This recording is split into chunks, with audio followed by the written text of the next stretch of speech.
Welcome to Fly Nubian Money. I am Laura Lala Key, your host for today. And today we're tackling a very significant and controversial topic in our communities. And I am joined by some awesome co-queens. If you want to know what this controversial thing is, we're going to be talking about baby mama culture. And this seems to be something that is becoming the norm. And I want to talk about, we definitely want to talk about, is this harming our communities? And we want to talk about how the role of the Black family is so important. Today, I am joined by Linda Husser. She is the bodacious lifestyle coach for Black women over 50. And Tiara Williams, our actress, producer, and owner of Real Virtual. Welcome, ladies. I'm so glad to have you today. Thank you. All right. It's going to be kind of crazy for this. Are y'all ready for this? So we have some great footage that I think that we should start off with. So to get this conversation going, let's dive into this short clip video from the 80s or early 90s that is featuring some young Black women who are expressing their views on fatherhood and the necessity of men in their household. And they all are single mothers. This is my era. This is when I was growing up. So I have a lot of friends as well as myself who was a 16-year-old mother. And I kind of feel a little bit differently than the young ladies, but I feel like at this time is when people started saying that, it just wasn't important to have the father in our household. So this footage was very gut-wrenching for me, and I really had a hard time watching it, and I think you'll see why once we pull that up. But right now, I want to know, have either of you had experience with single motherhood yourself or within your family? Tiara. Let me unmute. Oh, I am unmuted. Okay, great. Yes, I actually grew up without both of my parents. So I was a foster kid raised as raised by the community of my family. My mother was unfortunately, and my father were caught up in the crack epidemic because that was what the 80s were. It was the start of all of that. And not in turn, I'm not a single mother. My child's father is very active, but I am a single woman. So we're not together, but we co-parent wonderfully. Thank God that he is there and he is hands-on and active. He does not miss a beat. So I'm grateful that we have a father in the house. That's a blessing, and it's also in the slim side of what we experience in our community. So that is a huge blessing. How about you, Linda? What is your experience with single familyhood, and have you experienced this in your household or your community? I did not experience it in my household. I did grow up with my mother and my father. However, now that I think about it, all of my first cousins, nobody's father was in the home. And I mean, nobody's father was in the home. It is amazing. And so now that I'm thinking about it, we were the only married family in my family. Out of all my first cousins, I'm thinking nobody was married. And so I feel that it's important, even if your father isn't in the home per se, like what Tiara said, which I thought was really beautiful. She said she's not a single mother, but she's single. Girl, that's a t-shirt right there. Because basically what you're saying, Queen, and thank you for clarifying that. What you're saying is there's single mothers, there's single women, and there is a huge difference. So I would really like to explore that a little bit more. But of course, we're going to go into the topic, but that's very important and a very clarifying way to put that. And thank you so much for making that clarifying difference. Agree. And before we roll the footage, I'll put in my experience with it so that we have context of all the queens who are on here and our experience of this in the background of our lives. I was raised by my aunt. My birth mother gave me to my aunt because she had gotten into a lot of trouble. And so my aunt was the one who raised me. But when I say mama, I mean my aunt. Now, I lived in a community, I call it my village, where all of my aunties and my uncles lived in the same neighborhood, and my dad still lived in the neighborhood too. So even though my parents weren't married, I had a weird village, but still a blessed village. Most of my aunties and uncles were all married, and all of them were. So they were an example for me. So let's sit back and watch this video because I have a lot of things that we can really dig into with this. All right, hold on. Married. None of you are married. Raise your hand if you would like to be married to your baby's father. One. The rest of you who don't plan to get married, why don't you plan to get married? I'd like to know that.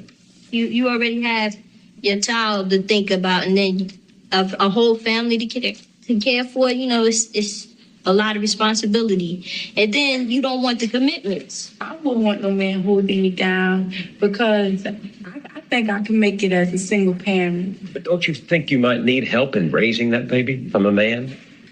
Not really. I didn't have a father. My father wasn't in the home, so you know it really male figures are not substantially important in the family. Raise your hand if you're married. None of you are married. Ouch. If you're just now joining us, you're watching Fly Nubian Money, and we are here Monday through Friday at 1 p.m. every day, Monday through Friday. And if you don't want to miss us, you can get a notification by texting Queens, Queens, to 87948, and you will get a notification. And sometimes we have some freebies for you there as well. You also want to make sure that you join us on Spotify. All you have to do is go on over there and type in Fly Nubian Money, and you can take us on the road with you and listen to us at your convenience. And then also, we help you get your financial house in order. And so if you don't know where to start with that, you can visit our website at flynubianmoney.com, where we have a lot of resources for you there to get you started on your financial road. And today I am joined by my co-queens, and we are talking about why baby mama culture is beneath Black women. I wanted to cry with that video. So I'm going to start off with you, Tiara. What are your thoughts and your perspectives shared in that video? You know, I think when I look at that, all I see is conditioning, right? It reminds me, I mean, I hate to get all historical, but since Black people have been brought to this country, it has been an agenda to divide and conquer. It has been, our ancestors being separated.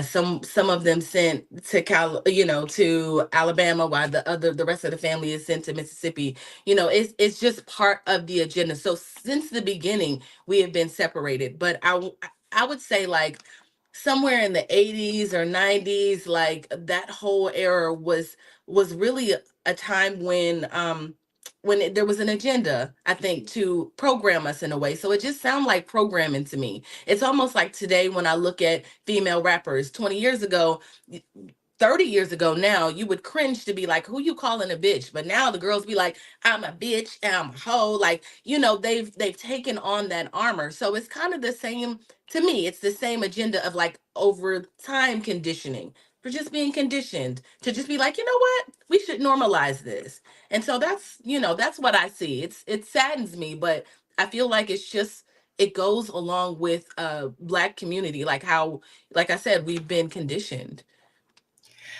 I have to agree on that. And it seems like our audience who's here with us right now are pretty much kind of feeling how we're feeling. Shalonda said that male figure is most definitely important in the family dynamic. And we heard that young lady say that she didn't feel like that the male persona is a big difference at all to her. And one of them said that she didn't want the drama. She didn't feel like she wanted that, which just makes me cringe as well. And we had someone else that they're all too young and they just don't understand. And we would love to know where they are today, which actually I would love to know that too.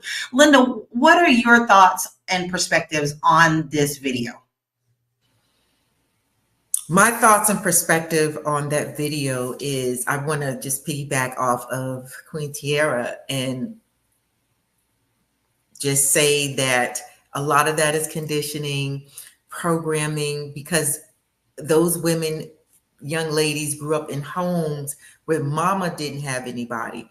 And instead of mother saying, hey, this is not where you want to be, I would have wished that there was a father figure in the house. She has to save face. So then she's got to make it seem like this is okay, right? And so then we just perpetuate that. And we've got generations of children having children, having children. And they're all saying that it's okay. We don't need a man. But the one girl who was talking, who said that it wasn't absolutely necessary, I sensed the defensiveness in her tone, and it's a sense of sadness there as well. So my whole thing is we've got to do better as a community, even those of us who had our children young or did not have a man in the home. We've got to stand up, own our stuff, and just say, hey, if I had it to do all over again, I would have preferred that your father be in the house, instead of making excuses and making it seem as if it's okay and we got this. I agree with that, which brings me to the next question. Doctor, it seems like Dr. Vibe, Tiara, he agrees with you. He said that's a very strong take. We have been and continue to be conditioned. And I have to give Dr. Vibe a little shout out because he is a very well-known podcaster who is also he really pushes fatherhood. He really works hard for our communities. And so he has kind of a different take. So I'm loving that he's here today. Shalat is saying, my parents are still married strongly, but I don't necessarily promote marriage at all. And that's going to be another great topic that we can talk about today. But Tiara, I love your take on how, and Linda touched on it too, that you are single, but you're not a single mother. And so I would like you to elaborate on that just a little bit more. Give us a little more context of what that means in your life to your child. Yeah, before we even talk about that though, I just want to back up a little bit. We have to think about, just to piggyback off of what Queen Linda said, we just have to think about what the Black man has had to endure this whole time. You can't talk about today and what's happening in today's culture without reaching back. It's like, I know people want us to forget about our history, but it's so hard to do when, Black men were put, where our mass incarceration, when crack hit the every season, I feel like there's something, right? Like I said, mass incarceration, we're looking at the crack epidemic, which took a lot of Black men out of our communities. And just like when I think about assistance in the government, I think they reward women for not having men in the homes. I don't know. I never got Section 8. I wish I could have. But even when you get Section 8 and government funded programs, the criteria literally is the man can't be there. Like he can't be there in order to receive it, so benefits. So I think for women, women started to see like, well, I could do better without you, when I think that was all intentional. But to answer your question about my daughter's father, it's still, co-parenting is not easy. And if I'm being honest, if in my 20s I could have figured out how to, because of my background and kind of the way I grew up, it kind of affected the way I related to men in my relationships, right? Growing up without parents, you just don't, I still needed to work on me, right? And then he had his own personality, right? So there's us in our 20s trying to figure it out. I got pregnant when I was almost 30, so I wasn't that young, but still, it was still me working through some things about me. And when I realized it, I was like, you know what? I don't think this is for me. This relationship is not for me. But he was very intentional. Even when I got pregnant, he was like, I want my daughter. I'm going to take care of her. I'm going to be there. And he has not missed a beat on that front ever. If anything, it'd be sometimes he'd be like, I got her. I'm picking her up. Did you get this for her? Did you do this? I'd be like, well, Jesus. Like, I almost feel like the roles are reversed, which is amazing to me because it's allowed me to still pursue my career here in Hollywood. It's allowed me to still do all the things that I wanted to do while we co-raise this baby. And she's not a baby anymore. She's 13. But, it's hard to do it separately. Would I prefer to be together? Yes, but that doesn't always happen that way. So but when it doesn't happen, you figure out how to co-parent. You figure out how to make it work for the baby. Now we don't miss the opening of an envelope for Lauren ever. The both of us together, we show up as a united front, but it took lots of communication, a lot of like compromise, the same elements of like marriage, I would assume, because I can't get rid of this person. They are in my life forever and ever. And we have this child, but I'm also single. Right. So but I'm also single, so there's that. I have to go to Linda because Linda's like bubbling. She has things to say. So I want to hear your comments and what you're feeling, because I could tell right now you're just like you're loving everything that Queen Tiara is saying. So I would love to hear what your thoughts are on that relationship and how you see that as a great dynamic. I would love, Queen Tiara, for you. I just see a whole new income stream popping up. Teaching, listen, because I'm a coach, so I always see different things. I would love for you to really think about having a platform so that we could reclaim this whole single mother situation and actually teach our queens the importance of a father being in the home. How do you navigate that? How do you negotiate that? And how important that is. Because like you said, there's some sacrifices, there's some different things that have to happen, but for the sake of the child, it's mandatory and necessary. And we've got to stop tolerating the intolerable and accepting the unacceptable. So I would love for you to really, really think about that, because when you said that I'm a single woman, but I'm not a baby mama, that is, you are on to something. So that's what I feel about that. That's why I was smiling, because I know it's difficult, but we supposed to be able to do difficult things. Like, why is it that we can say we strong Black woman in this sense, but when it comes to doing the best for your child, you weak and you just fall all apart and I don't need him? It's not about that, because at one point you did need him to the point where you had relations and now you got a baby. So let's not put our head too high. Let's make this work for the child's sake. Totally agree. Tiara, you have so much support in the comments, and people are loving that because you're actually showing that it can be done. All right. And there is a distinction between what you're doing and what we're talking about here today. And it is what? Mindset.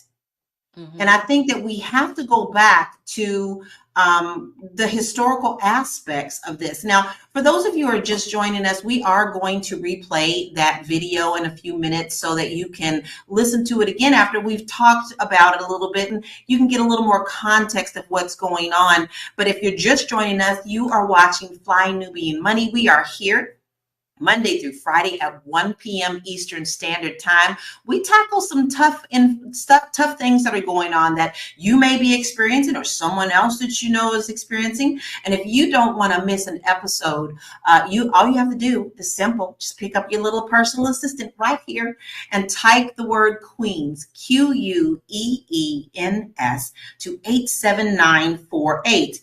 Then if you're, I might miss it today. Well, go on to Spotify and type in Fly Nubian Money there, and you can take us on the road, listen to us before bed, have us with your coffee in the morning. We would love to hear your comments. We'd love to talk back to you. This isn't just us talking at you. This is talking with you. And we would love for you to continue to put your comments in, and we'll address those as well.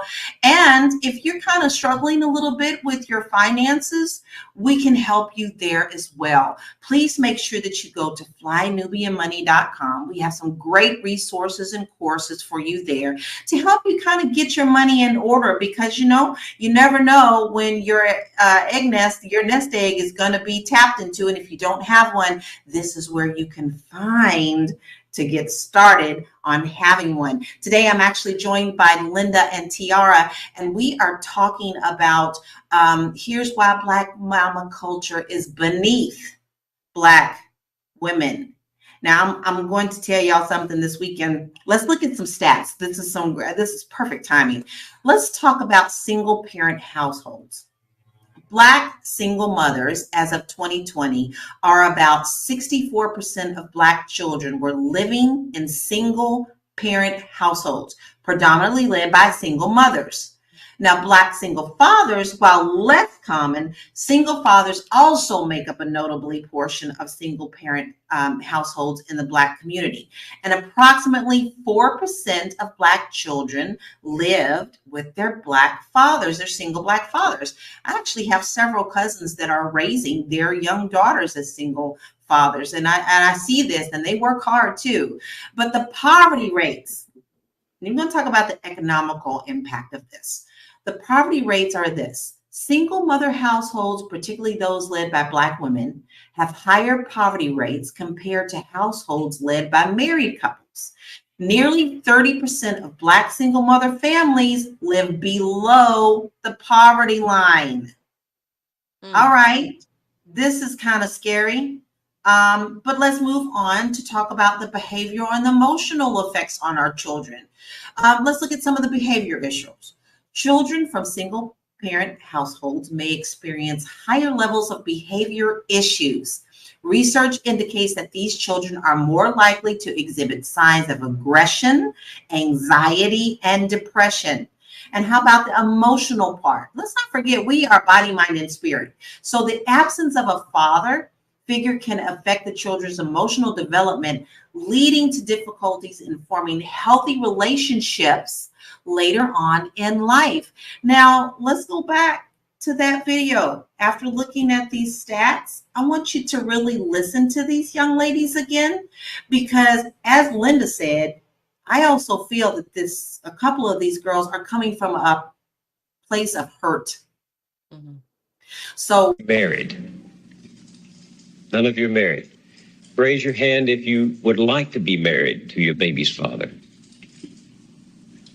One. The rest of you who don't plan to get married, why don't you plan to get married? I'd like to know that. You already have your child to think about, and then a whole family to care for. It's a lot of responsibility, and then you don't want the commitments. I wouldn't want no man holding me down because I think I can make it as a single parent. But don't you think you might need help in raising that baby from a man? Not really. I didn't have a father. My father wasn't in the home, so it really, male figures are not substantially important in the family. Raise your hand if you're married. None of you are married. I'm going to cry every time I see that. I have this gut-wrenching thing. And Tiara, you touched on some of the historical aspects of this, but I think we even need to take it back a little further than what we discussed on that. Let's take it all the way back to slavery, where our men were considered bucks.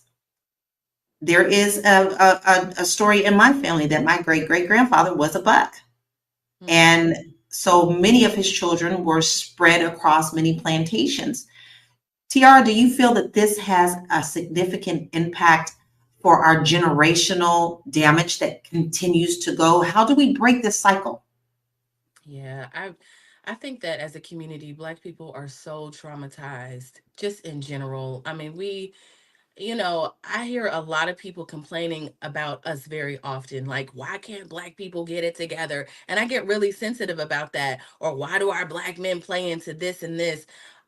It's hard, you know, it's hard to really like not be messed up, because I feel like as a community we haven't had a chance to heal. We just start talking about therapy.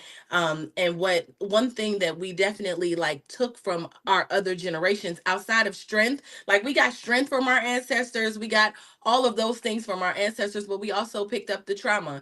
And then also we're in an environment that still to this day is you know, is discriminatory. We have to deal with things. Our life is always just a little bit harder for us, for different reasons. You know, economically we struggle.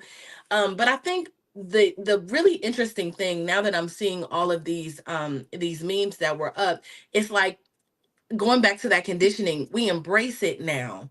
Like, people are proud to be baby mothers. The first thing I said was, if I could have had it any other way, I would be married to my daughter's father. But it just, you know, it just didn't work out. I realized that our personalities were not aligned for forever. And so I didn't want to be in a situation forever with someone that I really didn't want to be with. But I wouldn't intentionally, because now that I know what raising a child looks like, I would never get into a situation just like for fun, because somebody is rich or famous, or, you know, because he fine or whatever. Like, oh, I want to have his baby, he don't got to give me nothing else. And that's that's what we're doing, you know. So I couldn't see myself doing it, but I see that women are embracing it more and more, and being okay with just whatever men are willing to give. It's like almost like there's no standards, there's no shame, nobody. It's just like, that's what we want to do, be baby mamas. I love Kim's comment.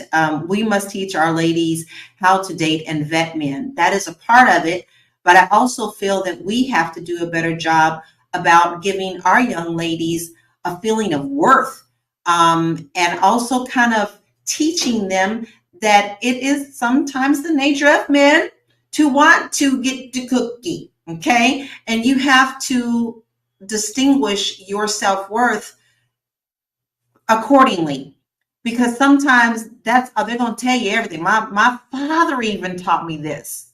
My father was like, baby girl, I know men, so they're going to tell you everything that they can to get in your pants.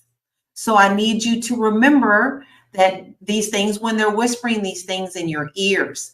Linda, you're a coach. So, and I know that you coach, you know, ladies over 50, but your coaching is something that goes across the board. So if you had something to say to these young ladies that were in this video, I would actually love to hear what your thoughts and what you would say to them, because now you're on the other side. So what would your older self tell these younger ladies is a reflection of what you were at that age too?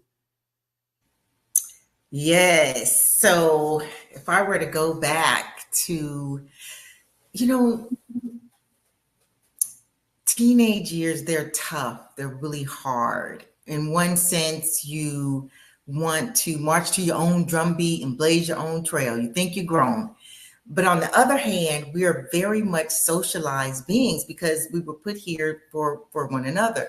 So you have to decide early on, are you going to be a donkey or are you going to be a unicorn?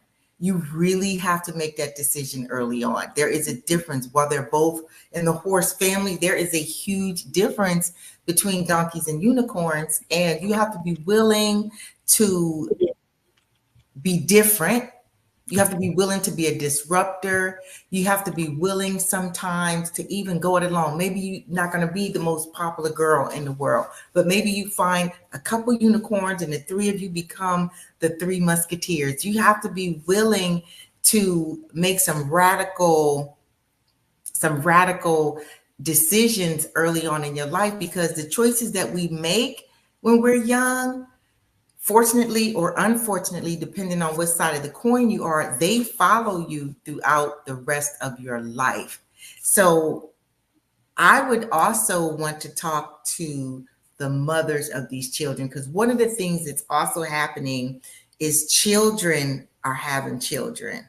So a 14 or 15-year-old is her mom had her at 15 or 16. So we've got grandmothers out here who are 30 years old, 31, 32, great grandmoms who are 45. Just so we got to go back a couple of generations and just really rethink and shift the paradigm. The paradigm cannot be proven how strong you are by how many kids, by how many baby daddies you can have, and if you can do it alone or not. That is not where we're going, but I see that's where we're going, but that's not where we need to go.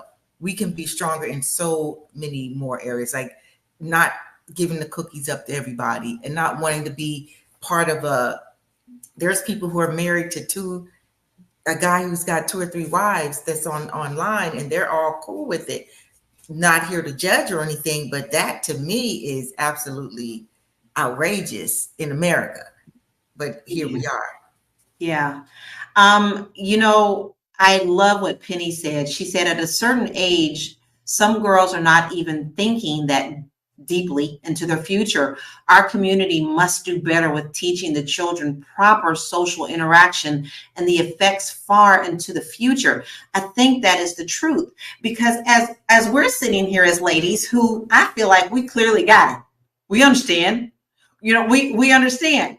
But who's not understanding is these young ladies that we are seeing on our graphics and in the videos and today's culture. And we're not just talking, and now it's now even cooler that the ultra elite, such as the Kardashians, are doing the same thing. Now, here is something that is really interesting. We have a graphic up right now, and this woman shows how her absent dad didn't even notice her and asked her if she was single. Look at her comment with him. You bad. Are you single?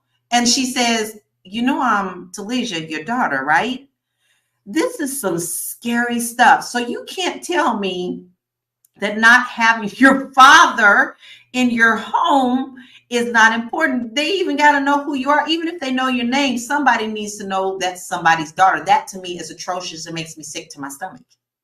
And I just think that we have to change what people are thinking now. But how do we combat? How do we combat this okayness where it's okay for these ladies to say that they want to get the bag? Yeah. Where is their self-worth in this? Tiara, you got something to say on that, don't you? Yeah, I just in general, right? You were talking about, I often have conversations with my 13-year-old daughter.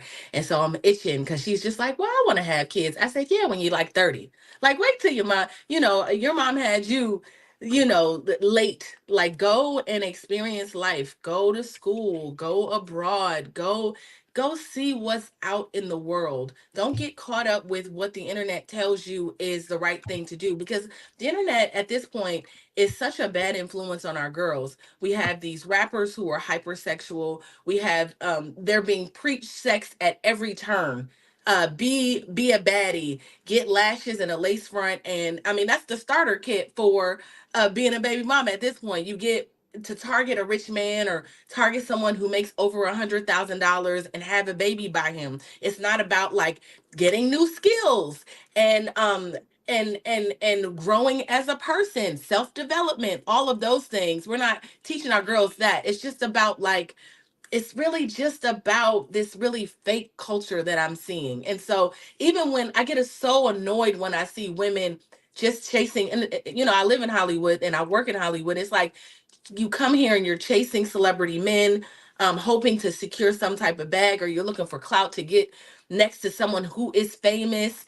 It's just a really weird thing when really you can secure your own bag. I think Linda said this: secure your own bag. Create. I mean, really like work on yourself. That's what I tell my daughter that all the time. I said, you just want to take the time and get to know you. You want to experience life beyond the hood that you grew up in. There's so many resources. There's so many things that with the right mindset, because mindset is everything, that you can do. And you can, once you know that you have freedom in the mind to go and do it. Nobody ever told me to come to Hollywood. There's the statistics said that I should have been with 10 children because I didn't have a mom or a dad, right? The statistics say that I should have ended up on drugs. I should have ended up wherever. And people would have been like, yeah, I get it. Because Tierra grew up that way. I mean, can't be mad. She tried. But instead, I went on to have this other life with just a little bit of discipline. And I was just curious about everything. I was like, can I be a model? Can I be an actress? Can I be a producer? Can I write songs? I can sing songs. I just wanted to know more than I had seen. And so thanks for listening to my tangent because I can go. But I'm gonna be quiet. But I guess It's the not a point is, tangent. People need to but hear the this point is we have mindset. to, it's all about what's here and what you want for yourself. I see a lot of girls not wanting much for themselves or not believing that they can have more because they look around and everybody's like, you just go get a job and you just buy a lace front and some lashes and that's your life. That's what the kids are doing right now. And get on the internet and make it look like whatever it is. Give the illusion that you're winning, but you're losing. I love James had a really good comment.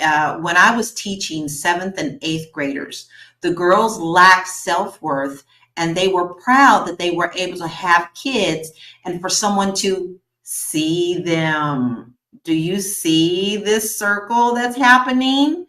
If the father is not in the house, us young ladies sometimes are looking for that father, are looking Yeah. to establish something. There's something missing in our lives. So they think that's going to solve that. Linda, what's your thoughts on that?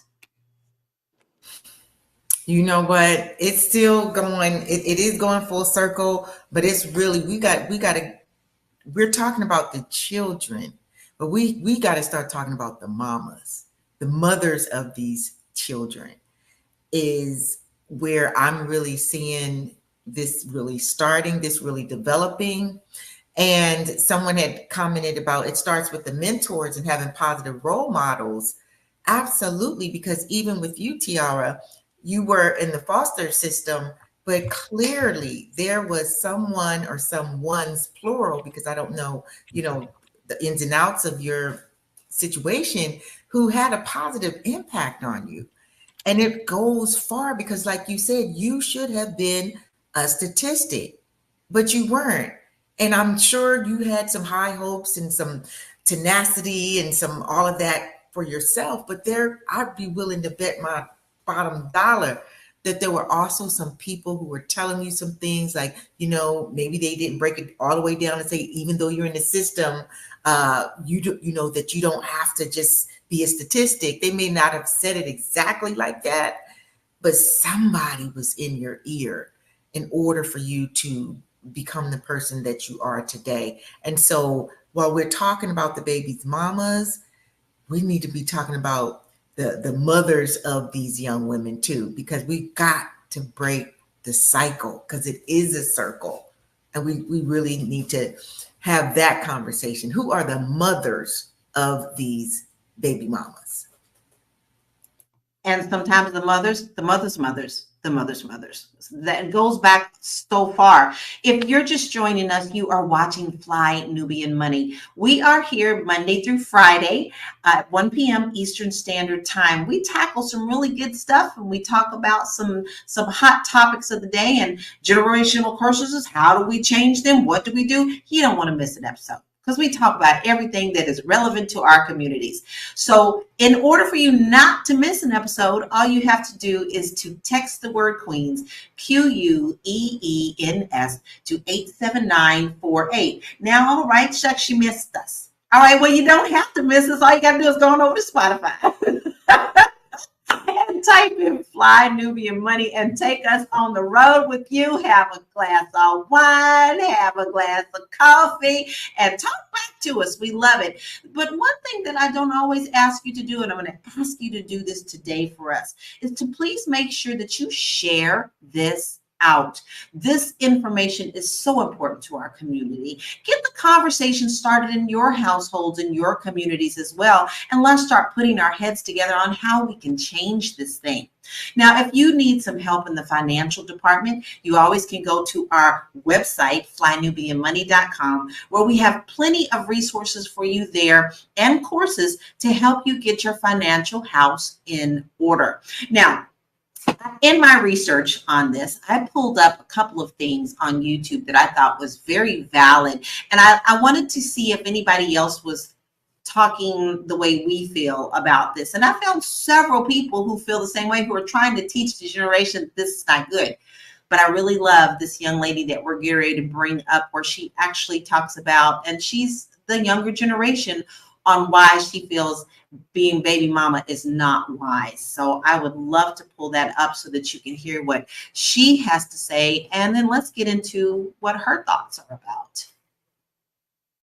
At the end of the day, how is this man going to show up for your kid? A lot of the times, the reason why baby mamas are called baby mamas is because you don't really hear anything about the baby daddy. It's the baby mama doing all the work. Like I said, you chose to have unprotected sex, therefore this is your responsibility. So of course, with me now being a transfer student, but also, you know, majoring, almost graduating from the U in African American and African studies and history, a lot of things literally stem and root in racism. When looking back at the archives that I went to during my history seminar, a lot of the history archives that I chose to look at because of the topics that we were able to choose from was abortion. And I specifically chose that because I wanted to see what it was like for women back then who had to deal with having their bodies controlled. And the one thing that stuck out to me the most was the way in which Black women were treated when it came to abortions. Abortions, especially pre-Roe v. Wade, were very, very taboo. Only the rich white woman could afford them. And they would also be very hush-hush, very secretive on who was performing them, but they were only accessible to rich white women. And so within reading the archives, a lot of the times I was saying these women were having these children because not only were birth control and other sexual education not given to the Black community, but also they would be forced to have these children and then forced to go on welfare because they wouldn't be able to afford having a child. So then it was also like, with them not being able to have access to abortion, obviously unsafe abortions became a thing. And there was even this woman who mainly performed abortions, and she was kind of known.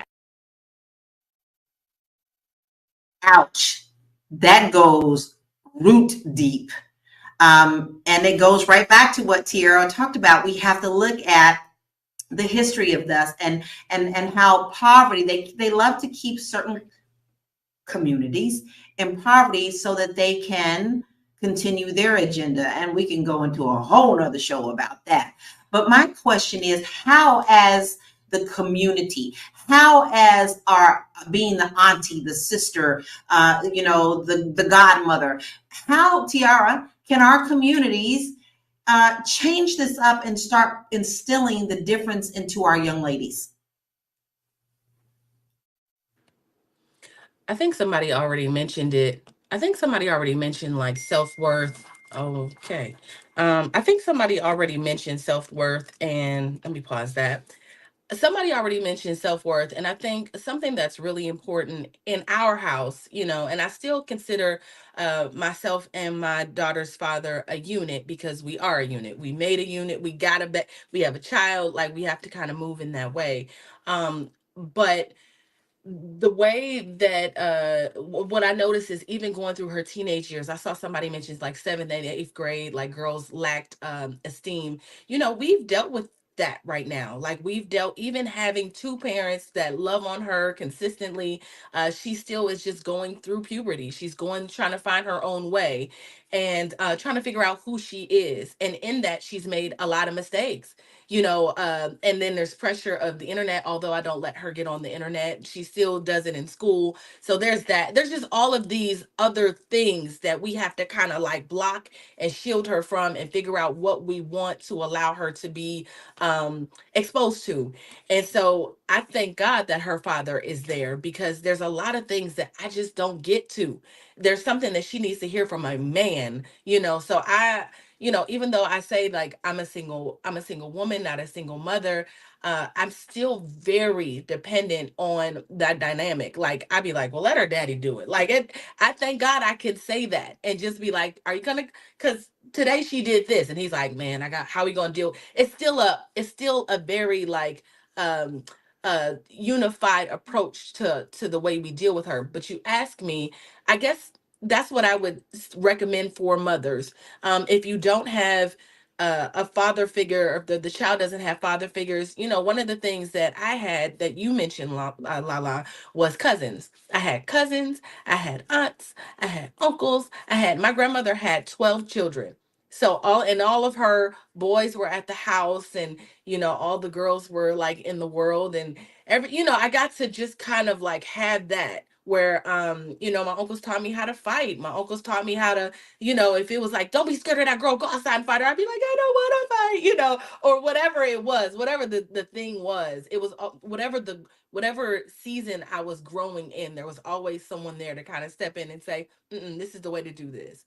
This is the way. So I think that people should lean. If you don't have a male figure, you got an uncle, you got a daddy, you gotta, and I don't want to put it in, I wouldn't say his name, but I have a really good friend he is like like, he just loves children. And so he'll just be like, I'm gonna mentor this baby. They could be my daughter, they could be my son, and he just takes them on, and he really takes care of them and invests in them. And I respect him so much for that. I respect that he looks at them literally like they're his children. They are his children. Those are his kids since he was young, but he just makes it a point to just like see a child and like just take them under the wing. So there are still people in the community that are like that. And there's still, I think, people around that would do it. We just have to seek out those influences and really just start to look at our community around us. But Lala, a problem with that may be that we don't see each other as community anymore. We don't see community anymore. Like, you don't look at we had next door neighbors. The next door neighbors would press my hair. The other lady on the other side would do other things, but we don't necessarily walk down the street and say, no, that's like a, that's your neighbor. That's your, distant auntie. I used to feel like that when I was younger, that there was a community. I think that right there is our answer. We got to get back to community. We have some slides up now that are talking about the economic impact. So we talked about the community impact, but we also cannot leave here without talking about the economical impact. So poverty rates in single mother households, particularly those led by Black women, have higher poverty rates compared to households led by married couples. And nearly 30% of Black single mother families live below the poverty line. I think this also goes back to the video that we looked at as well, too. Effects on families and the communities, social support systems. This is so important. This is our community. Single parents frequently rely on extended family networks and community resources for support. However, the availability and quality of these support systems can vary widely. And then how about the role models of these? We talked about this, our uncles, our aunts. The absence of fathers in many Black households highlights the importance of a positive male role model and mentorship programs to provide guidance and support to young men and women. So once again, we're getting back to how important it's just, we're focusing on the young ladies, but how do we also mentor the young men and our sons and our nephews? Because as we're the aunties and the godmothers and, the sisters, we need to hold them accountable as well. So these are things that we have to foster to show them that money is not always everything, but self-worth comes much higher than that. Everything else can come below that, which was going to lead me back to this. When I was doing this research, I had no idea that there was this thing called push presence. I was like, what's that? I'm like, am I showing my age? It's where these young, the young couples, the ladies who want the bag, are taking all of these pictures with the baby daddies, calling them that. The baby daddies giving them big presents for being baby's mamas, and it's everything except the paper and the commitment of a relationship. So how? Now let's talk about the male side. The male is giving them to him like, oh, we're just going to go ahead and give this too. How do we instill this into our young men? Look at this. This man has 4 women pregnant at the same time, and they all are okay with it. Let's look at Nick Cannon, who has 50,000 children and plans on having more kids. You see these things in the social media. You see these with the big celebrities, and it's okay with them. So how do we teach the young men? Let's switch to the young men that this is not okay. You can't take care of children this way. You can't just seed and flee. Linda, I'd love to hear your thoughts on that. Well, my love, one thing we can do is put it out there. We can definitely put it out there. We can attempt to have a paradigm shift as well. But I also feel that there are some people, for whatever reason, feel that having as many children as they can is part of being fruitful and multiply. You're going to always have somebody who's going to find a way to justify what they do. If we were to speak on Nick Cannon, that's his whole process is, well, I can afford to take care of them. But children need more than money. They need time, right? So there is no way that he's given equal. How many children is it now? 19, 15, 14? There's no way that he's given all those children equal time. However, I still, and y'all can beat me up, it's all good, bring it. Chat. I still put most of the onus on the mothers because you carry the child. Because you can choose to abort the baby. You don't have to have the child. So at the end of the day, I believe the mother still has more skin in the game than the man, because the man cannot carry a baby as of yet. We haven't gotten that technology together yet. And so that's just my take on it. I'm still going to put it back on the mother, because we do carry the children if that's what we choose to do. And of course, me being me, I just wanted to throw a monkey wrench in the conversation and get some juicy dialogue going on. Well, I think you're right in that. But we also have women ourselves. We're caretakers. We're built to be that way. We have the extra emotional thing that goes with it. And connection with men physically is also a way that we express love. So I think we're getting into a different dynamic on how we as women express love. And sometimes, in some cases, these ladies are having these babies because they feel like the man is going to stay around. Tiara, I heard you say, Lala, I don't want to skip over you. Yeah. I understand what Linda is saying, but in that same vein, like I said earlier, I think like you condition people to be like we talked about conditioning in a negative way, I think you can condition and train people in the opposite direction, right? We can have these maybe if our culture wasn't so hypersexual, everything wasn't about having sex with women and the pursuit of women and leaving them, and just kind of the messages that we're sending to men, the messages that we're sending to our young men, saying like it's okay to live this lifestyle. It's okay to, I mean, look at what the rappers tell us. Like, right, a lot of times men are looking to these public figures like Lil Wayne and Nick Cannon and whoever else to tell them how to be a man, right? Because they have money, they have swag, they have all the girls, and that's what it looks like to be successful in their eyes. They don't know they're kids, right? And so so you go out and you're like, I'm gonna get 50 baby mamas, and then the difference is that little boy don't have wait until all those mamas need something for the kids. Wait until this baby is sick and that baby is sick, and you going back and forth. If he really puts the time in, it's like that's gonna drive him crazy, having all of those different households. You already have like 4 or 5 different broken households that you can't live in, like you said, 100% of the time. What I've learned is that children need time. Children need time. They need to be told things over and over again. That conditioning doesn't come in one day, once a week, one weekend. It doesn't come that way. You have to spend time with a child to really rear them. And so I would just say, on the flip side, instead of blaming women, and just saying like, oh, if you don't want to have the baby, abort them. I think that everybody needs just, conditioning. If you're looking and seeing like baby mama culture is cool and not being commitment is one of the best things that you can do for your life. It gives you direction. It puts you on a path. You can build if you can commit. There's all these amazing things that can come from commitment, and we never talk about that.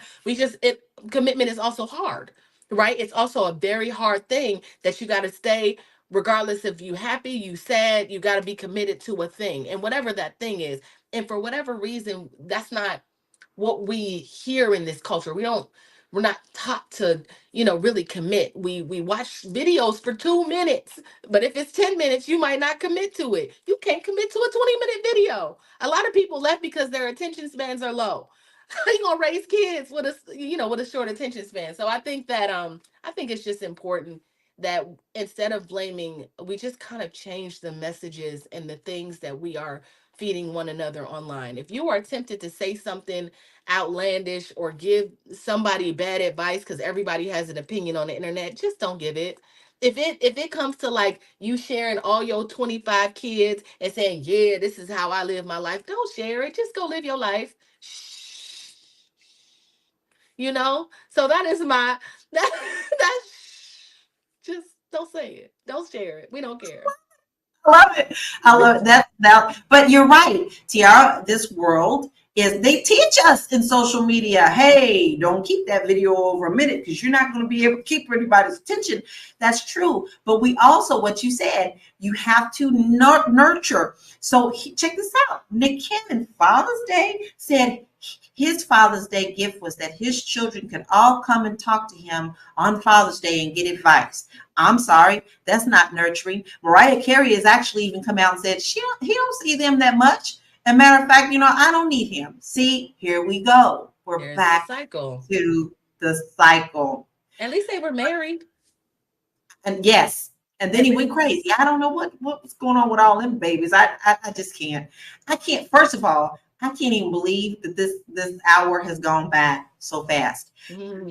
We have really tapped into something that has deep, deep, deep roots.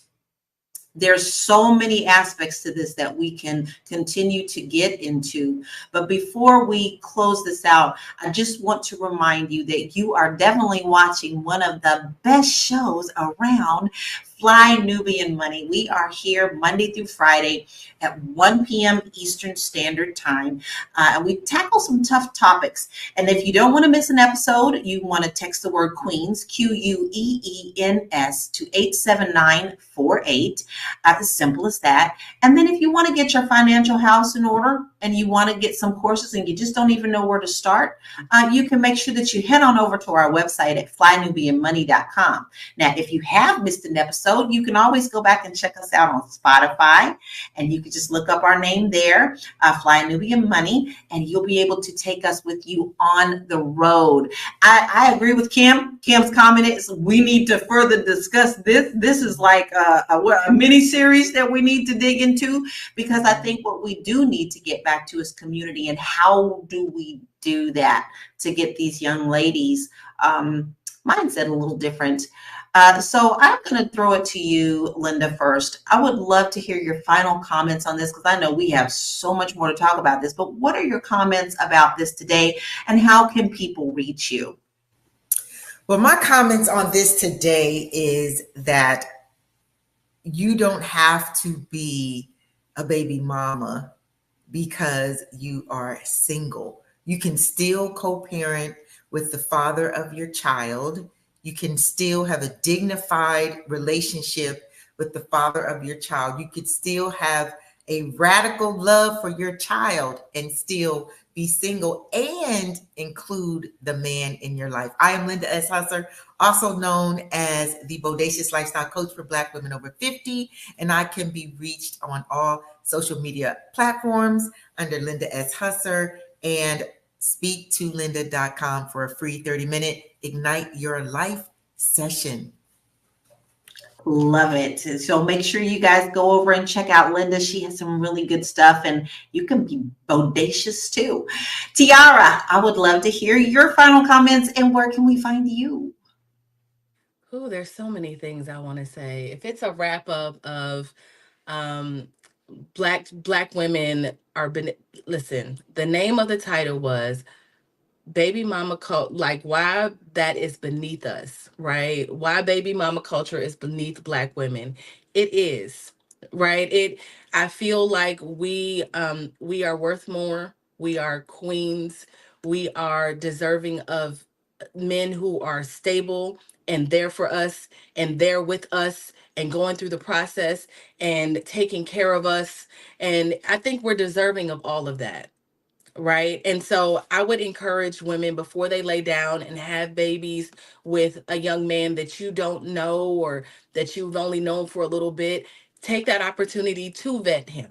Make sure, I mean, I knew before I had a baby with my child's father, I knew what kind of man he was. I knew that 20 years later we would look up and he would still be right there. So make sure that you find someone who will be there with you. So they don't leave you with all of the worried about how you gonna pay for this, and that, leaving you in financial ruin and financial poverty. I think to raise a kid in this economy is somewhere around $600,000 at the last time I checked in a lifetime. If you don't have $600,000 by yourself to take care of a baby, just consider maybe like making sure that you have a partner. And so my name is Tiara Williams. I'm also known as Miss Black Hollywood.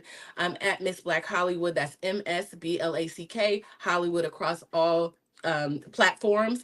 And then I'm also an entrepreneur. You can reach me at realvirtual.net if you are an entrepreneur that wants to, you're ready to start a business and you need creative coaching or you need help getting started. We can help you at Real Virtual. That's REEL virtual.net. And as you can see, my co-queens are pretty powerful. I don't think we have any problems with self-worth here. And I am Laura Key. I am Laura Lala Key. I'm an international real estate agent, and you can reach me at bit.ly/Laura Key info. My take is this: as a mother who was a mother at 16 years old, I could not have possibly done it without my village. And because my village supported me, they also let me know that this was not something that should be repeated. And so from that experience, they helped me to get to the next level and see that it wasn't the end of the world, but they also made it a point where I still could have a father figure in my life as well as my sons. I'm grateful for my husband. He's been around since I was 14 years ago. He's one of my friends. We weren't dated at the time. He was one of my friends who actually came to see me at the hospital. So he's been in my son's life from day one, and that's who my son considers as a father. I am so glad that you all joined us here today. This is a very important topic, and I think we have been told that this needs to be a part 2. So you want to make sure that you definitely tune into us. You have been watching Fly Nubian Money. Money, ching, ching. And we help you to escalate and uplift yourself when it comes to money matters, and we talk about tough topics. And if you just now catching us, you missed the show, but you always can go back and watch the replay. We love to hear all of your comments afterwards. We're here Monday through Friday, 1 p.m. Eastern Standard Time, and you also can check us out on Spotify. Just type in Fly Nubian Money so that you can listen to us wherever you go. And then if you don't want to miss any episodes, you can text the word Queens, QUEENS, to 87948, and then go on over to the website and get your free resources and courses on getting your money in order. We thank you so much for being here today, and we know we're going to see you tomorrow. Keep the conversation rolling, and we will check you out. Have a blessed day. Thanks, Queens. Bye. You see my child in the back of here, like, what? Okay, hello everybody. My name is Dr. Alicia, and I'm going to get right into it. Today we are picking up where we left off. This is my book club, and we meet pretty often Actually, I would like to meet every Sunday and discuss this book, How to Be an Adult in Relationships, 5 Keys to Mindful Loving by David Richo. And I've been working with people who enrolled in the Healing Haven program. I've had 2 cycles. In August, I'll be starting cycle 3 of Healing Haven, and it's so much fun. We just finished cycle 2 earlier today, and we talked about how to have a positive mindset. I really do think that this book really helps, I think, to explain all the things that happen to us. And so today I'm going to be reading from this book, but I'll be coming on here. I'm available next Sunday, so I'll come on here next Sunday to talk about how to be an adult in relationships. I love this book. It really talks about how we need to treat other people like humans. I feel like so much of what I see and observe, just politically, how people treat each other in this world, and even the way people treat each other in our homes, I think there's so much effort to dehumanize other people. And I know that hurt people tend to hurt people, but I would love to find some sort of foundation and basis on just basic human dignities being restored. And a wonderful framework with another therapist who clearly agrees with me on how to live in a way that's very peaceful. And I think that being an adult in relationships is something that our world needs to embrace. There's a lot of adult children walking around this world harming other people. So I would love to have this to be a foundation on how we need to see our pain, see each other, and how we need to treat each other with some dignity and basic human rights. I mean, this is where this is coming from, just basic human rights. We have been covering this book for quite some time, and this is my first time actually recording these conversations. So anyway, today we're going to talk about, on page 18, we're going to talk about, and we still haven't even gotten into the chapters of this book. This is really just kind of the epilogue. It's chapter 1, how it all began. We haven't even gotten to the meat of it. And the last time we met, we did talk about how to live the life of a Buddha. How to live a life of being mindful, of experiencing things in the way where instead of reacting to things from the gut, saying things from the gut out your mouth. Have y'all ever done that? I have. When I'm not in my mindful space, anything that comes to my gut, I have no filter. I'll just I'll just blurt it out. And when things like that happen, you regret because you haven't been mindful with how you're talking to somebody and presenting yourself to people. And we all are victim to this sometimes. So, I think that this book, and the last time we met, was a wonderful way to start to become mindful in how we speak to people, how we interact with people, all of that. So I just want to welcome everybody. I see JG in the chat. Welcome. And if you're here today and you're just joining us, one more time, I just want to say we are covering how to be an adult in relationships. It is a book by David Richo. He's a wonderful therapist. I love therapists because licensed therapists, y'all don't know the training that we go through. It's not like I'm speaking from the gut, right? We go through an extensive application process just to enter a school that's going to train you on how to help others. And then you have lots of courses you go through. And then even when you graduate, after taking a whole curriculum of courses, you still have, that's where the practice really starts, right? And so years and years of study and practice, so I sort of understand and I love drawing upon what other therapists have figured out. So anyway, he does a wonderful job. I love the title of this book. I think we're going to get right into it. I'm on page 18, and it talks about a positive spin on how it was and is. So the very first thing he mentions is that it may seem like a sign of weakness to have needs.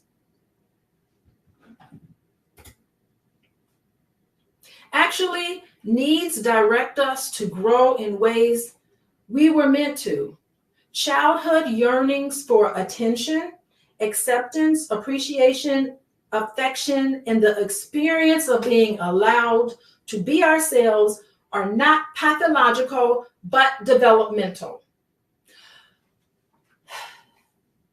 And I would say this does not only mean these are experiences you've had as a child. I think as adults, we still have these needs as adults.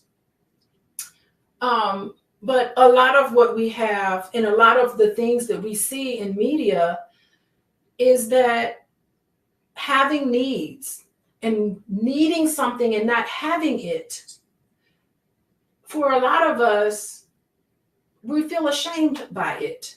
Like there's something wrong with us because I have a need, an emotional need. It could be a physical need. It could be a materialistic need. Whatever needs that we have as children and as adults as well, there's always some shame just by having this need. It's like, what's wrong with me that I really do need a hug from my mom today? Or I really would love for my partner. I really need my partner to come and compliment me, or I really need for somebody to call me. I would really love to have somebody in my life that I can share my life with. Sometimes we look at that as a weakness. And I think that we need to start looking at all of our needs as is not a sign of weakness to have these needs, right? So it says, in trying to get a parent to pay attention to us. So all of us have these needs, but when we're growing up, to try to get a parent to pay attention to us, we were seeking what we needed for our healthy evolution. We were not being selfish. We were not, but self-nurturing. There is no need to feel ashamed about it now. And I think that as children, when we grow up and we have some of the fundamental needs that were never met, a lot of times we get the message that needing love and attention and acceptance for yourself, needing to have our parents pay attention to us, sometimes we feel like we get the message from our parents that having these needs means that you're selfish. Well, I can't do that for you now. I'm tired. Well, I can't do that for you now. I've had a long day of work and I'm too tired to give my children what they need. Or I can't give that to you right now. And I think it's legitimate because so many of us are working every day, long hours, and we come home and we got more things to do. We have to be able to give to our children. But it's very difficult to do that when you're tired and exhausted. But the thing is, the dynamic of that's the reality. But the dynamic of that is often being told, can you please pay attention to me? We get the message that means we're selfish. And that's not the case, because when you feel like you're selfish because you have some need that you would really like to get met, you start to feel ashamed by that. You guys in the book club, does that resonate with you at all? Feeling like selfish because you want someone to pay attention to you. You want someone to stop what they're doing and to pay attention to you. Have you ever felt shame? How about you all in the chat? Have you ever felt ashamed because when you were growing up, because you want your parent, your mom or your dad, or to someone to see how good of a grade you got in school, or come home and wanted someone to just listen to your day. You know, you struggled. Maybe you got into a fight on the playground and you really needed somebody to sit and pay attention to how your day went. And a lot of us would have loved for that to have happened, but sometimes we can see that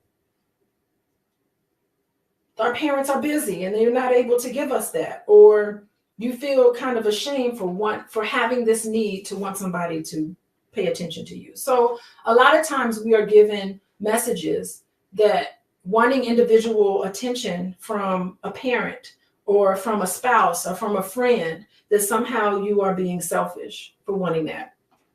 So that's what he's talking about.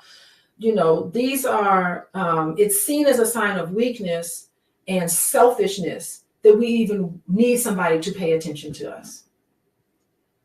Yeah, so JG is saying, I never want to feel like I'm using them or being a pest. Yeah, and particularly women, we're always given that we need to self-sacrifice, you know, that we need to sacrifice ourselves, that we need to like forfeit a nap or sleep just so that we can just give to other people. And we also have to be in a position where we can receive. Okay, so he goes on to say, childhood forces influence present choices. For the past is on a continuum with the present. Early business that is still unfinished does not have to be a sign of immaturity. So it's okay for all of us to have baggage from our childhood. All of us do. Every single one of us, myself included. We all have baggage. And it's not a sign of maturity when your baggage comes up, right? Rather, it's a signal. It can signal continuity. Recurrence of childhood themes in adult relationships gives our life depth, in the sense that they are not superficially passing over life's events, but inhabiting them fully as they evolved. Our past becomes a problem only when it leads to a compulsion to repeat our losses, or it smuggles unconscious determinants in our decision. Our work then is not to abolish our connection with the past, but to take it into account without being at its mercy. The question is how much the past interferes with our chances of healthy relating and living in accord with our deepest needs, values, and wishes. What he's saying is that you have to spend some time making the connection between what's happened in your past and how you function today. And that no matter what has happened in your past, not to be ashamed of it, not to be ashamed of some needs and wants that wasn't met, but to be consciously aware of the fact that you had these needs, they weren't being met, and thinking about how they show up in your life currently. And this happens for all of us. So the question is how much the past interferes with our chances of healthy relating, living in accord with our deepest needs, values, and wishes. Okay, so he goes on to say, for better or for worse, our psychic development is the result of a lifelong continuum of relationships. The adult goal is to work through each of them. So I think for so many of us, we bury them. We say, yeah, this happened to me in my past, but you know what? That was just in the past. I don't want to think about it. I just want to continue on with my life, and I just want to disassociate myself and disconnect myself with pain that's happened. I'm going to go through in my life, and that's where you don't know it's going to come up for you. So the best way to deal with the pain of your childhood sometimes is to go through them. That doesn't mean to live in the past. That means recognize how the past is affecting you now, and to deal with some of that and to process it. I was talking earlier today with another group that I was meeting with, and we were talking about reflective learning, being able to be reflective of your past.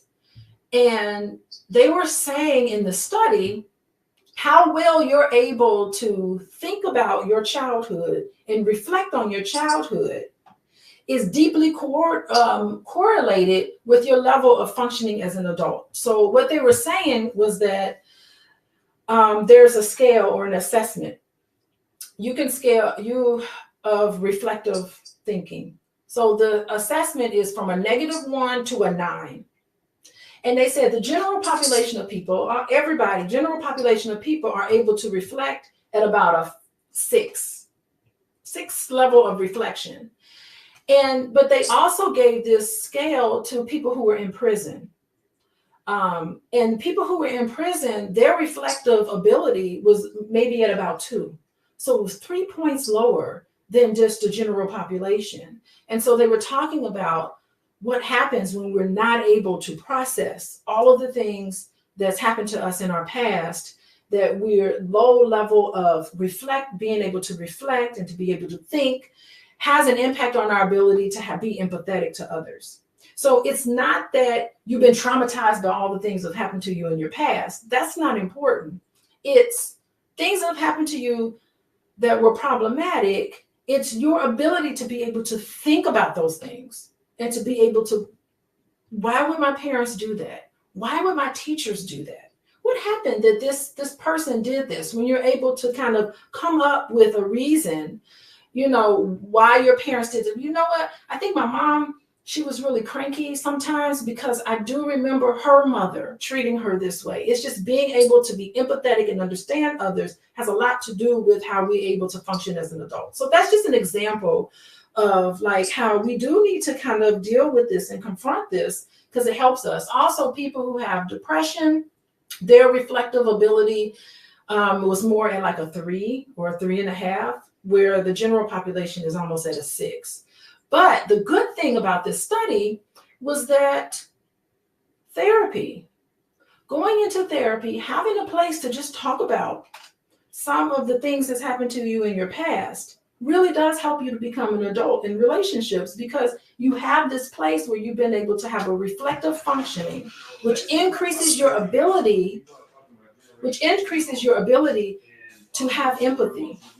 And having empathy helps you with adult relationships currently. So the empathy is what's developed when you're able to reflect upon what's happening with you. So it was really nice for me to know that, because as a therapist, I want to know, gosh, am I really making a difference? Well, yeah, probably more so in ways that I don't know, like just having a place where someone can just sit and talk about the things that come up for them really is having an effect, or having a positive effect on just their ability to empathize with anybody in general. And I think it's great where I can be in a position where I can give someone a corrective experience so that they can get through a lot of the issues that are happening with them.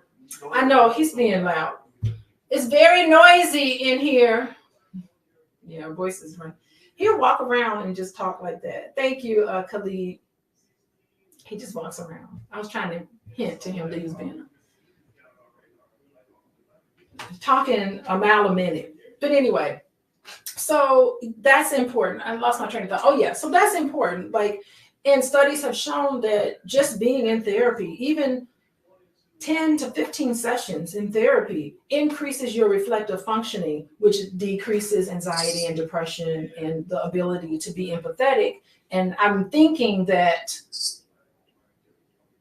me or therapists being empathetic to other people kind of helps create this sort of empathetic environment that's a corrective experience. Okay, so let's go on.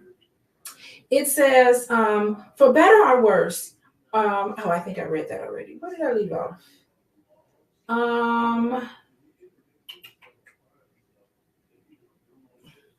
Okay, we wrestle with past relationships respectfully, like Jacob with the angel, until they yield their blessing. The blessing is the revelation of what we missed or lost. So the blessing is just in the realization of, wow, I needed this when I was growing up and I never got it. That's the blessing, that revelation. Can you believe that? This man is actually talking about the pain that you experienced when you were growing up is actually a blessing.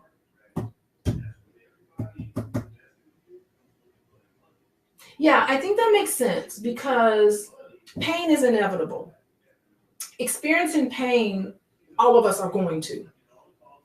I'm not saying that it's a great thing that people are mistreated. But what I'm saying is that if you do enter into a situation where you do feel pain, I'm saying that these opportunities, if you process them and you deal with them, you can learn from them. So I'm not saying that this is great, that bad things happen to people, but I am saying that what this author is saying, that the revelation is a blessing. Knowing that gives us momentum to let go of the past and find need fulfillment in ourselves and in other people who can love us for affirming ways. Such love restores or repairs a psychic structure that was lost or damaged in early life. We can begin a coherent sense of who we are, which in turn makes it possible for us to love others in the same powerful ways. I like that because you are not your past. There's so many people who get online and they say, oh, you came from a broken home, so there's something wrong with you. Or you came from a home where your mom wasn't there for you. Or you came from a home where your dad abandoned you. And they try to pigeonhole you and put you into a box based on your past experience, as if it's a determinant of how you're going to live your life right now. And it's not. It does not have to be that. The past does not have to dictate the present. I think this is what this man is saying. Yes, you can go through things that are unfortunate. And yes, relationships happen and relationships fail. And sometimes they don't fail. All of these things happen to you, but it does not have to define who and what you are. You can deal with it. And honestly, I really think that it gives people, personally, I think it gives people a lot of character and in substance. When you know, in a sense of sensitivity, when people have gone through things. Does that make sense? Yes, it does. Okay, all right. Thank you. Okay. All right. We receive from others and thereby learn to give, for love teaches generosity.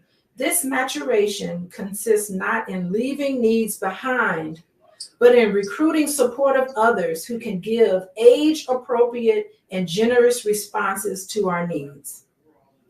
Excellent.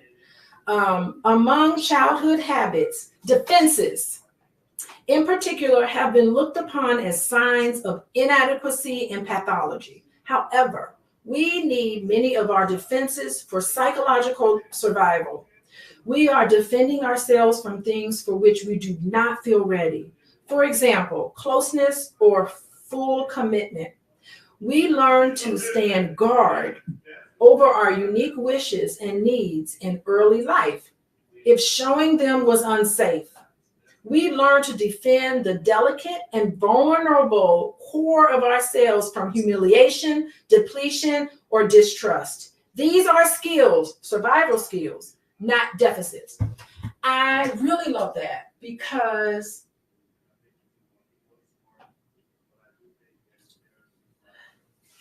it's the best thing that Freud ever did in his career is talk about our defenses. I think that when we were growing up, sometimes it's so painful to deal with disappointment, with anger towards somebody doing something that they shouldn't have done, or they didn't do something that they needed to have done. All of the disappointments that all of us have had growing up. I remember being 5 years old, waiting for somebody to pick me up somewhere, and my mom being late, and I'd be like, "Why were you late picking me up?" And she was like, "I was on the phone and lost track of time." And I remember thinking, "Hey, this lady can't get it together." Like all of these things that happen when you have disappointment. So that's just an example of a disappointment. And the defenses are some of the things that we have to tell ourselves so that we can deal with the pain of, is my mom picking me up? Or is my mom going to be there for me when I need it? And for the people who are in Healing Haven, I think I did a whole thing on this. Let me see if I can find it in our book.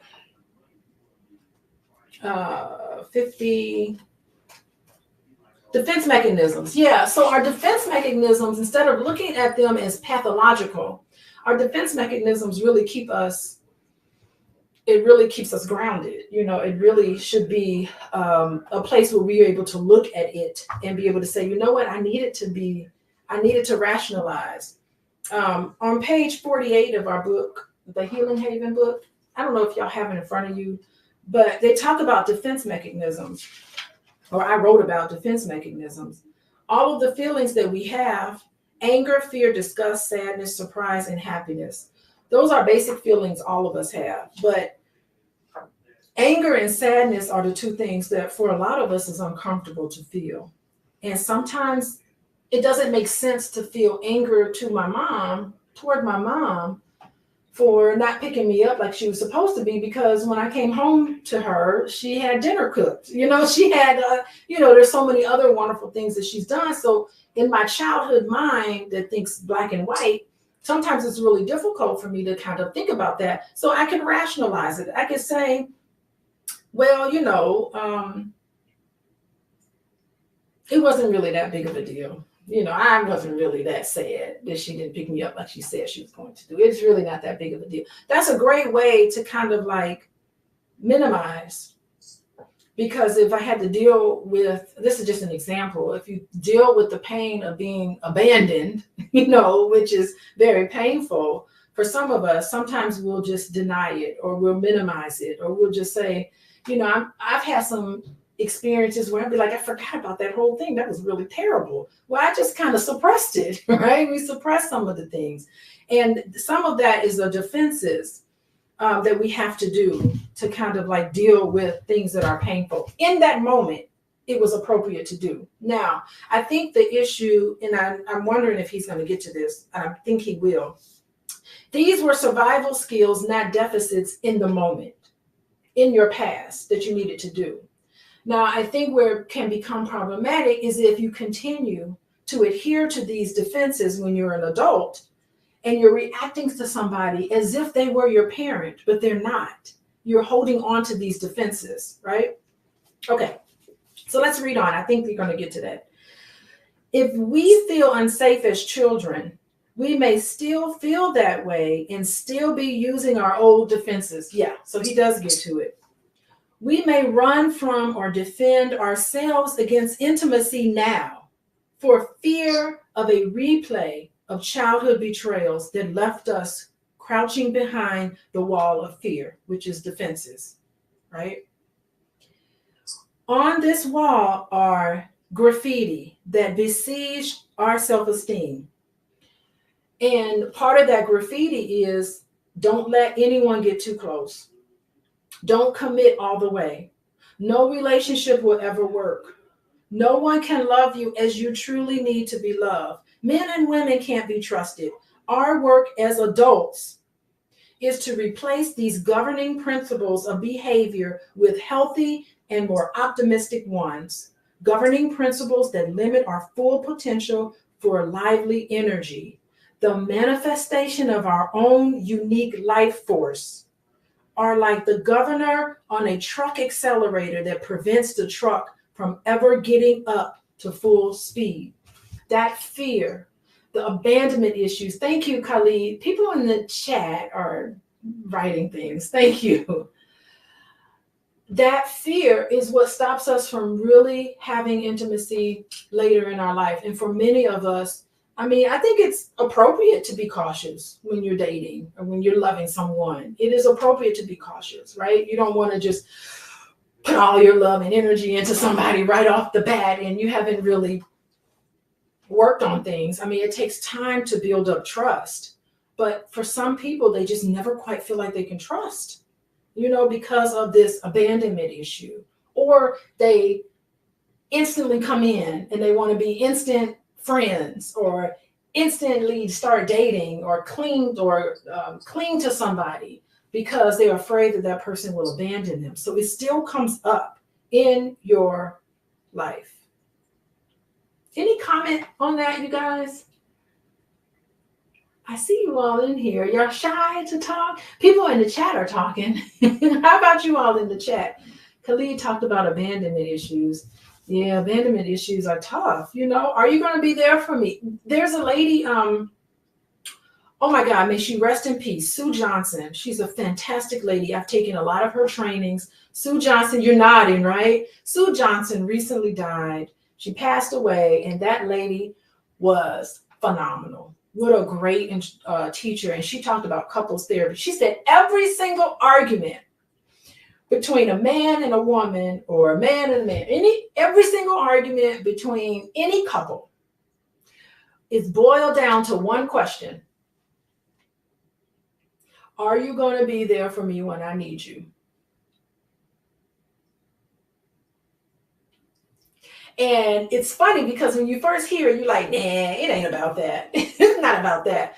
But she goes through in her training and she videotapes herself meeting with couples. And I've seen all of her videos, and she'll boil it down. She'll have a grown man in there in tears talking about, yes, I really deep down feel like I don't want my wife to leave me, or I don't want this. Like, she has really been able to use attachment theory the way this gentleman does, David Richo, How to Be Adult in Relationships. She's able to use it in married couples or dating couples, and she's been able to pinpoint exactly what it is, how to be an adult in relationships. And that she boiled it down to that simple question that comes up for people: attachment. Are you going to be there when I need you? If I am sitting at the dinner table at your parents' house and your mom says something to me that is insulting, are you going to stick up for me? You know, are you going to protect me? If I call you and I'm sad about something and I need to talk to somebody about it, are you going to stop everything and address my needs and help me with this, or are you not? And she has been able to remarkably talk about every single argument between a couple boils down to that one question, and she's amazing. Sue Johnson, may that lady rest in peace. Ashe to Sue Johnson, because she had helped out a lot of people. And she's Britain. She has this accent, and I think sometimes the accent kind of throws people off in listening to her, but I love her work. So she talks about attachment. Anyway, the wall of fear, right? Most of us have unrelenting longing for whatever is missing from our childhood. Every intimate bond will resurrect these archaic yearnings, along with the terrors and frustrations that accompany chronically unmet needs. This is the reason why I feel that every intimate relationship you've ever been in on some level is the exact relationship that you needed to have in that moment. Because on some unconscious level, you picked that particular person to be with because you needed to work through some issues from your childhood. Why are you so attracted to that person? There was some issue that you needed to work through.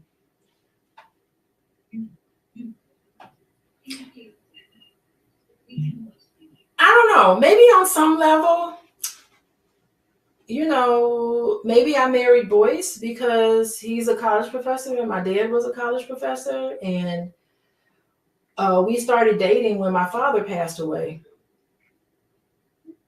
So that's kind of like, and that's something, right? And my dad, he knew Boyce. He probably was the #1 fan of Boyce, by the way. We used to talk. My dad and I used to have long conversations about Boyce way before we started dating, because I've been friends with Boyce for 30 years. But he would call me, he'd be like, what's going on with Boyce this time? I'm like, well, he was on CNN. This is back in the CNN day. Boy, he got shut down on CNN. They really handed it to him. He's like, man, he needs to do, and I would relay messages between them in our conversations or whatever. So I don't know. I'm sure Freud will have a fun time with that analogy. But anyway, okay. But this puts us in ideal position to revisit these thwarted needs, to revive our energy, and to reconstruct our inner world in accordance with life-affirming principles. a solid bond in a relationship, as in religious faith, endures despite the impact of events. Wow. Endures expect the impact of our events. So our resistance is the only obstacle to the growth that can emerge from pain. I've been talking about this for such a long time. I don't know if I need to talk about it some more, but there's growth from pain. I think when I started in my book, my workbook, we talked about mindfulness earlier today. And my quote was that I came up with, you may be forced to feel pain, but you are never forced to suffer from it. So it isn't an inevitable thing. So the issue with pain is a place of growth. Or it could be suffering. It's up to you to decide. But the pain that you experience in your life, a lot of times you can't decide that. But what you can decide is whether you're going to take that pain and grow from it, or if you're going to take that pain and suffer from it.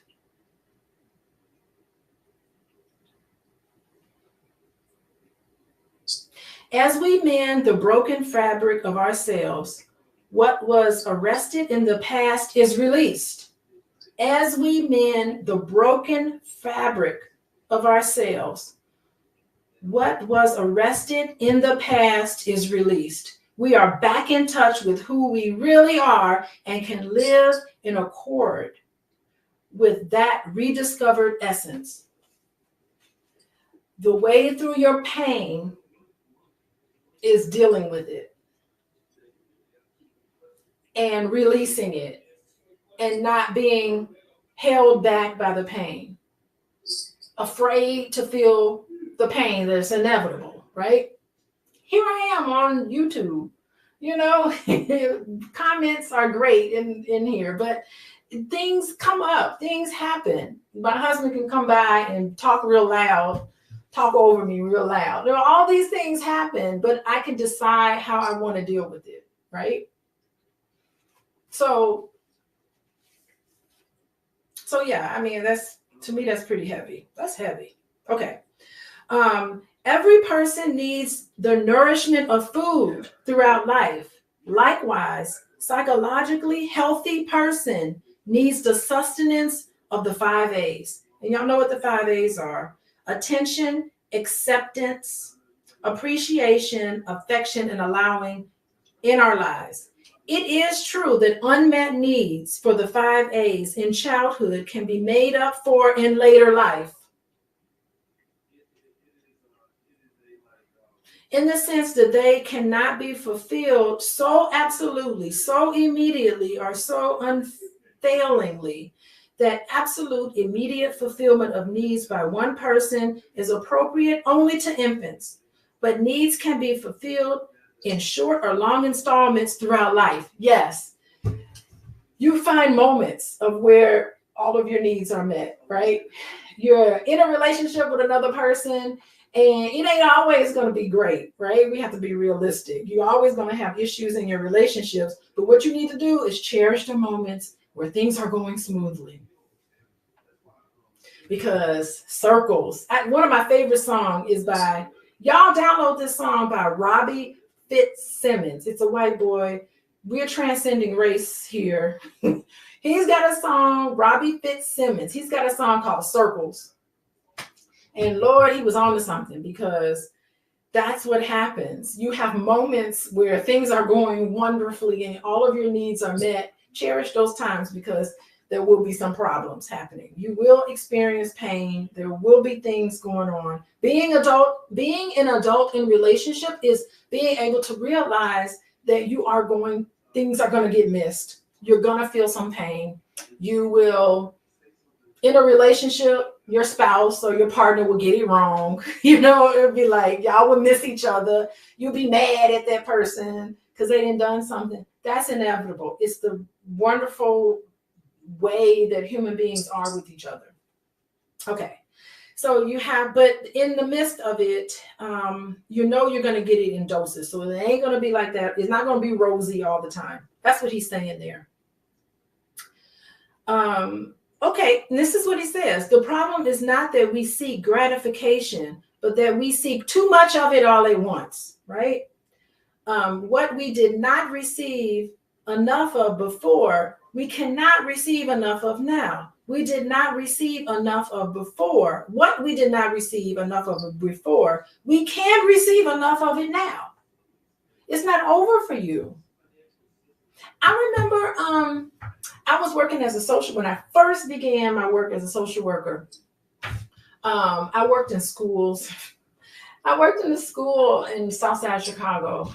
And I remember talking to the kids about college or whatever. And we were having this conversation. And one girl was just like, we can't do none of that stuff. We live in the projects. Just because we live in the projects mean we can't do none of that stuff. We ain't going to be able to go to college and do all that stuff because we live in the projects. And I'm like, listen, just because you live in the projects, I mean, you're never going to become anything. Like, she really believed it. She used to tell me that.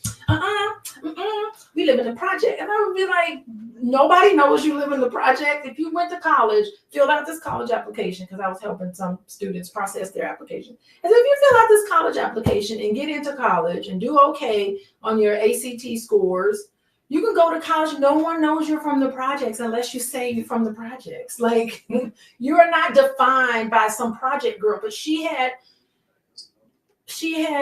embraced and just thought that projects was her life, and that's what she was going to be. That's where she was always going to be. Interestingly enough, those housing projects are gone, so God knows where she is now, but they knocked them all down and built really nice house. I wouldn't even recognize that part when I go there nowadays. It's really kind of sad because there were some beautiful people there who lived in the projects, but I don't know where they are. But she really thought that being a project girl was who and what she was, and she was defined by that.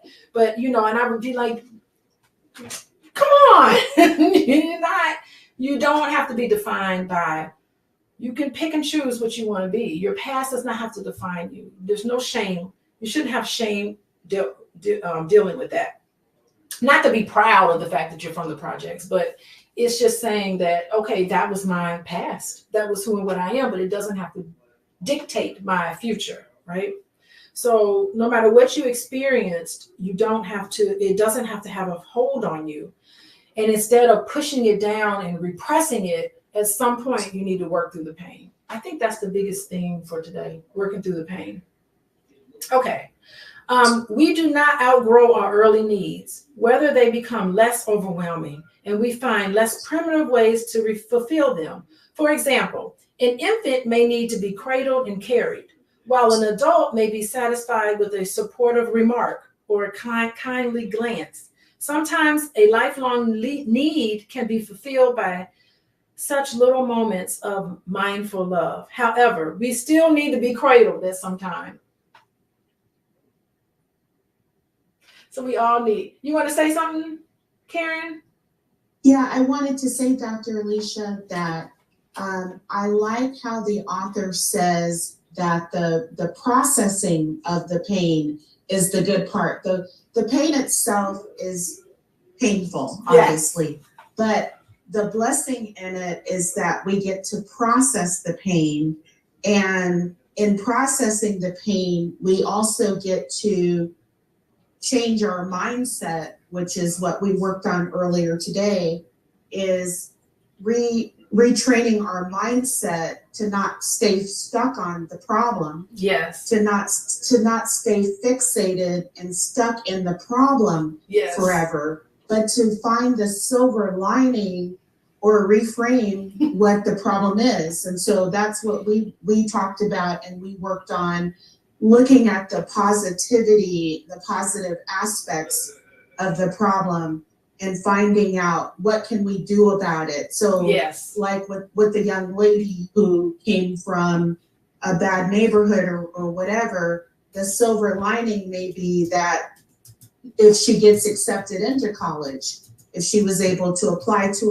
a college, a university, and get the acceptance into the college, the silver lining or the reframing is that she has been accepted into college, that she could have a brighter future Yes. that she can develop a better life for herself. So, you know, again, it's what my takeaway is to not stay in the problem, to refocus our attention to the solution, the silver lining, and reframing it so that we can, again, that ties into our gratitude, our mindset, what are we grateful for, how can we find, you know, the solution to the problem.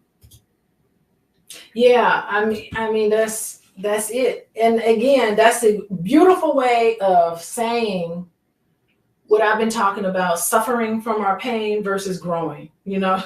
Like that is beautiful. Yeah. Thank you, Karen, for sharing. Welcome. If our emotional needs were fulfilled, he goes on to say, even if our emotional needs were fulfilled by our parents and caregivers, we emerge from childhood with trust that others can give us what we need.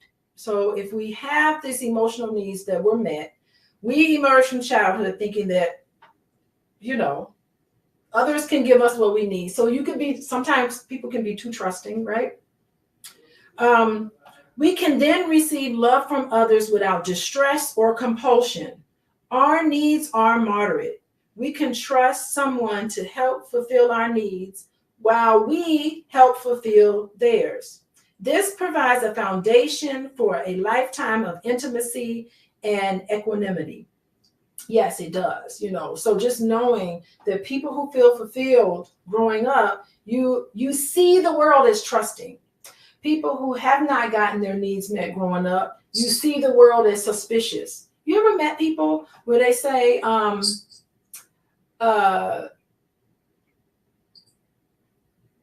don't trust none of these people.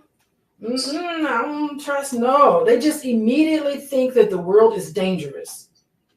And you start to wonder, why do they think everything is dangerous? Well, this is why. They think the world is dangerous because they've been taught that the world is scary, because in their homes, they experience a scary world. So therefore, the world in and of itself is somewhere where no one can be trusted. You don't even trust yourself to make good judgments. So that's what's required. Okay. Our life begins in a containing womb and then moves into an embrace. Our identity cannot grow in isolation because we are dialogical by nature. So that means that we have to have a human contact. The importance of human relationships, that is so important. Only if someone has her arms around the infant can the I am moment be endured or rather risked. So he's quoting Winnicott. I love Winnicott, by the way. He's a fantastic child psychiatrist. You guys need to check him out. He's pretty awesome. The original emotional needs of life were fulfilled in the holding environments of the womb. So he goes on to talk about, listen, at one point, all of our needs were met, right?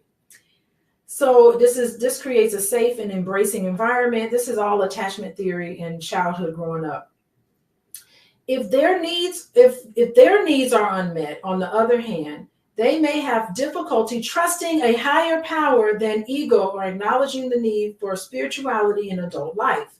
Faith commitments call for trust in an invisible source of nurturance. And when visible source of nurturance have let us down, we are less likely to trust the invisible sources. That's interesting. So, I mean, I do find,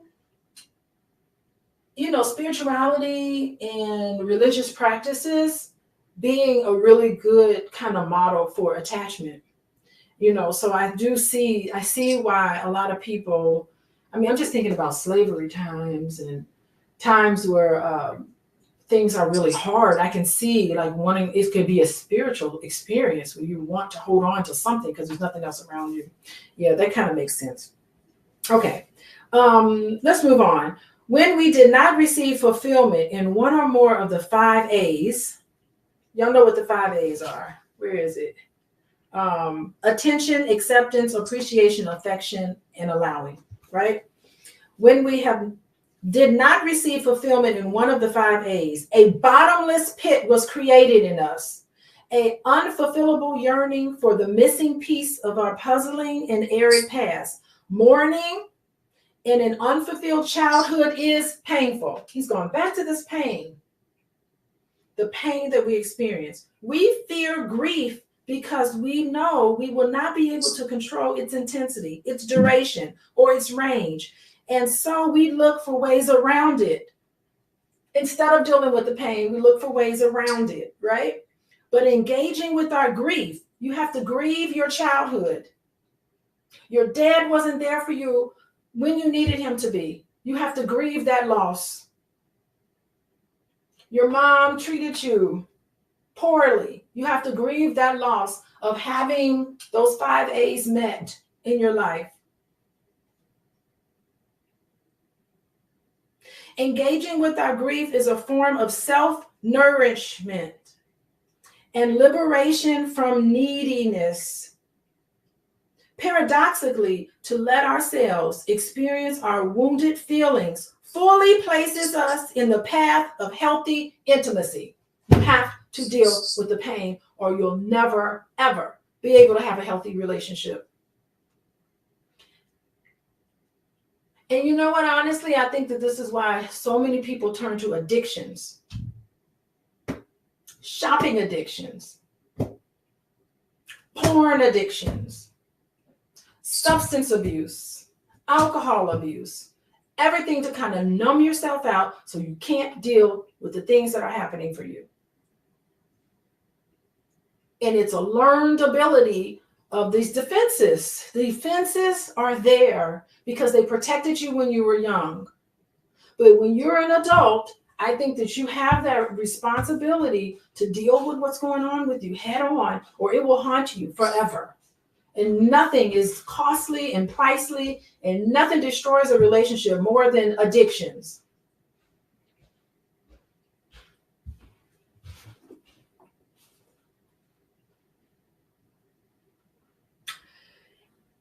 Is this my problem? Have I been afraid to grieve what I did not get from mom and dad, and so have demanded it from partners, strangers, and innocent bystanders? I am unable to find it in myself because I have been investing all of my energy in looking for it in some place else. You're not going to get it in a Gucci belt.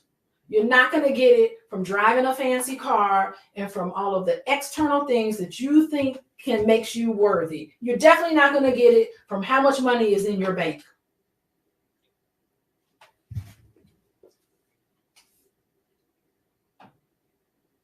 To retrieve the past and undo the past are the paradoxical goals in relationships.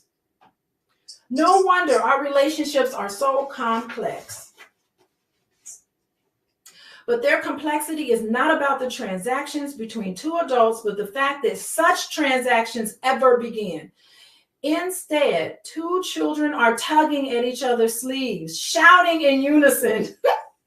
This is what two married couples look like to me. Two children trying to get each other's love and attention.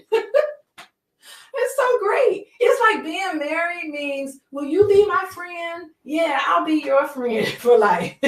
Will you be everything for me? That's what two married people. And it's funny because when you bicker with each other, it's like you really do regress. You go back to like children bickering. It is really amazing how adults be regressing, bickering.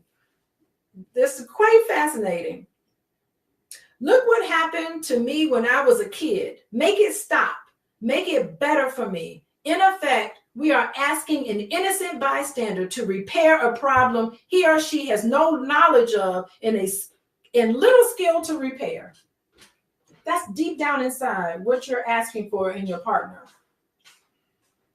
And all the time and energy that goes into that transaction distracts us from the first part of our work, repairing our own lives which may require some work in therapy. He's telling you right now in this book that sometimes you have blind spots. And a really keen therapist will be able to look at you and will be able to connect the dots, give you that reflective functioning. You want your reflective functioning score to be up.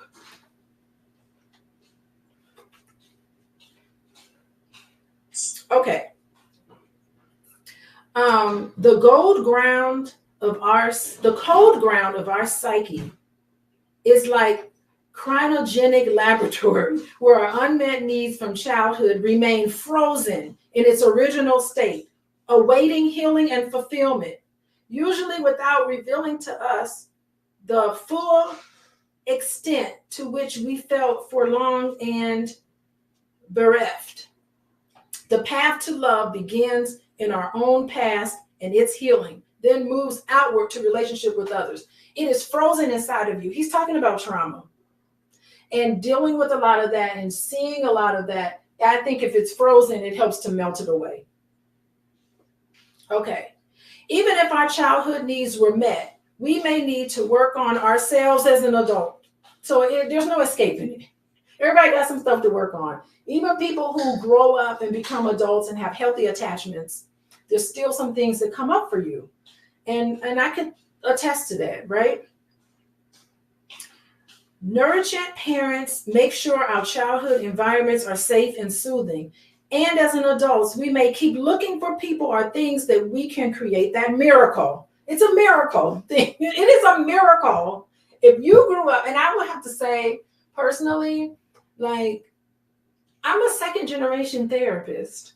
So both my parents have advanced degrees in, not to say that I'm not better than anyone else, but they had advanced degrees in child development.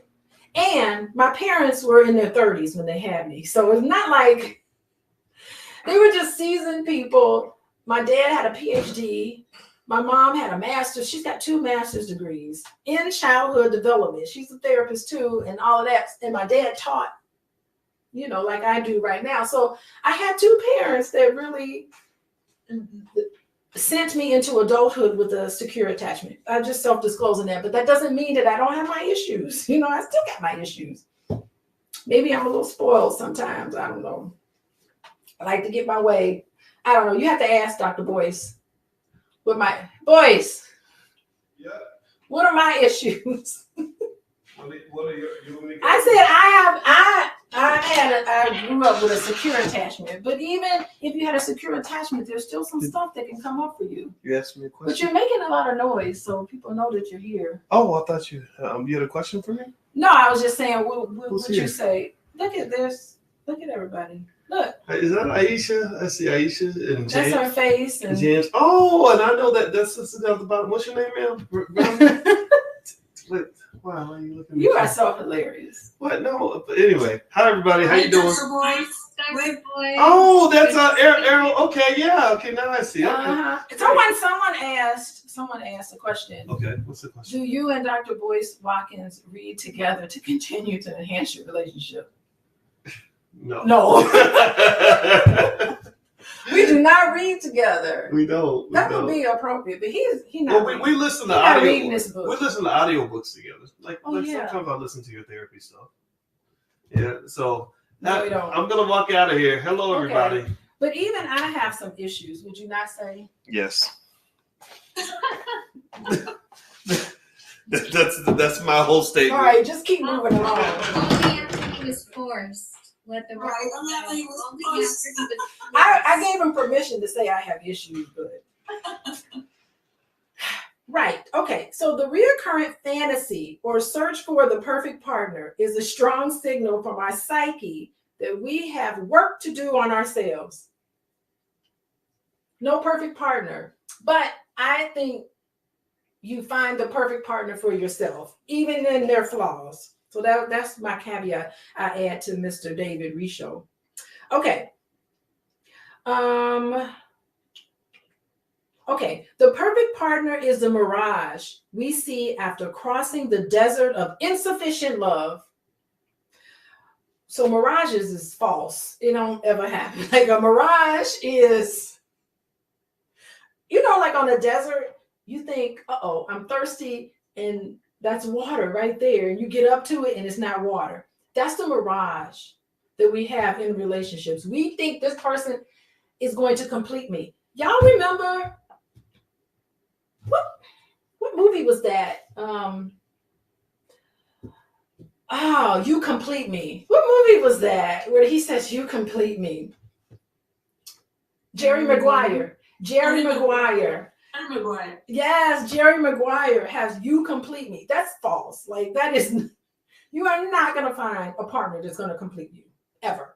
Like, they need to stop making movies like that, because no person is going to actually complete you. I think we need to stop with that. That's a mirage, right? Mirages happen because we lack water. That is, we lack something we have needed for a long time. They are normal, nothing to be ashamed of. We should notice them, take them as information about where our work lies, and then let them go. Because ain't nobody going to be perfect, right? If we do this, we will come across the real oasis. Nature's gift to those who keep going, who are not stopped by the mirage. Oh my goodness. I love that part.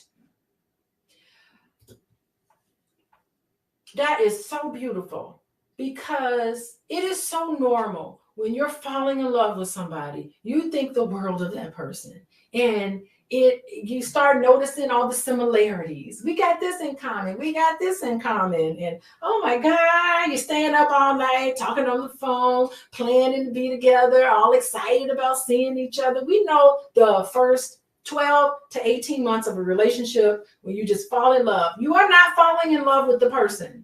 It is infatuation, and that's what it is, right? And I don't want to say love bombing, but it's normal to do a little bit of love bombing. Love bombing is normal. You don't want to go overboard with it, because then that's a deep sense of insecurity. But it's important that beginning stages of relationship, you want to put your best foot forward. That makes sense. And you just love everything it is about each other. But after that 12 to 18 months, the real oasis is getting over the disappointment and the letdowns that will happen in your relationships. It is normal. And so many people break up with someone. There's a lot of people I work with in my client and my caseload where they're just unrealistic about relationships. Like, it is normal. We should expect to just fall in love and, think the world of this person. And it's also normal to get past the differences, because eventually you're going to start noticing the differences. God, I never noticed that he scrapes his teeth when he eats. Good grief, I never really noticed he snores so loud. But golly, does he have to be talking so loud? You start noticing things. And it's just normal. It's just normal, right? But what we don't understand is that the true gift is the other side of that. That's where true love and true intimacy happens, when you are able to love someone through their faults. As long as it's not toxic or some of the awful things. I mean, there's some caveats to that. I'm not saying people should stay together. Sometimes there's some things you can't deal with. But for the most part, being realistic about relationships, the true gift is those who keep going, who are not stopped by the mirage. Yet it is a given of life that nothing is permanently and finally satisfying. Despite this fact, many of us believe that somewhere there is a person or a thing that will be permanently satisfying. Such a chimerical belief and the restless, desperate seeking that follows from it can become deeply disheartening and self-defeating. In mindfulness, though, we can surrender to reality with all its impermanence and frustration. And from that position of surrendering, something wonderful, encouraging can happen. We find that we want a partner who walks beside us in the world, not one who will change its given or provide an escape hatch from them. That's the commitment. Someone who's going to be your companion, even through ups and downs. And to have that in another person is a blessing, even in their faults. We will find a pleasing balance between surrendering to the given of the fundamental unsatisfactoriness of life while maximizing our opportunity for contentment. It is our discovery of the fallacious past. He's really working his vocabulary right now. He's using SAT words here. Where was I? For unsatisfactoriness.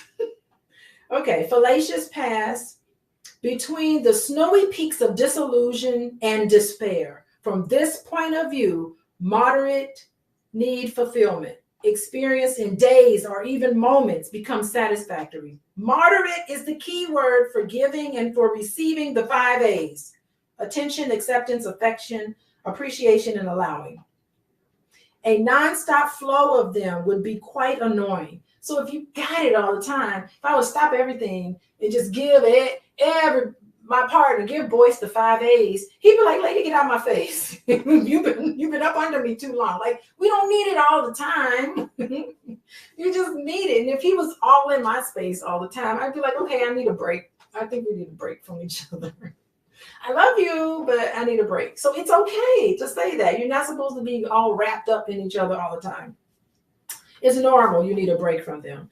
Our fantasy mindset makes us long for just what we would soon flee. Hence, what seems like an unsatisfactory compromise is actually the adult's best deal.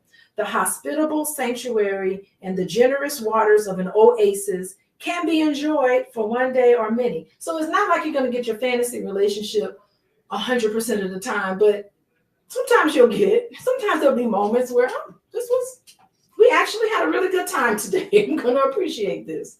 Okay, you kind of got on my nerves today, but we'll try again tomorrow. You know, this is just realistic, right? Sooner or later, they will cloy, and our hearts will long for what comes next. The desert and what lies behind it. Whatever their mystery or hardship beckon, and they cannot be evaded or renounced. Journeying is built into us, no matter how beautiful our home. The idea, it's a journey. You're always on this journey of ups and downs, right? The idea of something more or different excites us no matter how pleasing our present circumstances. Okay, so he's going on about, he's using lofty words at this point. I can skip the lofty SAT words. So lastly, here's what we're saying. As long as you hold on to wanting something from the outside, you will be dissatisfied because there is a part of you that you are not totally owning.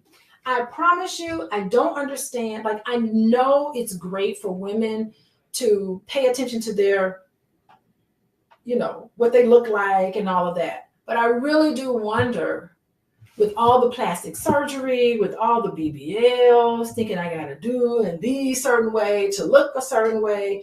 Like, sometimes there's just never ending. Like, you always are scrutinizing yourself. Like, I'm going to feel good only when I look a certain way. Not when you look like yourself, because I promise some of these women, they don't even look like themselves anymore. Now, I do have on blush and a little bit of lipstick. And I mean, so there's, with reason, right? Not that I want to change the way I look, just look like a totally different person. Because you're holding on to something on the outside. This is the materialism that I'm talking about. And that's the bottomless pit. Be content with love who and what you are right now, is what he's trying to say. How can you be complete and fulfilled if you believe that you cannot own this part of yourself until somebody else does something?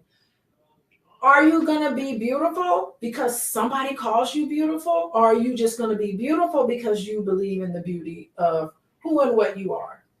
Because beauty is really what you do and how you are and how you treat people and treat yourself. That's the beauty, right? If it's conditional, It will not totally be yours. If you believe that you cannot own this part of yourself until somebody else does something, waiting on somebody else to fulfill you, and moments where you're not fulfilled by that person is conditional. If it's conditional, it's not totally yours. So we'll leave it here, page 24. Let me mark my page. I do want to come back next Sunday. I ain't doing nothing Sunday evening. But I do want to come back and probably the same time, 7 o'clock, to talk about this book, How to Be an Adult in Relationships. Get the book, read up until page 24, so you'll be able to see what we've covered in the past. Thank you for talking. Thank you for contributing. Thank you, everybody in the chat. We got some people here. Zara. Who else is here? Khalid, Dr. Vive. Thank you, Dr. Vive, for joining us. And everybody. So I'm thinking we'll come back next week. An hour and a half. We'll probably shrink it down. Maybe not so long next time. But anyway, let me say goodbye to StreamYard, and then I'll come to Zoom later. Okay. Bye, everybody. Thank you, Dr. Alicia. Okay.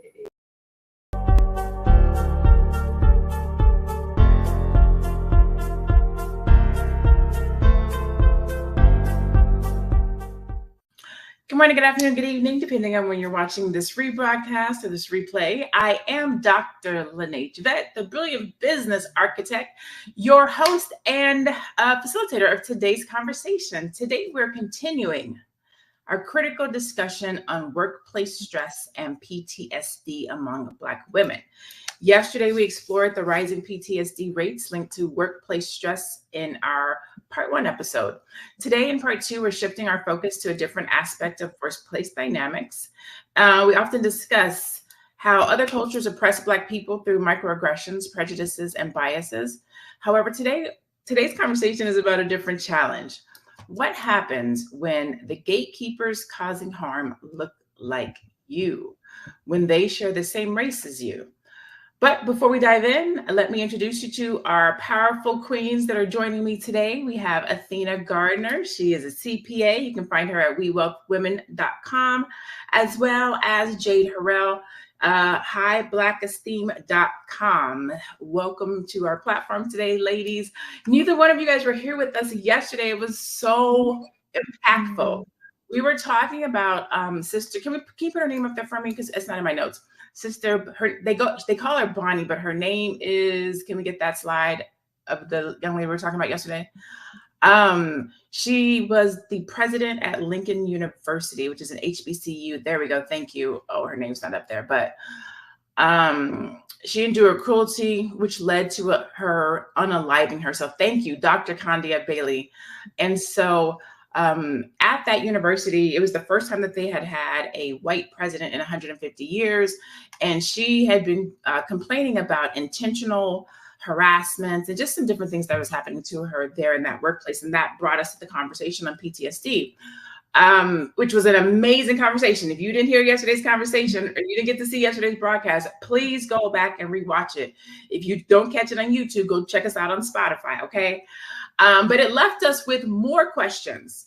As we were closing out our conversation yesterday, there were 3 or 4 questions that were left in the chat that we felt still needed to be addressed. So if we can get those slides, I want to so one of them said, unfortunately, my worst experience was working under a Black woman. I definitely had to quit that job. That was one of the comments from yesterday. Another one read, appreciate all this self-advocate, but what do you do when the gatekeepers causing harm look like you, the same race as you? Another comment said, I work in the medical field as well. A lot of women are not secure in who they are. Everyone is in competition, but why? All of our jobs are important. Is there one more?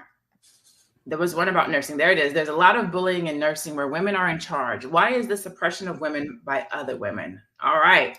So let's get into today's conversation. If you are in the chat, let us know.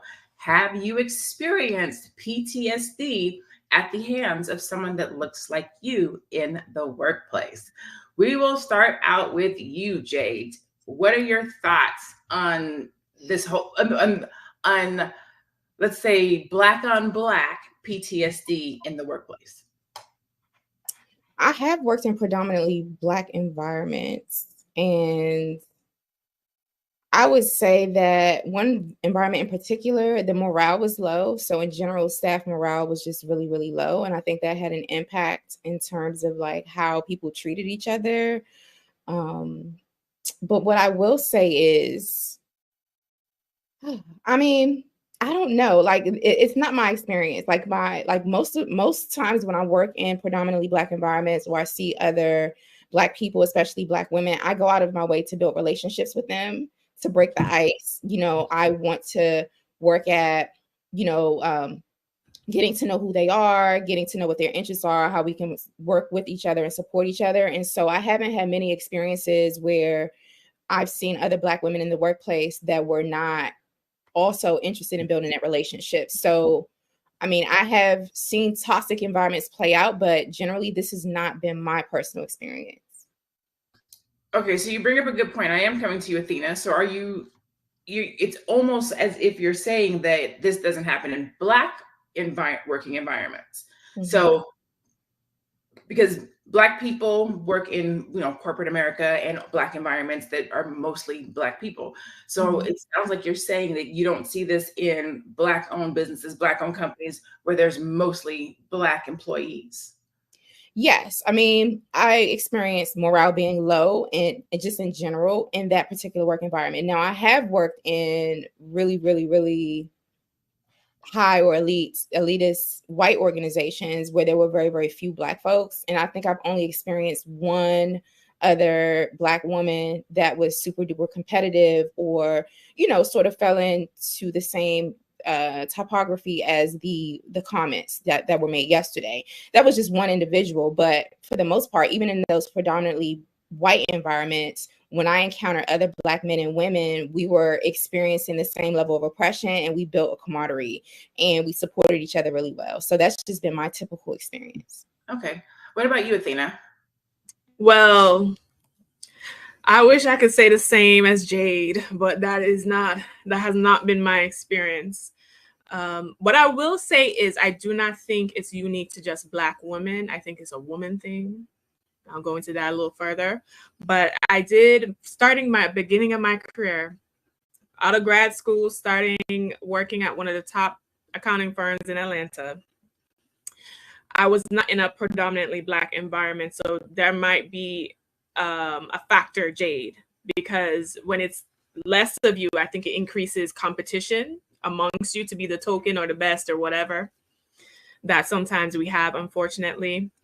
And my superior was a Black woman, Black, natural hair, African ancestry, like name hard to pronounce type situation.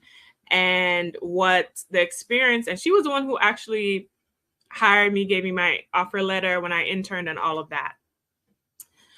My experience now, I probably signed an NDA, so I can't name firm or specifics or anything like that. But I was a staff. I was fresh out of college, entry level. She was in a position she was going to make partner or trying to make a play for a partner in the firm.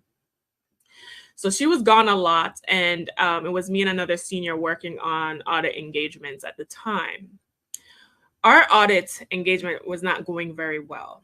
But throughout the whole process, she was like, oh, befriending me. Oh, yeah, we both have natural hair. Sister girl thing, right? When it came time to take accountability for whatever was going to happen, she digged a hatchet in my back. Like, she basically sacrificed me so she could, like, get her promotion or whatever. And at first I thought, okay, maybe it's me, but I was in a toxic work environment. It was predominantly white. People were questioning my value, even though my resume and my skill set outperformed my peers now. Even when I went to school, all my experience outperformed my peers. So that is also another layer. But how I knew she did it was I actually was on an engagement with just men. And one of my male mentors, he left the company. I didn't know why, but he was at the same level as her. After the fact, after I done quit, moved, that whole situation, and she like made me like quit my company because I can't stay in toxic environments. I'm just not going to do that. And I'm not going to stay in places where I'm not valued. And I'm not going to stay in places where I'm disrespected. That's just my personality type. You know, I'll peace out really quick. So he told me basically that they had conference calls where as senior managers, where she has said things like she doesn't want another Black person on her team. She has said, yes, she had said all kind of, I want to be the only Black token and I don't want other Black people on my team and things like that. So it further confirmed to me that, okay, this woman just was not, she was not supportive as she was coming off. She was actually very competing with me. Now, I thought that would be one situation, but throughout my career working under women, white women, I have suffered microaggressions. Just women in general, I don't know what it has been, but it seems like not all women, right? But it seems like, especially with upper management and in the accounting and finance field, there's less of us there. So you want to do a good job. So instead of creating... Wait. So we're going to actually get to the women conversation. We're going to get to the women conversation. So I want to back up a little bit because there's an analogy that we've all heard in our lifetime, which is crabs in a barrel, right? And so that leads me to, I personally don't like to use that terminology. I identify it and I know what it means, but I don't like to liken us to crabs. And I definitely don't want to make it seem like we're not supporting each other and we're tearing each other down. So what I will say is, and/or the question I will impose is it that there's not enough of us in particular environments and workplaces? Is it that there's not enough of us at the table and we're still having the conversation about Black people and or Black women to other Black people? What do you think, Jade? And or before I ask Jade, what do you guys think in the comments? Do you, in your work environment, are you the only Black person? Are there other Black people in your environment? Do you feel as if there's not enough Black people and that is why you may or may not be being treated the way that you're being treated in your workplace? Go ahead, Jade. Absolutely. Okay, so I want to say that I have not worked a 9-to-5 since 2016. So thanks to the work that I did in the Black Business School, the things that I learned, like I left and emancipated myself from the 9-to-5 world back in 2016, and I went into sort of, consulting, contracting, and working for myself. And at that time in 2016, I believe I was about 33 or 34 years old when I left the 9-to-5 world. And so now I go into schools and other organizations where there are a lot of Black folks in predominantly white environments, and some of them may experience that some of the same dynamics that Athena has expressed, but I wonder how much of that is also cultural. And when I say cultural, like, yes, we are melanated folks working in places whether we are intentionally or unintentionally, being tokenized, but in my experience, a lot of Black Americans like myself who do not come from immigrant families tend to have a lot more camaraderie and have a us versus them mentality when it comes to the dominant power structure in general. And we tend to kind of stick together. It has been my experience where, like, I think Athena pointed out that, her superior in that particular situation definitely was from the continent. A lot of the competition, the anti-Black rhetoric, and, things impact our communities intraracially or interculturally in many different ways. And so there could be more of a revolutionary mindset or more of a mindset of being very community oriented and wanting to build those bridges in certain aspects of our cultures, and then in other aspects is kind of like being a token is a crown jewel, or being tokenized as a crown jewel, and creating competition and seeing that the white man's ice is colder could be more prevalent in certain cultures because colonization, imperialism, and racism and white supremacy is taught and understood differently. So I wanted to point out those dynamics as an anti-racism trainer. And that's something that I definitely do see, even when it comes to the Latinx community, you know, with colorism and all of the things that we also have. We just all interact with this oppression very, very differently, depending on where we come from. Thank you for that. Thank you for that. So if you're just joining us, today we're talking about why Black women hurt each other in the workplace. This conversation came out of our part 1 yesterday. We were talking about PTSD in the workplace, and it left us with some more questions that we wanted to have a conversation about today. If you are just tuning in, you can catch us every Monday through Friday at 1:00 p.m. Eastern. If you would like to get notified, you can text the word Queens to 87948. Again, that's 87948. And that way you can be notified whenever we are live. And or if you don't catch us live, you can catch us on Spotify. If you go to Spotify, you would search for Fly Nubian Money, and you can find us there. Athena, you said accounting and finance is your background, your industry. Are there a lot of Black people in that industry? Or are you one of a few people in that industry? I have a second follow-up question I want to ask you as well. I think in accounting and finance, you will find adequate enough Black people, but it's less. I would say we're definitely not the majority in any way. Specifically CPAs. So this is a stats from 2018. So I don't know the updated numbers, but less than 2% of CPAs are Black.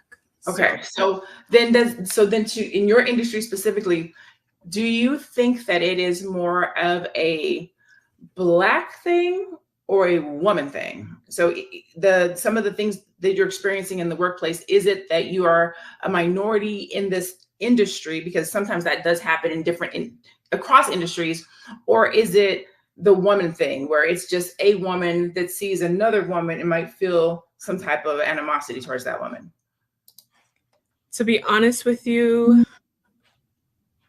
I would say majority would be a woman thing because I've had these issues with white women too. So I think it's a woman thing. However, in that particular situation, it was definitely a Black thing because my mentor came back and told me things she said specifically about not wanting Black people on her team. So, yeah. And the woman herself was Black. Yes. Okay. Yeah. So then I'm gonna take this question, and I might ask both you guys. So let me take this question to y'all, to Jade. This is probably going to be a really interesting conversation right here. Do we stereotype ourselves? So as a Black person, seeing other Black people come into our job, are we then stereotyping how they will work, what their work ethic will be like, how they're going to show up before they even get the opportunity to prove themselves? Jade. I say yes, absolutely. And that's why I make it a point to go out of my way to try my best to get to know people and build relationships with other Black people so that I am not leaning into my own biases about what someone else's work ethic or competency and things may be. I mean, I'm very, very type A. I like to do things in a particular manner. And so I have to consistently check myself and make sure that I am being fair and reasonable in my assessments of other people and I'm not judging folks. But I definitely do know that particularly I have the natural propensity to size people. I'll be like, oh, they're lazy, they're this, that, and that. And then I have to like, okay, Jade, calm down. You're not the smartest person in the room all the time. So yes, yes, yes, and yes. And I think the sooner we realize that about ourselves and we take ownership of it, the better off we'll be.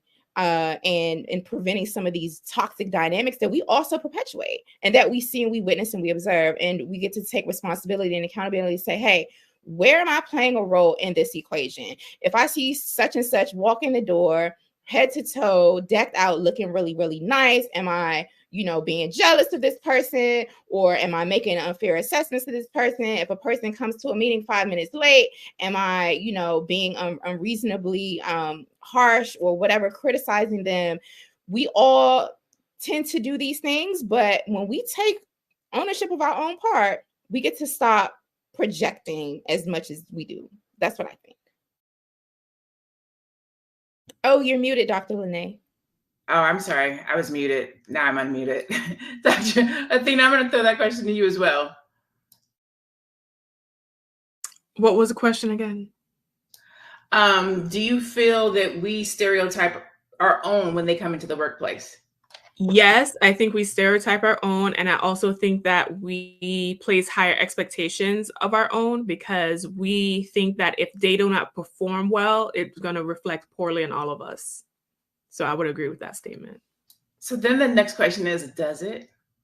Does it, when one Black person does wrong or bad or falls off in the office, does it affect all of us? Does it affect everybody else that's in there? You say yes? Yes. It does. Yes. To us or to the executive, to the people that are working there? I think, because sometimes I think it's us more. Like, I think we personally take on the behaviors and the work ethics of other people as if how they work makes us look bad. So I think it's more of us taking it on than the people that actually work there. What do you think? No, I think it's both. I think because I've been putting on a suit. I've been making sure I've done everything A to Z, and this person's going to come and mess it up for all of us because we already know we are working against certain stereotypes that are negative. Now, if I had a stereotype that I was Asian and I'm smart and I'm good with money and that, I'm probably going to stay married forever, those are positive stereotypes that work in my favor. But unfortunately, as Black people in America, we do not have a lot of positive stereotypes. Our stereotypes is that we like to play, drink, have fun, and all kind of negativity, right? So when one of us does not perform, at least to a base standard level, unfortunately, it reflects poorly on all of us within the group and what others are looking at us as. And that also plays out in greater society because if Sexy Red goes and does something crazy, it's like, oh, all these Black women just love to twerk. So we don't escape that. So we basically taking our PTSD into the workplace with us. Correct. We don't stand a chance. I like what Pretty Fit Niaja said. She said, personally, I will go out of my way to help another Black person in the workplace, especially if they are performing below level. I think that that's kind of how I operate too. Like Jade, I haven't been in the workforce in like 10 years, but I have always had really, for the most part, great experiences. But let me temper that with, normally I am, if not the only Black person, one of two, maybe three Black people, maybe a group of minorities. The bulk of my major career growths have been at the hands of women. My first one was at an architectural firm. It was a Hispanic lady who brought me into the company. I have no experience as administrative assistant. She gave me one of the hardest executives and then coached me on how to help him. He was a Hispanic dude he was the first one in his family to become an architect. And so he was very protective of the work that he did. And she showed me and taught me how to get in there and to take control of it. And I did it. And he gave me like a 20% raise in like 3 months, and then turned around and gave me a promotion in 2 years. I had like a $7 increase. And at that time, I'm like, I don't even think I'm 30 yet. And so that was a Hispanic woman that took me under her wing and showed me. And then when I left, and then I went from administrative assistant to executive assistant, which brought me back home to Phoenix. I got a different job as a marketing assistant, white lady. And she's like, I see something special in you. I want you to go, and have me never finish your degree. And so she sent me to get my bachelor's degree, and the company paid for it. And then I got my master's degree, my MBA, and then I got promoted to executive assistant. And that was the very last job that I worked at until I became an entrepreneur. $1 billion aerospace company, which leads me to the microaggressions that I talked about yesterday. Being the Black face of a $1 billion aerospace company, where it's the CEO, the president, and then me. I'm sitting at tables with nothing but white men, the vice presidents of technology, the VP of R&D, the VP of this. And I'm having to say, this is what we need. This is what we have to do, this, that, and other. With the women, it was promote, promote, promote. With the men, it was, little Black girl, I know you're not sitting up here trying to tell us what to do. Do you know what we make? Do you know who we are? Do you know what we do? I'm having to repeat myself. I'm doing all the things. I'm wearing glasses so that I can look smart. I'm trying to make sure that I have all the right words. I'm doing all of the things to appease and tap dance to be taken seriously. Have you ever had to do anything to prove your worth in the workplace due to your race, Jade? And then I'm going to ask you the same question, Athena. Yes, absolutely. Definitely in the earlier stages of, just kind of getting into a new job, definitely on the interview, having to, and then once getting the job saying, hey, I got more credentials than the rest of y'all. So therefore, and then I was also very, very vocal about not playing, because what we're talking about here, ladies, is stereotype threat.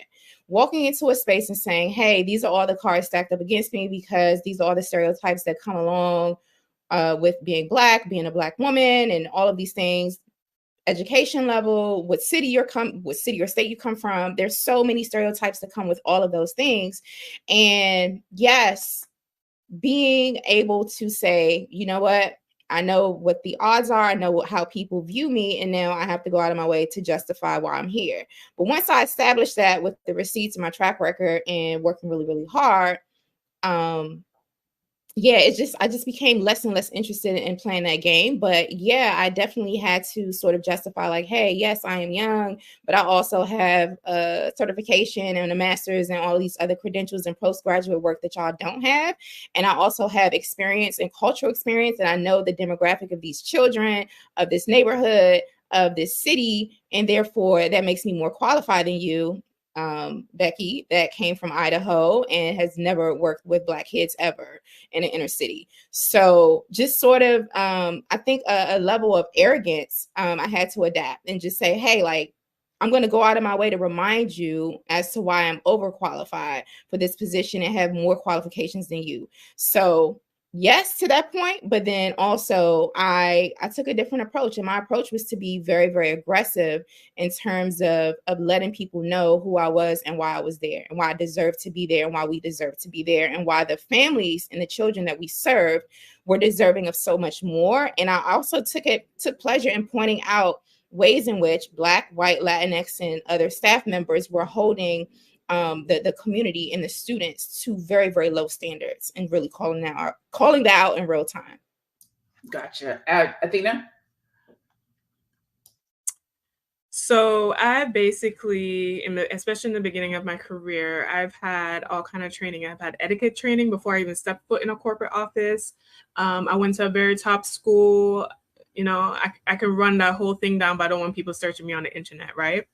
So I used to, in the beginning, when I first started my career, I didn't feel like that was important for me to vocalize that, right? I didn't feel like that was important. And today I don't feel like I do that. But during the course, in the middle of my career, I realized I had to do that because it's part of the politics, the workplace politics. I really don't have the desire or even the wiring to engage in corporate politics. So I think that's why I got bit so early in the beginning with that situation. But I'm glad it happened because it kind of taught me how to swim with sharks. And I am in accounting and finance. Accounting and finance is white male at the top and everybody else scrambling on top. And I used to feel like I had to demonstrate a level of competency, right? And that was just something that I had to do. But having actually worked in the industry and seeing the behind the scenes, especially with men, especially with white men, and how they move about within corporate structure, I realized I can relax because a lot of these men aren't that competent anyway. They're projecting a good image. They have most of the people underneath them doing the actual work. So why do I feel need to have to go out my way to prove my worth when I'm actually the ones coming up with creative ideas and solutions? So even to this day, as I meet people and engage with others, I don't feel like I have to go out my way to list the whatever would be, what I call intellectual elitism, like the degrees and where I went to school and all this other stuff. My conversation, the depth of my critical thinking skills will shine through on its own. And I think that's what, my personality, I think that's what should be the value. All the other things, unless you're hiring me for a job or I'm doing a speaking engagement or something of significance, you don't really need to know. I love that. I was looking for a comment that I saw that I thought was funny, and I wanted to share it, but it has gone all the way. It's gone. And there it is. It's from Armando Walls. He says, I just encourage my non-Black coworkers to act out and cut up. Then I conduct myself in the opposite manner. I always appear on my toes and head on a swivel, on point. Hilarious. This is Fly Nubian Money. That is so petty, first of all. Can we But you know, I have a story about that. So wait. Right, let me just reset real quick. Let me reset real quick. This is Fly Nubian Money. You can catch us Monday through Friday at 1:00 p.m. Eastern. Text the word Queens to 87948 if you would like to get a notification when we are live. Okay, go ahead. So basically, are you the Black guy or Black person at work that tries to appear to be better than the ratchet and downtrodden Negroes? If so, in my experience, I said it's petty, but it's also problematic. It's problematic. So, you know, I'm gonna set you up to appear to be ratchet and appear to be the stereotype, so then I can come in and be the token. Now he said non-Black though. He said non-Black. He said non-Black. Okay, gotcha. Okay, thank you for clearing that up because I misread that. I was like, whoa. Okay, well, that's funny. Also petty, but also be careful doing that. Be careful. Yes. Be very careful in those environments doing that, because if somebody, you know, if it gets back to management that you're encouraging the ratchet behavior, they're going to be looking at your leadership skills and your judgment. But they can get away with stuff that we can't. So hey, who am I to judge it? Yes. Okay. So today, again, I gotta reset the room again. So why Black women hurt each other in the workplace. If you were not with us yesterday, this conversation started when we were going over the president of Lincoln University who unalived herself. And it got us talking about PTSD rates among Black women linked to the workplace. Do we have the slide with the numbers? Because this is a legit situation. This is really happening. Black women in the workplace experience PTSD at 21.5%. Hispanic and Latina women experience it at 17.2%, and white women experience it at only 12.4%, which is almost half of what we experience it at. Some PTSD causes include exposure to traumatic events or threats of violence, lack of organizational support or poor management practices, excessive workload and long hours, bullying, racism, and sexual harassment isn't on there, but that we could add that on there. So that's the conversation that we're having. This is Fly Nubian Money. I am joined today by Jade Harrell as well as Athena Gardner.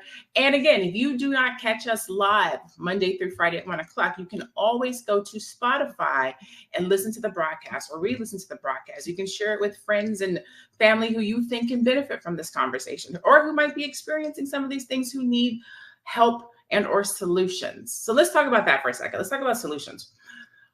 What can we do? Because we have to work, we have to generate money, we have to have jobs. So if we go into a working environment where there is stress or trauma, and it's somebody that looks like us that's causing it, what can we do? Is it pulling the person to the side and asking them and saying, yo, what's up? Maybe not like that, but like, you got a problem with me? Maybe, and again, maybe not like that. It could be saying, hey, you know, can you give me the law of the land? Are we bowing down to the Black that was there first? Like, how do you reduce the stress and trauma amongst Black people in the work environment? Okay, you have a book up. We'll start with you, Athena. All right. So 48 Laws of Power. Now, I read this book like, I don't know, maybe 8 years ago. This book, it can be applied to all life situations, whether you're on a corporate plantation or even with your own family at home. However, I think this is mandatory reading to help you sharpen your mind for the corporate plantation and the enemies that will surround you that look like you and that who do not look like you, okay?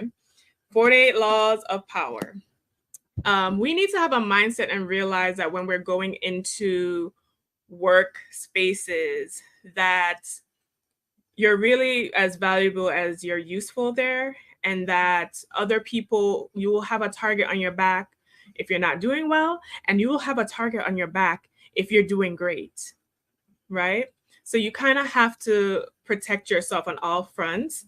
A good piece of advice I will also give is to make friends with everyone, because you don't know who is your friend and who is your enemy. I think one of my favorite Game of Thrones quotes were from Littlefinger: everyone is your friend and everyone is your enemy. You do not know who actually has a hatchet for you and who is actually your supporter. A lot of my support actually came from men and also non-Black women. Non-Black women actually gave me more game in my career than actually Black women. And going in, I thought that it would be Black women. And going in, I thought that we would that camaraderie would be there. And unfortunately, that was not my experience. Now, I've made friends with white Jewish women, Asian women, like every other woman except for my own. I'm like, what is the problem? Like, what is the problem here? But I think that keep an open mind, make friends, see where the real support is, and actually do things that accelerate your career, and just protect yourself, and just know that, you know, your workplace is just one aspect of your life, and that you are easily replaceable, especially if you're in a corporate plantation. So just bring your value there, and just leave it there as well, because, you know, that's all we need to know. All right, Jade, how about from the Black woman's perspective, working with other Black women? How can we make that better? What can we do to improve how we work with each other? Relationship building, getting to know them. I mean, that's just been my experience, is going out of the way to be intentional, to really care about them, and to see them as your sister in the workplace. My biggest allies in the workplace have been Black women. And black men. You know, my biggest adversaries and villains in the workplace have been white women. White women have been vicious. Oh my God, don't come to work looking cute, decked out, confident, and qualified. Like, some of these white women would just ugh. So again, my experience has been different. And so I've built some of the longest standing relationships in my career with Black women, and we're friends, even though like we worked together 20 years ago.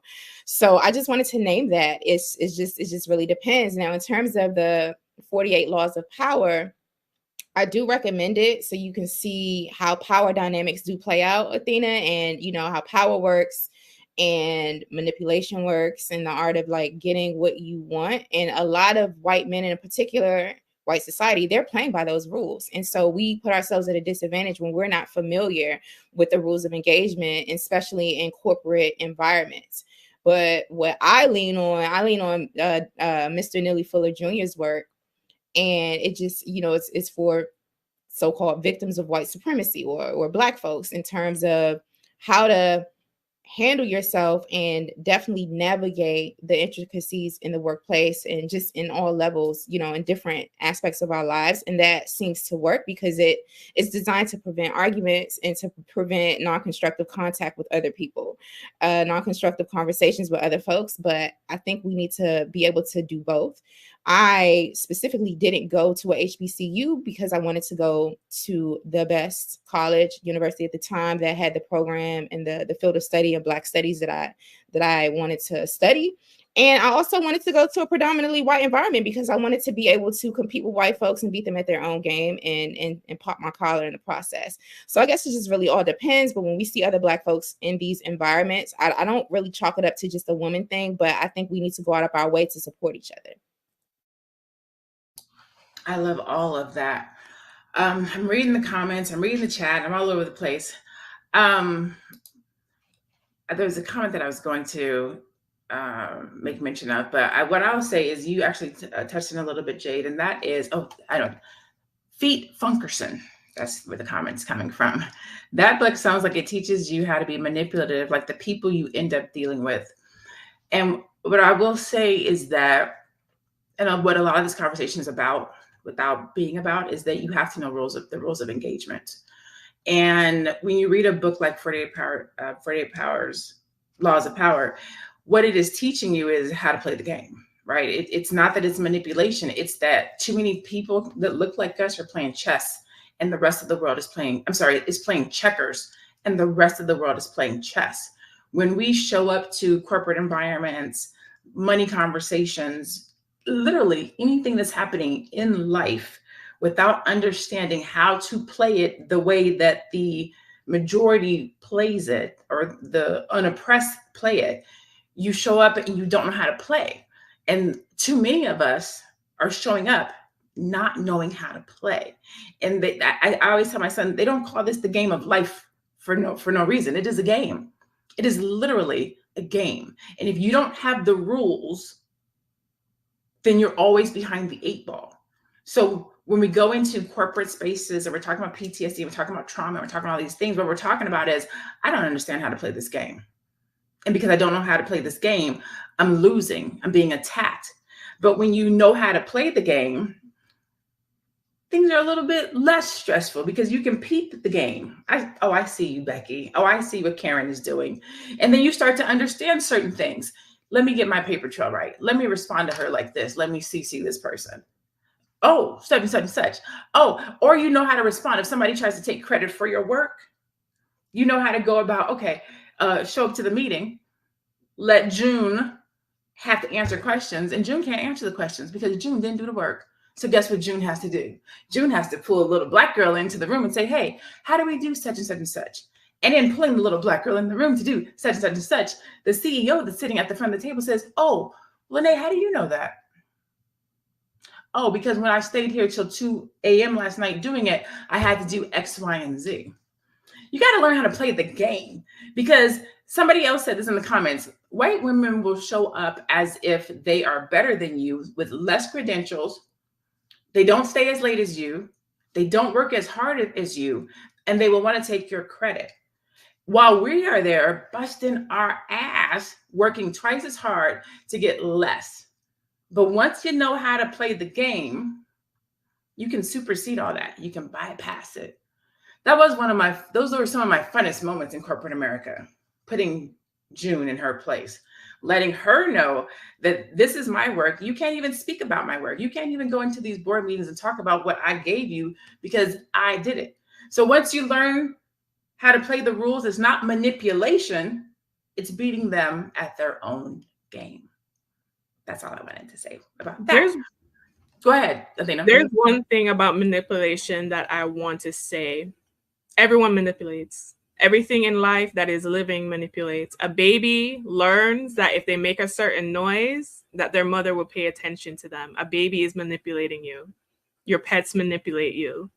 Okay, so everyone manipulates in some way, shape, or form to get results that they want, right? So I just want to put that out there. And in regard to the 48 Laws of Power, it's a good book to read. You don't have to be this dark, manipulative force, but it's good to understand. So when people try to manipulate you, you can read the play and understand what is happening to you. So you can, like Lene said, understand the rules of engagement. But I want to put that out there that whether or not you recognize it or not, everyone and everything is manipulating each other to get results from each other. I like that. This is Fly Nubian Money. If you text the word Queens to 87948, you can be notified when we are live Monday through Friday at 1:00 p.m. Today, we're talking about why Black women hurt each other in the workplace. You can also find us on Spotify if you search Fly Nubian Money. We're going to end on mindset, because I think that that's super important. And I think that that's where a lot of this starts. And that is scarcity. If they have something, I'm not going to be able to get it.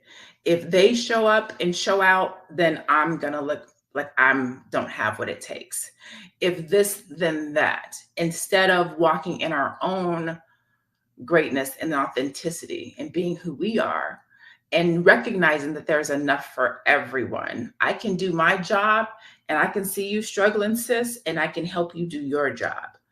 Or I can do my job and you still don't have to talk to me and treat me like that because there's enough room for both of us, right? What are your ideas and your thoughts on this, on scarcity when it comes to us as Black people, as Black women in the workplace, Jade? Yes, my approach is what God has for me is for me. And when we lean into that and we trust and we have faith that we're in the right place at the right time, we have everything that we need, we are worthy, there's nothing to prove to anyone. I have nothing to prove, but just something to offer. There's no scarcity of money, recognition, shine, or anything like that. When we lean into those principles, then we're able to really show up and be present, fully present and productive in our work and to raise our level of our vibration. I do see that a lot of this stuff is scarcity. And look at the evidence that we have in the world that reinforces that. The economy, inflation, job shortages, layoffs. We just came out of COVID. We have all sustained a level of PTSD. We're, making those adjustments, and the people and things, that we had to adjust to, and people that we probably lost during the pandemic. So scarcity, this idea of not enough, not having enough toilet paper, not having enough money, not having enough resources, etc., is really, really real for a lot of folks. But in order to combat that, we just have to really lean into a growth mindset, but also an abundance mindset. Saying that, like, you know what God has for me is for me. Nobody can take away my opportunities. I am a creator, a co-creator with the creator, with God Almighty. And therefore, I don't need to be in competition with my sister or my brother, right? I could team up with my brother and my sister for those who are in competition with us or in competition with me. When we lean into those principles, there's no need to be in fear of lack. We don't lack anything. So I'll leave it there for now. I like that. What about you, Athena? I like how Jade touched on that, because nature is abundant. And what society has created, the constructs in which we live in, creates an artificial scarcity. And what we need to do in order to advance is to have a mindset of abundance, but it's very hard to do so when you're born in these environments, and two people now who, under pressure, under racism, under oppression, reinforce the people around you and the environment, reinforce scarcity, lack, poverty, less than. And we carry those themes, we carry those traumas with us into the workplace, and it cuts us down. It pulls us back. It prevents us from moving forward in a way that is positive. And even in the example that I gave, I was a staff, entry-level staff. This woman has 12 years of experience, about to make partner, all of this.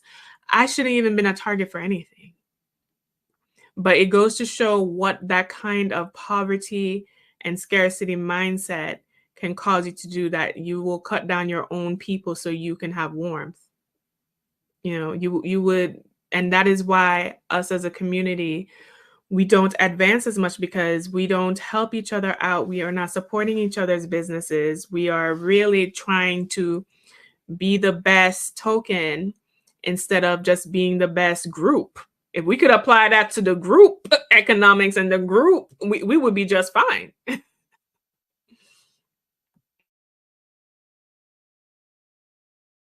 I said I like that. There's two comments that I want to talk about.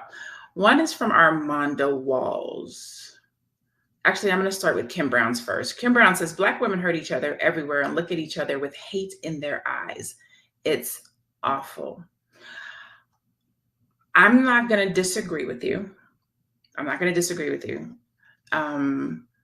going to say that it's not all Black women.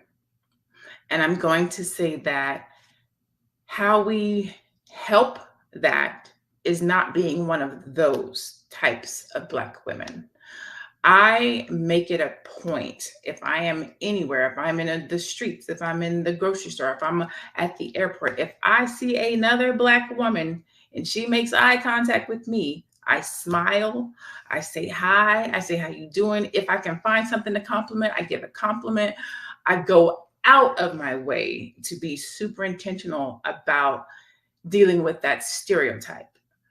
I'm not saying that it's not true. I'm not even saying that it doesn't happen. And I'm not even saying that it's not a true stereotype. I am saying that it can't just be something that we talk about without actually trying to help, without actually trying to have a solution to.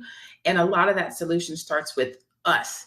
And sometimes it starts with us, the people who are hurt by it, the people who've been damaged by it, the people who are on the opposite side of it. Jay, can you add anything to that? Yes. See, when I'm looking at the comments and as we're having this conversation, I am thinking about the law of expectation. And we all know about the law of attraction, like attracts like, and your thoughts become things, and you bring those experiences that you think about and you feel, you manifest them into reality. The law of expectation says what you expect, it comes true. So if I'm walking into a room and I'm expecting, you know, another Black woman I see to be nasty and dismissive, or just going to cut my throat, then the universe is going to reciprocate that. My experience has been so different because I don't expect, when I see other Black folks, for them to, you know, be crabs in a barrel. I expect them to be my brother and my sister and to build relationships with them. And so I think this is a real opportunity for us to really sit with ways in which we have internalized our own anti-Black racism and oppression. This is why the work that I do at highblackesteem.com, shameless plug, is so important, because we really look at ways in which we have been culturally programmed and how that racial programming has impacted us, and how we may have these certain attitudes towards other folks in our community. But when we shift our expectation and say, hey, we're actually not struggling, we're actually doing well, we are actually building, and this is what I expect to see, because I am going to represent that everywhere that I go. The people that I come into contact with have no choice but to shift those things in my favor to carry out that vision. And so moving forward and elevating the conversation and taking accountability for yes, our biases and how we show up and how these things have impacted us and we internalize them, but then also looking for ways to expect something different, to expect more from each other, and to really be what we're expecting to see. Thank you. And then there was a comment over here. Okay. A healed perspective. The first person who bullied me at work was another Black woman, and I'm rarely bullied at work by white folks.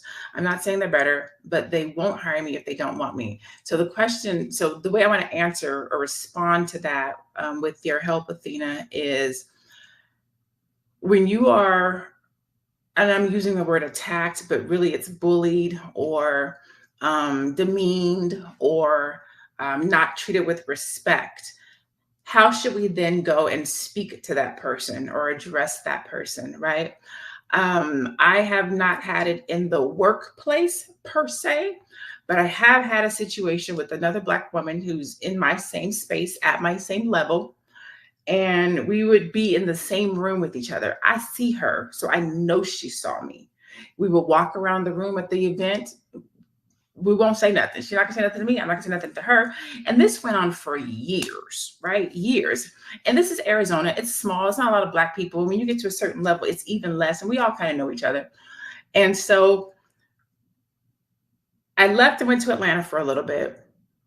And then I came back. And when I came back, I was like, look, I'm coming for everything with my name on it in Arizona. And so I had to actually reach out to some people who I felt like there was some static with. She was one of them. I said, hey, would you like to meet me at Starbucks? I just want to have a sit down. I'm back in town and I just want to see, I would like to sit down with you. So we had to sit down. I took her to Starbucks and we sat down. And I was like, do you have a problem with me? I didn't say it like that. Let me calm down. I said, I see you all the time and I feel like you see me too. Do we have an issue? Have I offended you or something like that? We don't speak, we don't talk, like, what's up? And she was like, no, I thought you had a problem with me. I was like, no, I've respected your space because I always felt like there was something wrong. And she was like, no, she's like, I don't really know what happened. I don't really know how we got off track, but I just, felt like you wasn't feeling me. And I was like, well, I feel like you wasn't feeling me. And she was like, well, I think you're amazing. And I was like, well, I think you're amazing. And since then, we have partnered on multiple different things. She has pulled me into multiple different rooms. She has put my name in rooms and conversations that I would have never gotten into. We do a lot of the same things, but differently. And so just taking that itty bitty teeny tiny step to reach out to somebody and say, hey, like, what's going on? Because sometimes it could just be two people that are misreading each other, and you come to find out that y'all can really kick it and y'all cool. Athena, how would you or have you addressed conflict amongst you and someone else that looks like you? It could be in the workplace or it could be personally. Oh my gosh, how can I address? Okay, I'll say this. All right, Dr. Boyce, he might hit me up. So this was at ABC conference. This was Charlotte's, right? So I was there as a guest, and I think this is when they were still doing like the speed dating and all that stuff. Now, there were a group of two ladies. One of them was from Palm Beach, and she's not really a friend, but I've seen her at the Young Black Professionals Chamber of Commerce. So she actually showed up. So we're like, oh, you know, and we were spending time, and she had her sister. So I guess one of the speed dates didn't go so well. She met a gentleman, and things got crash and burn once he started mentioning Kevin Samuels. That's all I heard from that. Right? He mentioned Kevin Samuels, and then it was like a nosedive after that. Then I made a comment like about it that I don't think, because you know how I stay about these men. I was like, I wouldn't get riled up about it. It's not that serious. Her sister, who was so nice to me, so warm, basically went and made up this story that I said something negative, which I did not say. But what I appreciate was that she came to me. I was walking up to my room. Not the sister, the other girl. She came to me and was like, can I talk to you? I was like, sure. She then told me that, you know, her sister told her these things that I said, and I said that wasn't true. And then she told me that, you know, they were basically talking mess about me and all this other stuff. And then she apologized, right? She didn't have to do that. I would have never known that these conversations were happening. So to your effect, Lene, I think sometimes just reaching out to the person and trying to build a bridge there, you know, is a good thing to happen, because then it can resolve things. But looking back on that situation with the sister, I realized, you know what, this girl, for whatever reason, did not like me. And it was almost like she was waiting for an opportunity to find something to justify her hate. And I'm glad that her sister was above that, because she also confessed that the relationship between her and her sister was very negative and like a toxic sister type of thing. So basically going to the person, addressing it with them, yes, not leaving it hanging out there. Yes. Okay, good. In the workplace, document things though. That's all for HR. Awesome. So again, this is Fly Nubian Money. Today's conversation was why Black women hurt each other in the workplace. But we also, so not only did we talk about why, we gave some solutions. I think we gave some opportunities for healing. We talked about ways to diminish it. We talked about ways to address it in your own environment, in your own workplace. And so if you enjoyed today's conversation and you want to hear more conversations like this, you can tune in every Monday through Friday at 1:00 p.m. Jade, can you tell people how to find you and where they can locate you online? Absolutely. I can be found at Lioness Crowned.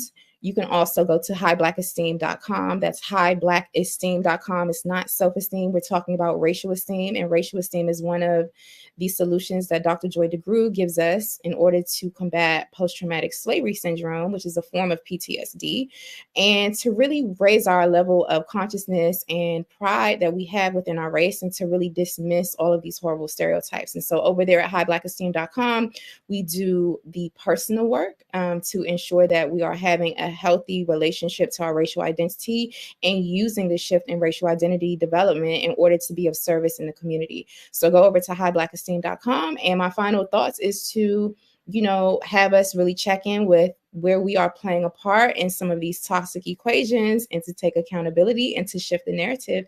Thank you for having me. Awesome. Thank you for being here. And Athena, can you tell people where they can find you as well? Yes, you can find me at wewealthwomen.com. If you are a woman and you want to have confidence with your finances and to create the wealth that you deserve, you can have me, Athena, CPA and women's wealth coach, help guide you through that process. So you can always find me at wewealthwomen.com, at wewealthwomen on all social media platforms, and listen to my podcast wherever you listen to your podcast called the We Wealth Women Podcast. Oops. Awesome. Thank you for being here as well. I did not give you guys the final number. So I'm going to close with that information. But before I get to that, I'm Dr. Lene Javette. I am the brilliant business engineer. I help Black, specifically service-based entrepreneurs who package and sell their expertise to brand their brilliance, triple their revenue, and make an impact. You can catch me online at www.drlenejavette.com, or you can find me on social media at I am Dr. Lene Javette. Today, we talked about why Black women hurt each other in the workplace on Fly Nubian Money. You can go to flynubianmoney.com if you'd like to get some free resources and tools to help you with your money. You can also replay the restream on Spotify if you look for Fly Nubian Money.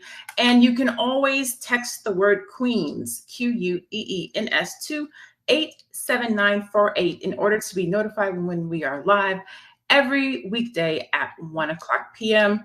As always, we thank you for tuning in and for being here with us, for letting us come into your space and give our perspectives and show up. Continue to have a great day today and a great weekend. As always, stay Black, stay blessed, stay beautiful, and be one. We'll see you guys on Monday. Bye-bye.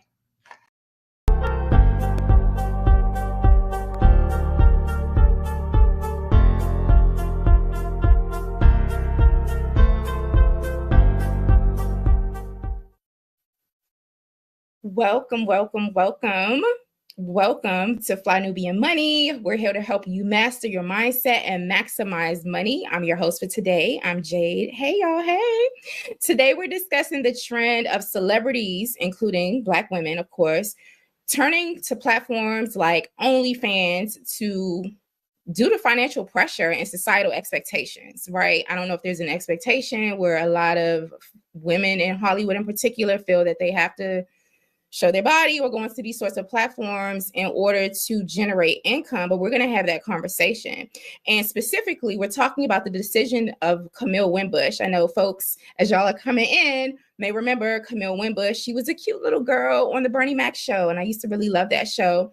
And she joined OnlyFans. She made that decision to join OnlyFans, and it has sparked a lot of discussion on social media about the choices celebrities make to ensure their financial stability sometimes.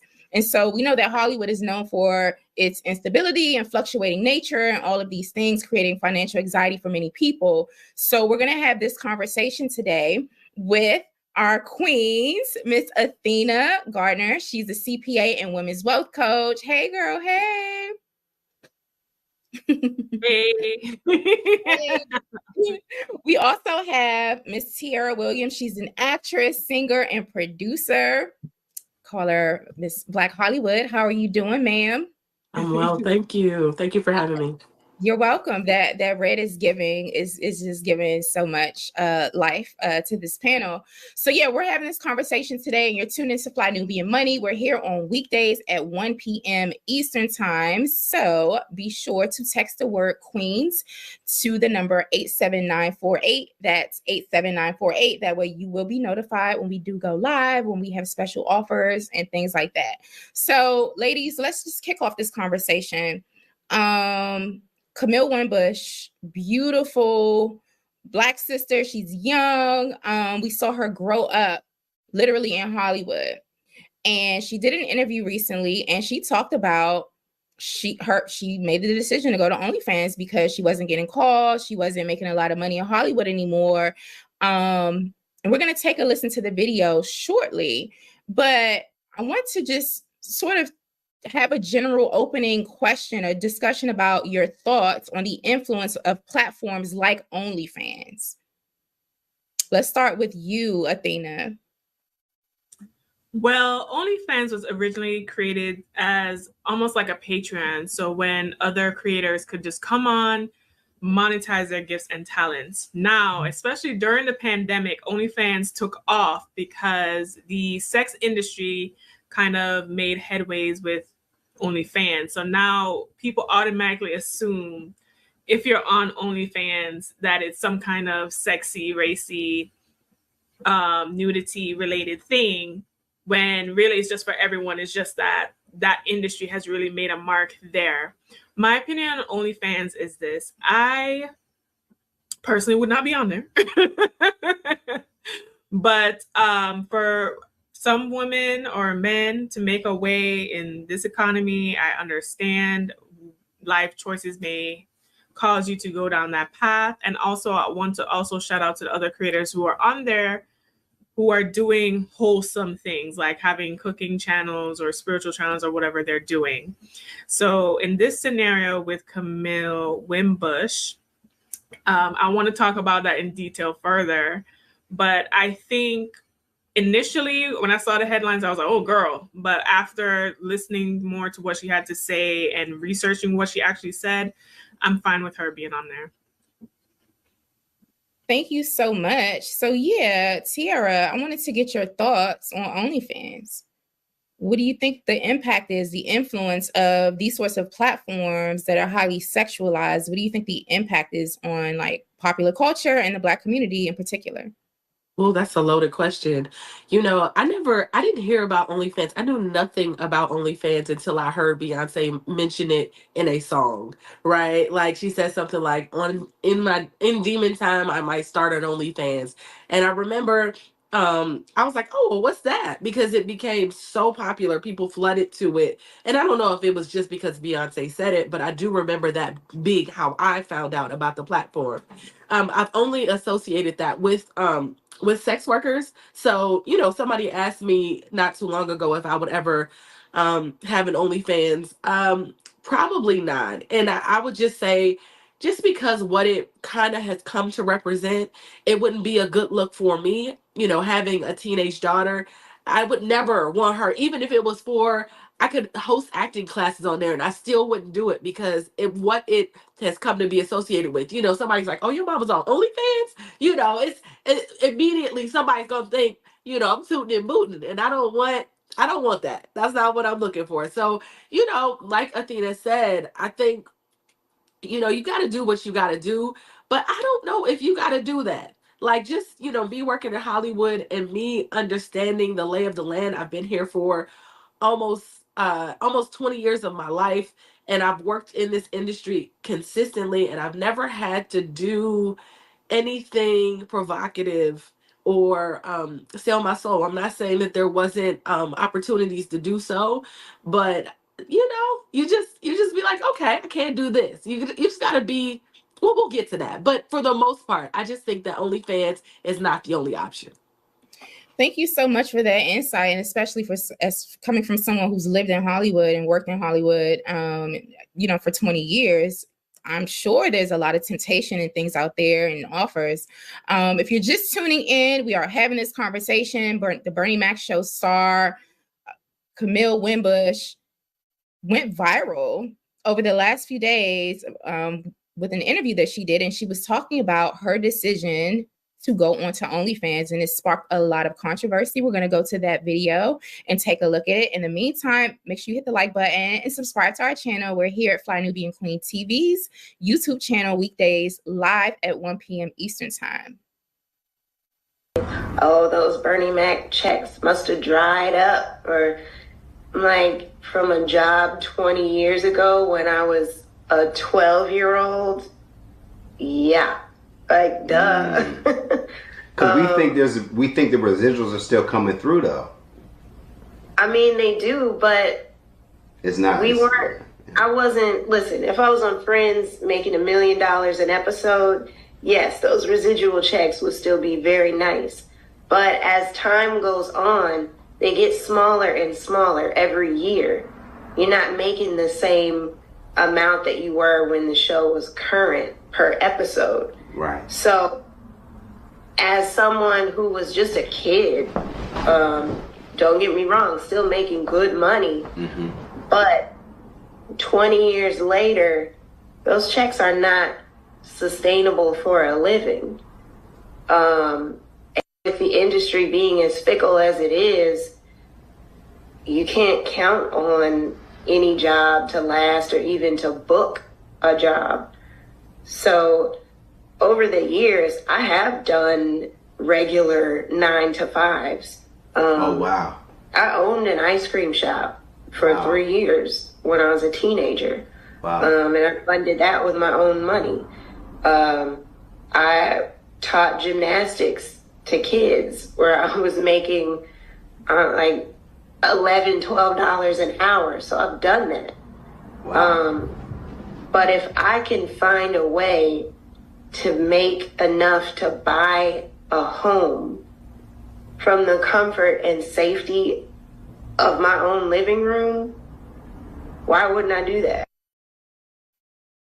Shout out to her. Shout out to everyone in the chat who's just joined us. We just heard directly from Miss Camille Wimbush, and she was talking about her decision to join OnlyFans. As you all are coming into the chat, make sure you just let us know what city and state you're coming from. Okay, now, Athena. Watching that video again just made me really, really sad because my mentor, one of my mentors, Dr. Boyce Watkins, started the Black Business School, and he teaches us, and I know you're a financial wellness, women's wellness coach, Athena, teaches us the importance of investing and creating Black millionaires of tomorrow, teaching our children how to save, how to invest, and to start businesses to secure their future. She admitted that she was making good money when the Bernie Mac show was on when she was 12 years old. That was a long time ago. So I can only imagine if a quarter of that money was invested 20 years ago so that she could have, I don't know, tripled it or made it, grow tenfold. What the impact of her life would be now, like she wouldn't be forced to go onto OnlyFans and stuff. So I wanted to get your take on this from a financial and generational wealth perspective. When I just listened to her speak, it made me sad in particular because I was wondering if she had anyone around her that will really help her grow her money and coach her financially. What are your thoughts, Athena? Well, my thoughts are this, and it's important that all of us have financial literacy. And even the other day, I was seeing how Yo Gotti didn't know he had to pay property taxes on his home, right? So celebrities are not immune to understanding finance and money. And also, I think it's important to point out that Camille was a childhood star, meaning that her parents were responsible and were probably fiduciaries of her money or what she was making at the time. So oftentimes, especially when we come into the limelight, your family history and what you were taught is what you do. Now, I commend her for actually taking some of that money and starting her own businesses. She said she funded an ice cream shop with her own money. She said she tried to teach gymnastics. Sometimes it takes a lot. There's a lot that comes with business acumen and actually making a successful business that create cash flow. I know Dr. Boyce teaches that a lot on the Black Business School. I know I teach that for women on my platform as well. So even though you may have the money, trying to take the money and turn it into something else is a whole separate skill. So she may have had issues with that. And a lot of us have issues with that. What I will say is this, you are correct, Jade, in that if she probably would have been taken a quarter of that money, put it in, even in an index fund, and just let it sit and do what it was supposed to do, she probably could have been earning residuals. But according to what I've read online about her situation, if she has made $1 million off of OnlyFans, or she's making $50,000 a month off of OnlyFans, even then it might not have returned as much as she's making right now. So the OnlyFans thing is it's so enticing because of the earning potential that I can see how it can seduce someone into taking that option. Thank you for that analysis, Athena. Tierra, for me, this raises a larger question, and I would love for you to speak to this as a parent and as someone who's in the industry in Hollywood. This raises a lot of questions for me and anxiety as an educator about the adultification of children in Hollywood.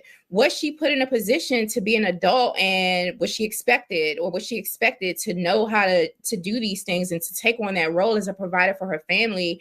I wanted to get your perspective on that angle of this conversation. You know, I'm not sure if she had to, you know, if she had to provide for her family. But I know, just as having a daughter who is also in the industry, my daughter is 13 years old, and she's worked on shows like Abbott Elementary and just all of these different things. And I know that her dad had to take and invested a very, like, it's an effort to, you know, take them to auditions, take her to auditions, take her and coach her. And, you know, we're doing that together, but it's a process. And so if he's taking her to set and staying on set with her for 8 to 12 hours, you know, that doesn't allow him to work, right? So if he's working as her manager, it kind of puts him in a situation where he has to take a piece of that to you know, just a piece of it to pay for whatever, you know, or you know. So I think families like that find themselves having to, as much energy that they're investing into their children, they kind of have to. It's a family business. The kid is a family business. Now, my daughter is not 100% working as an actress, right? So we're not forcing her to be a child star. That's not, because a lot of that is them losing a lot of their days. I remember she booked a show, and for the whole summer she worked on this show, and she was just like, I want to go outside. Kids there all day, they ran around, they had fun, but there was a part of her like, I just want to enjoy the summer. I was like, yeah, she should be able to enjoy the summer. I understand that she has checks coming in. So when she was done with that, we nested that. There was a time when my daughter had like $15,000 in her account, and we just nested it, and we started a savings for her, and we got her a vending machine, and just little things that we've started to do for her, but not taking any of her money, right? Like, not us taking money, but sometimes using that to reinvest into acting classes and stuff like that. So I'm not sure. So that's my perspective on that. When it comes to Camille, I'm not sure what their family dynamic was, but I know that, having even watched parents, I met Marseille and her mother Carol in IKEA once, like years ago. And often my daughter has glasses kind of like Marseille, and they kind of look alike. They get that all the time. Like, people will bring her in because people say, oh, she kind of looks like Marseille. And so after that, I was able to kind of like, you know, not befriend them. They're not my friends, but like, I see them on Facebook, and, you know, I'm watching how they've made that into a family business. Her mother is with her 24/7. They are flying from here to there, to fittings, to this, to that, to that, you know, they started a production company. So like, Marseille is working, but like, you really see a lot of her mother's life being poured into, and I'm sure that was the plan, right, when they moved from Texas. But a lot of her life is poured into Marseille's life, so they have to benefit, they have to make money, you know, from being their manager. So, you know, those are my initial thoughts. It's a lot of work. I mean, when I watch them, it's just like, wow, I'm tired and I'm just watching. Yeah, I can only imagine what that's like for children to be childhood stars and actors and actresses, and to have that level of responsibility, and also to be able to make that amount of money. Yeah. So what I thought about was definitely the adultification piece. We want to protect our children, even when they are in entertainment, to make sure that they are not growing up or taking on too much responsibility than they should as young people, as children. So that was something that struck me. And definitely, Athena, the financial literacy piece, the investing piece, you know, the piece where we say, hey, let's get my child all of the available resources possible so that they can invest their money, have more than one business, and be set up for the future. So in watching that clip, I felt so many things. I was thinking about those larger issues more than her decision to go on OnlyFans and model or not. Now, I am not on OnlyFans. I've never seen an OnlyFans, just so y'all know. So I don't need people in the chat. Just in case anybody wanted to try it today that has, if I was on OnlyFans, I don't have one.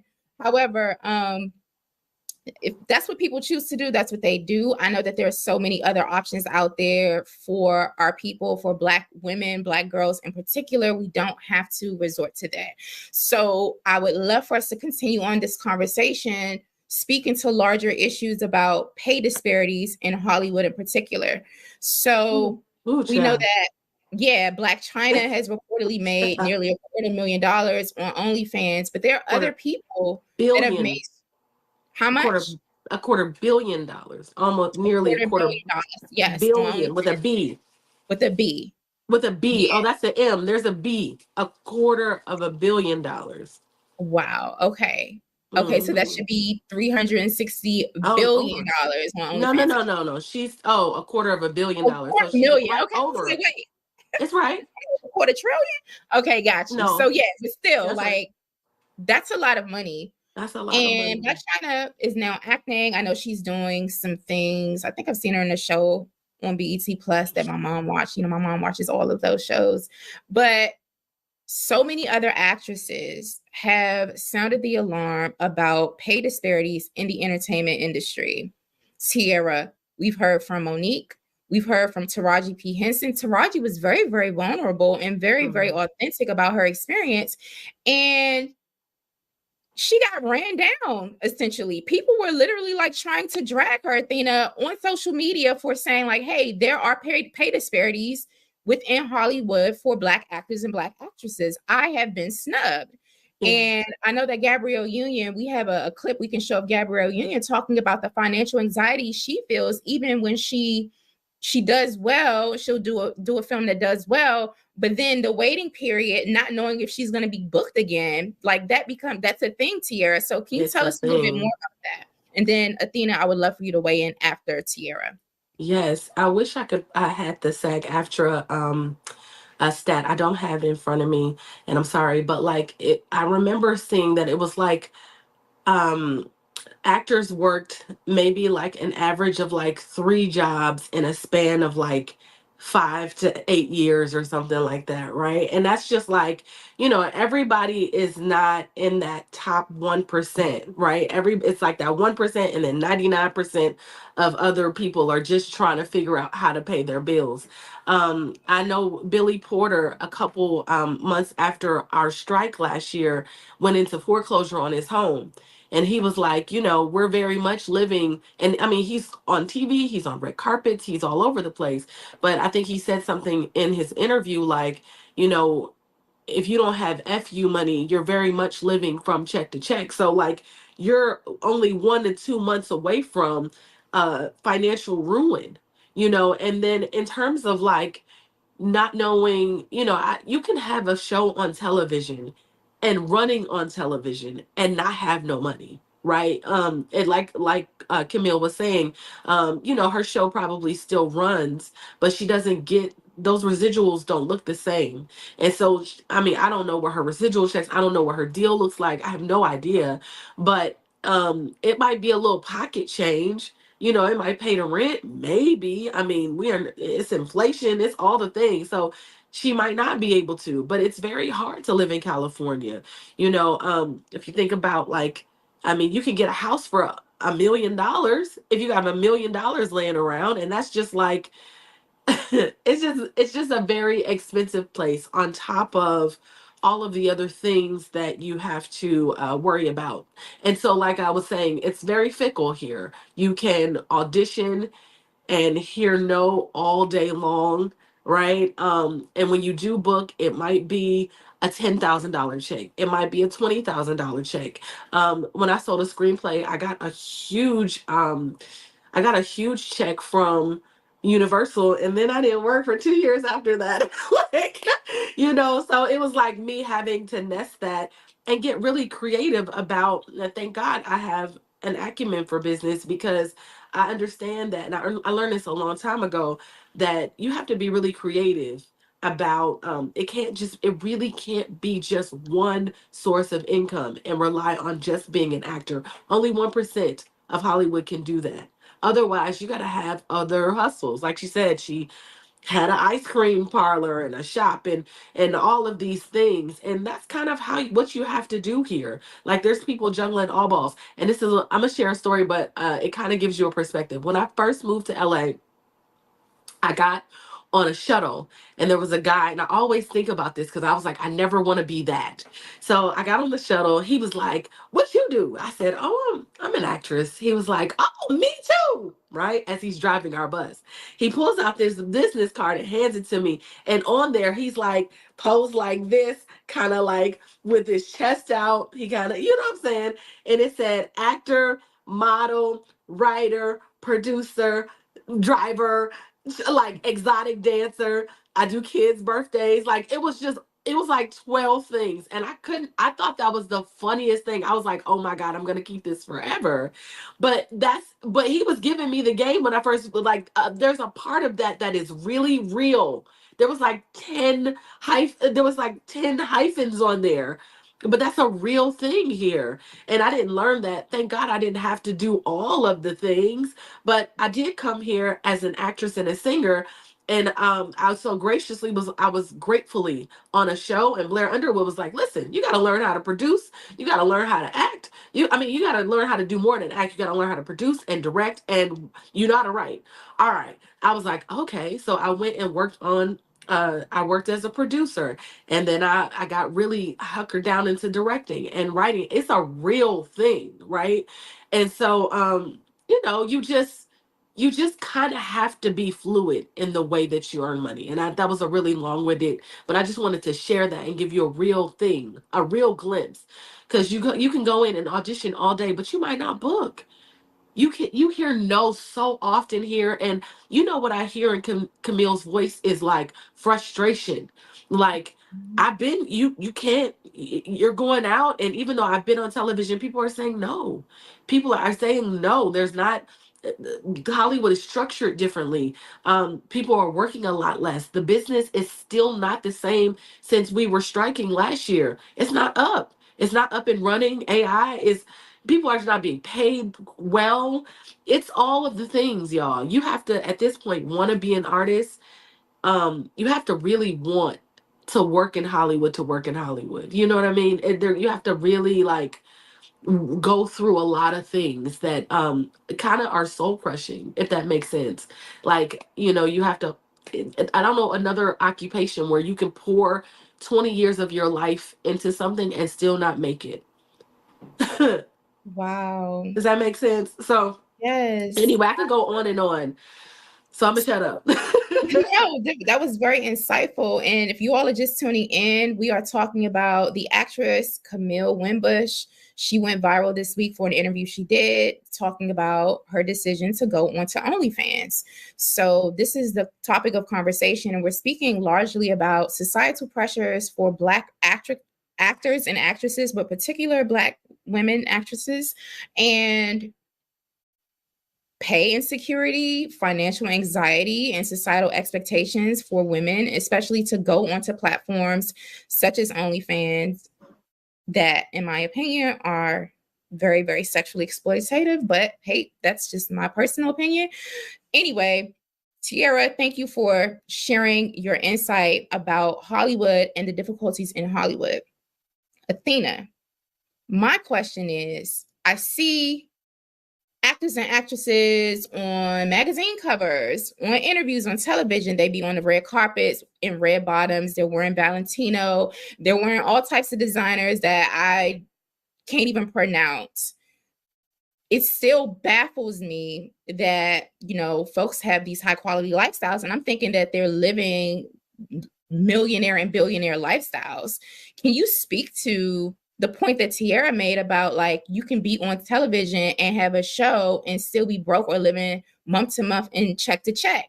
But Athena, how is that possible when I'm seeing folks decked out and all of these designers living this like lavish lifestyle? Please help me understand.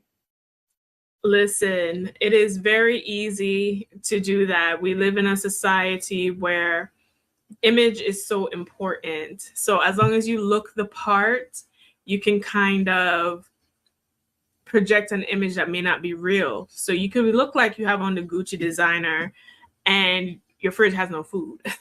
So similar to what Tiara was saying about Billy Porter, how he's on these carpets and in these designers and he had to floor clothes in his home. Financial realities are just that. 70% of us don't have $5,000 in our bank account. More than 50% of us are in debt. Okay, so there's a lot of only 6% of Black adults in the US make 100K or more. You know, the stats paint a different picture. And that's why I love numbers so much, because numbers tell the truth. Numbers tell the truth of what is going on. As far as celebrities is concerned, right? A lot of what you're seeing also there is not real. They have teams curating looks for them. Their clothes are getting on loan by designers so they can take that image and promote that. The latest fashion, so they can get their cut from that. The jewelry is also on loan.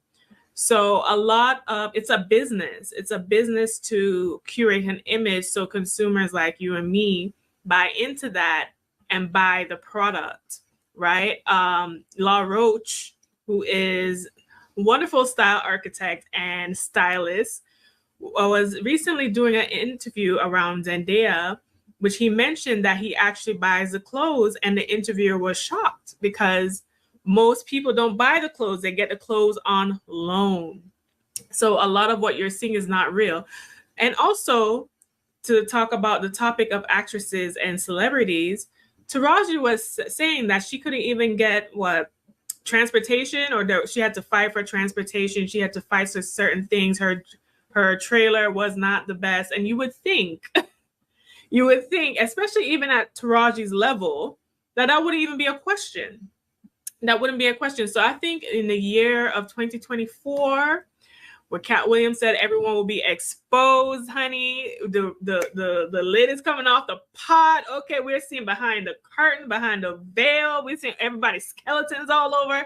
And I think this industry is showing us that entertainment is not what you think it is. How many rappers fall dead, have no life insurance policy, and all their little baby mama or whoever is left out to dry? You know, these are realities that we as an audience and Gen Pop need to look at and say, okay, how do we in our lives put ourselves in position so we do not fall into this trap? Because clearly the celebrities are now saying that we were paid puppets to entice you to consume and entice you to buy into these businesses.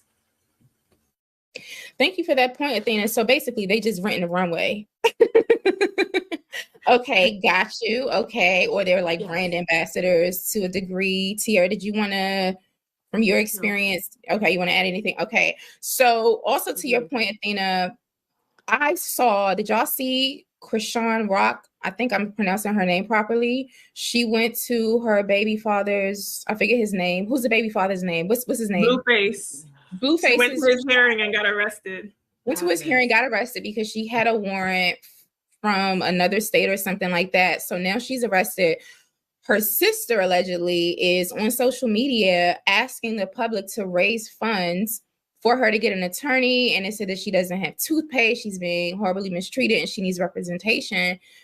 That's not something that I would expect from a social media star, celebrity. I don't know if she's a rapper or a singer, but I know she's pretty popular. And you made a comment just now, Athena, that I wanted to circle back to. You said that, you know, a lot of guys in Hollywood are having children and leaving their baby mothers out to dry.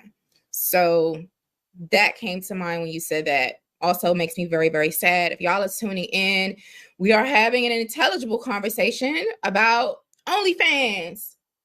Shout out to some of y'all in the chat that might have some OnlyFans. I don't know if y'all be on there twerking or showing your feet or whatever, but hey, it happens. Shout out to everyone in the chat who also put their city and state in there. We see you. We appreciate y'all tuning in. This is Fly Nubian Money, where we have intelligible conversations about all things money. Make sure you visit our website, flynubianmoney.com, and come over to listen to these panels live right here, weekdays at 1 p.m. Eastern Time at flynubianqueentv.com's YouTube channel. And also, yes, make sure you text the word Queens, QUEENS, to the number 87948. That's 87948 when we go live and we have spicy conversations such as this one about OnlyFans and stuff. So anywho, we're also talking about pay disparities within Hollywood, within the Black sector of Hollywood. We have a video that we're going to show and we're going to discuss. It's of Gabrielle Union talking about her financial anxiety as an accomplished Black actress in the industry. Take a listen. And with a generation-defining hit under her belt, Gabrielle embarked on a career that would see her embracing a variety of roles and solidifying her place as the people's champ. She would also meet her future husband and fellow Renaissance human, Dwayne Wade, and begin crafting a personal brand. But the persistent racism and sexism in Hollywood would present ongoing challenges, even as her professional and personal lives continued to thrive.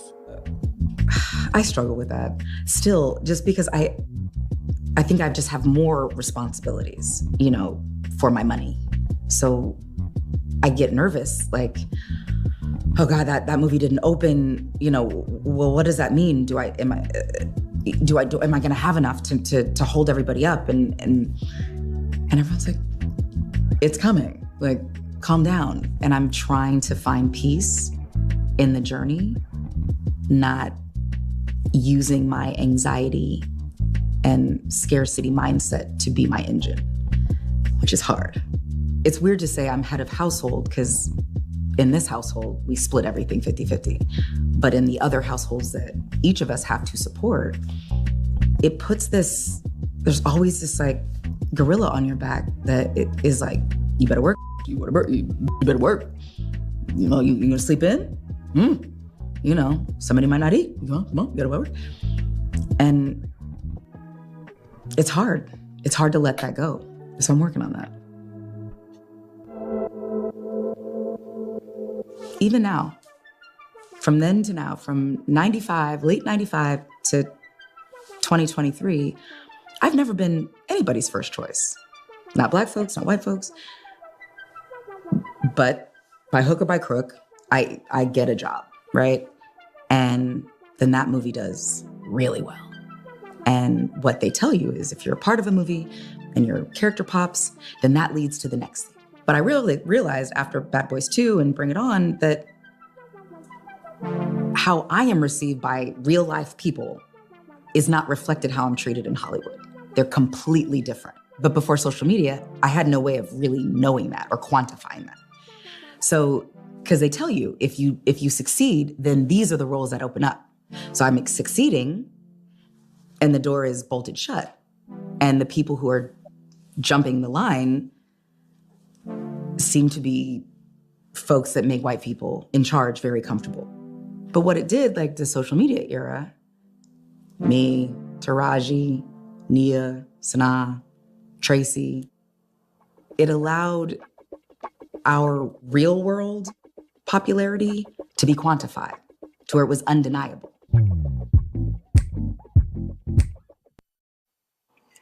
Okay.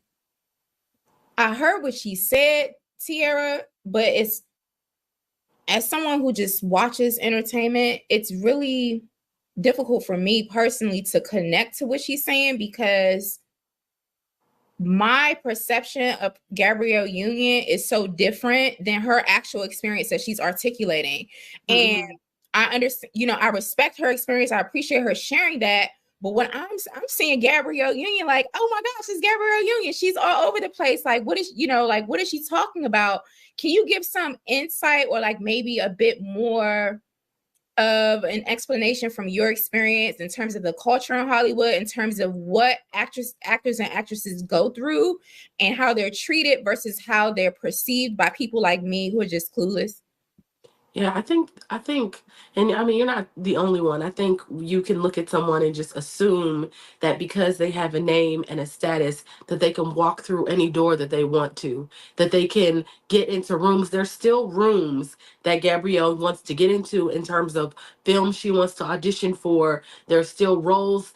You know, sometimes I hear people say, "Oh, Gabrielle does the same kind of movies." Right? She's kind of like but she's I'm sure that in her fantasy, maybe there's things that she wants to do that allow her to stretch, that allow you to see her beyond Bring It On, and the beautiful lead actress that is in a romantic comedy. Maybe she wants to play a homeless crackhead. I don't know what the level of where she wanted to go or where she wants to go. But race plays a part. Her being a woman plays a part. Her being a Black woman plays a part. It just is. It's a tough business that has a lot of politics involved, and there's you know if I'm being honest, like, people that don't look like us run this industry. And so with that being said, there's you have to kind of bow and fold and move to that if you want to see those heights that you want to see. And sometimes you can move and like do all that and sell yourself, or you can mold yourself and still end up in the middle. We used to always say, like, you date a man and you're like, oh, I'm gonna have a relationship with this director and he's gonna do things for my career. I definitely have heard that when I was like actively like pursuing my in my 20s. It was like that was the thing. Like, people used to be like, I mean, yeah, I cast you. I go in, I audition. I'm talking about work on all of the things, work on the script. You go in, you audition, and you kill it, right? And then maybe like 20, 30 minutes after you do all of that, the director calls you and says, now that we got that out the way, what's up? What's up? Like, what's up? Oh, are you gonna send the screenplay? Like, is that what you're saying? Like, what's the what? Like, what do you? I already gave you what's up. So it's just like just having to deal with all of that, all of the things, all of the doors. And then there's also this thing where you go into you Hollywood is the only other place that I know where you could be too young, you could be too old, you can, by 30 they're like, if you haven't made it, that means that you're never gonna make it. If you're too fat, you're too skinny, you're too dark, you're too light, you're not this, you're that. You're constantly being told what you are not. And so I think social media does add an interesting element where you're able to monetize. You're able to create your own brands and literally go directly to the people that consume you, the people that love you. You can find your tribe, you can find your fans, and really create products around that, and create things around that. And seeing that popularity can now catapult you. But now she's like producing films, and she's I think she's doing her thing. And I'm sure there's some things that she still wants to do, and hopefully she's able to do that, and that anxiety, it goes away. I don't know if it'll ever go away though, because of just the nature of this beast. Yeah, thank you for that insight. That makes a lot of sense. That gives me a lot more clarity. Thank you. And you just described a really, really unstable environment in Hollywood, Sierra. So my question to you, Athena, is, given the unstable nature of Hollywood, how can celebrities, in your opinion, diversify their income stream so they can reduce the financial anxiety and then also have options and not have to be on OnlyFans? Well, Athena, not just celebrities. Let us all know, baby. Yes. Because there's another 99% of us that want to know. Well, I think you touched on it earlier, Tiara, that, you realized that you had to add more hyphens. You had to add more skills. You had to add more income and revenue streams. So that is what I recommend that everyone, whether or not these celebrities do anything, everyone to do, to monetize your gifts, monetize your talents, and really to create stability in multiple forms. And that will also provide you more financial protection. In the stock market, they always say diversify your portfolio, diversify this. Diversity is going to be the key here, because even as times are changing, I do a lot with AI. AI is changing the game. So if you are relying on one source of income, especially as a single person, because that's a whole other thing. Like, I do a workshop that talks about women at different stages and the financial vulnerability single women face, because if they're out the game and they're sick, that's it. Like, there's no other income coming in. So diversify your income and support your wealth streams in that way.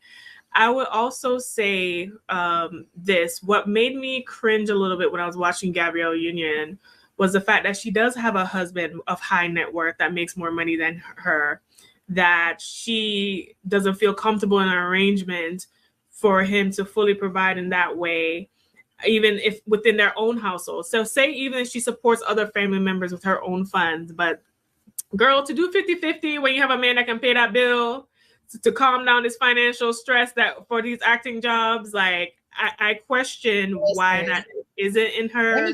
Let me just drink my cold coffee while you continue to extrapolate.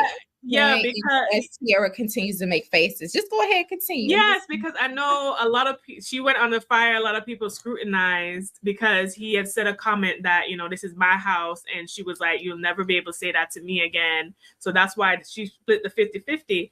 Listen, take the stress. If he want to have the ego boost to say it's his house, all right. As long as you still have your own money, you stashing away, that would be my advice on that. I think what this also highlights.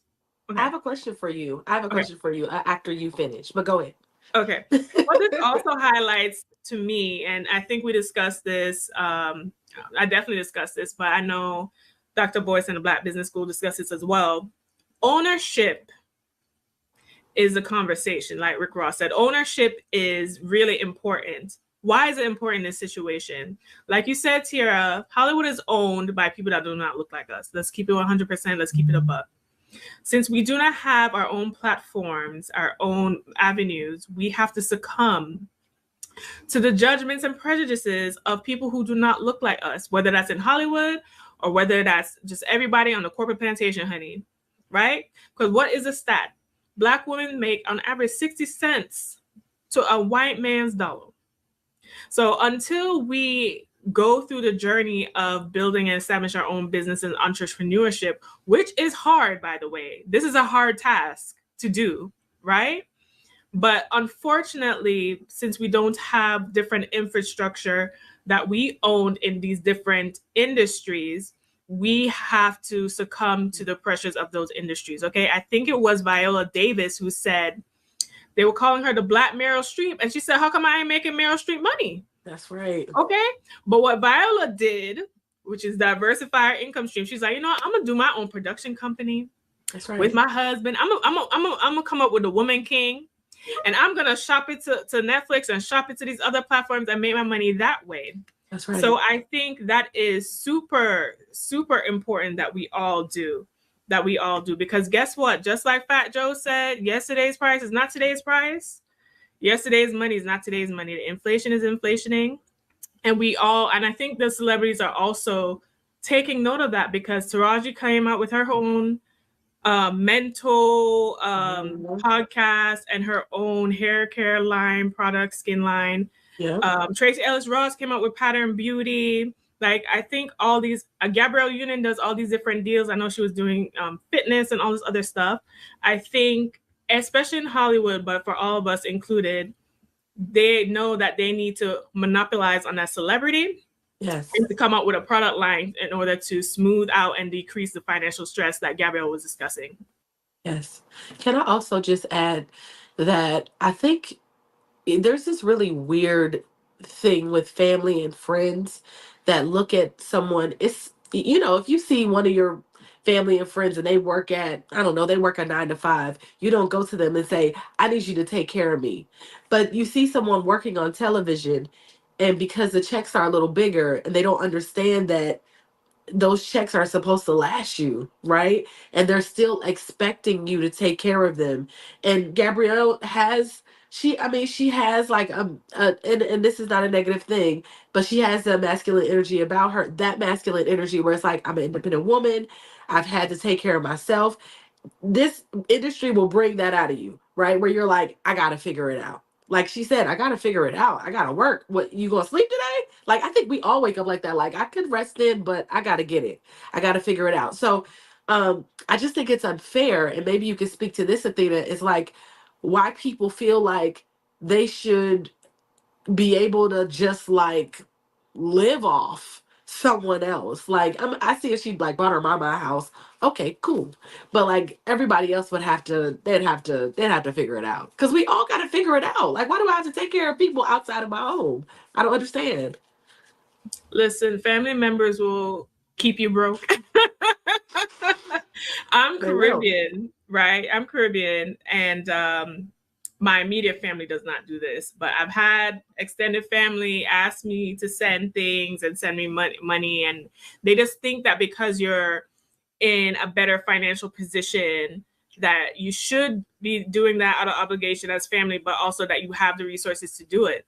But they don't understand sometimes with more money comes more expenses, meaning that if you see this nice house have a bill attached to it, you know? And but Jay-Z said that you cannot help the poor and be one of them. That's right. So I think that is a huge issue within our community. And I think they call it the black tax. The black tax, when the person who ascends, who goes to college or wherever, have a business and becomes successful, now all the other family members look to this one person to financially lift them up. And I remember my dad telling me something like this. He was saying that, Athena, these are grown adult people. These are not children. Yes. So you putting money over there is like taking money and throwing out the window. They're not going to change. They're not going to elevate. It's just going to be a one direction. And I think that is something within the Black community we have to deal with. I think Trevor Noah also talked about how his mother never did that and gave him the grace of that. To avoid the black tax is what they call that. There's a pink tax for women too now. That's a whole separate other tax, right? Because the pink tax is for similar products that men have. We are charged more. So like razors and certain things, like the same kind of product, it's more pricey because women are most of the spenders, have most of the purchasing power in the household, and we consume mostly. So that's the other tax we have to pay. So Black women have the black and the pink tax. Which means anxiety. Yes, a lot of financial anxiety, right? 2 in 5 women experience financial stress and anxiety. Yeah. Wow. Well, women aren't the only ones on OnlyFans. Did y'all know, Tyga, DJ Khaled, what is Fat Joe doing on OnlyFans? Michael B. Jordan. Oh, for real? He on OnlyFans? I might have to get an account. Michael B. Jordan's on OnlyFans. Okay. Well, we see the rapper Casanova also on OnlyFans. What do these men be doing on there? Showing that thing. They be showing that thing. That's what they be doing on there. Lord have mercy. Oh my gosh. Okay, so Camille Winbush is $4 million richer than Dee Dee Davis. Isn't Dee Dee also on OnlyFans? Or no? No, the other person that did porno was Rudy. I believe, correct me if I'm wrong, Rudy from the Cosby Show. I know she No. Didn't she do porno? No. It's the girl that you're looking at. Yeah, I think it was Dee Dee. It's Dee Dee. Oh, really? Yeah, no. Baby girl from the Bird and Max show. Rudy still be working on TV, girl. Wait, don't do that to Rudy. Oh, okay, my bad. I thought somebody did some porno. I'm gonna look it up.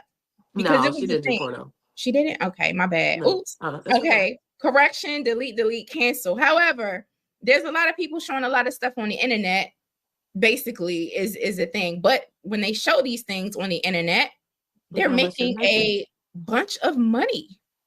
Bad Baby Is that Wow. right, girl? Yeah. 59 million. Am I reading this right? Yes, you are reading it right. Black China, she's from DC. Millions. We talked about her. Cardi B, 46 million. Oh my gosh. I know that girl. What's that girl name? Suki Hana is on OnlyFans. All of these people are on there and they are making a lot of money.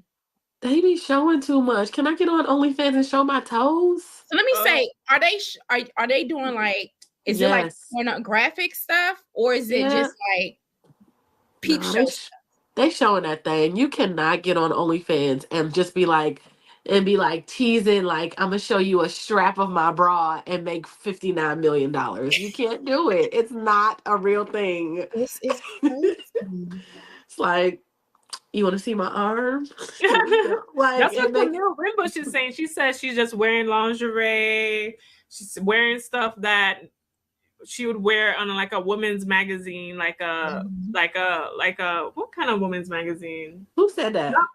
Camille Wimbush. That's what she was saying. She's like, she's covered up. She's like slightly like lingerie, stuff like that. Her parts are covered because her criticism was, why is it such an issue? She does it on OnlyFans when actors and actresses insinuate and stimulate sexual and nude scenes in movies. She was like, what's the difference? That's true. I thought she was popping that thing. Listen, I've never been to her page. I don't think I'm going to get on OnlyFans to see what she's doing. I mean, I just, like you said, there's an assumption that, like, you know, if you're making that much money, then you must be doing something risque to do it. Oh my goodness, y'all. What do y'all think in the chat? If you're just tuning in, we are having this risque. I guess I should just use that word again. You just heard it. We're having a risque conversation about OnlyFans. We're having this conversation because Bernie Mac star Camille Wimbush, who is absolutely gorgeous and extremely talented, grew up as a child actor on the Bernie Mac show, went viral this week saying that she was explaining like, hey, like those Hollywood checks from my childhood and dried up. So I'm gonna go over ahead to this platform and I'm making money. And then she explained her reasons, her business, her financial reasons behind it. So we've covered this conversation here today on our Fly Nubian Money panel, and we've discussed the financial aspects of it, the educational or financial literacy aspects. We've talked about the generational wealth aspect. We talked about the female empowerment aspect of this conversation as well. And then we also had Tiara, who has lived in Hollywood for over 20 years and definitely does work in the industry, has a daughter in the industry, in the acting industry, discuss what it's really like with these closed doors and kind of coming up against brick walls. So this has been really, really informative. I know I've learned a lot because I just really didn't know that people were making this amount of money on OnlyFans. But as we close out, I want to have a conversation about, ladies, the glamorization of sex work. Is this something constructive that is needed in our community or in society in general? And what are your thoughts on that? I know that while I was living in New York, there was a whole movement, and the movement has caught on nationally to have rights and work like unions for men and women who are sex workers. And so it's a whole industry. I know when I was growing up and when our parents were growing up, it was basically seen as prostitution. It wasn't acceptable. But do we feel like platforms such as OnlyFans glamorizes sex work? And what do you think the impact is on the Black community, specifically our children? Because kids be looking at this stuff. For sure. Do you want to answer that first, Athena? Sure, I'll answer. So, yeah, so I think that OnlyFans could be glamorizing sex work. I think sex work has a lot of dangers. I have watched a lot of documentaries and I've actually talked to women who engage in such activities, and it's very dangerous. You are risking your life. You're risking your body to disease. You're risking this person wanting to kill you after. You're risking this person threatening your life and because you ask them to pay what their agreed upon price or whatever it is, right? So I have a lot of compassion for women in that situation. I never used to, but I found that they usually get into those things because they have no financial support, no family support, really, really broken homes, really, really bad situations, and they're just in a state of survival and risk their lives with strangers. Like, I couldn't even imagine, I don't even want to do anything with anybody when I'm tired, much less having to be forced to do anything to eat, or like with someone I would even consider attractive. OnlyFans, I think, this touches on something Camille said, because she said if she can do it from the comfort and safety of her home, why not?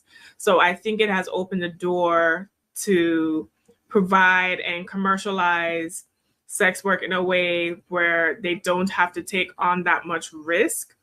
But I think in general, within the state of this society, especially here in America, we need to figure out what we're going to do as far as the sex industry is concerned. It doesn't seem, I mean, that industry has been the oldest industry in time. It doesn't seem like it's going to go away. And it's a product that sells itself. And it wouldn't be around if people weren't interested in engaging in it. So we need to have some kind of legislation around safety around it, but also the legality of it, because it's a thin line. Because one person can do porn, but another person can't do, you know, we need to look at ourselves as a society as we're judging people, because we basically support and financially back those activities. Not saying me, but I'm just saying, like, as a general public. I know that Pornhub is, if not the second, it's the third most visited site in the world, right? So we know that people are interested in it. There's just, I mean, you know, there's men watch porn, women watch porn. The dangers is, like you said, Athena, it's not really regulated in a way, right? If you're on Pornhub, you know, most people like then connect their OnlyFans to that. And then, like, you know, there's like, if you want to subscribe, it's a thing. You know, I'm big on documentary. I love documentaries. I make documentaries. And I've just been looking at, like, lately, I've been watching a lot of like BBL stuff, and, you know, Black women or women talking about why they're getting their bodies done, particularly in our community, because there's been a I want to say there was like a 30% spike in the last like 5 years, right? Where, you know, now, yesterday I just watched something and a girl was just talking about like all of her friends had BBLs. Like, I was in Pittsburgh last week talking to my cousin. She was like, all of my friends have BBLs, right? Obviously I'm walking, I'm in the place where I feel like it all started, where, you know, at first you would be like, dang, I wonder how Cher stays so young. You know, you didn't think that people would go and get like an afternoon like tip tuck and then go back to work. Like, you didn't think, it wasn't so accessible to us. But I guess my point is, in all of them saying, is like, there are repercussions of like women want to get BBLs and do those things so they can make the fast money, right? It's not like Camille wasn't making money. She was making money, like teaching dance and, you know, doing ice cream or whatever. It just wasn't giving her Hollywood money. It wasn't giving her the fast money that comes along with like an OnlyFans. $360 million from Black China on OnlyFans over a course of a couple years is fast money. Like, you can't argue with that. A 9 to 5 can't give that to you. And so there's a part of me, and I know you were saying that there are women that I mean, now I'm seeing professionals. I'm watching documentaries with professional women who are lawyers that do, you know, OnlyFans at night. They're like, man, I'm making more during the, you know, at night. Then, like, why am I going to the firm during the day? So professional women are now even seeing like, I'm making more money in a couple months than I would make in a year at my firm, you know. So it's not just women who are broken and have gone through trauma. Professional women are now looking towards platforms like these.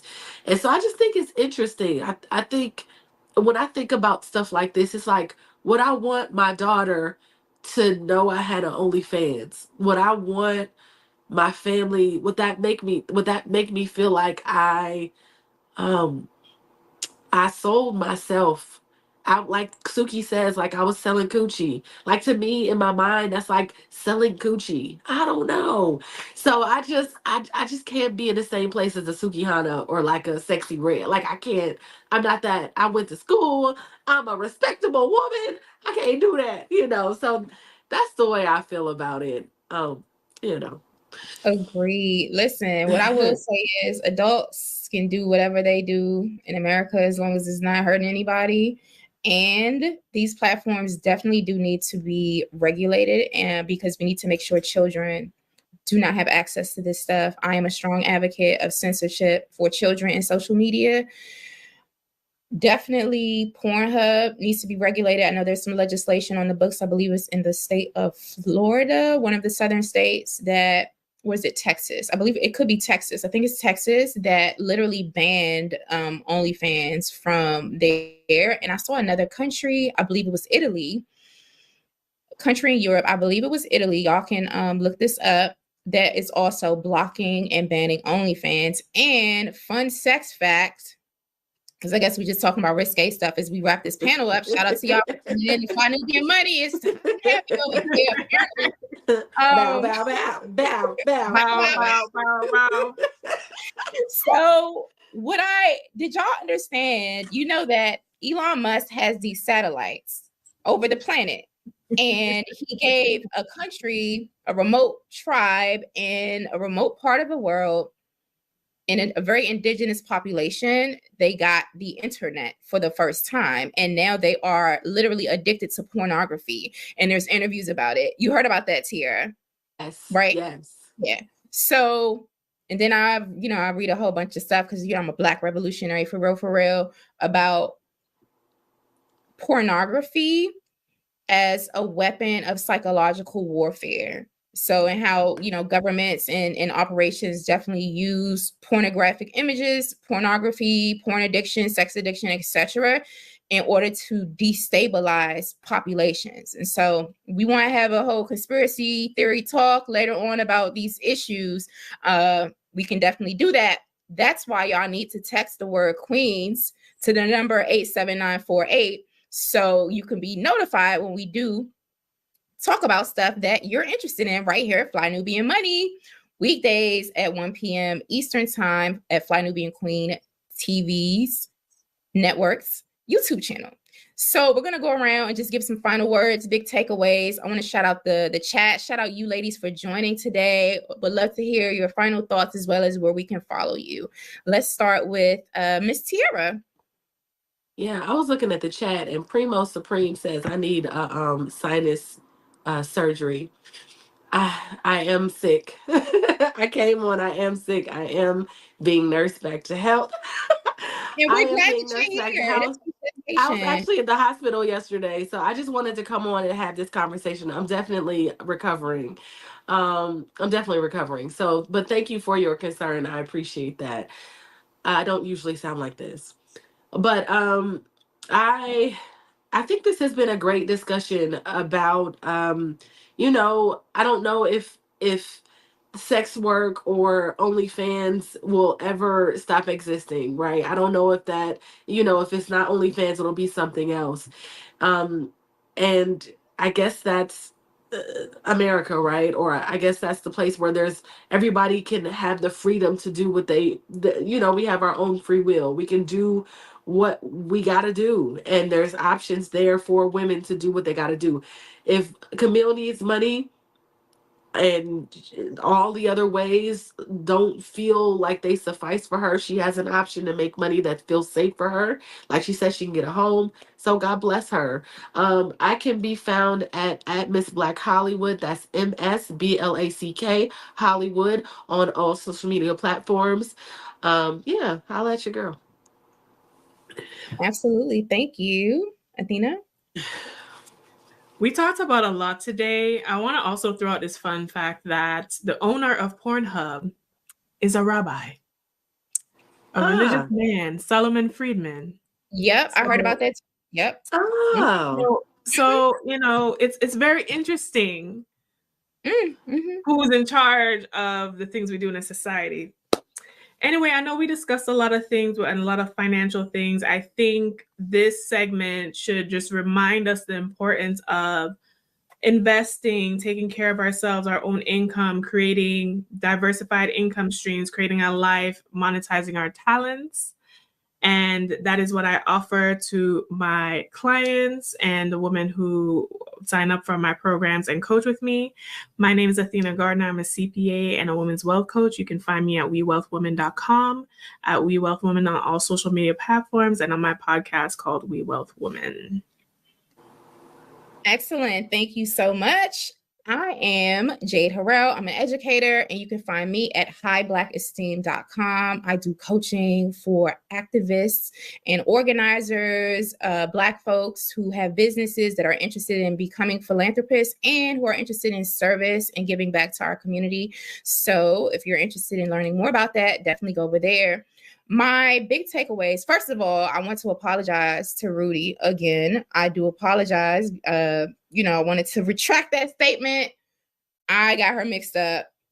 And it doesn't really matter really what people do in their life, honestly, because people grow. Like, I'm not the same person I was 5 years ago or 10 years ago or whatever.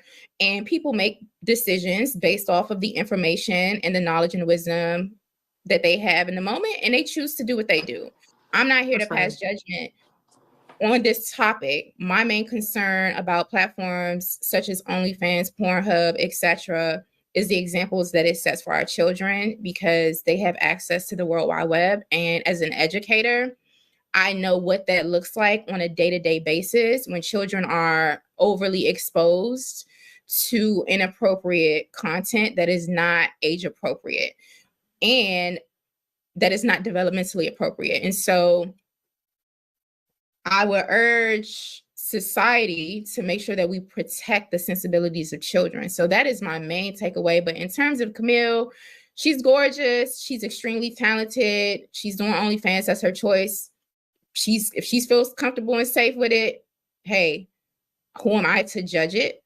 I just know that all of that content gets to be censored so that our children are not impacted by it. And that's not directed towards her, but just the industry in general. So I want to thank everybody for showing up today and coming to this panel. If you like this content, if you like the subject matter today, definitely share it. Post comments under the thread. And definitely text the word Queens to the number 87948. That way you'll be notified when we do go live on the platform. And join us here weekdays again at 1 p.m. Eastern Time at Fly Nubian Queen TV's YouTube channel. Until next time, y'all, take care, peace and Black power, all the things. Thanks, ladies, for a risque conversation. Thank you. All right. And you have to project images so people don't try you or disrespect you out here. But what I also would like to offer is that if you do not show, and I'm speaking to both the men and the women, because I think the men have their own vulnerability issues as well.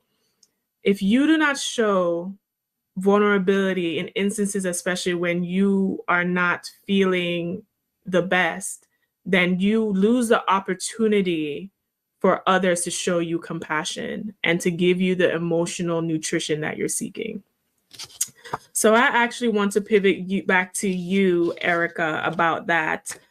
Do we have a vulnerability problem with Black women, but also Black men, if you want to touch on that as well? Is that an issue that we have within the community? And is that really the crux of the problems that we're facing? I think vulnerability is some of the issue. I mean, when you have Black women, you know, when I know that there've been instances rather where I've been vulnerable. It's like, oh, what's wrong with her? She crying? Oh, I thought you was the strong Black woman. And that title, that reference, I don't even know where that came from. And I'm more than sure it wasn't a Black woman that started it, saying the strong Black woman. I'm sure it was not a Black woman who came up with that title. Because at some point you get tired of being strong. You get tired of having to be the backbone. You get tired of having to be the one to think. You get tired of having to be the one to solve the problem. And you just, sometimes Black women, we just don't have the time to be vulnerable. We don't have the time to be vulnerable with ourselves. Being vulnerable is actually being honest and saying, you know what, I don't feel like it today. And no, it's not that I'm sick. No, I don't have a fever. No, I'm not coughing. I just don't want to. And we don't know how to do that with ourselves. We don't know how to be honest with ourselves. We can't even be vulnerable with ourselves. So until we can be vulnerable with ourselves, then we can be vulnerable with other people. And with vulnerability, you step into your power. And once you step into that power through being vulnerable, you now are able to set healthy boundaries. And that's where the give and the take. But you have to start that with yourself. I am a huge advocate for being self-aware and self-knowledge, because you cannot, sometimes we're projecting the issues onto ourselves. We are our own problem. So I'm always an advocate for no, start with you. When you start with you, you heal you, you fix you, then you can start attracting the right people that are supposed to be near you or good for you. So yeah, vulnerability, stepping to your power, creating boundaries. That is my tribe trio. Vulnerable, power, boundaries, my tribe trio. Yes, I love that. That's probably going to be the next book, girl. If you are joining us, we are Fly Nubian Money, and we are here Monday through Friday, 1 p.m. Eastern Standard Time. Be sure to subscribe to us by hitting that like and subscribe button, but also to texting the word Queens, that is QUEENS, to 87948. I'm Athena, and I'm joined with your co-queens today, Linda Husser and Erica Lewis, and we are discussing Black women and femininity. Now, I want to pivot the conversation to the money, okay? to the bag, okay? So I want to discuss this with you ladies. So do the sprinkle girls have a point with dating a provider man? Are women saying that they want to rest in traditional roles so they don't have to take on all that masculine energy? I want to pivot this question to you first, Linda, about that. What are your thoughts on the sprinkle level up girls saying that, you know what? I'm fine with the gender roles. You be the provider man so I can rest in my femininity as a homemaker at home. I'm here for it. I'm here for you to go out and get what it is that makes you healthy, happy, and whole. If that means that you want someone to bring home the bacon and you fry it up, if that means that you want to be beautiful, because one thing that I have noticed about the sprinkle girls, they take their role very seriously. They are in shape. They look phenomenal because they understand what these men want. I believe that a lot of the women who are not part of the sprinkle coalition, they don't want to do all that. They want to do them, and that's cool. That's cool. But I'm 61 years old, and if an 85-year-old man who got his stuff together, has his money together, I will be sprinkling him so tough, it'll just make his head spin.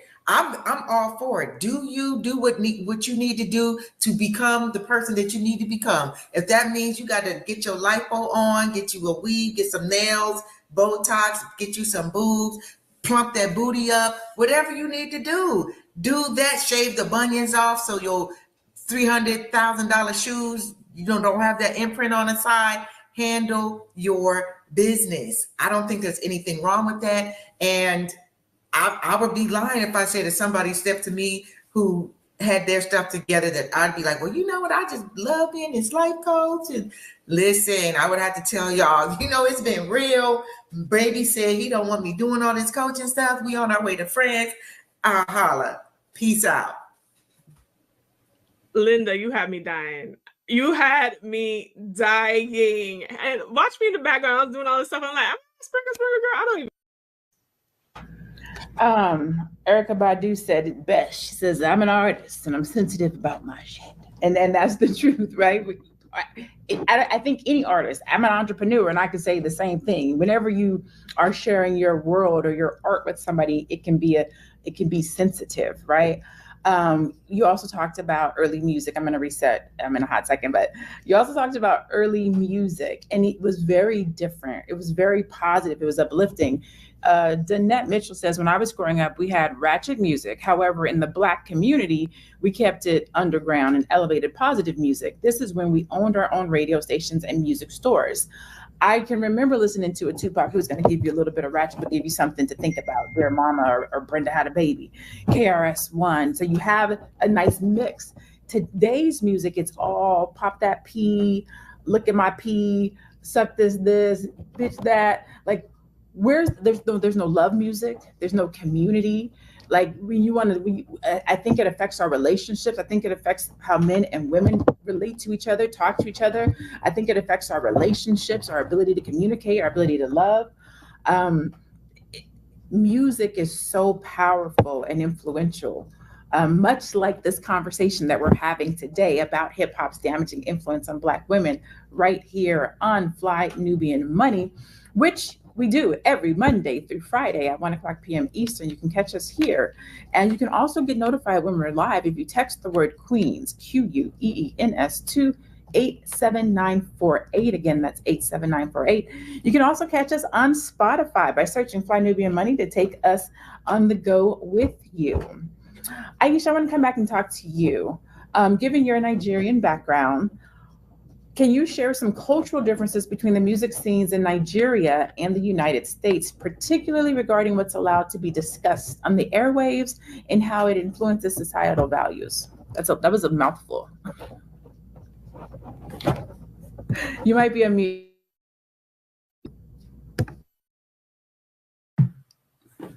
Sorry about that. That's such a great question. And just listening to Dr. Alicia talking about the mental, how it affects us mentally.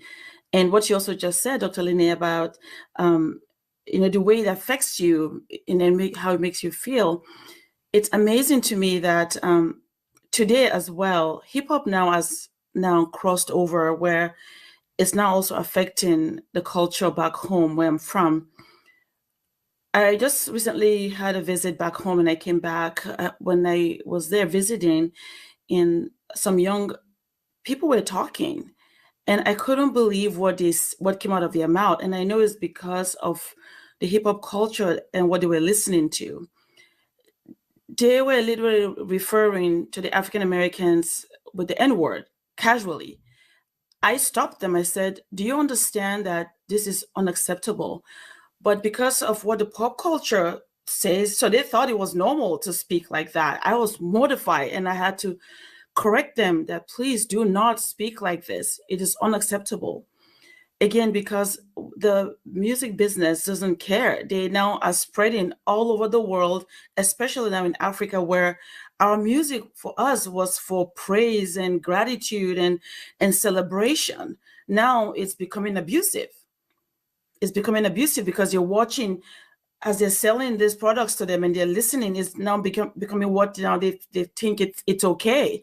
So when I went and I was visiting and I heard that, I literally stopped them and corrected. I said, no, we're not going to do that here. This is not what we're about, because you think it's funny or you think that is what you watch, and as you're watching these videos, it is not who we are.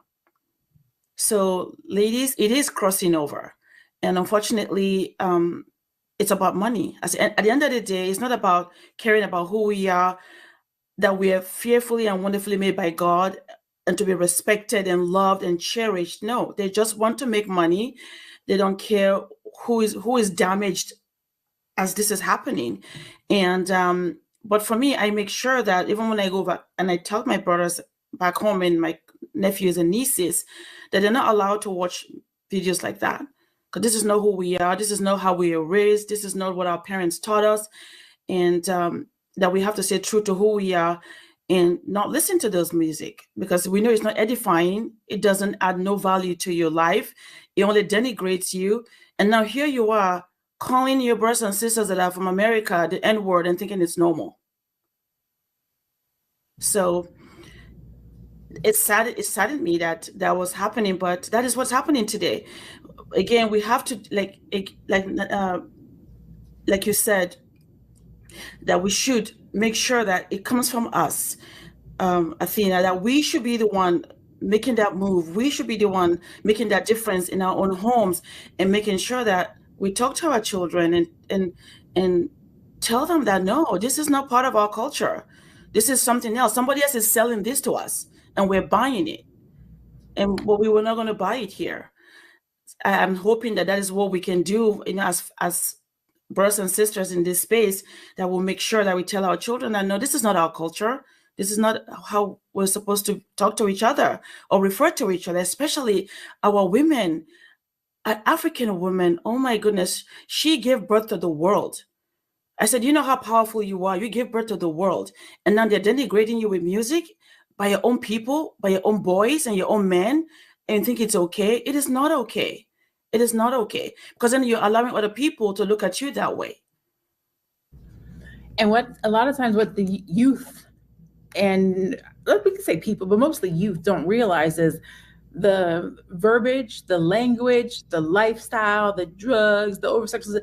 A lot of this stuff, the people who are rapping about it, they don't even do that. Some of these people come from 2-parent homes, good homes. They were like the life that they're rapping about, the image that they're portraying, they don't actually do in their real life. We're going to go to this video from Future talking about lean and the fact that he actually doesn't even use it. So let's cue that video. Future regrets his influence on Juice WRLD, and the reason why will truly shock you. One of the first things that Juice WRLD told Future when they met up to make their 2018 record World on was that Future had influenced him to try lean. Juice WRLD told Vulture.com, "That's the first thing I told him." He was just like, wow. He kind of apologized. Future later reacted to this situation in an interview with Rolling Stone magazine, saying, quote, "When he told me that, I was like, oh what have I done?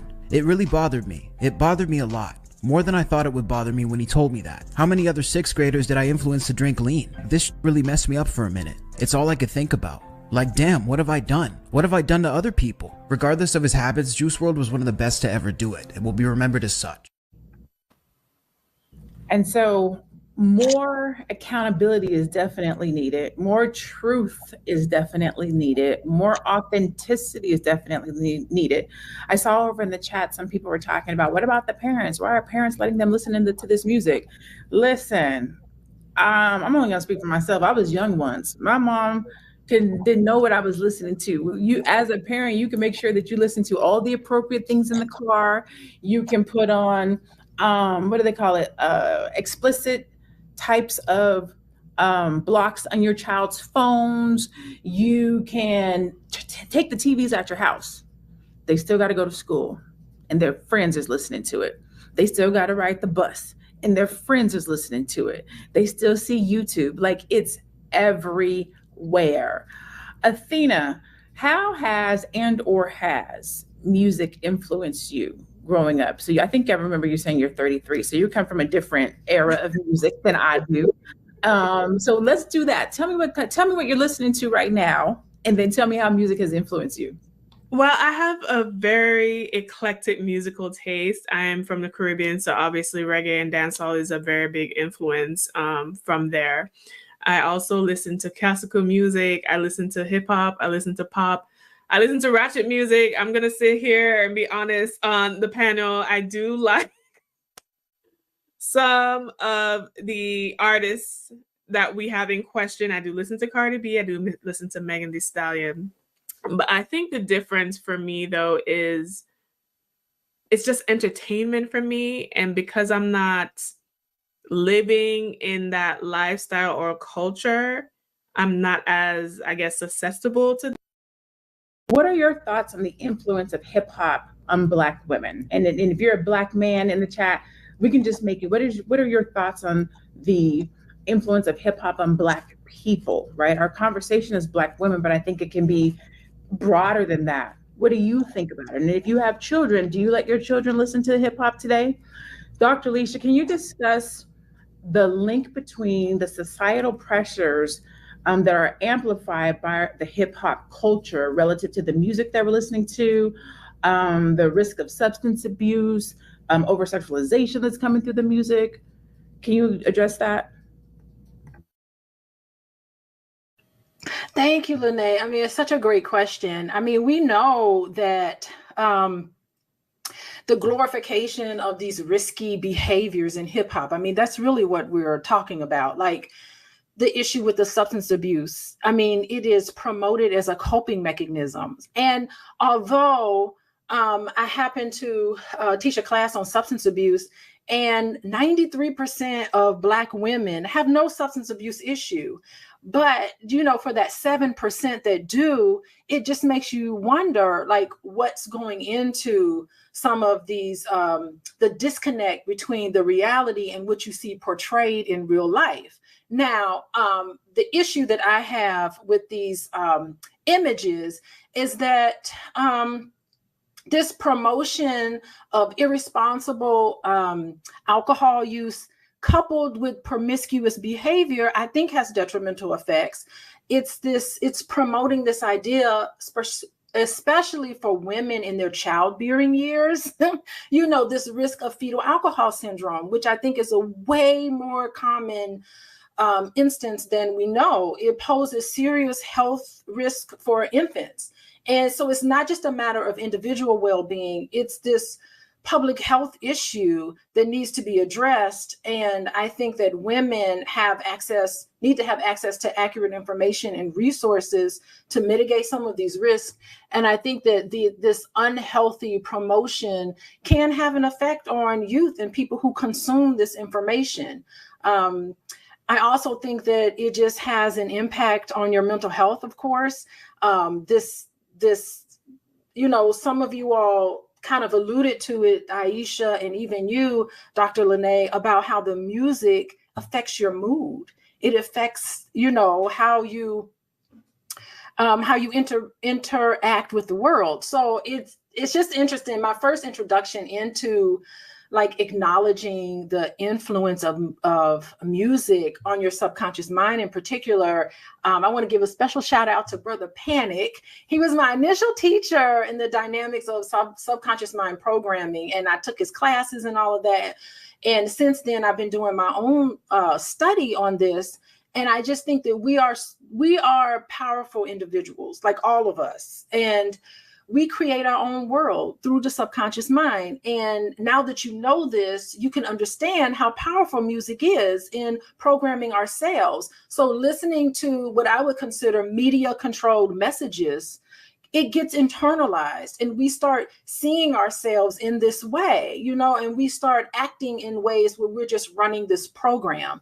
It affects how we see ourselves, how we see other people, and it's played out in our daily world. So it's a simple concept of garbage in and garbage out. You are affected by the images and the messages that you receive. And I really think that the answer is just non-participation.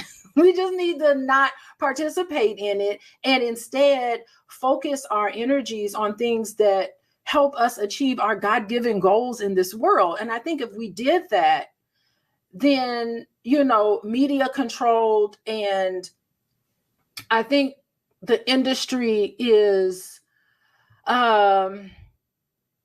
contingent on attention, paying attention to it, consumer driven images. If we just stop participate on it and start focusing on things that, you know, give us life, things that are positive, you know, that is a way for us to kind of address some of these issues.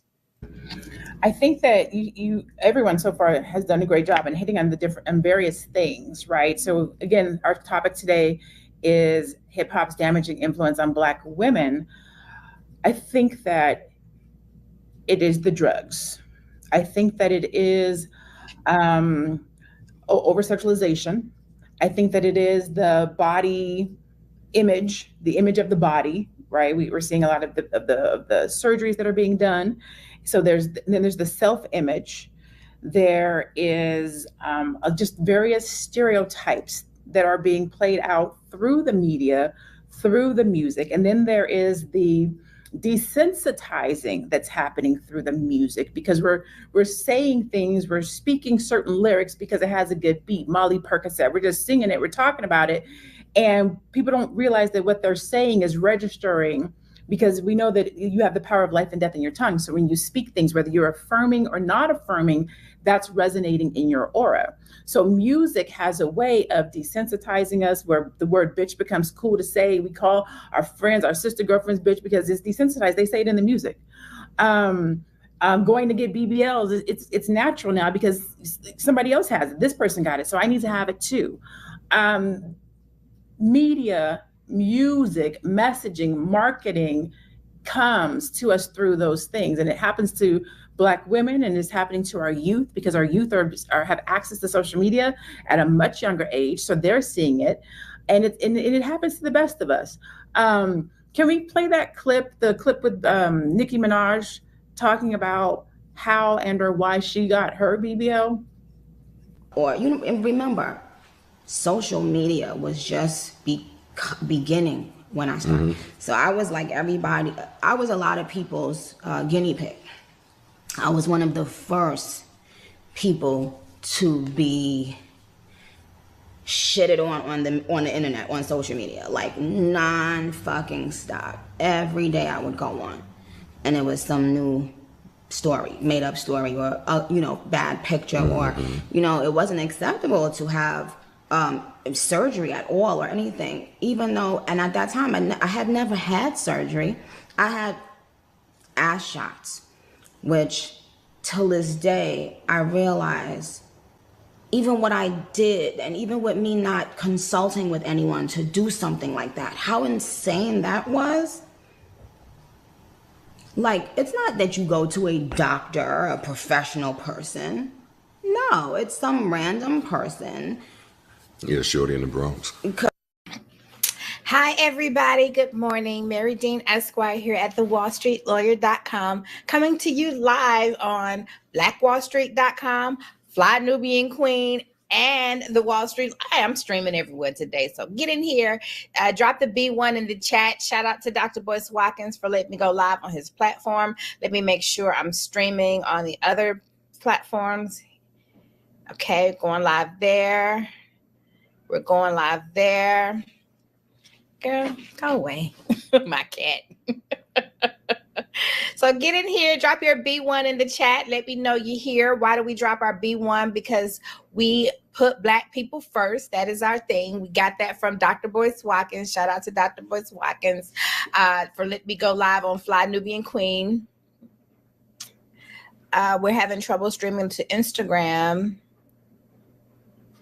Oh, let me see. Check. No, it looks like Instagram is live. We got people on Instagram. Okay, okay. So I guess I can only go stream on one Instagram platform at a time. I think that's how this works. Well, anyway, hit the go. Sorry about that, y'all. Come on in here. We got some interesting things to talk about today. So much has been going on with the dollar. We got J. Trey Trevor in the house. Thank you. Thank you for dropping your B1 because we put Black people first. You know how we do here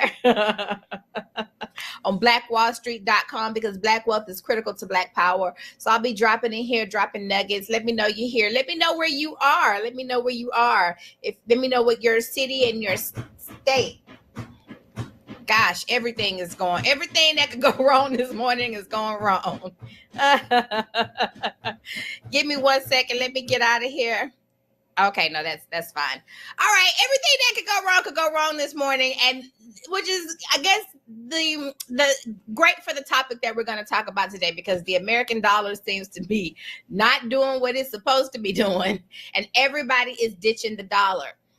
We have, I think, the Russians are ditching the dollar. We have Russia's Moscow Stock Exchange has immediately suspended all trading in U.S. dollars and euros, delivering a major blow to the U.S. economy. And they are not the only ones, guys. They're not the only ones. We have Saudi Arabia ditches the U.S. dollar and will not renew the 50-year petrodollar agreement with the United States. Saudi Arabia will now sell oil in multiple currencies, including the Chinese, RMB, euros, yen, and yuan, instead of exclusively in U.S. dollars. So what does that mean for the American economy? What does that mean for the American dollars? And how can you make sure that you are prepared? How can you make sure that you are best prepared? So that is what we're going to talk about today. And one of my favorite, the guy whose post that I'm actually showing right now, I follow him, Johel Capital, and he said something very interesting. And I just really want to piggyback that. So let me read what his post was. For all those people who think the dollar will fall and America will collapse, stop it. Have you gone to these other countries? Do you trust China? Do you trust Russia? Do you trust India? Okay, go for it. Good luck to you. Bitcoin. Yes, Bitcoin. I like Bitcoin. I think you should buy 1/10 of it and call it a day. Bitcoin is the new gold. However, Bitcoin will not be used as a dollar or fiat currency. Bitcoin is the balance to fiat, a check on it. I can go way deeper into this, but it's too much to type. I get it. I was there on the trading floor, the wallstreetlawyer.com. I remember when they had a trading floor right next to the New York Stock Exchange on Wall Street. And I've been there since the very beginning. So I get what Bitcoin symbolized. We'll get into that another day. At the end of the day, just keep grinding. Just keep grinding. Build businesses. Build assets. And it doesn't really matter what we trade with it. It can be bananas. I find the people that pump Bitcoin are praying it blows up and they can be millionaire versus just putting in the work. Does this destroy or even hurt the American dollar? No. Nations will still need the dollar to function. The dollar isn't going anywhere in our lifetime, minimum maybe the next 30 years. But to me, that is our lifetime. Okay? The next 30 years, that is our lifetime. America isn't going anywhere. Get back to work. Build your empire. Don't listen to this BS noise. That's his take on it. I'm not so confident in the American system and the American dollar and whether or not it will sustain itself. I have, in my lifetime, I have witnessed highs and lows, depressions, recessions. I literally became the Wall Street lawyer occupying Wall Street at the height of the Occupy Wall Street movement. So I have pretty much seen it all. And one thing I have seen and one thing I have noticed, and I want you to take this with you, is that there are many people who thrive in the depression, in the recession, in the worst of times. And there are many people who do well, many people who thrive in the worst of times, and there are many people who suffer and do poorly in the best of times. And so one thing that I have always maintained in my persona and my business and my life is that I will never let what's going on around me in the day dictate how I show up in the world. I will not let that dictate what I think is coming for me in the form of my blessings and what God has in store for me. Because as far as I am concerned, God is bigger than all of that.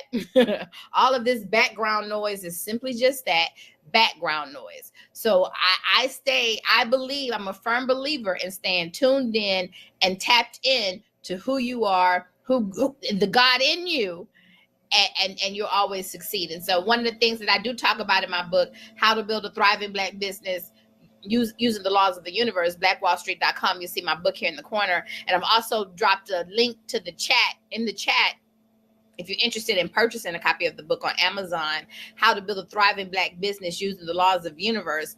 And it is by tuning out the noise. It is by not letting the news cycle and what's going on in the air of the day dictate how you show up in the world. Okay? As long as you are doing what you're supposed to do, as long as you are preparing, you want to prepare. You want to prepare. You want to prepare for everything that life has for you. You want to prepare in the forms of maybe setting up a will, setting up a trust, setting up your estate plan, making sure your house is in order, making sure your business is in order, separating your assets from the loan on the mortgage, the mortgage, the loan on the car, the loan on these things, separating them from the assets so that maybe you don't lose your assets if the sugar honey iced tea hits the fan.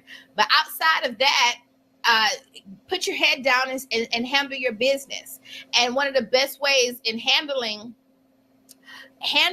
your business is to make sure that you have those systems in place. Okay, there's no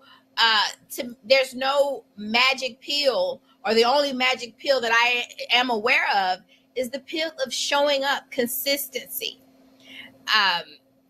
consistently doing what it needs to be done, consistently showing up in your business. And interestingly enough, when you go get that job, you show up every single day, you show up consistently, because if you don't get that paycheck.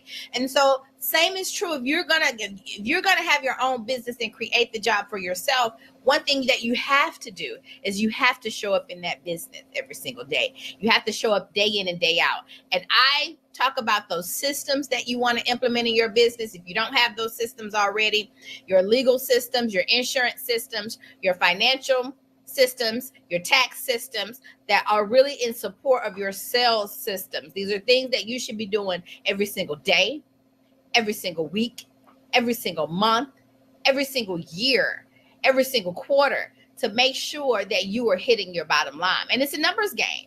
How many phone calls have you making? And that's the whole Wall Street of the age. They sit on and they bang out the phones back when trading used to be through the phones, banging out the phones all day, so that they could hit their numbers. And so my question to you is, what are you doing day in and day out to make sure that your business is going to thrive, not just survive the pending doom, not just survive the dollar failing, not just survive these instances, but what are you doing to make sure that your business shows up and thrives, that you kill it? Because that's what you deserve. That's what you deserve. And what systems do you have in place? And if you don't know what systems you should have in place, then make sure you contact me, schedule that consultation. I dropped a link in the chat so that you can do it. We have Miss Make It Better. Thank you for your comment.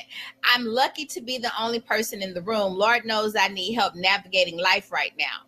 Well, that's what I'm here for. I do consider myself to be more than just an attorney. I'm an attorney and counselor at law. And part of being that attorney and counselor at law, because there's so much overlap. I tell people all the time, entrepreneurship is the ultimate faith walk, okay? You want to talk about I got God and God got me and all this hooping and hollering that you do in the church, but can you actually pray up some bread? Can you actually feed your family for the rest of the year with 2 loaves and 5 fishes and so forth and so forth? So if you can do that, you can pray up some bread, pray up some miracle, pray up some bills being paid, if you can bring those blessings down from the heavens, now you have truly mastered your relationship with God. And that is what I am here for. That is what I talk about, because entrepreneurship is what? It is the ultimate faith walk. It is the ultimate putting your money where your mouth is, putting your faith where your mouth is, throwing your life, your faith, and all of you into creating something from nothing. And it is truly the ultimate faith walk. So I tell people, you want to figure out how strong your faith is in God, how strong your ability to ask God for something and to actually receive what you're asking for. Start a business and quit that job. Start a business and quit that job and see how well you really know how to pray. It ain't about sounding good and flowery and getting people to shout and jump down the aisle. That's not what it's about. It's about getting what you're actually asking God for. And can you do that? And if you cannot do that, if you need some help doing that, then that is why I am here. Thank you guys for dropping that B1. Make sure you drop your B1 and hit the share and subscribe button, because we're getting into it today. We're talking about it. We're talking about the dollar not being, let's see, here it is, another one. We're talking about things are changing, but the one thing that you're guaranteed is that life will always change. Things will change. You will have days where you're up. You will have days where you're down. But it is in those down days that you truly find out who you and what you're made of. As a matter of fact, it is in those down days that you were given the nuggets, the tools to get to the top of the mountain. So I can tell you some stories. I'll tell you a story about my darkest hour. I'm going to dedicate this story to Miss Make It Better. How I actually became the wallstreetlawyer.com. On the darkest day of my life, it was the week before my 33rd birthday. And for those of you out there who are into biblical things, I call 33 your Jesus year, because it is that's the year, that's how old he was in the Bible when they took his life. And so I call it your Jesus year. I call it the year that you have your own death and rebirth. And I did. I died as Mary Dean Esquire and was born again as the WallStreetLawyer.com on my darkest hour. And what was it that caused me to die?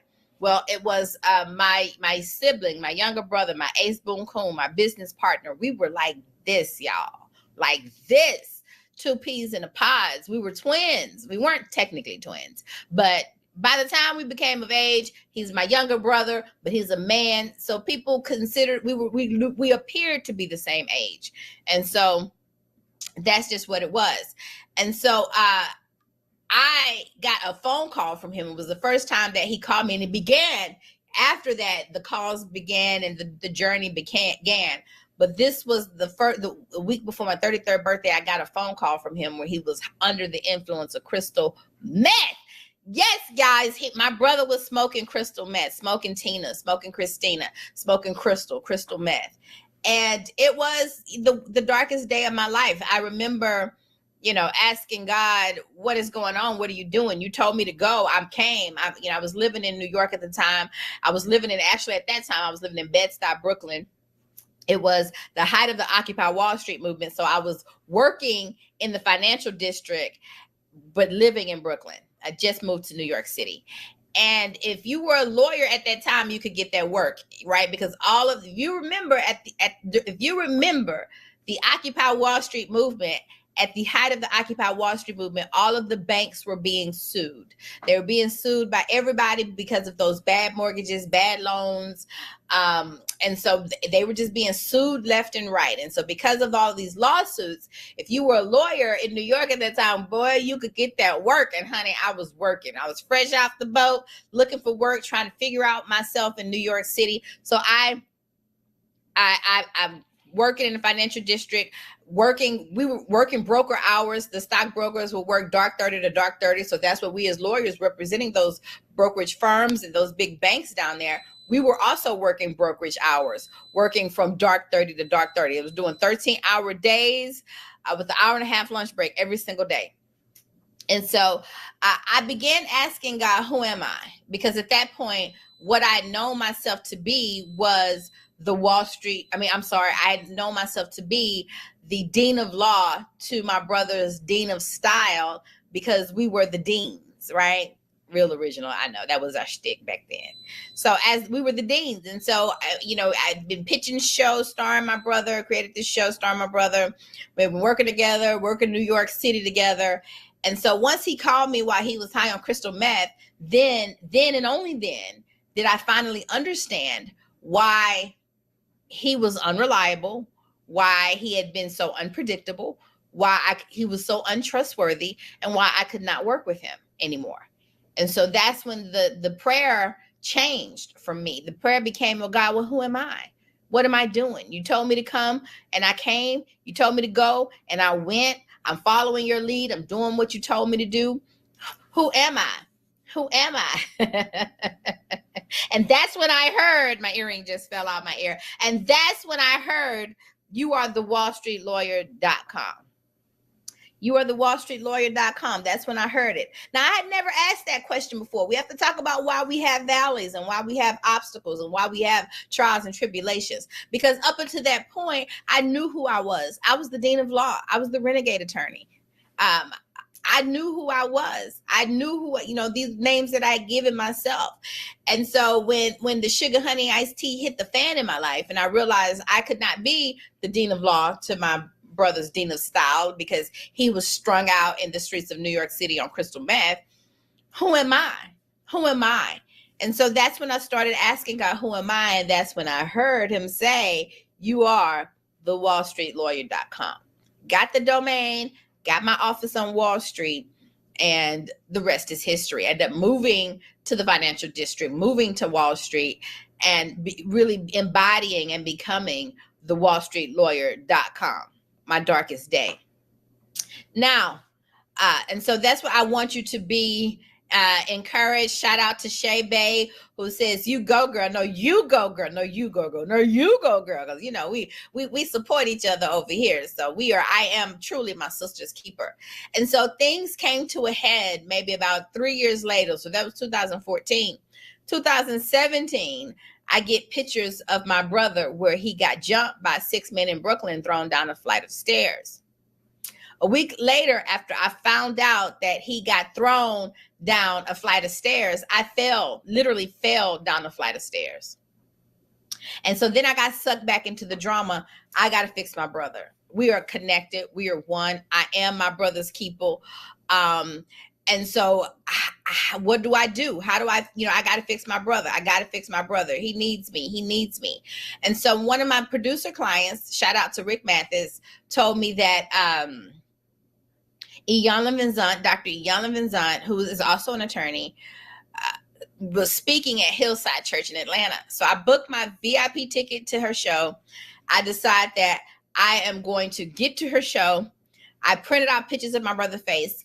This was my last attempt to try to get him some help and get him to go to rehab and clean up his life. And so I print out the picture because I said when she see his face was beat up. He looked like Emmett Till, God forbid.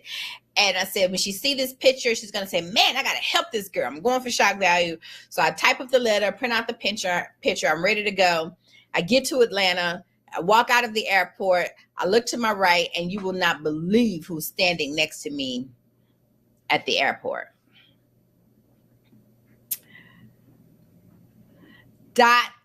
It was Dr. Iyanla Vanzant. I ran into her at the airport. Didn't even have to make it to her event. Walk up to her after I picked my mouth off the floor. Walked up to her and asked her, give her my spiel. My name is Mary. I'm the Wall Street lawyer. I came all the way to Atlanta so you can help me fix my brother's life. And when I said that, her son, Damon, said to me, the Wall Street lawyer, hey, I done heard of you before. And so I looked at him and I said, you heard of me for real or you pulling my chain? So when I said that, Dr. Iyanla Vanzant bust out laughing. Once she bust out laughing, she said, I give him my spill again because, once you get him laughing, you can get him to buy. Once you get him laughing, you got him hooked. So I got her laughing. So I give him my spill again. My name is Mary. I'm the Wall Street lawyer. I came all the way to Atlanta so you can fix my brother's life. And so you would not believe the first thing that she said to me. The first question she asked me was, why do you care so much? Shock my draws. Shock my draws. I was not expecting that. Why do you care so much? And then the next thing she said to me, and she yelled it at the top of her lungs, she yelled, let him go. Let him go. Clutch my pearls. I was not expecting that. Let him go. And she saved my life that day. I went to her to save my brother's life, and she ended up saving both of us, really, because at the end of the day, you cannot do it for him. He is a grown man. And all you women out there know, from you women raising sons and to you women that's dealing with husbands, fathers, baby fathers out there, you understand that you can't make no grown man do nothing. Nothing. Yes, I had raised him. Yes, he was my little brother, but I can't make him do nothing. And so all I was really doing was killing myself. The only thing that had happened was that not one life was being lost to drug addiction, not one, but two. 2 lives are now being lost to drug addiction, mine included, because I was getting sucked back into the drama, trying to save somebody who don't want to be saved. They don't want to be saved. Don't save them. They don't want to be saved. Yes, that was him. He did not want to be saved. And he was fighting me to save him. And so it was a very vicious cycle that I found myself in. And so she told me to let him go. And it still took me about 2 years to fully let him go. But I finally let him go. And when I tell you, my brother confirmed for me this past winter that it was in my letting him go that really caused him to hit rock bottom. Just like Dr. Iyanla Vanzant said, you're propping him up. You can't do it for him. And so until he hits rock bottom, he is not going to want to change. And You need to let him hit rock bottom. You need to let nature run its course. You need to let his life run his course. You can't save him from his own destiny. And so you so busy trying to save him, you're really just enabling his drug addiction. You are the reason why he can't clean up, because you're propping him up. You're giving him money when he needs it. He ain't buying food. He ain't paying bills. He ain't doing nothing productive. He's going to get high. And so all you can really do is walk away and let him figure himself out. And when I did that, guys, Iyanla Vanzant was right. He did clean up his act. He cleaned up his act. And I'm going to tell you what else happened. Dr. Iyanla Vanzant endorsed my book. She endorsed BlackWallStreet.com, How to Build a Thriving Black Business Using the Laws of the Universe. She slapped her name on my book. She slapped a quote on the back of my book and strengthened my testimony, and that problems are merely opportunities in disguise. That if God, because I start from the premise that God loves me truly, and that if he loves me truly, and that my angels and that my ancestors want nothing more than for me to not survive, y'all. Surviving is such a low bar. They want us to thrive. They sacrifice so that we might thrive. And so if they are allowing me to walk through the valley of the shadow of death, if they're allowing me to suffer, if they're allowing suffering to be a part of my human experience, I understand that because they love me, that it must be something here good for me. And because I am committed to that, I immediately, when the sugar honey iced tea hit the fan, I immediately start looking for my blessings. I start looking for the rainbow at the end of my storm. I immediately get into, Lord, thank you. Thank you. Thank you for this problem. Thank you for this opportunity that I know you're ushering into me. And this was the only way that you could get this opportunity into my spirit. And so I count it all joy. I'm not going to sit here and go into no woe is me. I don't know how to be woe is me. I don't know how to be, why me and why, I mean, sure, I'm human. I had a moment. I cried my tears. I've cried my many shared tears, because life for me ain't been no crystal stair. But I am a living testimony that it was those very things that made me. I would not be the WallStreetLawyer.com if my brother had not been addicted to crystal meth. I would not have Dr. Iyanla Vanzant's name on the back bottom of my book with a dope quote on the back of my book if Dr. Iyanla Vanzant had not. If my brother had not got thrown down a flight of stairs and I did not seek out Dr. Iyanla Vanzant to save him. It was those very things. Just like the pastors in the old Christian church. Now, I ain't no Christian and I ain't religious, but I speak multiple languages and I understand what they were really trying to teach. And so when they all those good old, but I was born Baptist, I was raised Baptist, and all those good old Baptists, didn't he die? Well, of course, they couldn't put Jesus up on the cross and he would not be the savior of this religion had it not been for him dying. And so I encourage you that your problems are always opportunities. And so, yes, the dollar might be dying. Okay. Yes, nations are getting away from using the dollar. Yes, we have had a recession. Yes, we have had a depression. Yes, we might have another one. The sugar honey iced tea looked like it might be hitting the fan pretty soon. It looked like it might, but I want you to understand that is a wonderful time for us. That is because the last will be first and the first will be last. And it might, some things need to shift. It needs to shift. But if you are steadfast in your faith in God, if you are steadfast in your faith in you, if you see the God in you and you understand that if God is the ultimate creator, you too are an ultimate creator, and you have the power and the ability to create within your world, and you take charge of that power and you create the assets, you create the businesses that creates the assets and accumulate the assets so that you can have generational wealth, because that's the power that you have. And so what I encourage you all to do and be and see, that opportunities abound. And that when the sugar honey iced tea hit the fan, that we know that that's more opportunities are being ushered in to our existence. And so that is what I want to leave with you. Make sure if you found something here that helped you, make sure you hit the share and subscribe button.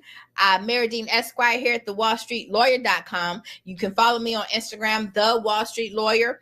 You can follow me on you can also follow my other business page, blackwallstreet.com, because Black wealth is critical to Black power. Miss Make It Better. I'm in tears because I know God himself led me to you in this moment. You're a blessing. You're my tribe. No, you're my tribe. No, you're my tribe. No, you're my tribe. Honey, we are here together. And that's what I love about the power of the internet. And what the power of the internet has really allowed us to do is to make these things an even playing field. There is no excuse. There's nothing holding you back. You are more powerful than you know. You have more ability than you know. And I scream that into you just as much as Dr. Iyanla Vanzant screamed that power into me and saved my life many years ago. You can do this. We can do this. You can do this. We can do this. United we stand, divided we fall. Guys, please also join my Facebook group, blackwallstreet.com, where I will be dropping nuggets in that group to help you. You can also message me in that group if you are having questions about starting your own business, if you're having questions about growing your Black-owned business, if you are having questions about creating a trust because you want to separate your assets from your liabilities and so that creditors can't come, you want asset protection. Set yourself up, set your children up, so that we can thrive in Black power together. Shay Bay says, I see your book on Amazon. I'm buying it. Thank you for the support, sister. I am my sister's keeper. We are all we got. And I just want to encourage you guys. I have always felt called, and I always say that my practice is my pulpit. I ain't got to be in a pulpit shaking, and I ain't got to be throwing the Bible at people. The Bible ain't nothing but watered down version of African spirituality anyway. And so I want you guys to get to the truth, cut through the noise, get what you really need. I got to put that back up because I'm in tears because I know God himself led me to you in this moment. You're a blessing. You're my tribe. And I just shout out to Miss Make It Better. Shout out. That is making me, I feel that. I feel that. And thank you for showing up with him here with me today. Make sure you guys follow me so that we can all stay in touch, so that we can be one together, so that we can be here for one another. Shay Bay say, this is my first live and you are awesome. No, you're awesome. And, so the social media will try to make us think that Black people that we have all this infighting amongst ourselves. They would try to make us feel like that we don't have the community support that other cultures have. The media, the news cycle would try to keep us in a state of division. They prop up people like Sexy Red and BBL Drizzy, which is why we're so happy that Kendrick came in and gave him all the business, because it is a new day and it is a new time. And the day that the order of the day is that the last will be first and the first will be last. And the order of the day is that what's right and what's true is the only thing that will survive and make it through in the new world. And so I encourage you. And if you need anything, make sure if you want to schedule a consultation with me, I did drop a link for my calendar in the chat. So feel free to tag that link and schedule a consultation with me to see how I can help you grow your Black-owned business, to see how I can help you separate your assets from your liabilities so that you can make sure you preserve your assets and nobody can come and get those assets should you ever become subject to a lawsuit. So we can make sure that those assets transfer to the next generation free and clear without you having to go through any more drama or trauma in trying to, probating the will having to go through the court system and anything like that. So that is what I do. Mary Dean Esquire here at thewallstreetlawyer.com. We got cocoa butter, truth you speak, thankful, thankful. Thank you. Shout out to cocoa butter. Hope that my words feel like cocoa butter on your soul. That is why I'm here. And that is my pledge to you is to show up. And so if I'm showing up here, sometimes we're going to show up here, do some deep dives into your business, some business nuggets. But every time I come in here, I promise you, I'm going to be bringing you some nuggets because Black wealth is critical to Black power. And I want to see all of you all of us, we will all rise in power together. Absolutely. So until we meet again, I want you guys to have a wonderful and outstanding day. And again, if there was something here that helped you, please make sure you hit the share and subscribe button. Have a wonderful day. Bye-bye.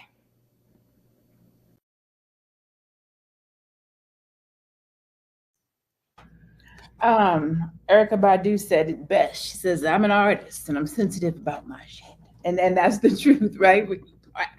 I think any artist, I'm an entrepreneur and I can say the same thing. Whenever you are sharing your world or your art with somebody, it can be sensitive, right? You also talked about early music. I'm going to reset. I'm in a hot second, but you also talked about early music and it was very different. It was very positive. It was uplifting. Danette Mitchell says, when I was growing up, we had ratchet music. However, in the Black community, we kept it underground and elevated positive music. This is when we owned our own radio stations and music stores. I can remember listening to a Tupac who's going to give you a little bit of ratchet, but give you something to think about. Dear Mama or Brenda Had a Baby, KRS-One. So you have a nice mix. Today's music, it's all pop that P, look at my P, suck this, bitch that. Like, there's no love music. There's no community. Like I think it affects our relationships. I think it affects how men and women relate to each other, talk to each other. I think it affects our relationships, our ability to communicate, our ability to love. Music is so powerful and influential, much like this conversation that we're having today about hip hop's damaging influence on Black women right here on Fly Nubian Money, which we do every Monday through Friday at 1:00 p.m. Eastern. You can catch us here. And you can also get notified when we're live if you text the word Queens, QUEENS, to 87948. Again, that's 87948. You can also catch us on Spotify by searching Fly Nubian Money to take us on the go with you. Aisha, I want to come back and talk to you. Given your Nigerian background, can you share some cultural differences between the music scenes in Nigeria and the United States, particularly regarding what's allowed to be discussed on the airwaves and how it influences societal values? That was a mouthful. You might be a mute.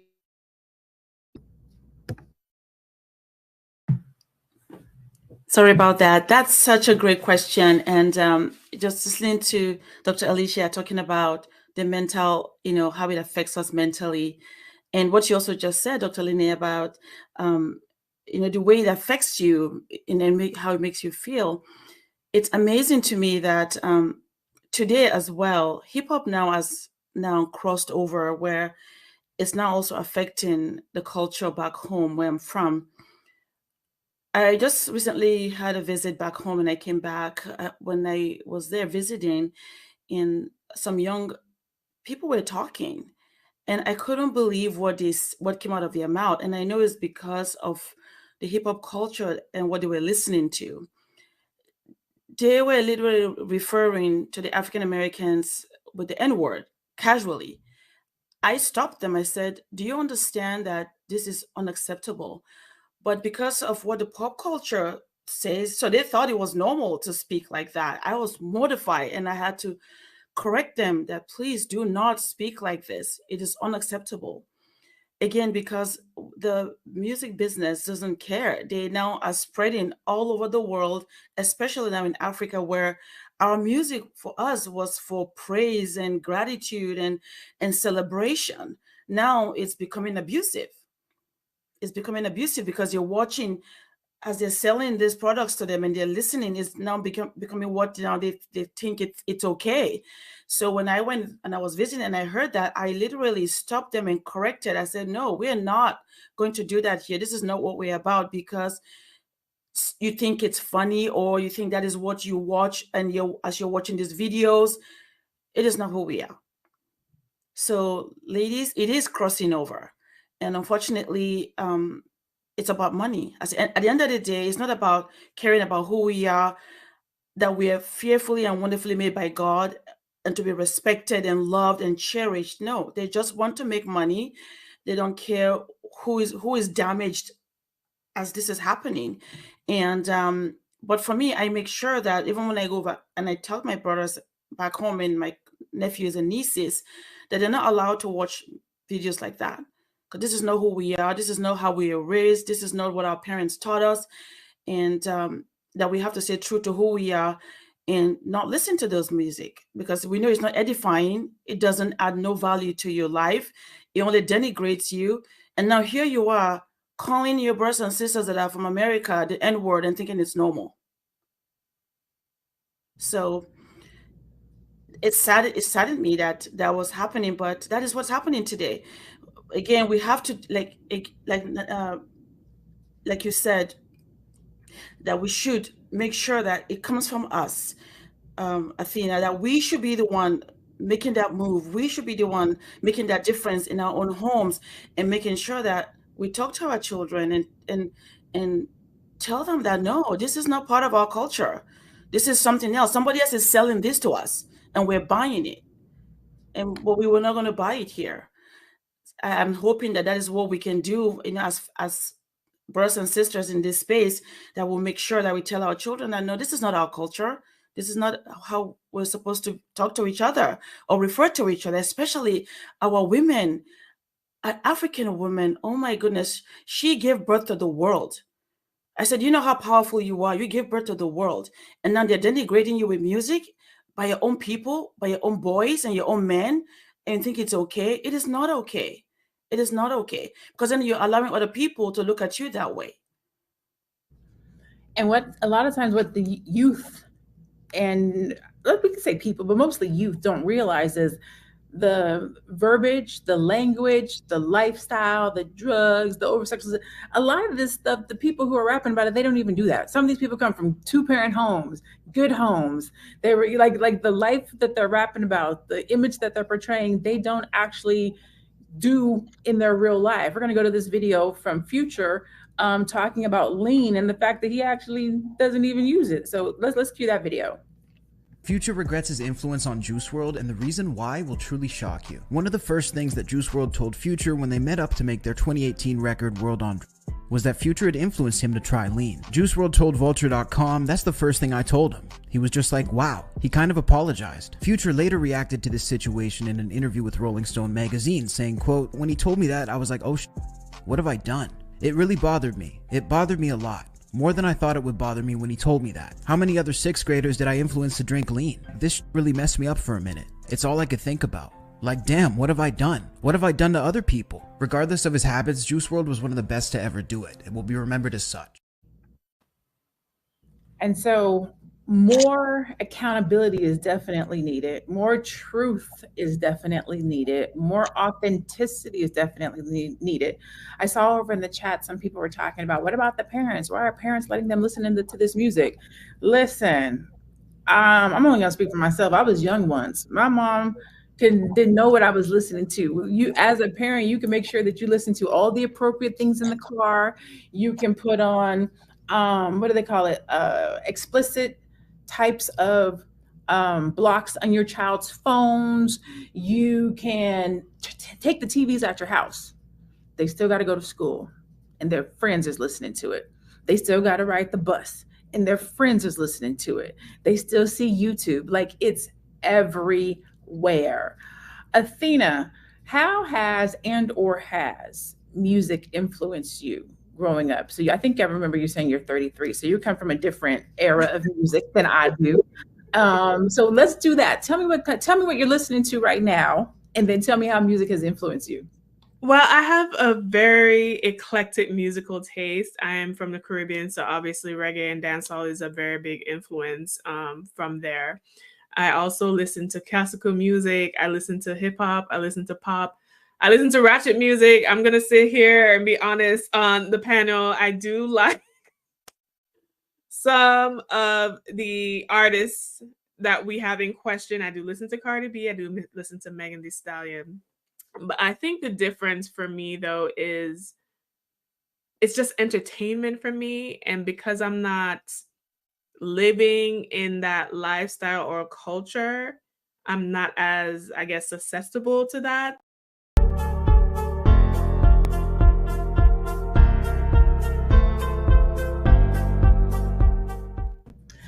Good morning, good afternoon, good evening, depending on when you're watching the replay or re-listening to this on Spotify, because Fly Nubian Money is now on Spotify. I am Dr. Lene Javette, and today's conversation is necessary. We're going to be talking about hip-hop's damaging influence on Black women.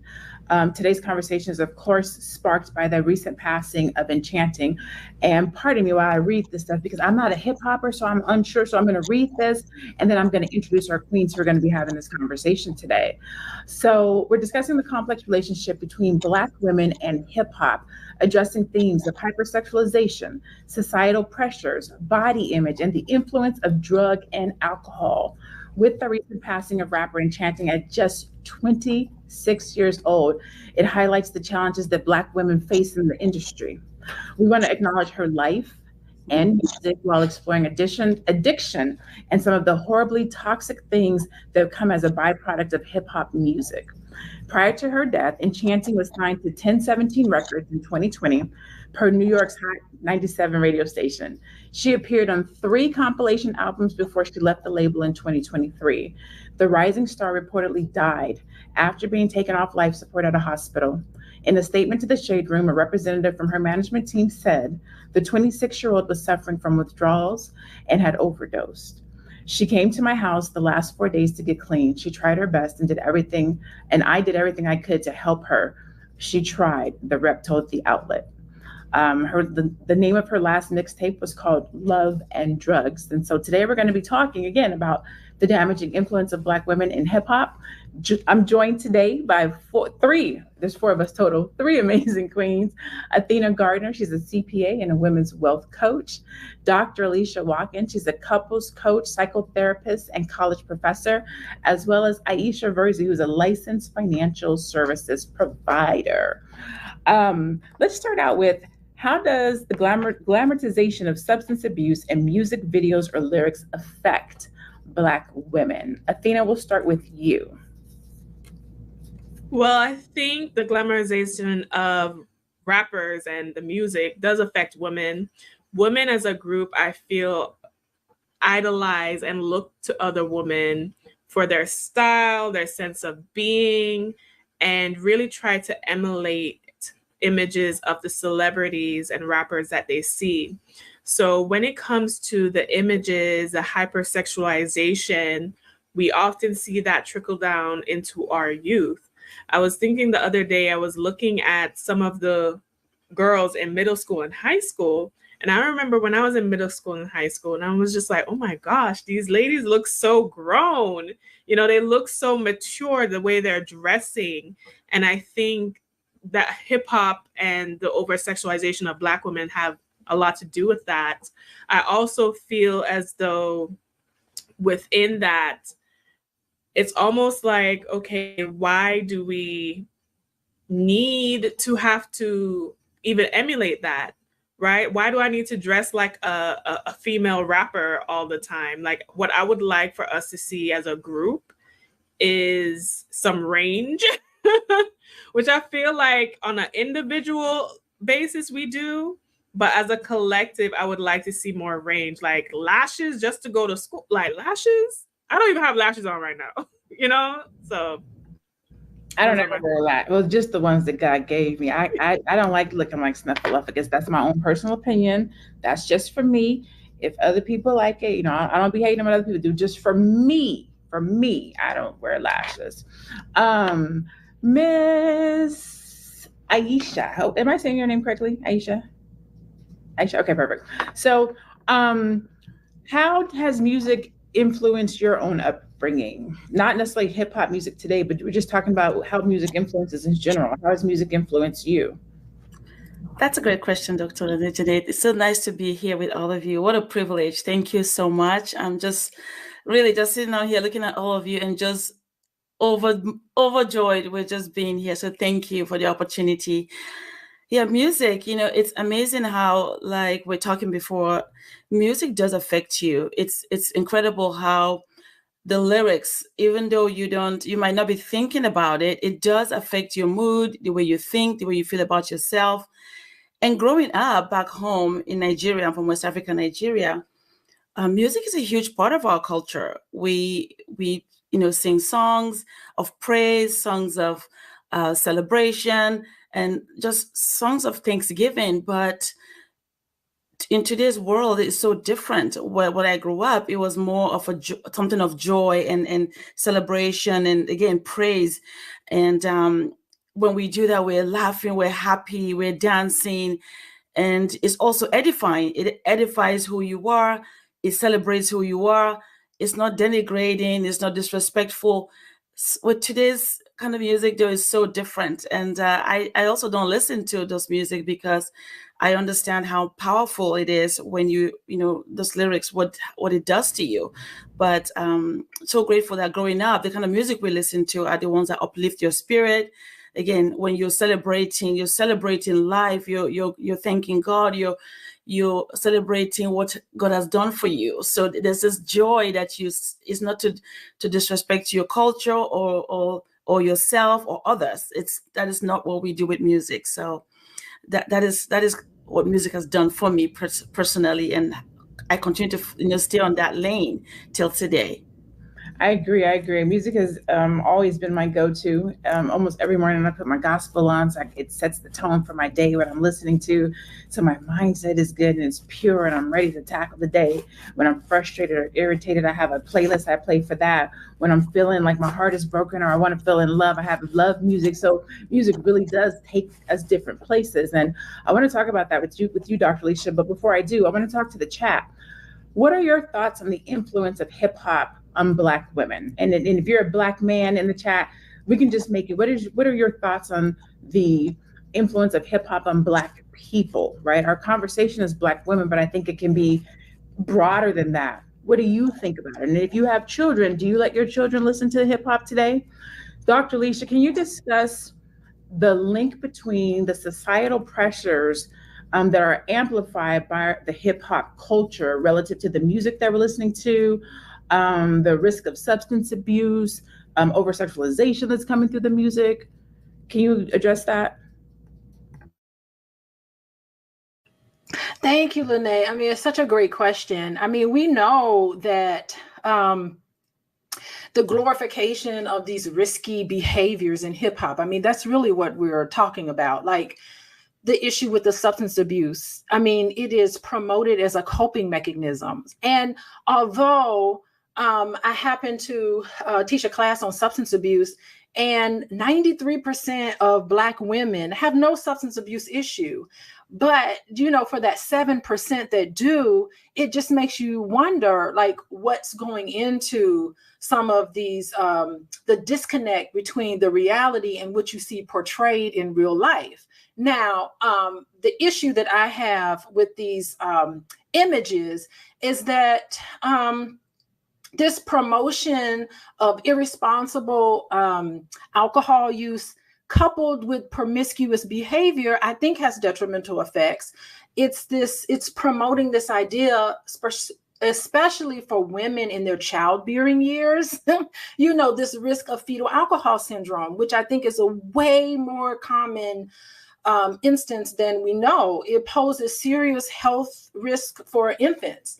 And so it's not just a matter of individual well-being, it's this public health issue that needs to be addressed. And I think that women need to have access to accurate information and resources to mitigate some of these risks.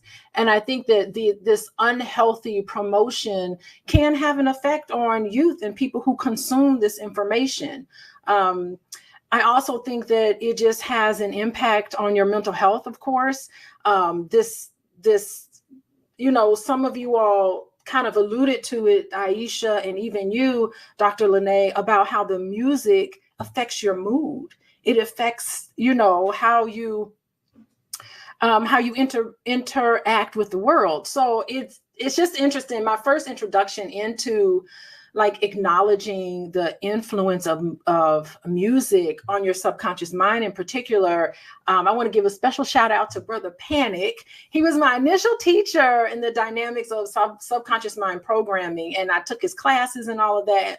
And since then, I've been doing my own study on this.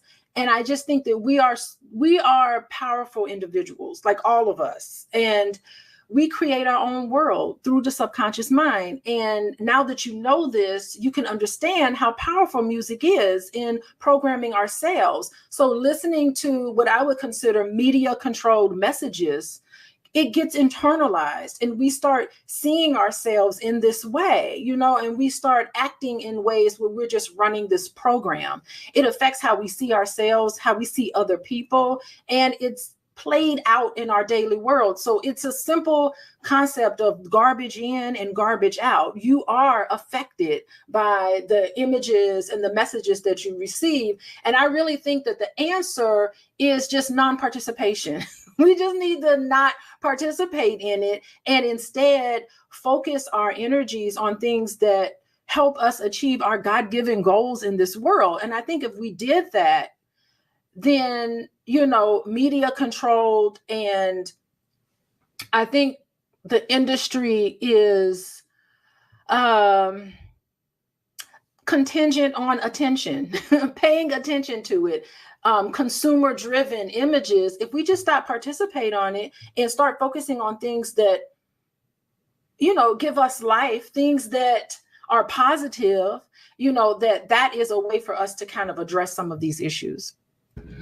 I think that everyone so far has done a great job in hitting on the different and various things, right? So again, our topic today is hip hop's damaging influence on Black women. I think that it is the drugs. I think that it is over-sexualization. I think that it is the body image, the image of the body, right? We're seeing a lot of the surgeries that are being done. So there's the self-image.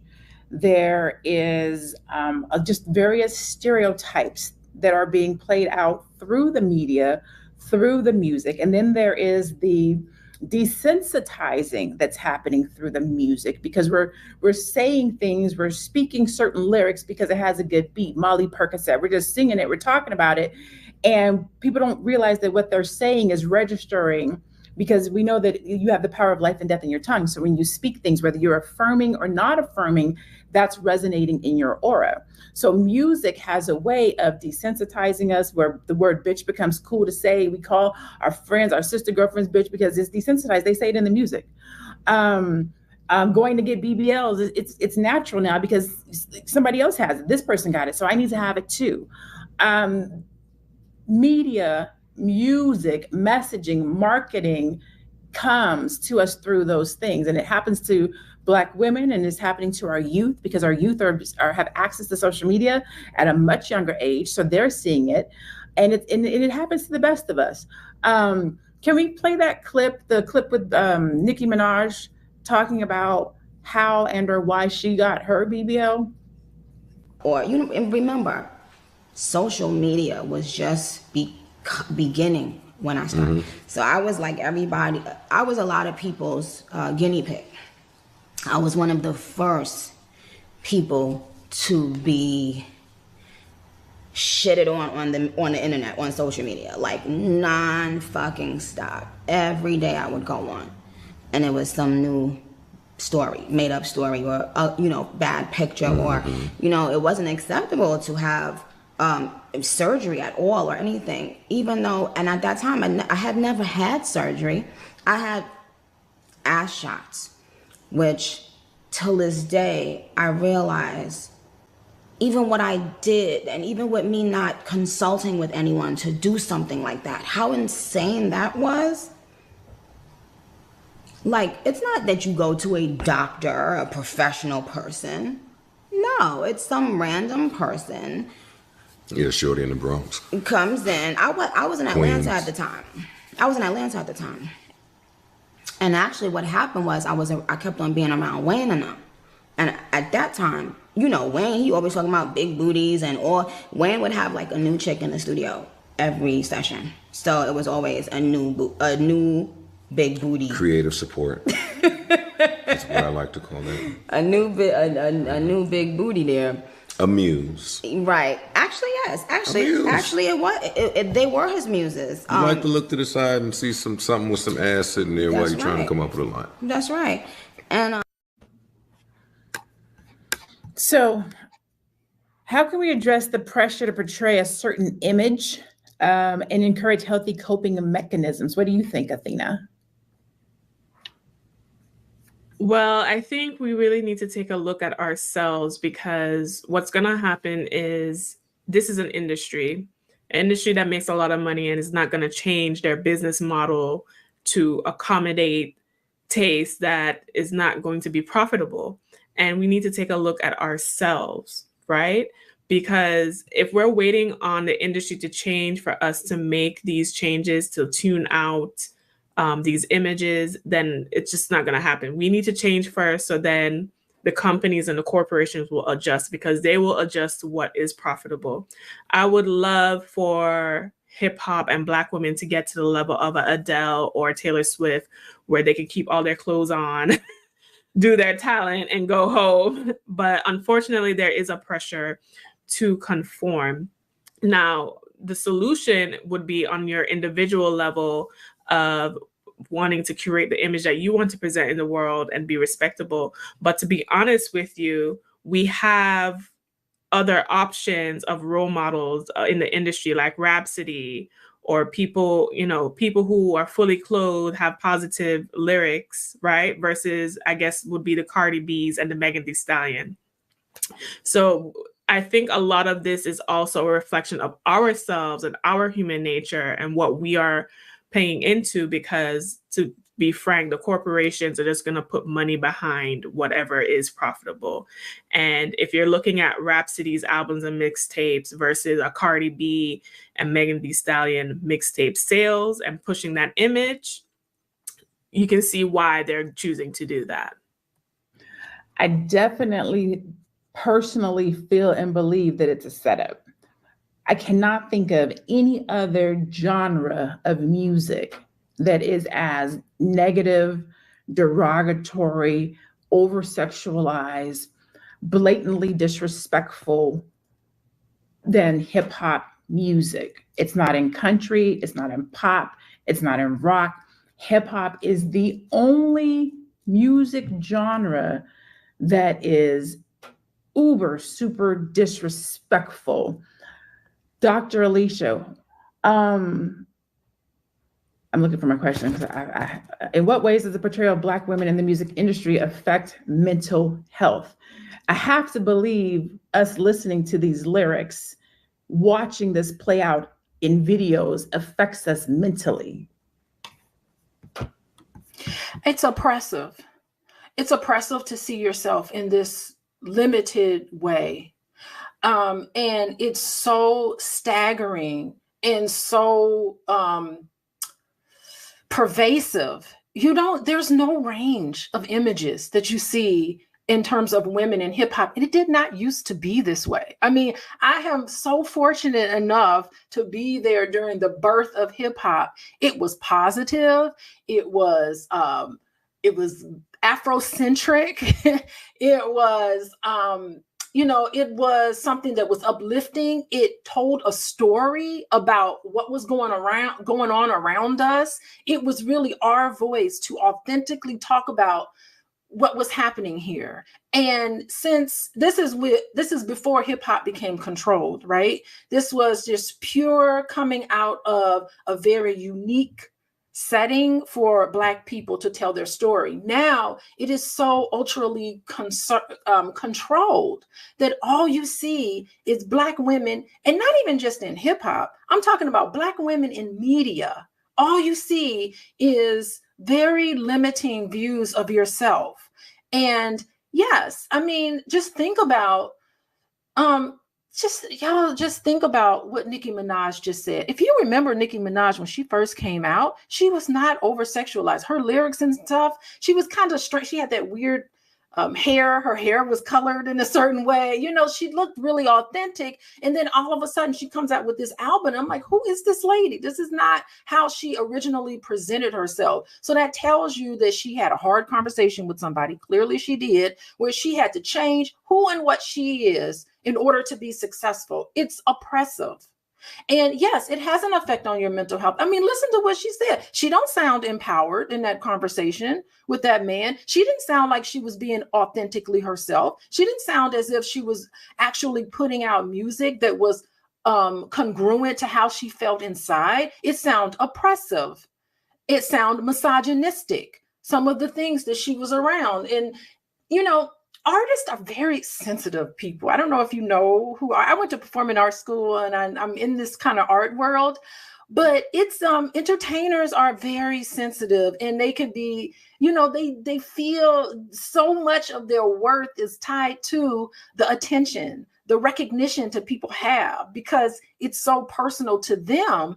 And I can't imagine not being your authentic self, putting something out that you know is not congruent with who you are, and then getting accolades for that, for being inauthentic, for being what someone has told you to be, therefore you can be successful. I can't imagine how terrible that feels, not only for us to see ourselves in that way, but for these artists and what they actually go through. Yes, it has an effect on your mental health. I mean, just think about putting your self-worth on how you look.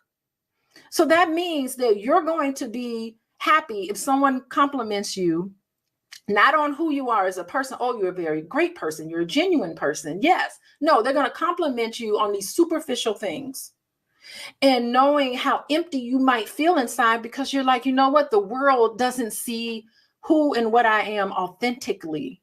And I get the pressure. It's a very dynamic situation. The entertainment industry is, you know, a business, and you have to be savvy in how you operate in this business. But the impact that it has on your mental health in the end, just the depression that can come with being constrained, you know, the anxiety that you feel because a bad picture of you, or people, what Nicki Minaj talked about, the negative comments that she got online. That is really a real thing that happened to her. You know, in all of these things, how can you feel good about yourself and feel sound and know that you are living your life's purpose when you have all of these constraints?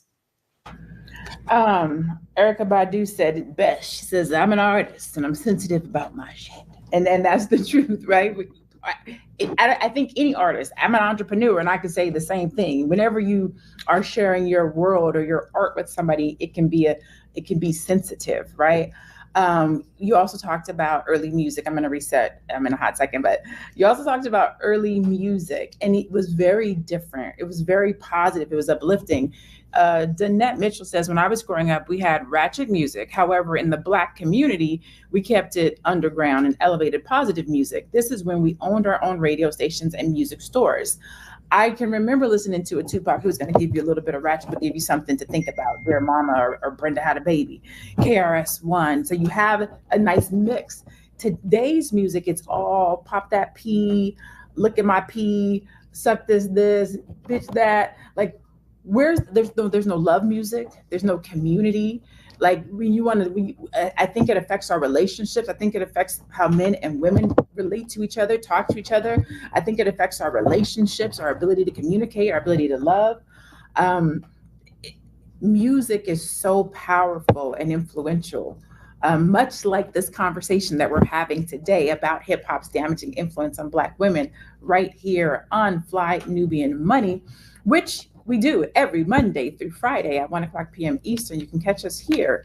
And you can also get notified when we're live if you text the word Queens, QUEENS, to 87948. Again, that's 87948. You can also catch us on Spotify by searching Fly Nubian Money to take us on the go with you. Aisha, I want to come back and talk to you. Given your Nigerian background, can you share some cultural differences between the music scenes in Nigeria and the United States, particularly regarding what's allowed to be discussed on the airwaves and how it influences societal values? That was a mouthful. You might be a mute.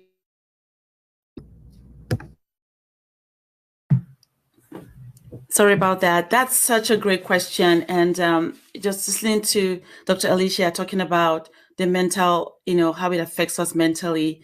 And what you also just said, Dr. Linnea, about, the way it affects you and how it makes you feel. It's amazing to me that today as well, hip hop now has crossed over where it's now also affecting the culture back home where I'm from.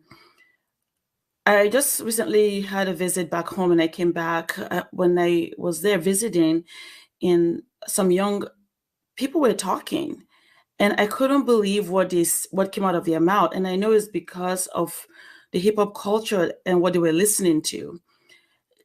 They were literally referring to the African Americans with the N-word casually. I stopped them. I said, "Do you understand that this is unacceptable?" But because of what the pop culture says, so they thought it was normal to speak like that. I was mortified, and I had to correct them that please do not speak like this. It is unacceptable. Again, because the music business doesn't care. They now are spreading all over the world, especially now in Africa, where our music for us was for praise and gratitude and celebration. Now it's becoming abusive. It's becoming abusive because you're watching as they're selling these products to them and they're listening. Is now becoming what they think it's okay. So when I went and I was visiting and I heard that, I literally stopped them and corrected. I said, "No, we're not going to do that here. This is not what we're about, because you think it's funny or you think that is what you watch, and as you're watching these videos, it is not who we are." So ladies, it is crossing over. And unfortunately, it's about money. At the end of the day, it's not about caring about who we are, that we are fearfully and wonderfully made by God and to be respected and loved and cherished. No, they just want to make money. They don't care who is damaged as this is happening. And but for me, I make sure that even when I go back and I tell my brothers back home and my nephews and nieces that they're not allowed to watch videos like that. Because this is not who we are. This is not how we were raised. This is not what our parents taught us. And that we have to stay true to who we are and not listen to those music, because we know it's not edifying. It doesn't add no value to your life. It only denigrates you. And now here you are calling your brothers and sisters that are from America the N-word and thinking it's normal. So it saddened me that was happening, but that is what's happening today. Again, we have to like you said, that we should make sure that it comes from us, Athena, that we should be the one making that move. We should be the one making that difference in our own homes and making sure that we talk to our children and tell them that no, this is not part of our culture. This is something else. Somebody else is selling this to us and we're buying it. And we were not going to buy it here. I'm hoping that is what we can do, as brothers and sisters in this space, that will make sure that we tell our children that no, this is not our culture. This is not how we're supposed to talk to each other or refer to each other, especially our women. An African woman, oh my goodness, she gave birth to the world. I said, you know how powerful you are. You give birth to the world. And now they're denigrating you with music by your own people, by your own boys and your own men, and think it's okay. It is not okay. It is not okay, because then you're allowing other people to look at you that way. And what a lot of times what the youth, and we can say people, but mostly youth, don't realize is the verbiage, the language, the lifestyle, the drugs, the oversexualization. A lot of this stuff, the people who are rapping about it, they don't even do that. Some of these people come from 2-parent homes, good homes. They were like the life that they're rapping about, the image that they're portraying, they don't actually do in their real life. We're going to go to this video from Future talking about lean and the fact that he actually doesn't even use it. So let's cue that video. Future regrets his influence on Juice WRLD, and the reason why will truly shock you. One of the first things that Juice WRLD told Future when they met up to make their 2018 record World on was that Future had influenced him to try lean. Juice WRLD told Vulture.com, "That's the first thing I told him." He was just like, wow. He kind of apologized. Future later reacted to this situation in an interview with Rolling Stone magazine, saying, quote, "When he told me that, I was like, oh what have I done? It really bothered me. It bothered me a lot. More than I thought it would bother me when he told me that. How many other 6th graders did I influence to drink lean? This really messed me up for a minute. It's all I could think about. Like, damn, what have I done? What have I done to other people?" Regardless of his habits, Juice WRLD was one of the best to ever do it and will be remembered as such. And so more accountability is definitely needed. More truth is definitely needed. More authenticity is definitely needed. I saw over in the chat, some people were talking about, what about the parents? Why are parents letting them listen to this music? Listen, I'm only gonna speak for myself. I was young once. My mom didn't know what I was listening to. You, as a parent, you can make sure that you listen to all the appropriate things in the car. You can put on, what do they call it? Explicit types of blocks on your child's phones. You can take the TVs out your house. They still got to go to school and their friends is listening to it. They still got to ride the bus and their friends is listening to it. They still see YouTube. Like, it's everywhere. Athena, how has music influenced you growing up? So I think I remember you saying you're 33, so you come from a different era of music than I do. So let's do that. Tell me what you're listening to right now, and then tell me how music has influenced you. Well, I have a very eclectic musical taste. I am from the Caribbean, so obviously reggae and dancehall is a very big influence from there. I also listen to classical music. I listen to hip hop. I listen to pop. I listen to ratchet music. I'm going to sit here and be honest on the panel. I do like some of the artists that we have in question. I do listen to Cardi B. I do listen to Megan Thee Stallion. But I think the difference for me, though, is it's just entertainment for me. And because I'm not living in that lifestyle or culture, I'm not as, I guess, susceptible to that. I think what happens, especially with children, or depending on the environment, if your environment is conducive already to poverty, to drugs, to baby mama, baby daddy culture, the things that the music is promoting, I think it makes you more susceptible to fall into the influence and the trappings of the music more so than if you're not. That's just not what my lifestyle or upbringing was about. This music, what I will say is I've definitely seen a stark negative contrast to what we're listening to now. Even though I cherry pick which songs I listen to, I remember I was listening to a Sexy Red song and I was like, wow, are we really getting that descriptive, like sexually and body parts and all of that? Are we really going to that level to talk about, you know, buttholes and different kind of diseases and, you know, not caring about love or anything? I just want the D and that type of stuff. So yeah, I think it's getting worse. I don't think, and to me, there's a difference between artists' creativity and you just trying to be like as nasty and violent and raunchy as possible. What I do like about Megan Thee Stallion is that even though her lyrics, depending on what you listen to, might be questionable as well, there is an artistry there, there's a rhyme scheme there, there's a flow, there's wordplay there. I can appreciate that versus it really looks like with some of the artists, Sukihana, you're just picking somebody off the street that can, a lot of these artists aren't even writing their own lyrics. It's a whole other thing as well. You're just picking somebody off the street, putting them half naked and be like, all right, wrap this and like package that product to us. Thank you so much for that. If you're just tuning in, this is Fly Nubian Money. You can catch us Monday through Friday at 1:00 p.m. Eastern. If you text the word Queens, QUENS to 87948, you can also get notified so that you know when we go live every Monday through Friday, 1:00. If you miss us live, you can also catch us on Spotify. Make sure that you search for the word Fly Nubian Money and you can find us there. You can also get free resources, courses, and more if you go to the link down there, flynubianmoney.com. Thank you so much to everybody who is here. Thank you to my queens on the panel and those of you over in the chat. If you have any questions or you would like our opinion on anything, this is the time to throw it over in the chat and we will try to get to your questions.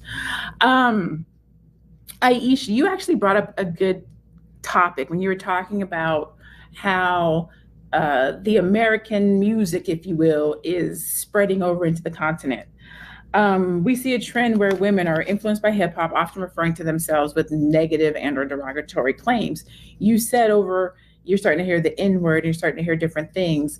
Were these types of conversations, wordplay, usage over in that area before hip hop music, or would you say American hip hop music has influenced that change? Definitely the culture has influenced that change. That was something that I was never privy to growing up back home. As a matter of fact, a lot of the words that they use are foreign to me. I was like, what does that mean again? I have to actually find out what it means, because that is not kind of language we use back home.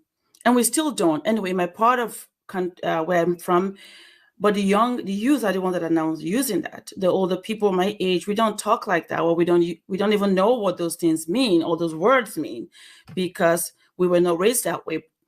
And the reason those words, I think, are not becoming mainstream again is because definitely pop music, the music that we have from here, some of the young ones that come to school here, they study here, they go back home, they take it with them, and then now watching it from YouTube or going online, they can have easy access to it, and then they watch it over and over again because the beats are beautiful.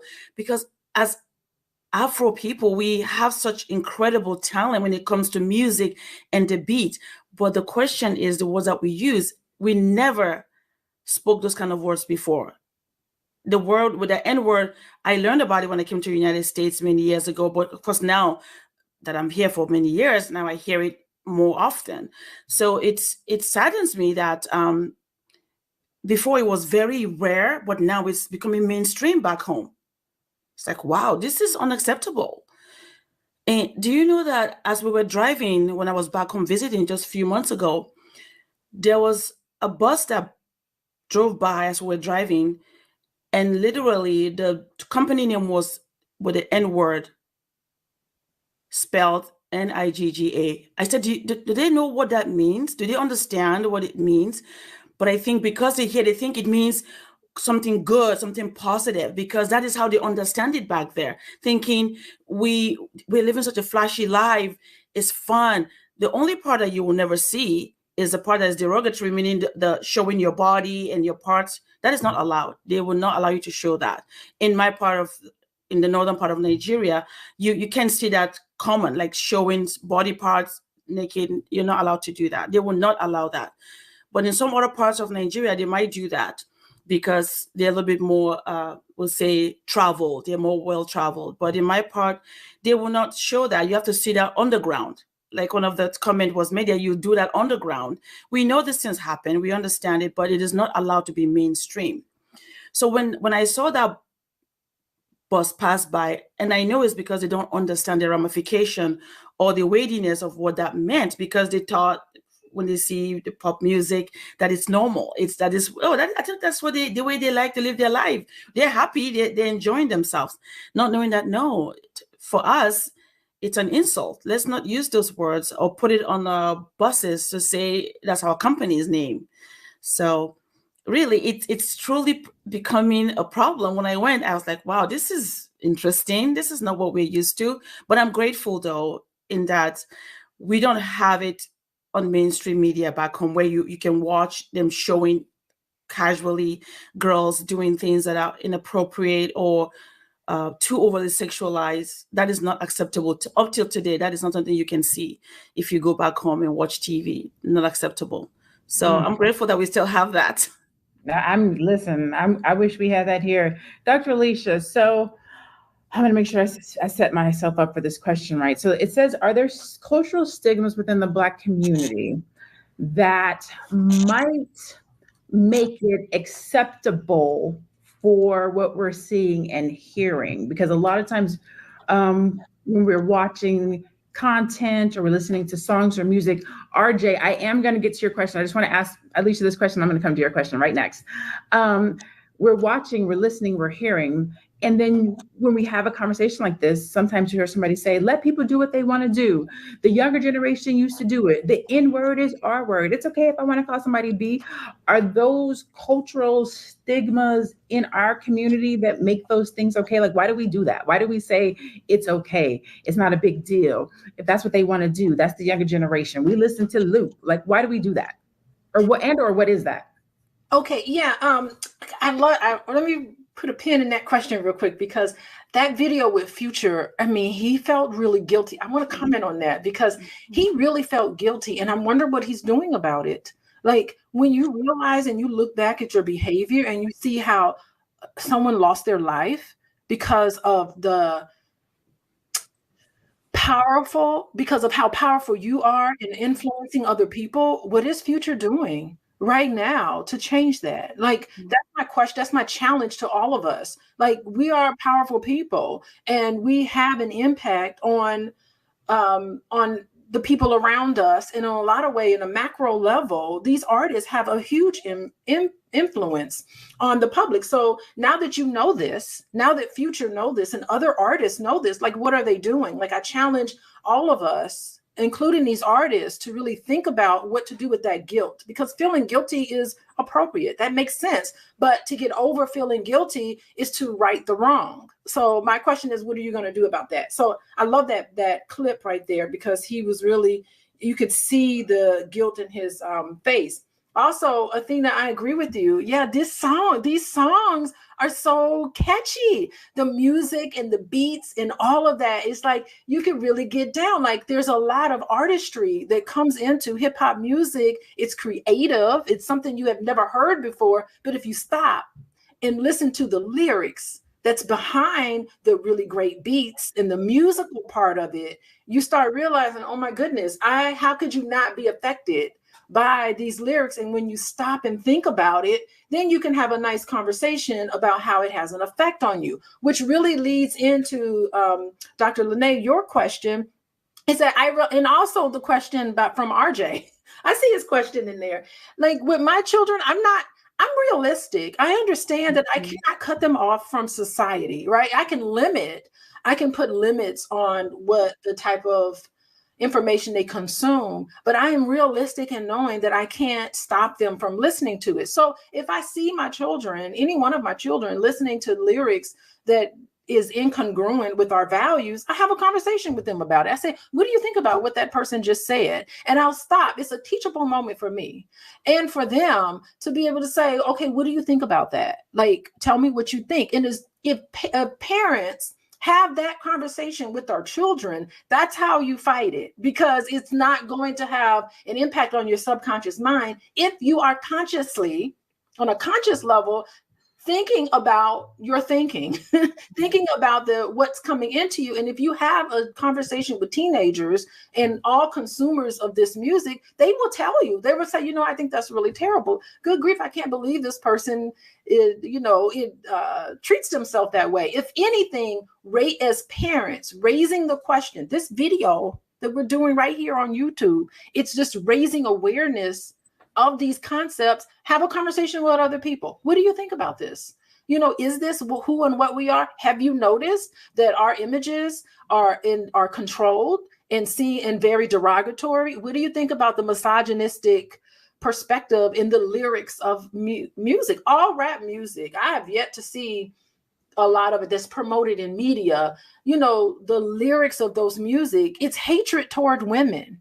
I mean, it really is. And internalized misogyny is what we see. A lot of rap artists, female rap artists, just have this sort of hatred that you are just this one note. And having these types of conversations is how we combat all of this cultural stigma that you're talking about. Great. Thank you so much.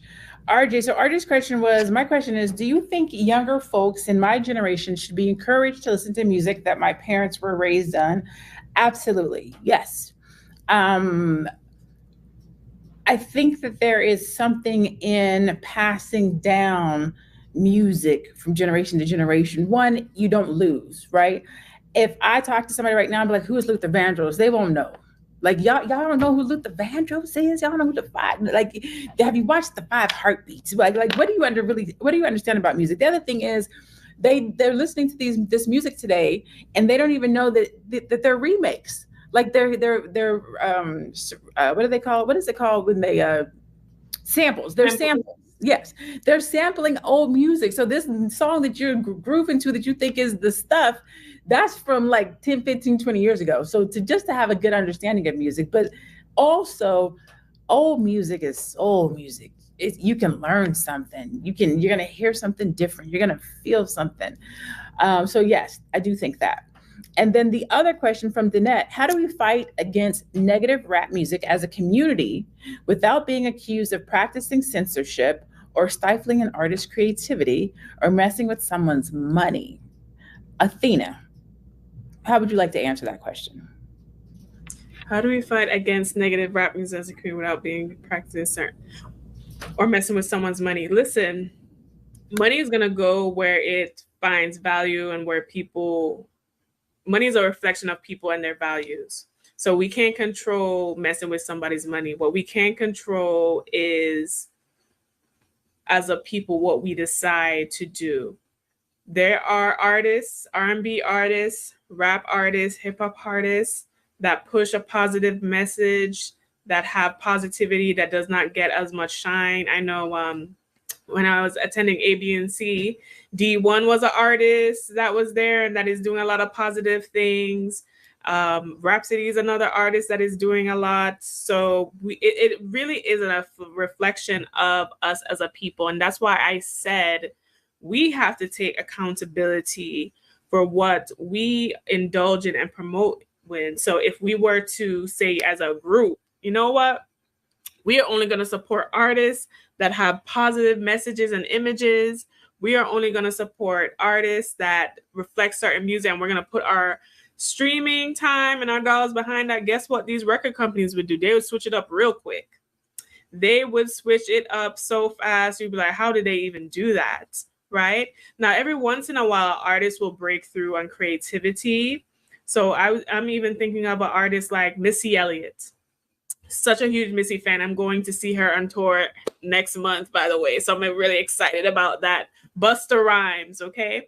And not to say that they didn't have content that was salacious, because Get Your Freak On is definitely salacious.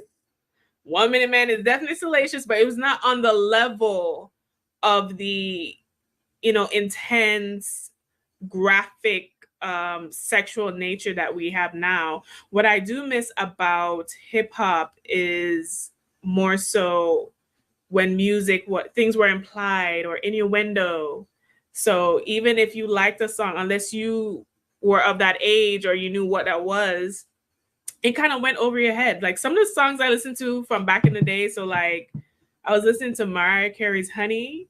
If you listen to the lyrics, I'm like, oh my God, this song is totally about X, Y, and Z. But I didn't know because I was a child, but maybe it was good that it was innuendo. So the adults knew what it was, but the kids didn't. So I think we need to merge back to that.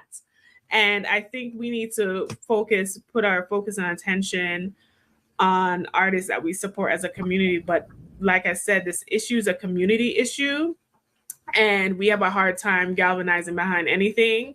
So until we galvanize in that way, we'll continue to be oppressed. I like that. Aisha, what music are you listening to today? What kind of music do you listen to?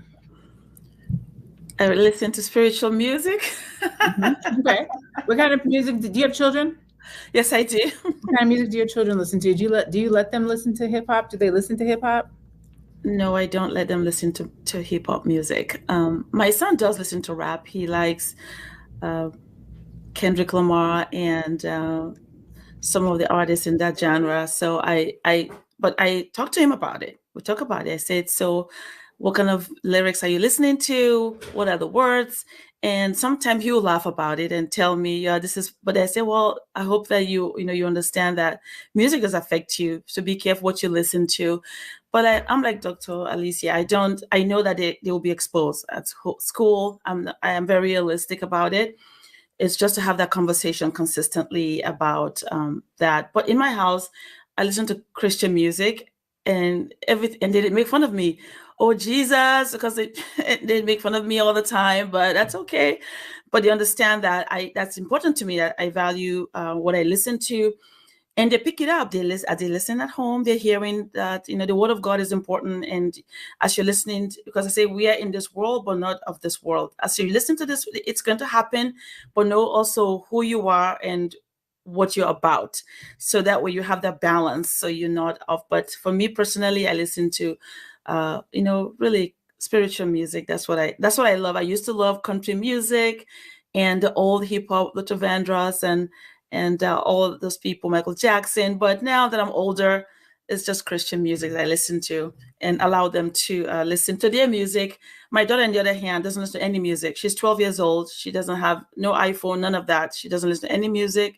She just does her little young girl stuff, and that's it. She doesn't know any of these artists. She doesn't know any of them because we just don't listen to those artists here. So that's the things I'm listening to right now. It's almost, we're almost in a place where you can't listen to music, but we know you're not going to listen to music. We know you're going to listen to music. We know you're going to go out and enjoy yourself. We know that there's going to be a variety of different musics. And we know that as parents, we have some level of control over the music that they listen to for a small period of time, because they will eventually not be under our rules, not be under our house, and they will listen to the music. They will see the videos. They will see the BBLs. They will hear about the drugs. They will see it. It will be pushed down their throat. It's inevitable, right? Dr. Alicia, what would you say to do, or what advice would you give to someone, whether they're a young person or an adult, who does not want the trauma of the music, of the visuals, of the words, of the negativity, of the misogyny? How do we operate and live and function in a world where it's just around us everywhere we go? Yeah, I'm not certain about the trauma of listening to that music, but I do think that I think energy goes where your attention is. And I think that you just get in tune with who and what you are. You didn't ask me what kind of music I like. I enjoy like medicine. I listen to a lot of medicine music because I like to spend times with Native and Indigenous populations because I think they got it right.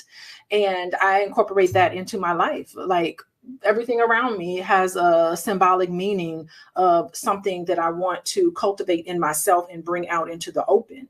I mean, I do believe that all of us are gods. We're all gods. We all create. All of us, especially women, are the wonderful creators. And we can plant the seed on how we we can plant the seeds in our life today about how we want our world to be.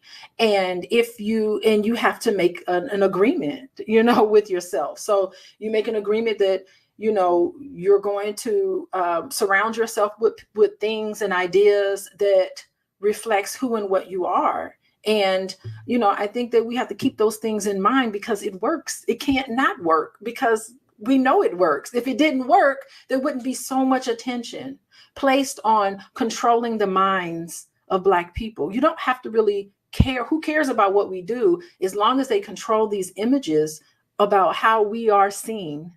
These images are seen. We got to keep in mind, this is an election year too. How many hip hop artists do you think they're going to lean on to come out and tell us who to vote for and who not to vote for? I mean, we know that it's powerful, and the music is powerful. I mean, think about like Bob Marley. Remember when Bob Marley got all into political things? I mean, he was dangerous because he had the eyes of the masses and the ears of the masses, and he used his platform to talk about social issues. I mean, there's such beauty and such comfort in music. I mean, even in the civil rights era, music was so important in captivating and catching the feelings of what everybody was going through. So it is extremely powerful.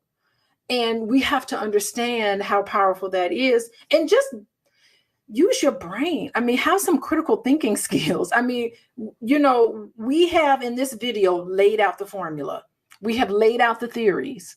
So now you can listen to this and go on without your life and see how the data fits what we've talked about today, how these images are the controlling images of Black men and Black women. I mean, the stereotypes of Black men is also portrayed in this. And I don't know what that feels like for men. We don't have any men here, but maybe they could, you know, weigh in on this. How does it feel for them to be able to see themselves this way? I know how it feels to see my husband and my son portrayed in this way that has nothing to do with who and what they really are. So, I mean, I don't even know if that answers your question, but that's kind of what I had on my heart to talk about, you know, about how we can take control. I mean, the thing is that so many of us I get it. I totally get it. We got to get up. We got to go to work every day. We got life things, adulting things happening in our life. How much time do we have to stop and to think and to reflect? Not very much. And maybe that's the rat race of it all. Like, we're trying to put food on the table and we're living, you know, all of us are living our lives and have issues that we have to deal with on a day-to-day basis. We don't have time to sit and protest, you know, what's going on with us. But, you know, I think we owe it to ourselves to give ourselves self-care and to really stop and think at some point to focus on what we want in our lives. And it's right there in our grasp. We can do and become anything that we want to do and become. So, all right. So I'm going to go back to this comment from Sela Saint. And it says, you can't call yourself, actually, I'm going to read a couple of them. Let's be clear. Hip hop is a whole counterculture. Rap is the derivative commercialized musical genre people are complaining about.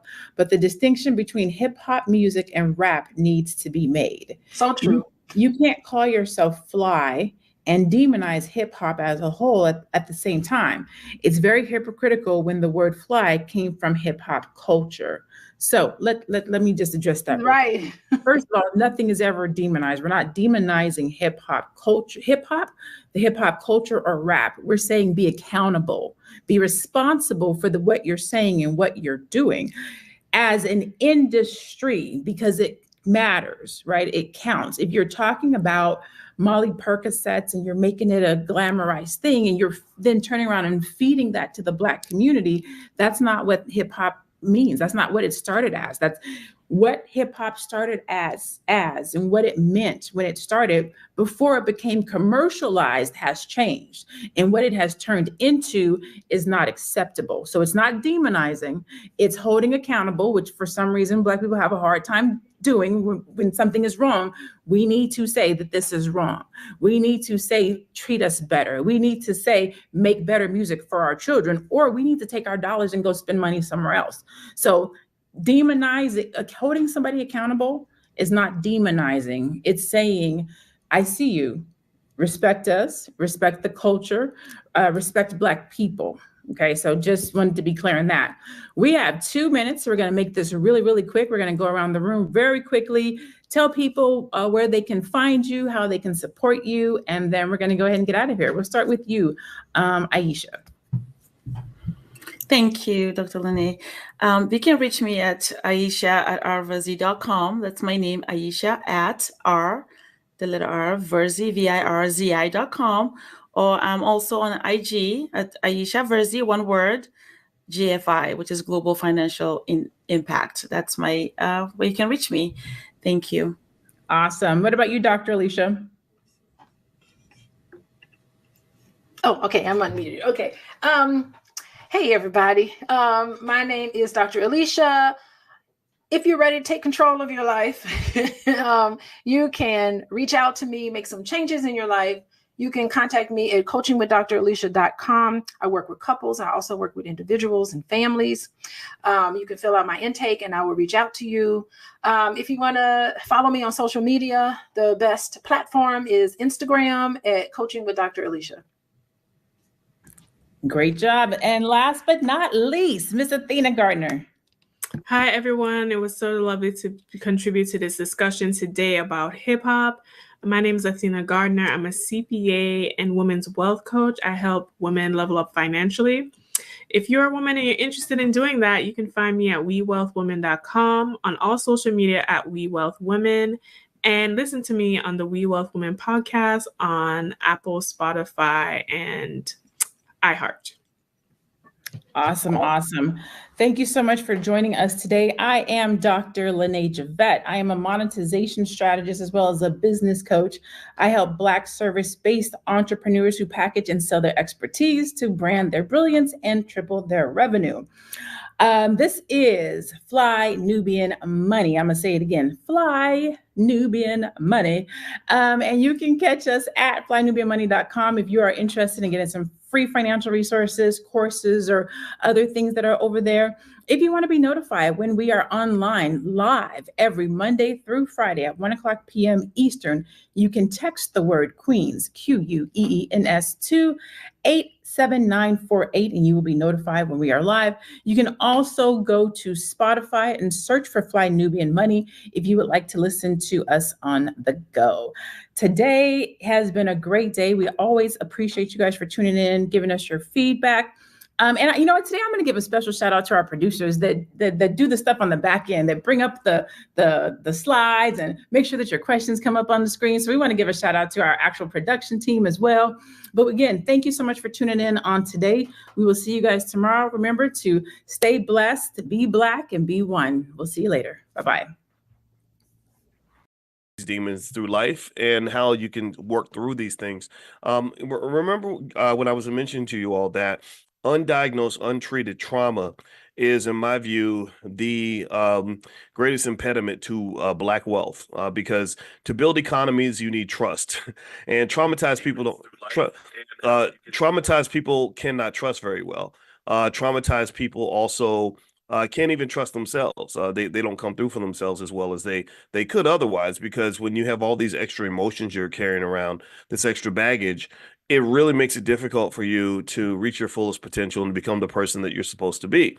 So this is one of the reasons why I think even with our kids, we want to work very, very hard to help them shape their identities and you know, at an early age, so that they don't have these impediments that keep them from becoming their very best selves, right? So I personally think even things like racism, I know that racism in Kentucky, growing up as a Black kid in Kentucky, really sort of gave me a weird inferiority complex that I was constantly fighting, where I would be shadow boxing. I'd be fighting battles that didn't even exist, because I was so traumatized by this idea that I was going to be treated differently just because I was Black, you know. And I know that even as I got older, there would be situations I would walk into where I didn't feel comfortable, or I was dealing with all these excess emotions that kind of blocked me from being able to really just do my thing and to react to things in the right way, in a measured way. You know, it's like when I was teaching at Syracuse University, I remember dealing with white kids, and it, you know, sometimes conflicts would emerge because maybe I'd get offended by something somebody said or whatever,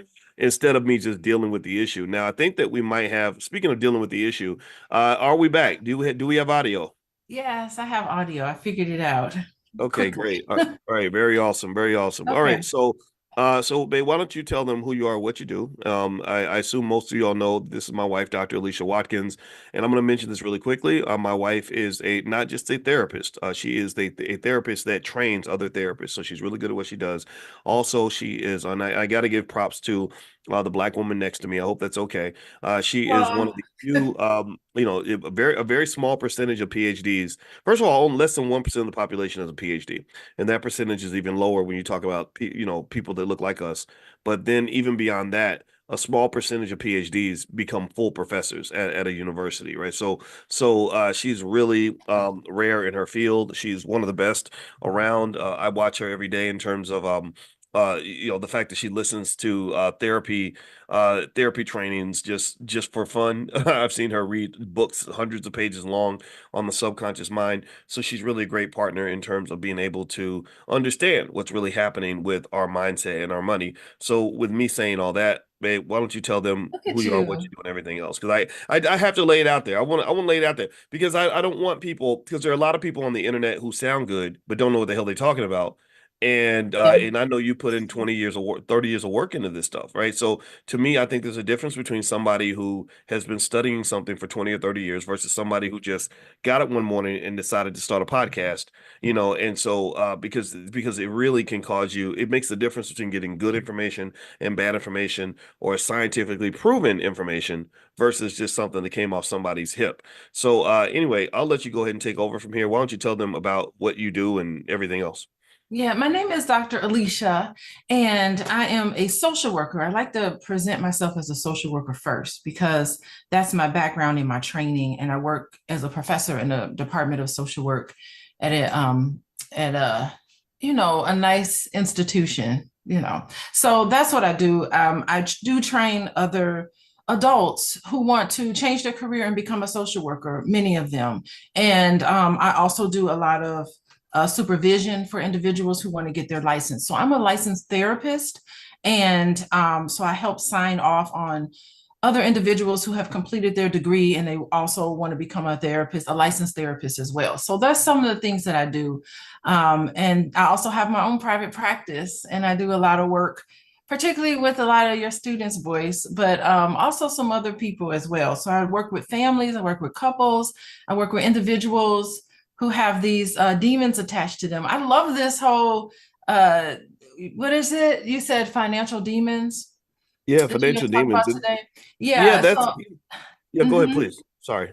Yeah, I mean, I think I love that whole concept. And, I'm not going to say demon in my practice, but I mean, that's essentially what we're doing. How do you get rid of demons? Like, what is it? The Exorcist? I should be like the priest and the exorcist to get rid of the demons inside of you. So I love that. I love that whole concept. Well, let me lay this out. I don't think I've never seen that term financial demons used in any other setting, in any textbook or anything.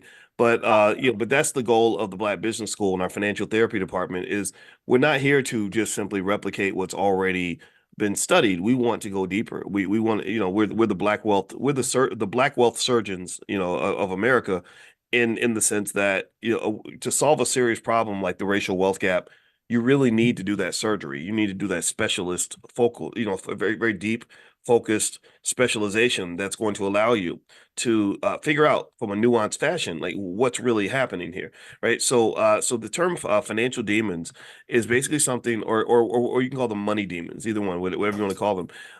It basically comes from any fears or anxieties or negative beliefs about money that can really undermine and sabotage your financial thinking. Now, I want you guys to give me a yes or no.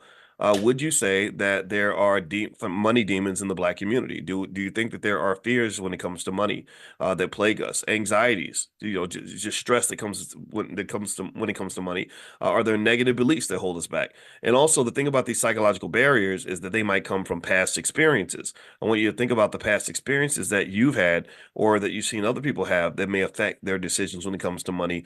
Social pressures, like keeping up with the Joneses, following whatever you saw them do on BET, ingrained beliefs. Do you think that there are any money demons that relate to ingrained beliefs, maybe cultural baggage, or social norms, or generational curses that relate to money, that keep us broke, that keep us struggling? And the thing is that here's the thing about a money demon. A money demon, it can show itself in the form of stress, poor financial decisions, or maybe even avoidance of financial responsibility, right? For example, maybe the guy who would love to get married and have children, but he doesn't because he's afraid that he cannot provide for anybody other than himself. Hey, give me a guess if you've seen that before, right? So I want to kind of dig in and just a point of confession. I know my wife she always goes too deep into stuff like this. So I don't want you talking about me, but I'm gonna confess a financial demon I had about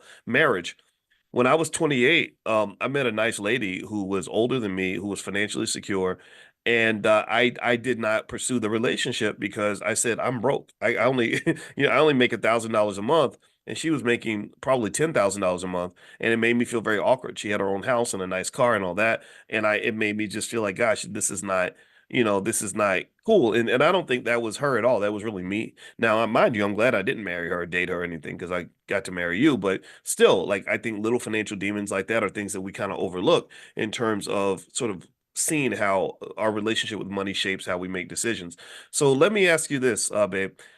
Based on what I said about financial demons, in your practice as a therapist, do you see a lot of money demons pop up in terms of maybe fears or anxieties or negative beliefs about money that may sabotage the thinking of the clients that you see and things like that? Or what in your experience as a therapist? I know you can talk about individual cases, and I don't want you to do that, but how often does that come up?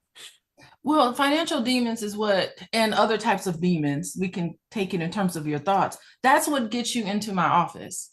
It's the results. It's how it shows itself. And that's when people tend to be like, okay, I need to seek some help because I can't function every day. The stress is so overwhelming that I can't continue on with what's happening in my life. And so when it starts to become overwhelming, it's the consequences of attaching yourself to these financial demons. It's an attachment that you have to them. And it's a thought process.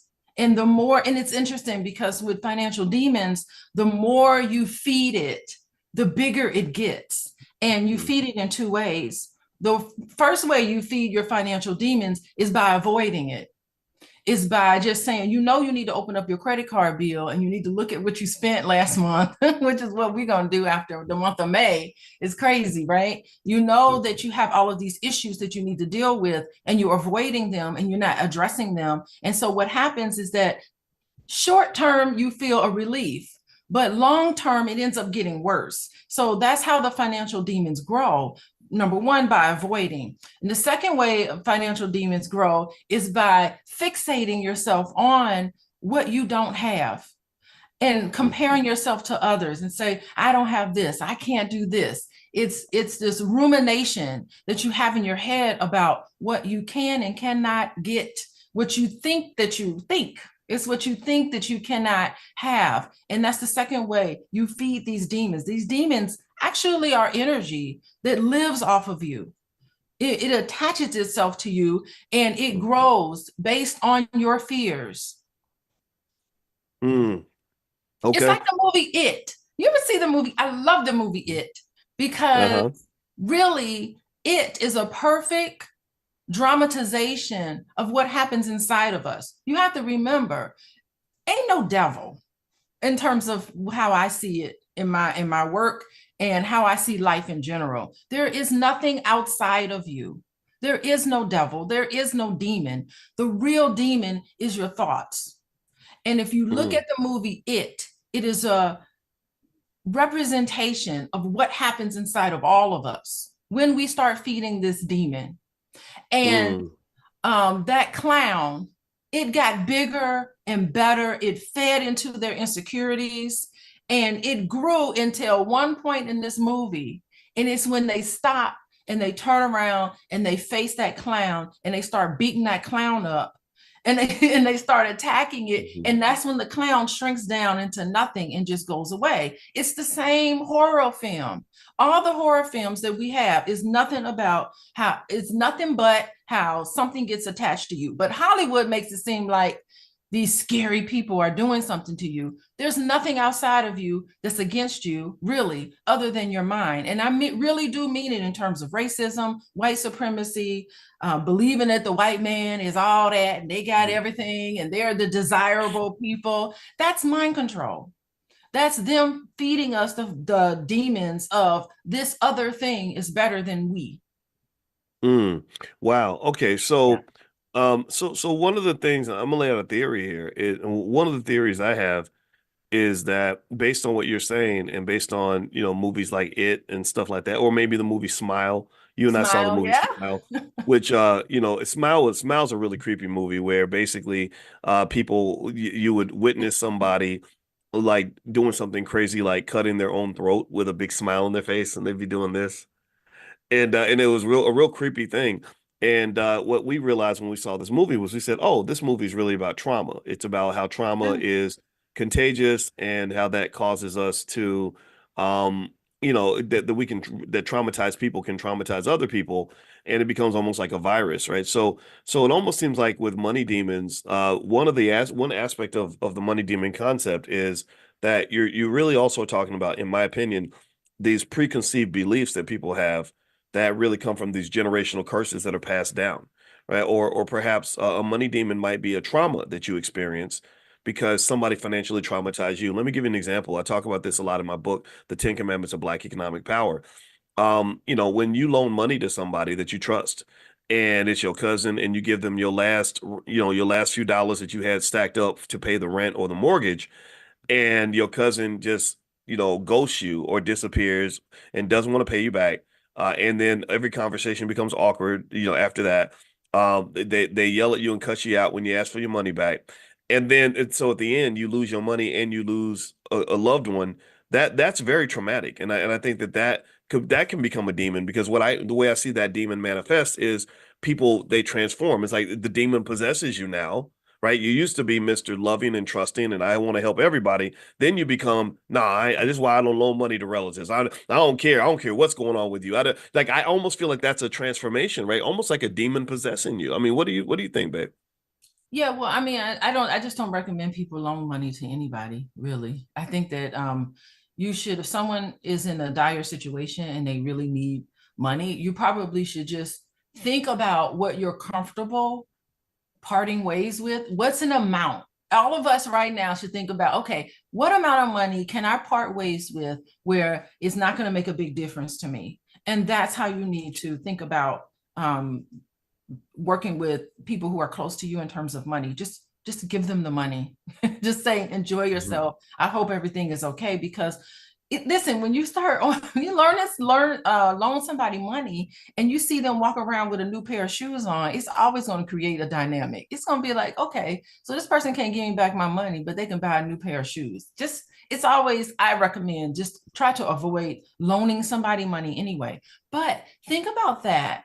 Think about how you feel when you have worked hard and you have been successful, and there's other people in your family who's not been successful. I mean, that's also a money demon as well, because there's this guilt that comes that you feel like survivor guilt, and you have made decisions and you have decided to structure your life in a way where you have success, but you don't understand that you worked really hard for it. It's not luck that got you where you are. It's, for many of us, it's hard work.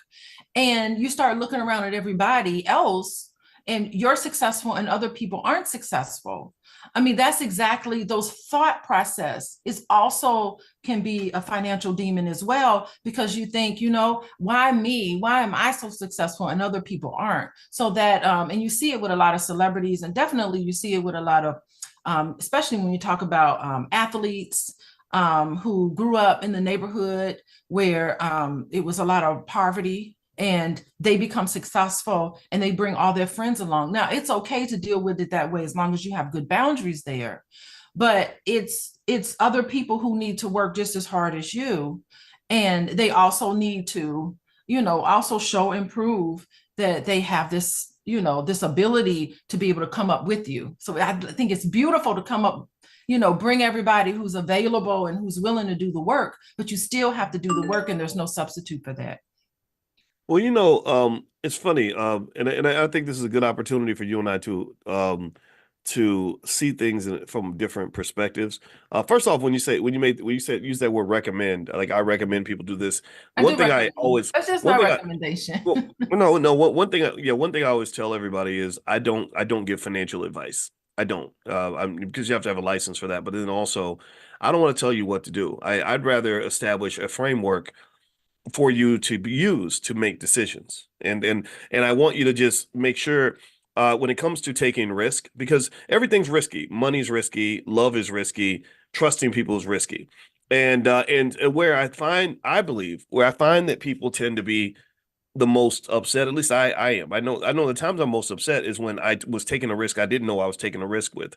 I was going into something where I didn't know what it was. It's like if you're dating and you're expecting a relationship to lead to marriage, and the other party thinks it's a one-night stand, then the problem is not so much whether or not a one night stand is better than a long-term relationship. The problem is that there was a misunderstanding. People didn't know what they were getting into. And I bring that up because when I think about loaning money is an important part of a functioning economy. You have to loan money for an economy. If the banks all stop loaning money tomorrow, the entire US economy would crash in a way that was permanently damaging for the next 40, 50 years. Like if all the banks just said, we quit, we scared, we don't want to loan money to nobody because y'all don't be paying nobody back. The economy would not function anymore. You have to have lending. Whenever you look at wealthy families, when we were talking about that segment of India where they own all the hotels, 40% of the hotels in America, they loan each other money. They do. The difference is that they have a code of conduct where they have a process that they go through. If you don't pay somebody back, you don't pay back cousin so-and-so, oh, they're going to come get you for that. You're going to have to deal with that. And so to me, when I think about loaning money, I look at it as obviously you shouldn't loan money to everybody. And then also you have to know what you're getting into, right? Because that's not a personal loan. What you're talking, I'm referring to personal loans. What you're referring to is like business loans, and I think that's different. You should make I do agree with that. I agree with that. You're right. You're right. But what I will say too, though, is here's where I'm going to definitely agree with you about loaning money. Why you should be skeptical about it. Remember this: most of us are pretty much products of our habits. Our life is a manifestation of the choices you make, the habits you have, and the way that you think. Like if I weigh 400 pounds, you can look at me and pretty much guess what my eating habits probably are, right? Most of the time, right? It doesn't make, I'm not dissing anybody, but that's just true. Or if I'm in really great shape, you can look at me and see, or if I live in a big mansion, you can see that I probably did something financially that got me in that mansion. So when you see a person, and how many of y'all, give me a yes or no, give me a yes in the chat if you can think of a relative who always has financial problems. Give me a yes if you think, I want you to think about that cousin who always is behind on the rent. And don't go up to them. Don't go up to them and say you got financial demons or money demons. No. I'm not saying that. No. But let me finish this analogy. Then I'm gonna hand the ball back to you, babe. I want you to give me a yes if you can think of that cousin who's always behind on the rent, who's always an inch away from being evicted, who's always got a trauma story, a scary story, who's all, and doesn't even know that their role in the process. It's always somebody else's fault. It's always temporary. It's always just this one time, right? And so really, to your point about not loaning money to people, you got to understand that it was their bad financial habits and choices that got them to where they are right now. So by definition, to some extent, at least 8 times out of 10, when you make that loan to that cousin who's always struggling financially, that is a bad loan because that person in your mind should have bad credit because you can see that they're making bad choices. So your odds of really getting your money back are probably much lower than you think. But maybe you can't see that because they sound so convincing when they tell you it's just this one time. I'm gonna pay you as soon as I get my check on Tuesday, and it's really Uncle Rerun's fault. I don't have any money. So my point is to say that's where I agree with you. That maybe in that situation, again, it's not me telling you not to do it. It's me saying, make sure you know what you're getting into. So if I know I'm loaning money to a deadbeat or who doesn't know that they're a deadbeat, I'm not going to tell them they're a deadbeat. They're already feeling pretty bad. I don't want to make them feel worse. Then I might loan that money knowing that it's a gift. So you say, hey, I need $1,000 by Tuesday. I might say, okay, here's $150. Here's my contribution because I'm not prepared to give you $1,000 or $500 or some number that's really going to set me back. And I think that's where the trauma, and you can give me your thoughts on what I just said, babe. But I think that's where the trauma kicks in is where you loan that person an amount of money you're not comfortable giving away. And you need that money back, and then they don't deliver, and then you're scared. Now you're the one who's financially unstable because you were climbing up a ladder. You reached down to pull them up, and they pulled you off the ladder. So now you're freaking out because now both of y'all in financial trouble. That's what I've seen happen many times. What do you think about that? Yeah, that's so fascinating. That okay. So I'm gonna put my I'm gonna speak from the position of the lender, of the person who has seen the heartache in another individual. They've connected to that and they've decided that they need to be the hero in somebody else's story.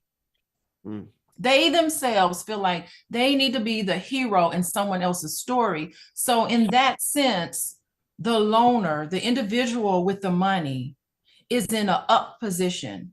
And then they feel like I can help this person out, not really to help that person out, maybe, but also it is a feel-good moment for them. So there's a lot of individuals who use their money and their position of power, not necessarily to help that person, because sometimes you cannot help somebody by opening up your checkbook.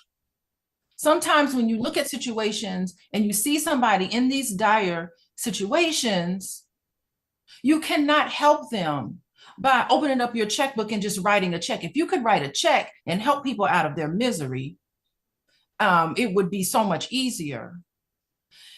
It depends on how you look at the situation and how you assess the situation, because sometimes other people's sort of issues is a way where you can jump in and be the hero so that you can feel good. So you really do, it's a dynamic process. You really do need to think about what is driving your behavior, that you feel like you need to save everybody. And ultimately, nobody can save anybody. And I hate to put it that way. As a therapist, I want to say that I can help save everybody, but I really don't think I can. I know that what I can do is I can help people. I can give them the map and I can give them the compass of how to have a successful relationship, how to be healthy in their interactions with other people. But it's up to them to use all the evidence-based practice that I know, because that's what I operate on as a therapist. They can use those things. They have to, outside of the sessions, do the work. They have to decide, okay, I'm going to make a change and I'm going to face this demon, because all demons are negative thoughts. I'm going to face my negative thoughts about this situation. I'm going to look at it directly and I'm going to shrink it down, face it directly. Someone wrote in the chat, the shadow side. They're spot on, whoever that person was. I can't remember their name, but that's the shadow side of you. And when you avoid and when you fixate on things, that is when that shadow grows. But when you start thinking about not what you don't have, but what you do have, and address that, that is what grows. I don't know, should we call it a financial angel? Maybe money angels. Money angels all around you. Abundance is around you, but you have to see it in your everyday life. And you have to empathize with other people who haven't quite gotten there. So I was saying that, interrupting you, I'm sorry, to say, you don't talk to somebody and say, you got a financial demon. That's not what you do to other people. Because the point of this morning, the point of this on Sunday morning is not to save anybody else. The point of this is to use these tools that Boyce talks about every morning, is to use these concepts and incorporate it into your own life. That's the point. You can send people the link and ask them to join, but it's up to them if they're going to click on the link, if they're going to listen to this, if they're going to incorporate all of this into their life. Well, okay. So, by the way, I want to mention to everybody that we're talking about money demons today, and money demons are pretty much anything, any sorts of fears, anxieties, negative beliefs about money that sabotage your financial well-being. In fact, let's do a quick poll. I want everybody to give me a yes if you can think of at least one money demon that you may have that keeps you from reaching your goal. Give me a yes if you have one fear that's really held you back. Give me a yes if you have maybe some anxieties that hold you back. Give me a yes if you have some negative beliefs about money that were passed down to you that have held you back. Maybe, like, for example, you should go to college and give $200,000 away of your money so you can get a job that you hate. Again, I'm not saying that this happens to most people, but this is one belief that maybe should be adjusted a little bit, not because college is bad, because I don't think it's bad, but because maybe that isn't giving us what we want. Also, I want you to give me a yes if you have some sort of psychological barrier that maybe comes from a past experience that involved money, maybe a past trauma, maybe something related to society pressures, pressures in terms of what you do with your money, how to use your money. In fact, I'm gonna lay this out, babe, and I want you to kind of take this in the direction of one limiting belief about money that plagues a lot of people. Have y'all? I don't know if y'all have ever heard me talk about this, but I brought it up a long time ago. One time on SNL, they did a segment called Black Jeopardy. And my wife is laughing because she knows how it just irked me so bad. And they had Leslie Jones, comedian, and she was on this show called Black Jeopardy. And in Black Jeopardy, I remember they had two black people and a white guy. I think the white guy was Tom Hanks. And so if you remember, in the show Jeopardy, what they do is they ask you the question and then you give the answer. So the question was something like, they give you the answer and then you state the question. That's what I meant to say. So the answer was, your boss wants to take $50 out of your check every week for your 401k. And I think Tom Hanks was, the white guy's like, you say absolutely or whatever, right? Like you put, you want to invest. And Leslie Jones goes, and she says, you better give me my money so I can buy me some scratch offs. And that was really, it didn't make me laugh, right? I'm sure people thought it was funny because they're like, yeah, that's what black people be doing. We be spending our money on scratch offs. Yeah, well, that's why you ain't got no money in your 401k, right? Because somebody told us that makes sense. But they're kind of positioning us for a lot of long-term financial anxiety.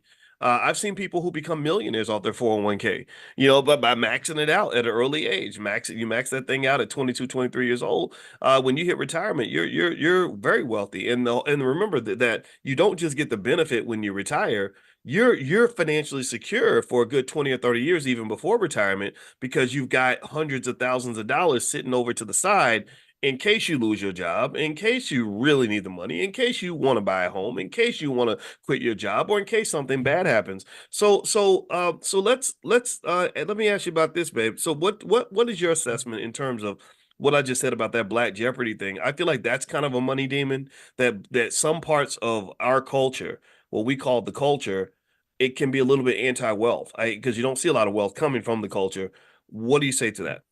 Yeah, I mean, there was a really sad display. And, I know so many people that would do that, so that's why I would chuckle a little bit when I saw it. I was like, I chuckled initially, and then I was like, oh, that's pretty sad. That hurt. I mean, to me, it just really hurt because she is representing Black women when she's on SNL. Any Black woman on media represents subconsciously all Black women. So for her to say that, she's representing in the minds of other people and in our minds as well on a subconscious level, she's representing how we feel about ourselves and a part of us that just want instant money. And, a scratch off, that's exciting. I love going to the casino, that's exciting, quick money, but that's not long-term. And it's sad when you think about it the second time. So your initial reaction is to giggle, but then you think about it more and you're like, dang, that hurts. It really hurts that's where we put our nest egg in, spending our money at the track. I had an uncle who would be at the track all the time, spending his money. I mean, if he had invested, he would have, before he passed away, he could have left his kids some money, some actual money. And it's sad because that is a money demon in our culture. And it's so fascinating how money demons are really just negative thoughts and beliefs about money, and thinking that we don't have enough and thinking that we can't do enough. And money demons is also in how we spend. You see it in how we spend. We want to have social approval and respect of others. And unfortunately, we live in a culture where you are respected if you have, and not only if you have money, but if you spend it in this elaborate sort of way, you get this social approval and respect. And, that's the thing where that's the sad part about it, because I know millionaires that walk around and they just have on regular t-shirt and jeans. You wouldn't even know they were millionaires, but they're walking around and they're just happy with themselves. They don't feel like they need to have to flaunt it or go to the club or go to VIP section and spend a ridiculous amount of money on the weekend. It's just insane what people do. And that's us running a program. We're running a program that's been given to us and reinforced by SNL. Thank you, SNL, for reinforcing that in us. It's terrible. Well, it does create kind of this weird awkwardness where when you start doing things that are healthy, you start doing things that are smart and savvy and embrace delayed gratification over instant gratification. And it's really unfortunate when you run into somebody who is so possessed by their own money demons that they literally accuse you of not acting Black, like you acting white. you know, and like, or, you know, like, and that happens a lot. You have people that make healthy choices, and then somebody says, "Oh, you think you white, or you think you better than everybody else," you know, and I know I've gone through that. I don't know if anybody else has ever gone through that, but I've gone through that. You know, if you It's crazy. yeah. Just even when and I mean, just when I just think about, like, even when I created this platform to you know, sort of do what we do, I remember I would say this is the home for intelligent Black people. And you remember when Kwame Brown, the NBA player, was like, you uppity, you think you better than everybody else. And I'm like, well, what's wrong with being intelligent? Like, would you feel better if I said this is the platform for stupid Black people? You know, you a sellout. What are you talking about? Like, that you don't like the word intelligent? Like, that was so strange to me. And I really would say that that is a self-esteem issue. If you think that being Black means you're supposed to be ignorant, then just go sign yourself up for slavery. I mean, you would do well in 1702. Massa would love you. You would do quite well on the plantation because you are under all these constant threats. There are so many people that want to control you, that want to extract things from you, they want to harm you, they want to incarcerate you. They don't even, they want your son dead. They want to own your entire family. So why would you go into a battlefield like that where threats are everywhere and then want to be ignorant, blind, deaf, dumb, and stupid? That don't even make no sense. I mean, that's completely illogical. And so circling back to just money demons, but when I see a money demon, I think of it like the movie The Exorcist, where the demon possesses you. Yeah. And in my view, when you have not healed, when you have experienced, you know, horrific amounts of trauma as a child, like lots of us do, and you're carrying all this with you, and you explain to me, by the way, my wife is a certified trauma specialist, right? By the way, she did get a certification. I remember you got the certification because she talks to me a lot, and I try my best to listen, and you were telling me things as you were learning them. I remember you telling me about how trauma, like, literally kills you, how traumatized people have all these physical health issues, mental health issues. And a lot of us, once you understand trauma, you can identify traumatized people when you see them. You know, it's that person who's going to cut you out over a bowl of Cheerios. You know, maybe it's that person who, you know, who sprints away every time they run into a healthy relationship, right? You know, just whatever. Or who takes a molehill and turns it into a mountain, you know, whatever. And it's kind of like one of these things where um these demons do possess us. And if you imagine me being possessed by a demon, I'm not really who God meant for me to be. You know, I'm who Satan meant for me to be. I'm who the devil wants me to be. I'm showing up and I'm like, ah, yeah, you know, that demon may come from you know, some anxiety or some fear, or perhaps it comes from drugs and alcohol, some bad habits that I have. Maybe it comes from my failures of the past or things that haunt me. Maybe it comes from societal pressure. I was listening to my favorite rapper who told me that I'm supposed to disrespect women, stay high and drunk all the time, beat people up if they make me mad, and make poor decisions, right? But to me, that's what I see. I see the demons possessing us. And to me, to be healthy, you got to do an exorcism. You know, you got to exercise. The more you exercise those demons out of your body, I think the better you are, like the healthier you are, and the better of a human being you are, for not just for others, but also for yourself. Yeah, it's so crazy. You're talking about the financial demons. I remember going to college, and I had a this white boy in one of my classes, and he had on like dirty gym. He had on old gym shoes. And where I come from, like, why would you be wearing old shoes? And in my mind, I'm making fun of him because he got on these raggedy shoes. But as I got to talk to him, I'm like, this man is wealthy. And in my mind, it's like, why would you have all that money and still wear these? Like, you should get a brand new pair of shoes. I was like, you need to go now and get the shoes, because I cannot understand. Like, in my mind, it was just like the first thing I would do if I had money, or if I came from a family with a whole lot of money, is I'd have on some nice shoes. You know, I would not walk around like that. And I think, like, in white boy land, maybe that makes him feel more wholesome and more genuine. I have no idea, but I couldn't understand it for the life of me. And I'm just looking back on that. I'm like, what was wrong with me back then? But that was where I came from, you know? And so I think the best way to get rid of the financial demons is number one, to recognize that it's there. Most people don't understand how they don't reflect on what they do and how they spend their money and what they feel like it's important. So I really do think that we need to reflect. We need to reflect on instances and become very self-aware, be able to connect the dots. Because listen, Boyce just talked about trauma, and I just want to say something about trauma. Trauma is not because a bad thing happened to you. That's not trauma. Trauma is when something happens to you and you disconnect from how you feel, and you disconnect and you can't connect your current behavior with what's happened to you in the past that's triggering you. You don't understand that. That's when it shows up as trauma. So the best way to get rid of the financial demons is self-awareness and insight. Is being able to understand. You can do the exorcism on yourself. Basically you do. I ask questions like, tell me what happened. Why did you react so strongly to this? What was it reminiscent of? And you have these conversations in a place to process all of these unfortunate things that happen to you so that you don't disconnect from it and you walk around as a traumatized person and spending your money impulsively on these things meant to cover up the pain that you feel inside. Well, and it is that covering up the pain makes sense, particularly when you consider that money is a drug. Money, receiving money makes you feel good. Not having enough money can create anxiety, just like a drug. Or the belief that you don't have enough money.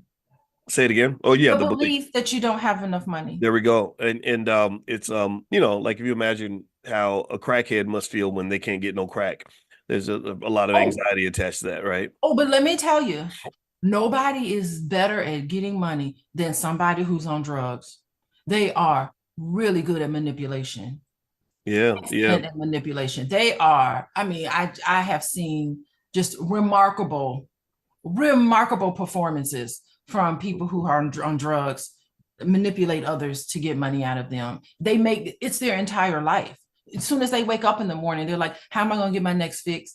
Who am I going to call? What sad story am I going to tell so this person can give me some money? What do I need to do? And they execute. Nobody has more clear vision and execution than a drug addict. It is really remarkable what they do. Well, I'll tell you, it's you are right. I mean, when I think about the financial crackhead, though, like just the person that that has various financial addictions where money is used as a way to ease certain pain, it makes you think about the study by Professor Andrew Lo at MIT, where he talked about how money affects the part of your brain that is also affected by cocaine. And so to me, I'm also thinking about it in terms of just this idea that, that making certain choices that may not be healthy for me allows me to heal pain that exists because I'm carrying these demons around, and the demons have to be fed. So the demon might be a gambling addiction. The demon might be, fear or anxiety. I think other demons, one demon that plagues a big part of the community I've noticed is scarcity. Scarcity, when you talk about scarcity thinking versus abundance thinking, a person who thinks in terms of scarcity is going to fight you over resources. They're going to compete with you when they could collaborate with you. They're going to hate on you when they should be congratulating you. Because why? Well, because they see whatever you're getting, whatever you have, whatever you're doing as a reflection of why they don't have what they want. Or you getting something means there's less of it for them. You get a good man, she's upset because she can't get the same thing you get, or you're doing well and making money. Well, now your success reflects on my lack of success. So to me, an abundance mindset might come from. I would argue that a less traumatized person is more likely to have an abundance mindset and to say, look, there's enough for everybody. I want to see you win. I'm happy for you. And I've seen this just even in terms of just even business. When I would think about collaborating with someone, it's mutually supporting each other. But then I see them and I'm like, wow, this person's really competing with me. Like they feel that they can only be successful if they tear me down or something. And I just think that to me, that's a demon. The scarcity mindset. Remember, Europeans brought that scarcity mindset to Africa. and you saw what they did to Africa. The Africans were open and trusting. They said, look, there's plenty of fruit, there's plenty of There's gold, an there's plenty of, abundance in Africa. right, Yeah. there's plenty of lumber, whatever you want, we got it. And the And Europeans that becomes part of your culture.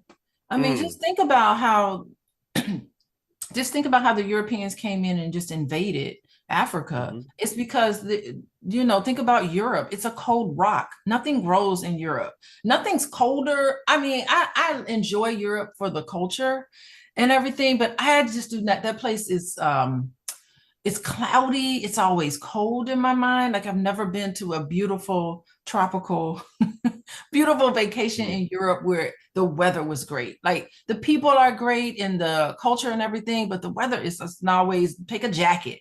You can be in, January. I mean, July, June. You're gonna need a jacket in Europe. So I mean, that part was just kind of unusual for me. And then I start thinking about the climate and how everything is just so nourishing, the soil, everything. Like you throw a seed somewhere, it's going to grow and there's an abundance. So that's what's put into our culture as Black people. And I really do think that we need to actively work on getting back to who we are as originals. I'm talking about as indigenous populations. I spend a lot of time sitting with the indigenous mindset, and I love spending my time meditating and focusing on the music of indigenous people. Nothing is more uplifting than listening to music and sounds that heal the body, did not tear us down. So, all day yesterday, sorry, boys, had to listen to my indigenous music that I had to play, but it's positive. It's beautiful. It tells you you can do it. And all of that has an effect. It all has an effect on how you see life. So I love taking out time in this westernized society and sitting with Native American tribes and listening to the indigenous, because I know that's who I am originally. I'm so connected to it that I know it. I'm getting off into this woo-woo, boys. So it's okay. It's okay. So if you have a question for Dr. Alicia, put your question inside the Q&A section, and we're gonna go through the question. Make the question short if you can. That way we can get everybody's question. Also, Alicia's website. She sees clients on an individual basis. She sees couples. She also sees families. So if you'd like to go take a look at what she does, you can go to coachingwithdralicia.com. That's coachingwithdralicia.com. And if you go to drboycebooks.com, she has workbooks on things like financial anxiety and some other things that relate to relationships in particular. So if you go to drboycebooks.com, we have a whole section on love and money. We call it the Love and Money Lab. And you can go in there and dig in and find stuff that can help you not just have healthier relationships, but maybe deal with what's going on internally when it comes to your finances and all that stuff. Because you gotta fix it, you gotta heal if you want to grow, if you want to evolve and become a better person. So let me just sort of jump back to the guilt. I've heard you talk a lot about guilt and shame. And one thing I've noticed in terms of a money demon that can affect a lot of people is maybe guilt or shame about mistakes that were made, right? Like give me a yes in the chat if you have financial mistakes that are just embarrassing. Give me a yes in the chat if you have come back from a terrible credit score, or you're trying to come back and you're just so ashamed of it, you don't even want to look at it. Or maybe you're so far behind on certain bills, you're just like, oh my God, I can't even, I'm not even gonna open it. Or maybe you have shame about maybe you're an investor and you have shame. I don't know about y'all, but I'm gonna tell you what, I'll start off by admitting my source of shame and embarrassment. I'm embarrassed by the fact that I didn't just hold on to my Bitcoin back in like 2014, 2015. I think I sold it and then I made all these adjustments, and I'm like, boys, all you do is sit on it. You were doing too much. Right? So I make mistakes. We all do, right? And that mistake I made was more so driven by some of the things that I talked to you all about, which was basically, I think as the market was moving, I said, okay, well, maybe this Bitcoin thing isn't going to work out. But I know people, starting with my wife, who literally bought the Bitcoin in like 2015 or 2016 and didn't even look at it for 6 or 7, 8 years. And then next thing you know, I think you made $100 investment. It turned into almost $1,000. And that is the best way to invest. So that's the source of shame and embarrassment I had. I feel guilty because I couldn't find my password. I had to reset my password to go back into my account. It had been so long since I've been in there.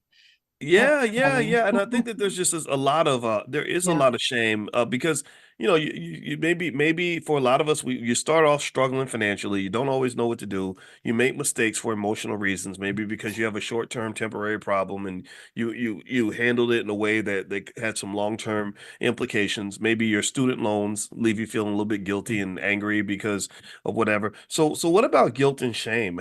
Tell me about that in your practice, and when you confront that, when somebody's just feeling really guilty and bad about mistakes they made in the past that they can't go back and fix. How do you even approach that? Yeah, I mean, well, guilt and shame are two different things. And from a clinical perspective, guilt is basically when you do something wrong and you feel bad about that particular act and you work to try to correct it. So suppose, my scenario I like to give is, suppose you are, there's an office building and you work at this office, and everybody parks, everybody's coming in and out of the parking lot and everyone's parking. So if you drive into this parking lot and you hit somebody's car as you're pulling in, you hit the side door, it's a little bit of a dent.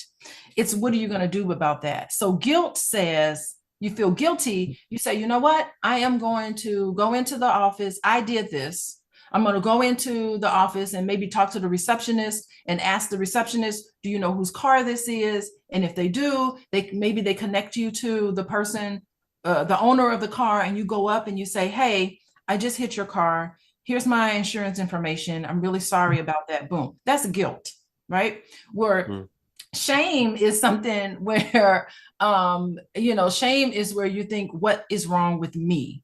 There's something wrong with me. Maybe that's the first time you've hit a car or something, or maybe you've hit a bunch of different cars and then you're just like, oh my God, there's something wrong with me. Why am I getting to these car accidents? And it kind of can carry itself out in a sense where you don't necessarily feel guilty, but you may tell yourself, what do you tell yourself in the midst of that shame? Where some people can say, you know what? I'm not going to feel shame because I don't get into car accidents. This is a one-off. But shame happens when you say, you know what? Maybe I've been hitting people every time I pull into a parking lot. There's something wrong with me. I need to kind of fix it because I need to start learning how to drive better, or I need to figure out how to pull into this parking spot better. Now, the thing where unhealthy shame comes in, where I talk about it in my office, is where you feel shamed and what you do with it. You say, you know what? I think there's something wrong with this person. Why would they park their car that way? I wouldn't have hit them. You're not taking responsibility for what you've done. Okay. You say, you know what? I never would have hit them if they hadn't been parking their car sideways. So what's wrong with these people in the way they're parking? See, I wouldn't have done it. You take no accountability and no responsibility because you can't deal with the shame. It's too powerful for you to deal with that shame because it's tied to so much insecurities.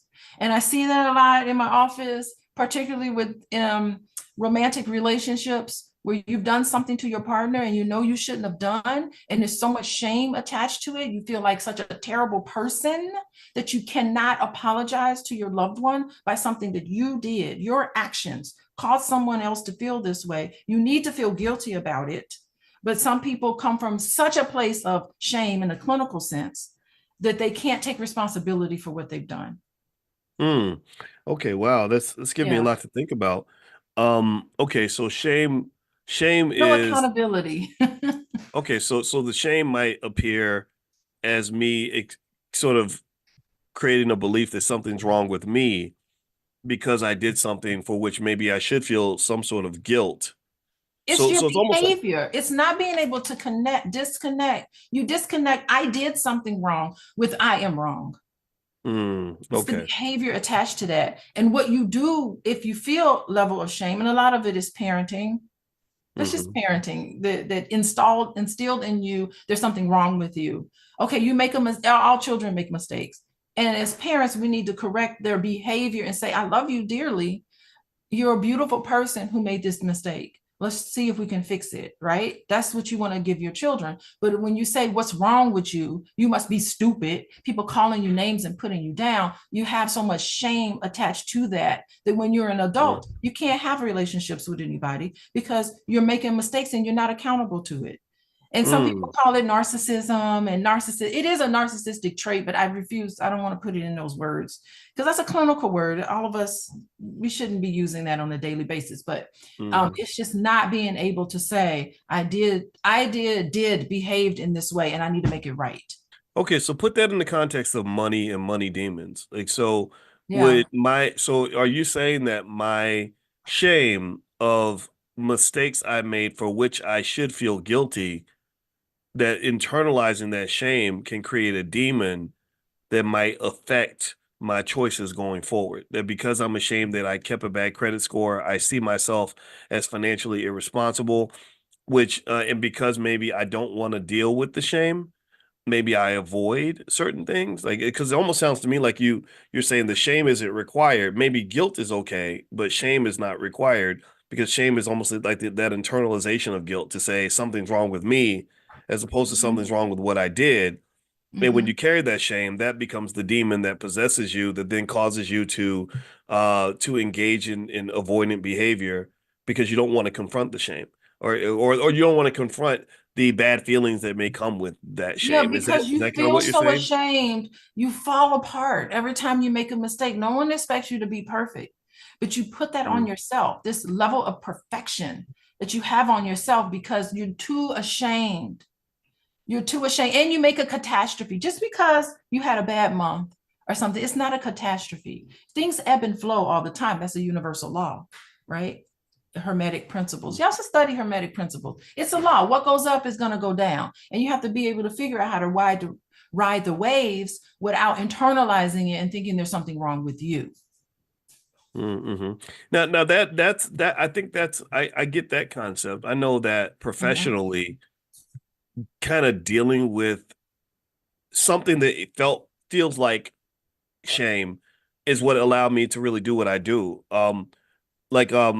I remember when I would go on TV and do stuff, you're always so scared in the beginning that you're going to make a mistake or say something stupid or get something wrong. And I remember just kind of saying, just because I get something wrong doesn't mean I'm not qualified. Just because I make a mistake doesn't mean I don't know what I'm doing. Everybody makes mistakes.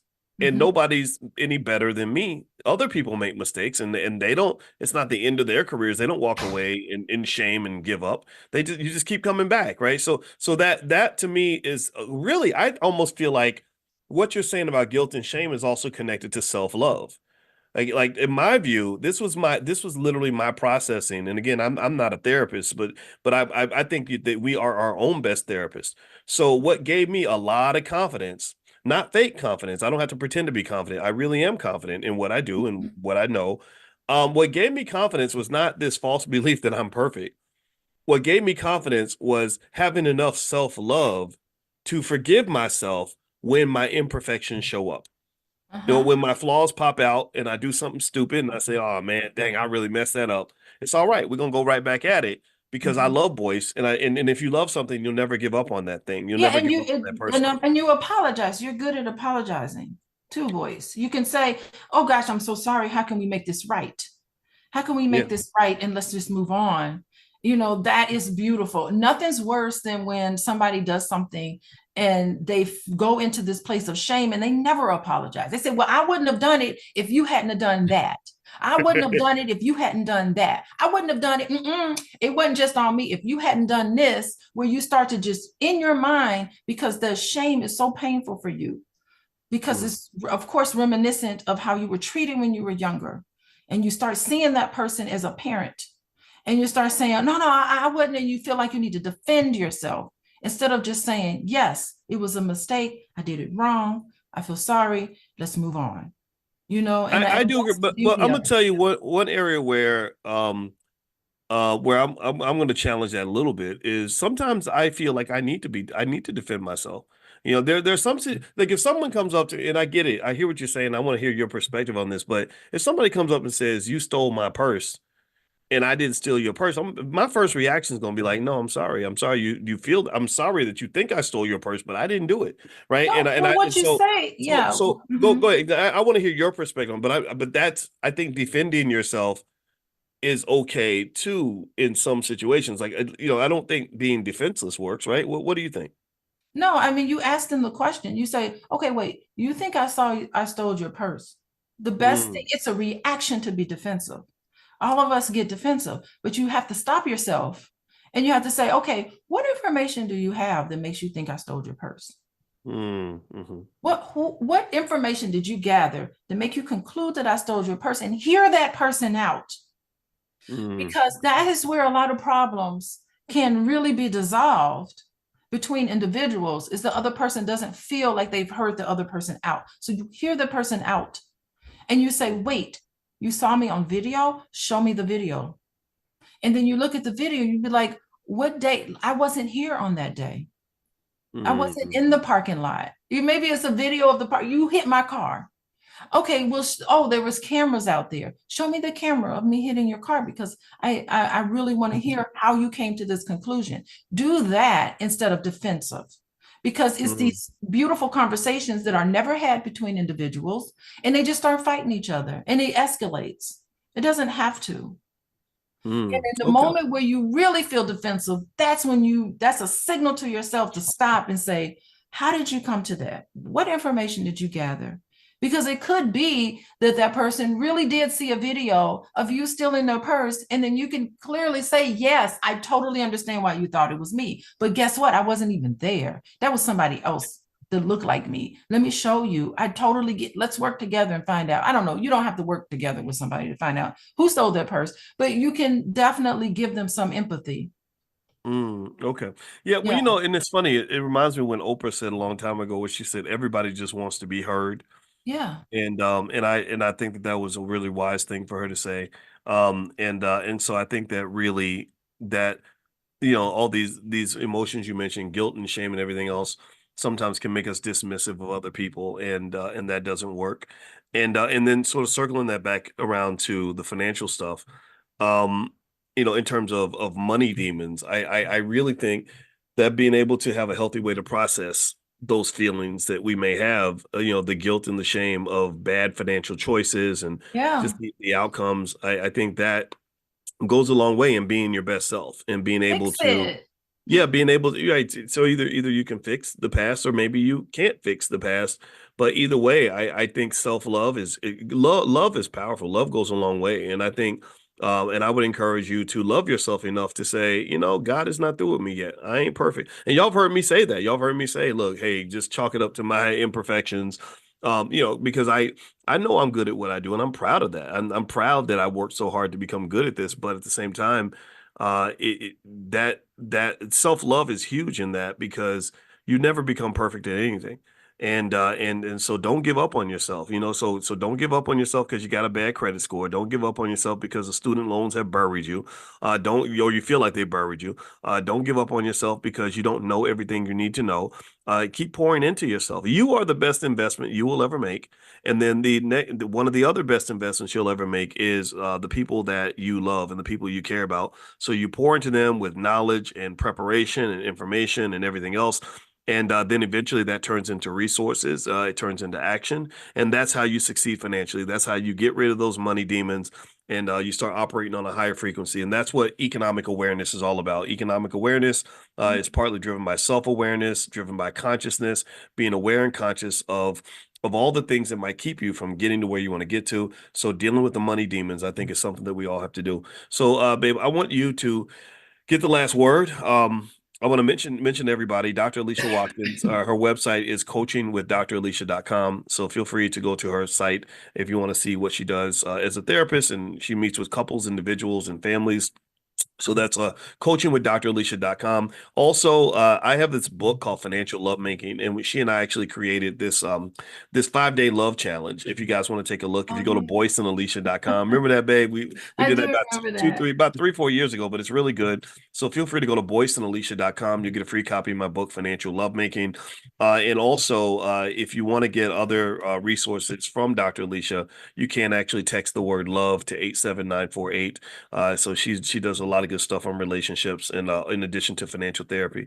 So babe, I'll let you get the last word. Any parting thoughts you want to share? Yeah, I'm really thinking right now, even making a financial mistake doesn't make you a financial mistake, right? And I think that when I say you can correct it, you can just say, "Oh, that was terrible. Let me fix it by adjusting things. Things need to be calibrated in your financial life all the time, and take out time to focus on your finances. It doesn't have to be every day, boys. Boys talks about finances and focuses on it every day, but that's fine for him. Okay. But I really do think that you should schedule whatever's comfortable for you to just fix it and stop ruminating on the past. That rumination, and really get to the point where you can process things and you feel like you processed it out, these terrible things that have happened to you financially, and you can get to a place where you can have compassion for yourself and you can have grace for yourself, but you now know better and now you can do better going forward. Absolutely. So that's what I would tell people. That's right. All right, awesome. All right, let's do better, be better. Let's fight off the demons. The money demons hit all of us. And so if you want that, just sort of a quick summary of the money demons you may want to investigate, and maybe this is something we can go deeper into. Maybe we can develop a class around this or something. But I would just to give you some ideas on where you might look for those money demons. One might be scarcity, having a scarcity mindset. They may cause you to have insecurities that they get in the way of progress, like jealousy or competing with people that you should be collaborating with, guilt over spending or things like that, or maybe debt or mistakes that you made in the past. Guilt and shame are big factors. Also, maybe anxiety over things like debt or income or financial instability. Financial anxiety is very big. If you go to drboycebooks.com, Dr. Alicia has a workbook to help you work through and analyze and become aware of any financial anxiety you may have. She did a whole financial anxiety workbook. So feel free to go to drboycebooks.com. You can scroll down to the love and money section. Maybe a fear of failure. Anybody got a fear of failure? I'm scared to go start this business because I'm scared this business is not going to work. Well, I get that. Everybody feels that way. And it's really hard to imagine putting a lot of time and money into something and having it not work out. It's tough. It's embarrassing. And you don't get a lot of support. You don't have a lot of people in the family saying, go, go, go. You have a lot of people sitting back saying, I'm just waiting for that Negro to fail. When they fail, I'm going to sit back and I'm going to tell them why they did. And it's always the people that ain't doing nothing that do the most talking. So having a process to sort of get to that point is, I think, a really big deal. And actually, if you want to look into like a business that you can start that doesn't fail, again, go to drboyceprime.com. Those are a lot of Prime members are in this class right now, and you can say something in the chat. drboyceprime.com. I think that whole idea of starting your business by selling stock options is really, in my view, the most effective, most superior way to starting a business, or the most superior method I've ever seen, because the business is highly liquid. It doesn't require any work, and you start making income from day one. You just need a capital base. So if you want to go take a look at that, feel free to go to drboyceprime.com, or if you text the word money to 87948, I'll send you a free training called How to Make Money Without Working. It is highly, highly efficient. It is literally how I make my money. Errol's, and I see Errol, James, I see you all. So yeah, so feel free to just talk to the other students that are in the class. I like that better than the other method, because the other method was you throw a bunch of money at it, you work your butt off, you wait a year or two, and then maybe you make some money, right? And that's really a hard way to get ahead. So to me, I was like, oh gosh, I should have been doing this when I was 20. So teach this stuff to your kids so they can do it when they're 20 instead of wasting 20 or 30 years like the rest of us did. Other areas where a financial demon or money demon might show up might be maybe you avoid making plans because you're having trouble dealing with instant gratification versus delayed gratification. Instant gratification and the dopamine release, the good feelings that you get from sleeping and chilling when you could have been working a little bit, or eating the wrong foods when you could have been eating healthy, or just making unhealthy choices when you really want to sort of think about the long term. I think that's a demon too. That instant gratification is another type of demon that really affects so many of us in our lives. It affects all of us. It's a demon that I fight every single day. Do I eat a salad, or do I put my hand in that bag of chips? And my wife will tell you right now, I got a bag of chips next to the bed. So some of these demons don't ever really go away. It's a daily fight. So literally sometimes that inability to focus on the long term, to have that higher level of consciousness required for you to focus on the long term, to me, that's a demon. That's another type of demon And I know I'm saying too much, and I don't know if my wife has something to say in response to that, but I probably do. but literally all of us we have our higher selves and we have our ghetto self. You know what I'm talking about? Like you got the higher level of you where you're just doing everything right. You're getting up in the morning, you're handling your business, you're making plans, you're getting it done. And then you have the other side that's just lazy and don't want to focus and doesn't want to do the right things, doesn't want to even eat right, doesn't want to save, wants to spend, right? So really this is why I actually started doing this money in the morning financial consciousness thing, because what I realized is I said, if we wake up every morning and we commit ourselves to being our best selves, that gives us a much higher probability of success. Because remember, being the best does not always mean that you're always at your best. Like I'm pretty good at this financial thing. Some people would say that I'm one of the best, but I ain't always at my best, and neither are you. None of us are. So my goal is every morning to convince you to find the best version of you and make sure that person shows up for work every day. And that's how you're going to win. That's how you're going to succeed. That's how you're going to overcome all the demons, the cultural demons, the psychological demons, the emotional demons. That's how you're going to fight the battle. And the battle never ends, but you will win because you're built for this. Babe, did you have something else you want to say before? Because I know I said a lot. Did you have something you wanted to? Well, we'll save it for next time. Okay, all right. I don't want to get into a loop with you. All right. Well, I hope that you will give Dr. Alicia a digital round of applause, digital thank you. I know she's my wife, but I'm sorry. I'd like to give my wife props for how hard she works. She elevates me because she's super disciplined. She's in that. She got me to join the 5 a.m. club. And we get up every morning and go work out, and and I'm inspired by her work ethic. And I always tell people, some of these sisters out here just kicking butt, taking names, and so you're a wonderful ally in this game of life. So thank you very much for joining me, babe. I really appreciate your time. And also her website, one more time, is coachingwithdralicia.com.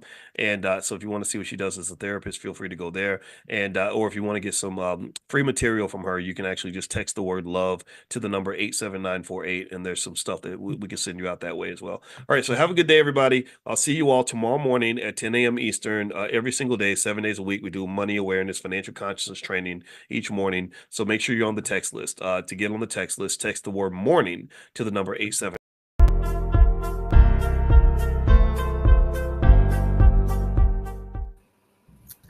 Hey, good morning, good afternoon, good evening, depending on when you're watching this show. This is Fly Nubian Money. I am your host for today, anyways, Dr. Lene Javette. Fly Nubian Money is where we help you to master your mindset and maximize your money. We are exploring an exciting and empowering topic today, the best side hustles for Black people. Whether you're looking to supplement your income, start a new venture, or achieve financial independence, our co-queens are here to share their invaluable insights. Today, my co-queens include, I need to see I believe it's Minister Connie. I can't see the names on the screen, but I believe it's Minister Connie up there. Thank you so much. And then we have Linda, bodacious lifestyle coach for Black women over 50.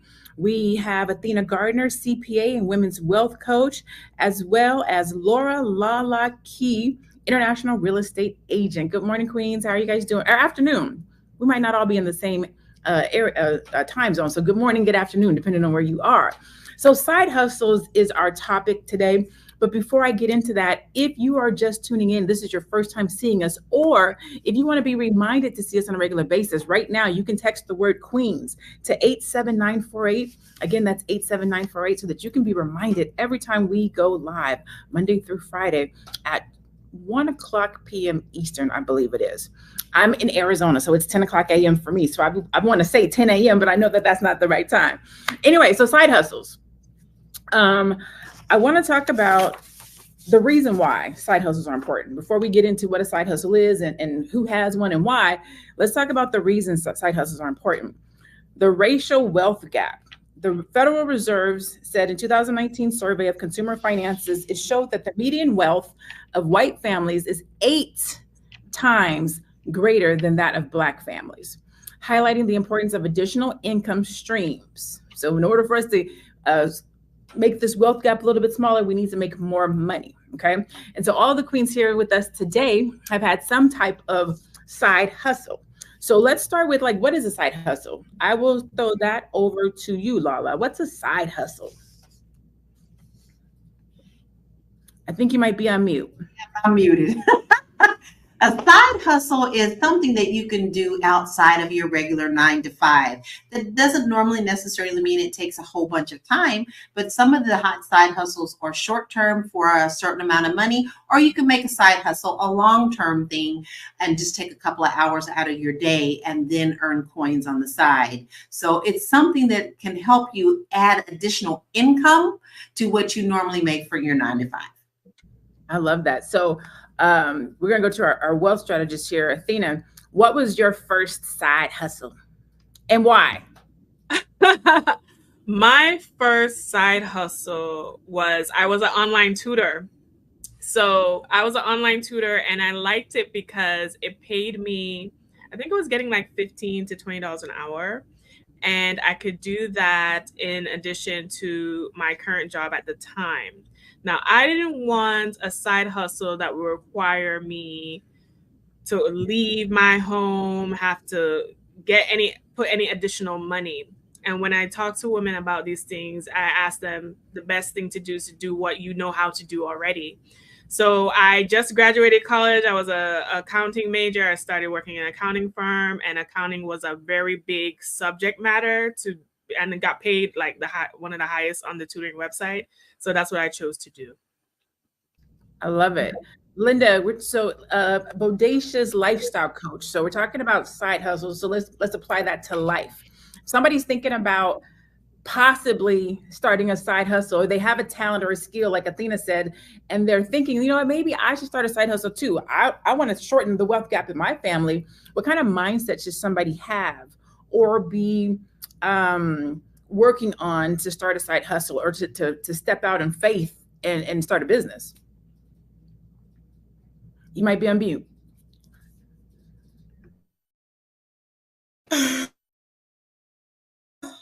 Okay, thank you so much for the question. Well, the first thing I would say is if you already have a full-time job, know that your side hustle, give it time to mature. A lot of times we really have this microwave mindset as far as today I choose to hustle, by next month I'll be flourishing and I'll be able to quit my job by the end of the year. So you definitely have to have a growth mindset and a realistic mindset and realize that success is not a straight line, it's a squiggly line. So bear in mind that this is going to take time. You need to be flexible in your expectations and stay the distance. It is not set in stone. And it's not like clocking in, or do people clock in? I've been working for myself for so long. But anywho, it's not like you're going to get a certain amount of money every 2 weeks. As long as you can keep that in mind, you'll be just fine. So have a flexible mindset, a realistic mindset, and a growth mindset. Ooh, I like that. Minister Connie, you have author, real estate investor, entrepreneur, hyphen behind your name, right? How do you, what are some of what, I'm going to ask you the same question as Athena. What were some of your early side hustles that helped you put these commas and hyphens behind your name to become, some might say, a serial entrepreneur? What was like your first side hustle and why did you choose that one? My first side hustle was skincare. I love to do facials. So when I went out to do a facial, I would charge $30 if they didn't buy the supplies. If they bought the supplies, the facial was free. So that was my first thing. It was something I was passionate about. I'm still passionate about skincare. So that was my first one. And then from there, I became a notary. I used to do notaries on wheels. I had so many side hustles that it was crazy. I did so many things. I had to find my niche, and I went from one thing to another. I'm not advising anyone to do that, but everything I did, I really loved doing. So that's how I began. I began just doing different things to find out what was my niche. Awesome. All right, so we're going to go to the side hustle popularity slide. According to a 2022 survey by Dollar Sprout, 45% of Americans have a side hustle, and nearly 1 in 3 earn more than $500 per month from their side hustle. More than $500 per month. So I'm going to ask all the queens this, because I think this would be kind of cool. How much money did you make in your first side hustle? We'll start with you, Lala. You're on mute. This mute button and now we're going to argue today. I have to tag on to Minister Connie. My first really good side hustle was being a notary. And I found out how important that was being in real estate, because there are levels to notaries. You can just do a regular notary. You can do a signing notary, which means you understand real estate signings and they pay more, anywhere from $250 to $500, depending on how fast they need you. And if you can get to somewhere to get to that person, notary on wheels. That is a great side hustle. You don't spend a lot of money getting your notary. And a lot of times when they know that you have that signing part of notary, banks see a list of who has that and they'll reach out to you. And that's free advertising. You could even go into the banks and say, hey, listen, I am a signing notary. If you need me to go to someone, I can do that. That was great money. But here's the third level of notary, because I do international real estate. Apostille. The apostille notary can apostille things that is cross country. And that pays a lot of money too, because there is not a lot of apostille notaries. Mm-hmm. And so when someone really needs something out of country, they are searching for you. So if you get all 3 of those, you have great opportunity for a great side hustle. And you'll be turning away business sometimes. I like that. What about you, Athena? Well, it's so interesting because I'm actually a notary too. Another thing with notaries, you can do remote online notaries too now. So you can notarize people's documents online and get paid from home. So that's another thing. My first side hustle, which was the tutoring, I was making at the time around that 500 mark because I was only doing it ad hoc. But the side hustle that kind of paid the most was I had a YouTube channel for one of my businesses, and that channel was bringing me around $3,000-$4,000 a month. Wow! So that was wow. I was pretty good on the channel. That was more. I grew to like 22,000 subscribers. Yeah, that was a good channel. But yeah, so that was the one that paid me the most. I'm not into having to do extra hard work with side hustles. So for me, I always recommend to my clients to just build something that you can do from home based off of your expertise. I think that's the best way. Right. That's good. That's good money. Linda? This may be a little off the rail, but I am a huge thrifty queen. And when I was a lot younger, I would go to thrift stores and purchase things. I have a really good eye for fashion. And I would then take my finds, my treasures, to the swap meet. And I could make, back then I was in beauty school, so it supplemented my beauty school, because we don't make money going to beauty school and the tips were not tipping. So I could make in a weekend from $500 to $1,000 a weekend. But I was really hitting up so many thrift stores, and I became known that the ladies would see me and they'd be like, oh, we set some stuff aside. I don't know if they can do that now, but back then we're talking like early 90s, late 80s, they would set things aside, and I would get something for say $0.25, and depending on what it was, I would look up things in the books back then. I could get $0.25 could turn into $50 easy. So it was great. Man, y'all had good side hustles. What about you, Minister Connie? That's a good question.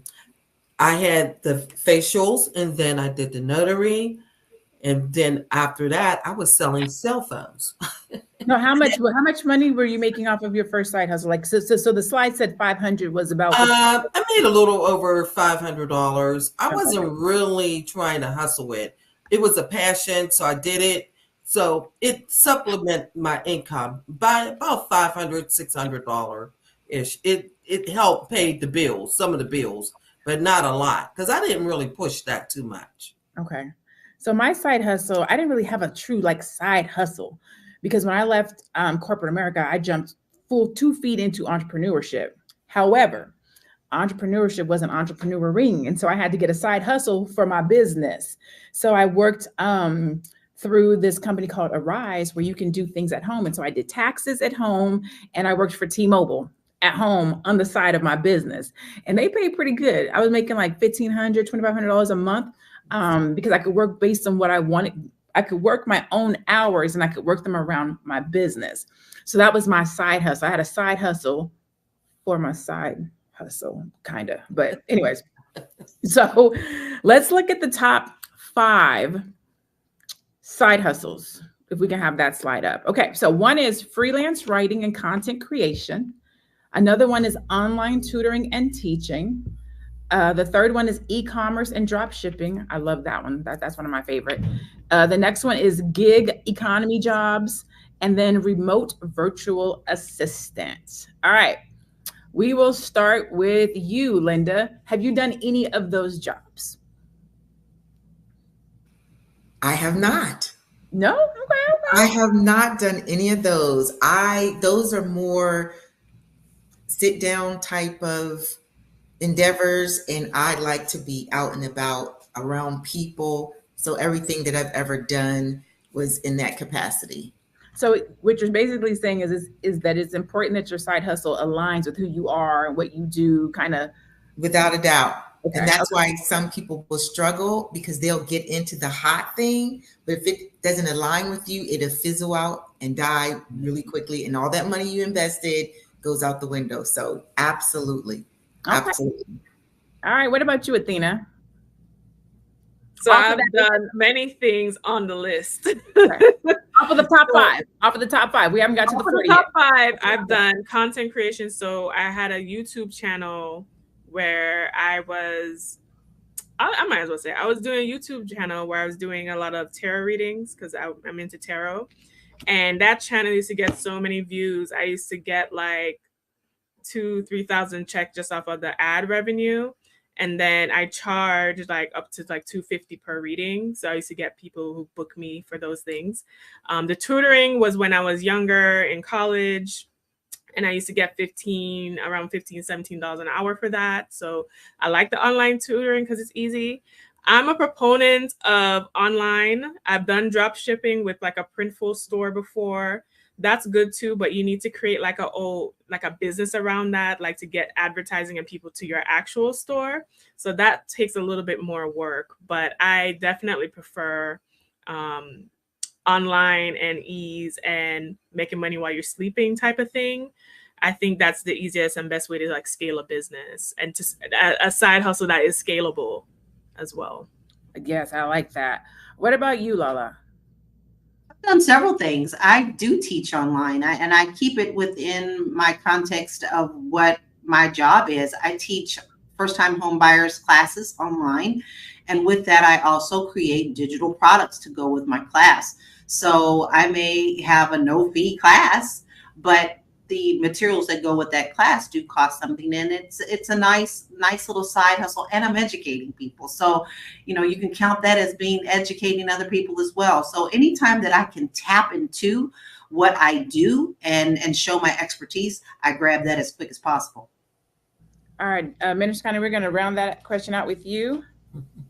I never done anything on that list of the 5 top, freelancing position. No, I haven't done anything. And so that goes to show, while this is the top 5, there's so many more. We actually have a list of a full 40 that we're going to get to. So just to reiterate, what was up there? Freelancing, e-commerce, drop shipping, virtual assisting. There's a variety, remote gig economy jobs, and remote virtual assistant. So those are the top 5. And you have, I think 5 of us here Some of us have done those, some of us haven't, and everybody has made money. I have a question. How much time should your side hustle take, Athena? Well, it depends on what you're trying to do, right? So the tutoring, I always think the less money you make, I mean, the less money it is easier to kind of allocate the time. So the tutoring already had a customer base, I didn't have to do much work. So I was making like 15 an hour.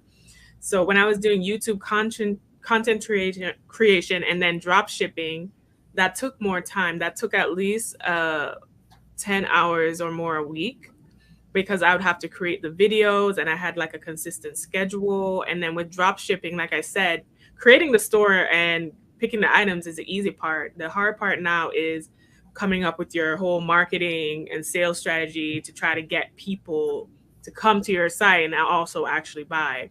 So I also want people to consider what their normal day-to-day is, what their normal job is, and figure out what makes sense for them and their lifestyle.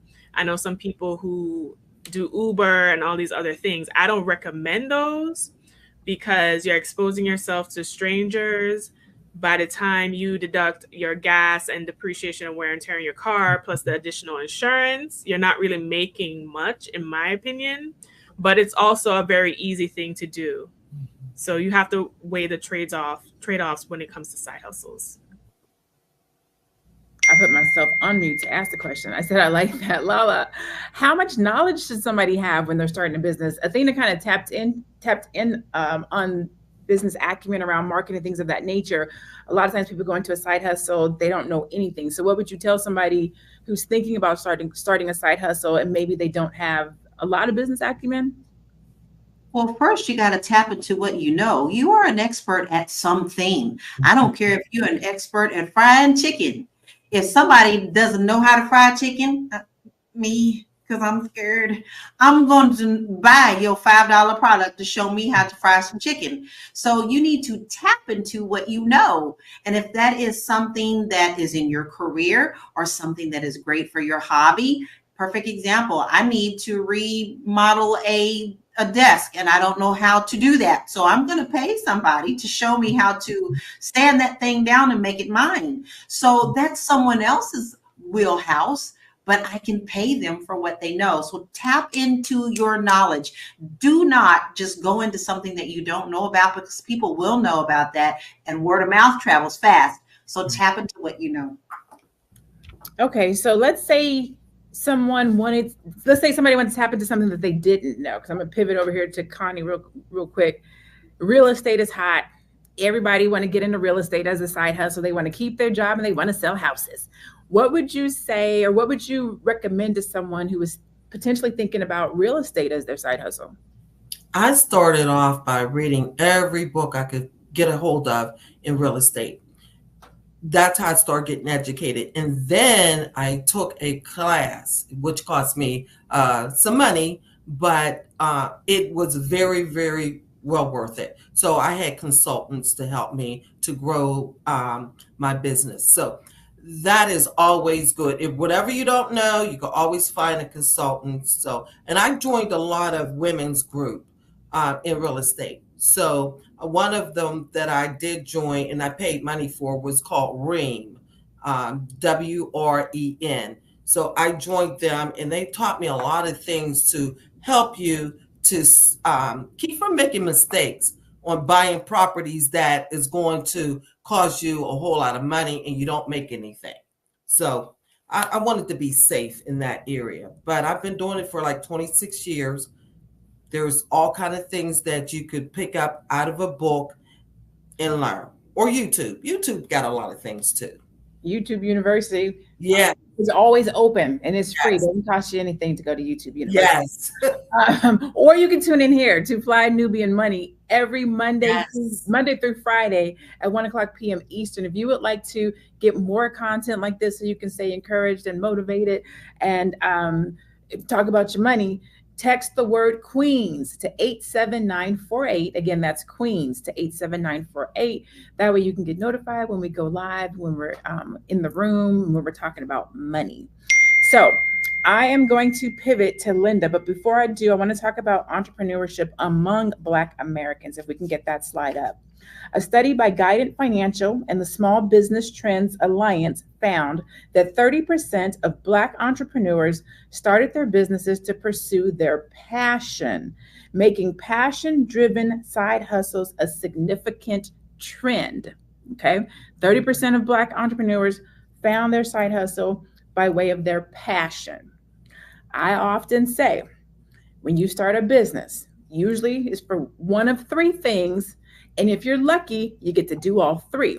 And those three things are passion, purpose, and profit. Mm-hmm. Passion is great, but the people out there saving the whales, they don't always make a lot of money.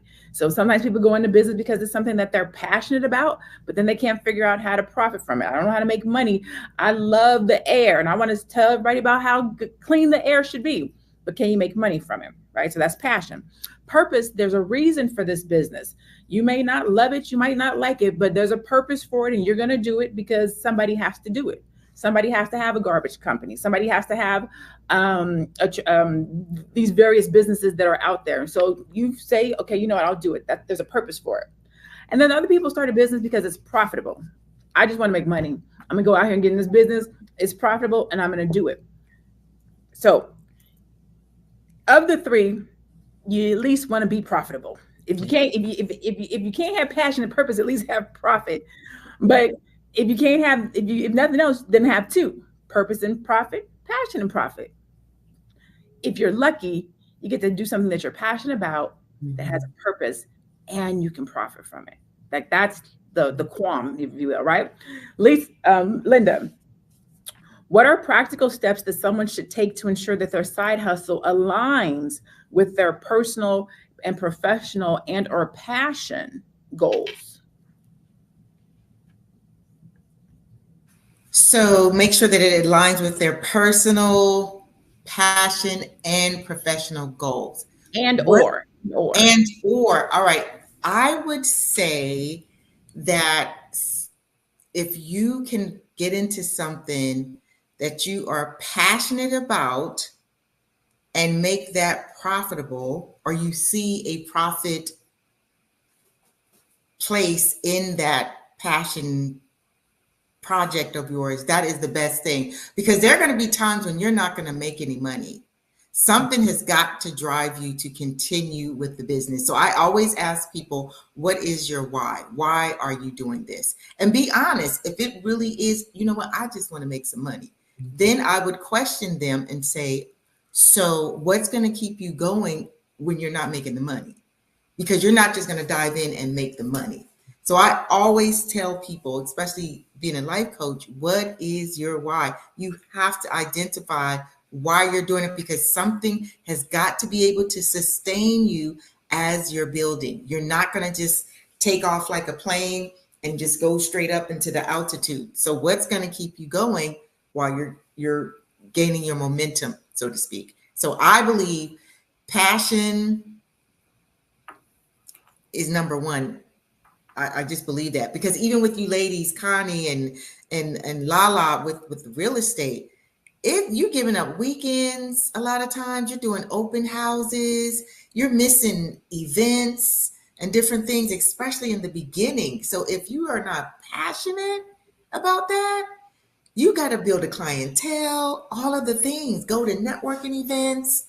So it cannot just be about, because then I'm going to start selling luxury properties. It takes a minute to get to that point. So I believe the passion in your why has to be there, or it's not going to be sustainable. I like that. Connie, with the hyphens, right? Author, real estate investor, entrepreneur, minister, you have all these different things. How do you choose? Let me make sure I ask this question properly, because sometimes we start, like I would say you're a serial entrepreneur, right? Mm-hmm. And sometimes when we're talking about having side hustles, people will start adding on too many things, or they'll start doing all of the things. How do you know, or how did you select which things that you would do, that you would add to your plate? Become an author, be an entrepreneur, be a real estate investor, because these are multiple different things. I don't even know if I would call them side hustles. It sounds like a serial entrepreneur. Right, exactly. What I had decided to do for each thing I would take like a sabbatical away from one area that was working in my business.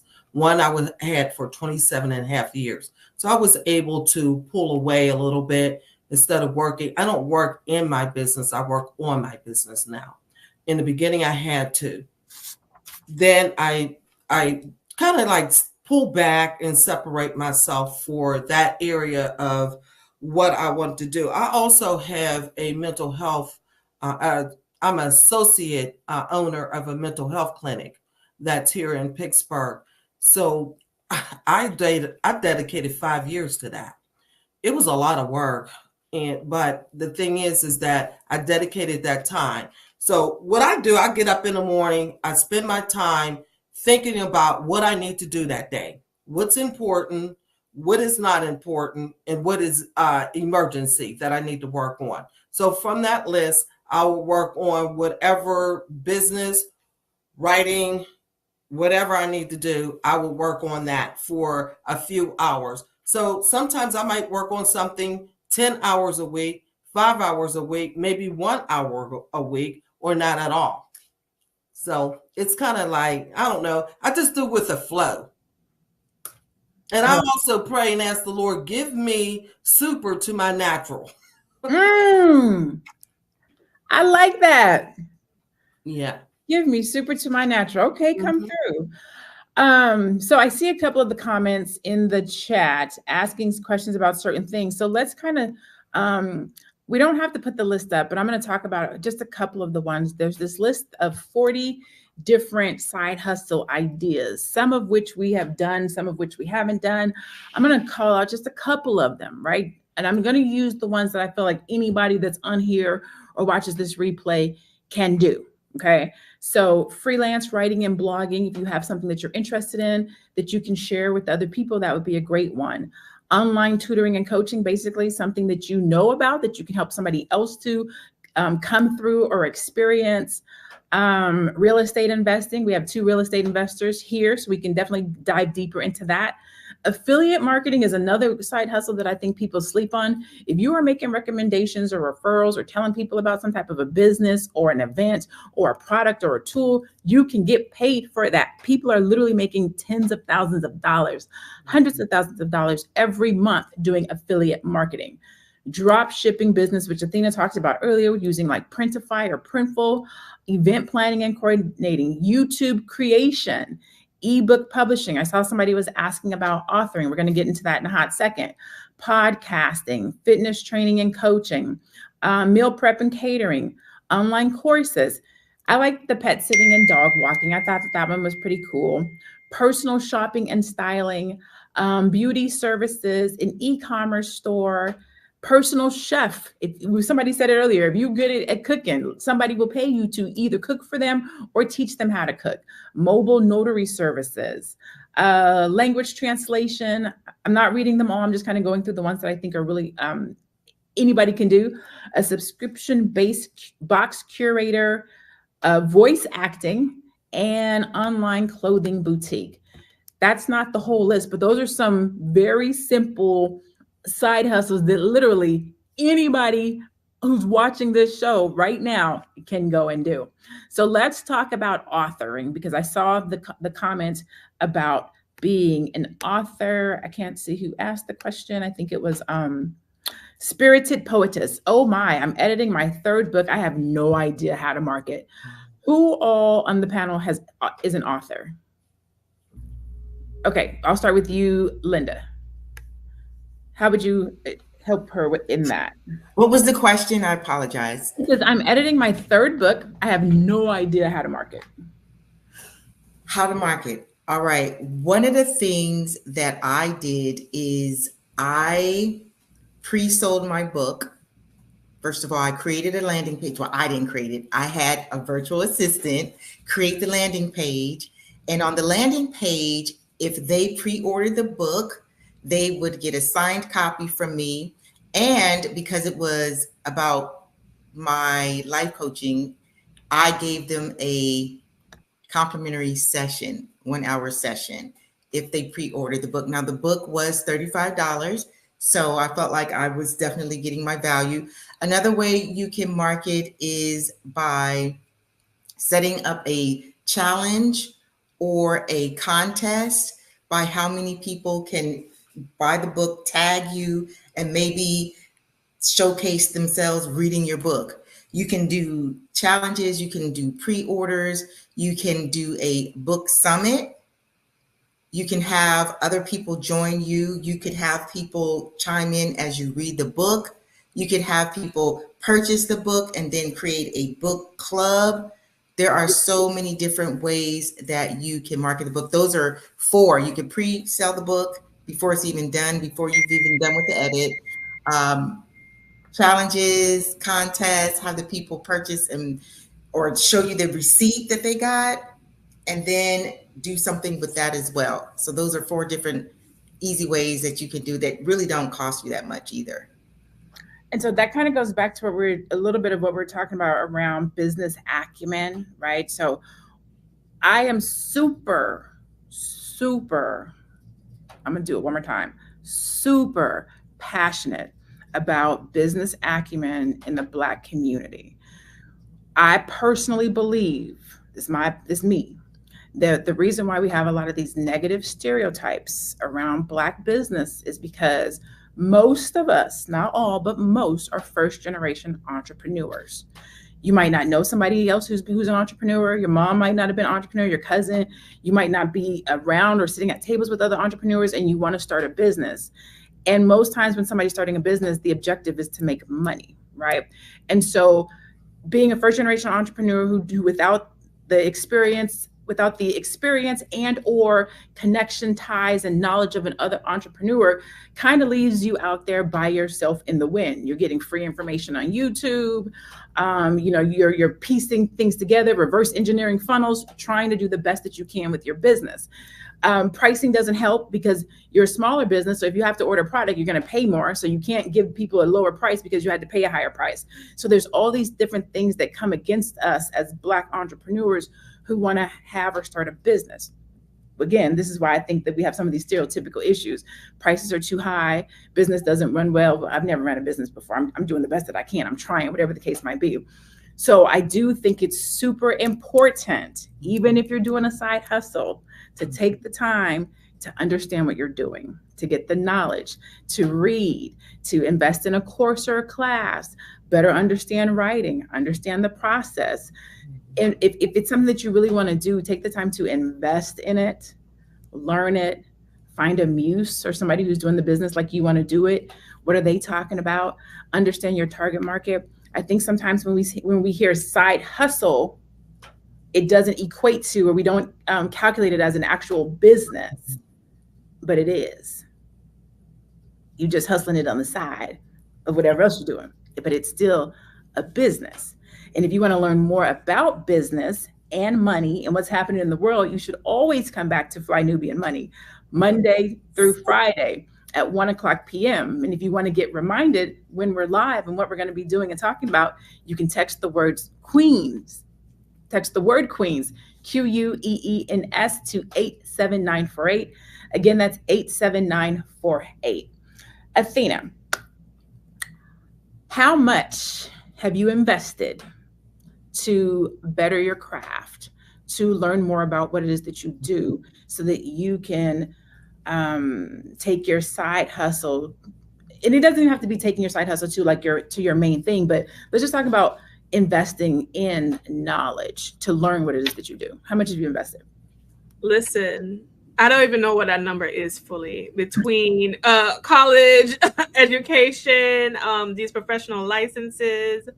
I had mentors. I've paid for mentorship now. Okay, this was just last year. That fee was 10 grand.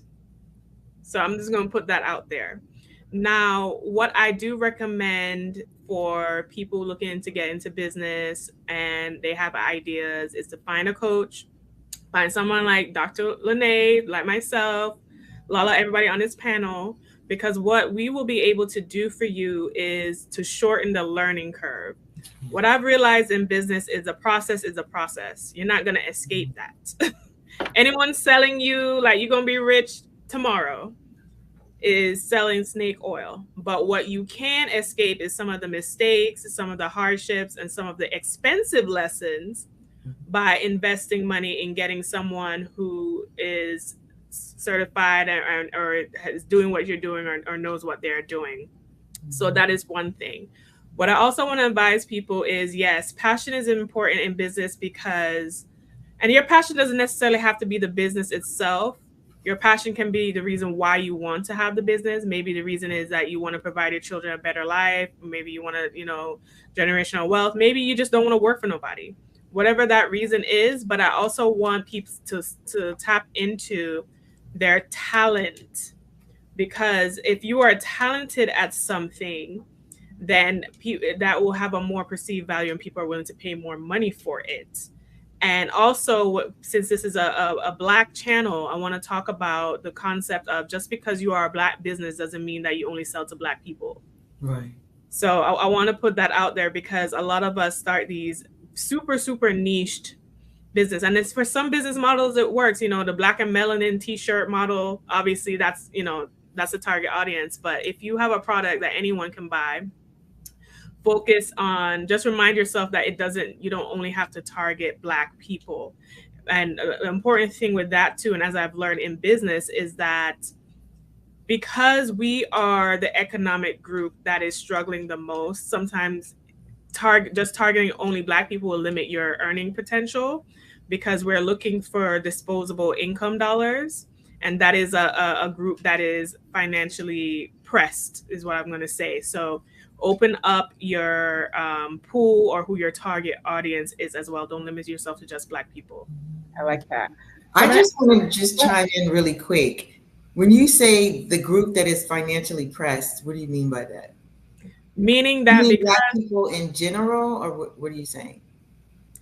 Meaning that our socioeconomics, when we're comparing statistically, comparing to what was the stat you said earlier, Dr. Lene, about generational wealth, that white people have 8%?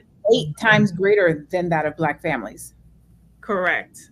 We have the racial wealth gap, and we know the historical implications of that has led us to this day.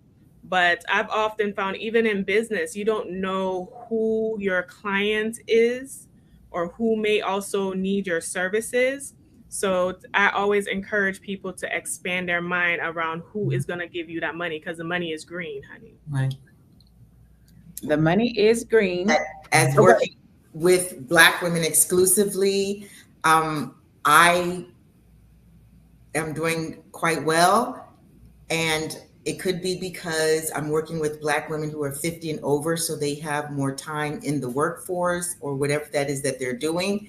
And so for me, niching down and working exclusively with Black women has been quite productive for me. But again, that could be because they have been in the workforce for quite some time. Yeah, women in that age bracket tend to have more disposable income because for the reasons that you said. And then, like I said, for some business models, that works because obviously you're a bodacious life coach. And if I want a life coach that looks like me, then I'm going to be more encouraged to go to you, Linda, obviously. Right.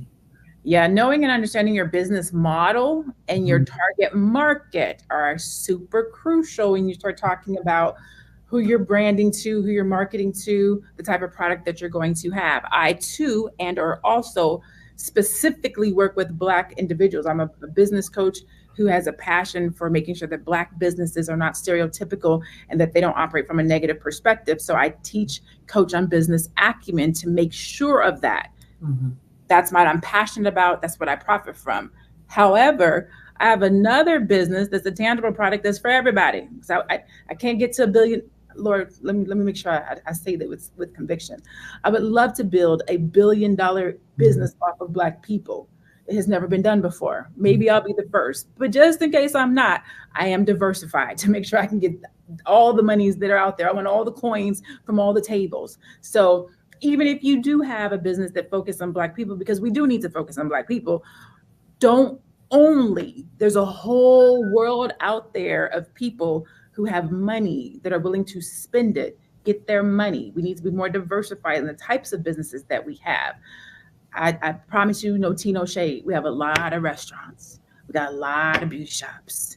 We got a lot of wig shops. You know what I'm saying? Like, we need to get out here and get some tech companies. We need to get out here and get some other things. So please be diversified, and please do create products, services, businesses, side hustles that everybody can buy from, so that we can bring this money into our community.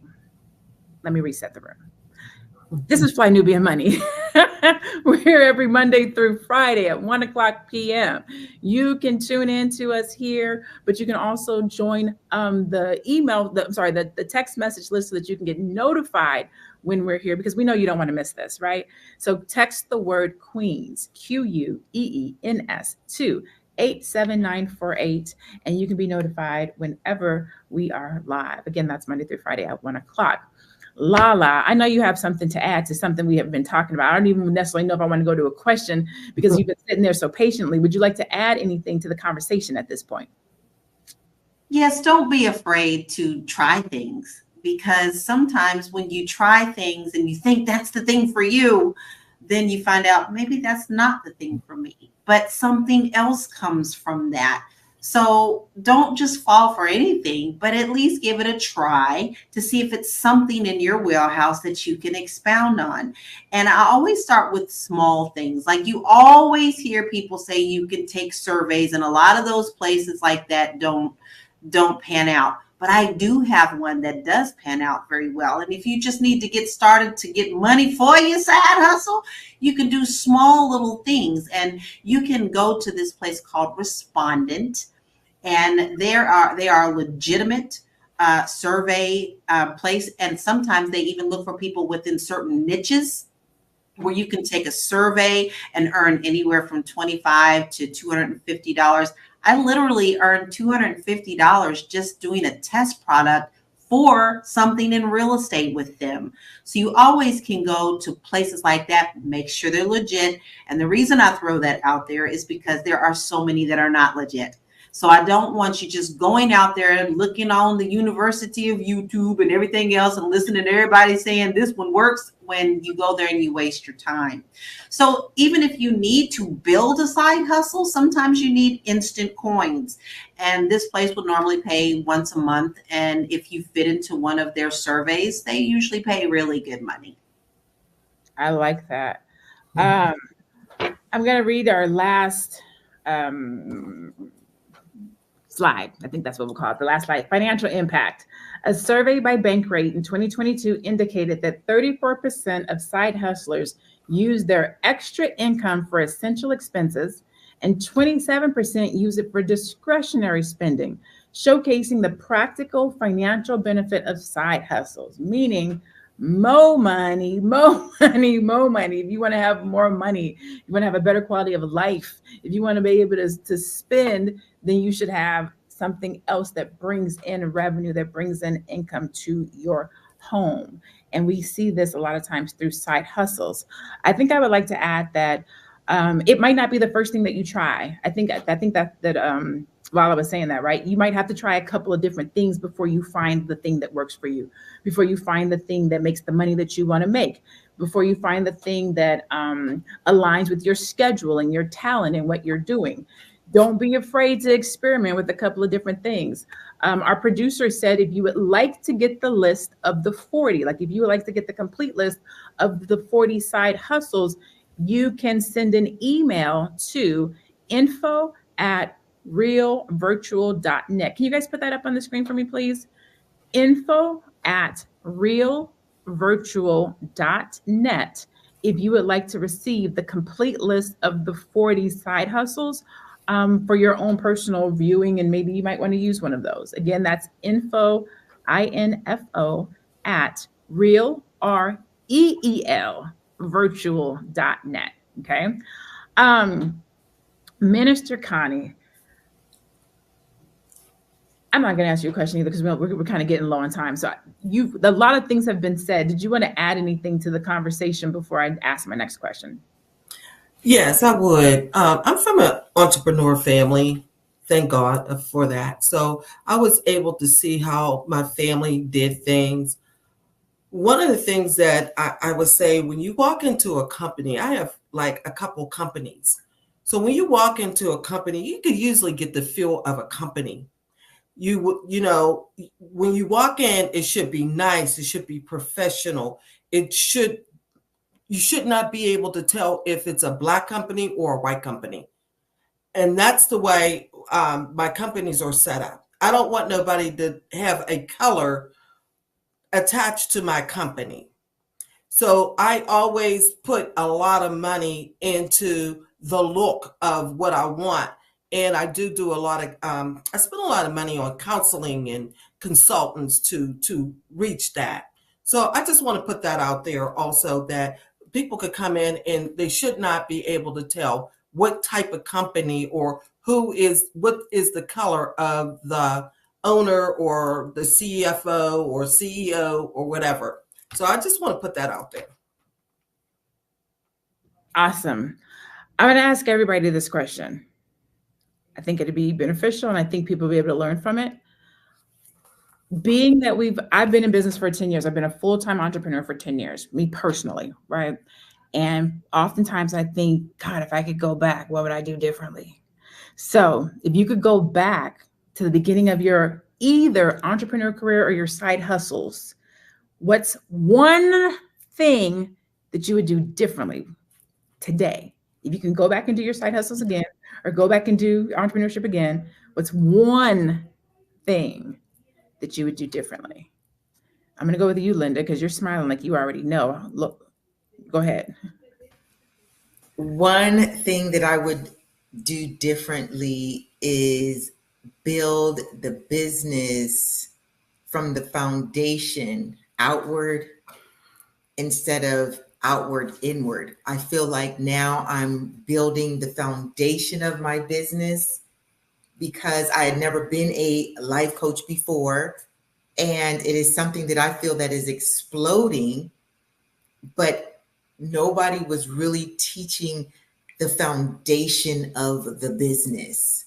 I got certified in all of that. And then I went to figuring out or getting the people who could teach me how to create the business, the back end of the business, the fact that you're going to need landing pages and funnels and processes and Trello and Notion and all of these things. They don't teach you that. They're just teaching you how to become a life coach. What are the processes? How do you coach someone? But they did not teach me the business.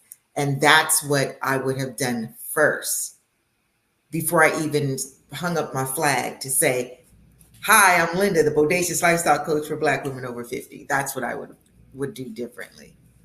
I love that. What about you, Lala?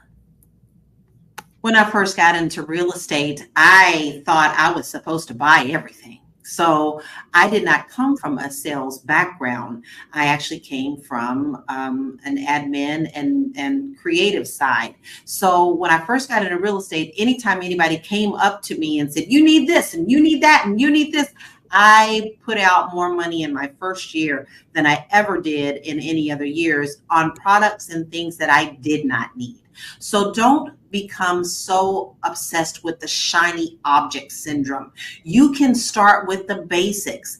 I could have very well, and still do, I created my own flyers. Why? Because I came from that background into sales. So use what you already have, knowing that you don't have to pay a lot of extra money to get your feet wet. So be very mindful of your pockets, because everything sounds wonderful when everybody's like, buy, buy, buy. And you're like, okay. And promises don't get fulfilled. So make sure that you watch your own pocket and use the skills that you have to uplift your side hustle. Love it. What about you, Connie? At first, when I started my business, I was the bookkeeper, I was the payroll clerk, I was the janitor, I was everything. So I was working in my business instead of on my business. And I think I could have grown a whole lot better. But one advice I want to say, do not hire all family, because that can be a headache. All right, Miss Athena. One thing I would redo is embrace failure and mistakes. So I have, and they'll kind of do perfectionist syndrome. And what happens is that it can stall you because you take so long to do a process. And with business, it's an iterative process. You're constantly learning and refining and learning and refining. So embrace mistakes and don't beat yourself up on those. And also invest in your business and invest in coaching. When I invested in coaching, it took me to the next level because I was able to see things and gain knowledge on things that it would have probably taken me years to figure out. So sometimes it's worth the investment just to get like a coach or a mentor to kind of shorten that gap. And also understand, have really, really good clarity over who you're serving and what the things that they actually need. So go in groups, comment sections, just find out your particular target audience, what they actually need to experience the transformation or what your product or service is going to do for them. And then build your products and services around fulfilling the solution, providing the solutions for those needs. Ooh, I like it. What I would say that I would do differently is start. I would start. I have a terminology that I say to my clients, and that's always be like Apple. Be like Apple, literally. Apple puts out a new phone every single year. They do not know if that phone's going to work. They do not know if there's the bugs are figured out. They put out the phone, people stand in line, they use the phone and they say, we don't like this doesn't work, fix it. Then they put out an update and people are happy. Stop waiting to launch. I'm not saying throw messy stuff out there. I'm not saying to be raggedy, but I am saying it's never going to be perfect. Whatever it is that you're thinking about doing, whatever it is that you're thinking about starting, lean into it, put something out, invest in it, do the coaching, read the book, go to the networking events, take the class, find somebody that can be your muse, get a mentor, but start taking steps towards it, because it's never going to be a right time. It's never going to be the perfect time. Everything's not going to be working right. You're never going to have the right money. The sun's not going to be in the right position beaming down on you so you can be, that's never going to happen. So if you know in your heart, in your spirit, if something has been put inside of you that you're supposed to do something, if you have a talent or a skill or some knowledge or a passion or some purpose, or you want to make a profit, do it. That's what I would do differently. I had the concept and the idea for my business for 10 years. I sent myself an email in Yahoo in 2001 when I came up with the idea. I didn't actually start my business until 2013. I wouldn't have waited that long. So don't wait. All right. All right. As we close out, we're going to go around the room really quick. I want to just make sure that everybody knows where you can find these queens at. Outside of here, Monday through Friday at 1:00 p.m. And if you want to get notified, again, I'm going to tell you again before we leave, but I'm going to tell you right now too. You can text the word queens with an S to 87948 so that you can be notified when Fly Nubian Money is live every Monday through Friday at 1:00 p.m. But in the meantime, I want to make sure that you can go and love on and support and follow and network and work with, or whatever the case might be, with all of these queens that are on the stage right now. We're going to start with Miss Linda, our bodacious life coach. Can you tell people where they can find you and how they can reach you? Yes, I can be reached at Linda S. like Sam Husser. I think you meant mute. Yeah, I think I do. You can find me at Linda S. Husser 1 on TikTok. I am an avid TikToker. Please don't take TikTok away. And Linda S. Husser on Instagram. Linda Susan Husser on Facebook. That name Husser, Husser, that's me. All over these internet streets. I love it. All right. What about you, Ms. Lala? Well, I always like to tell people or leave something that you can think about in your heart. And here's what I'm going to tell you. A closed mouth never gets fed. You need to make sure that you open your mouth and ask the questions so that you can get to the next level. And I hope that we've answered some questions for you to help you better yourself financially. And I make it real easy. You can just find me at bit.ly/ Laura Key info, and I'll have some other resources up there for you as well. Thank you so much. And what about you, Pastor Minister, Miss Connie? Yes. You can reach me at conniespearman.com. And I would just like to say, just do it, you know, like the check mark, check it off. Just do it and check it off and keep on going and see what works for you. Thank you. Good word. And you, Miss Athena? All right, ladies, you can find me at wewealthwoman.com. My brand is We Wealth Woman, and you can find us on social at We Wealth Woman as well. And you can listen to me on my podcast at We Wealth Woman Podcast. I am available to give wealth, womanhood, and wisdom to you all, and that is where you can find me. I love it. I am Dr. Lene Javette. I am a monetization strategist. I help my clients to triple their revenue. I am a business coach.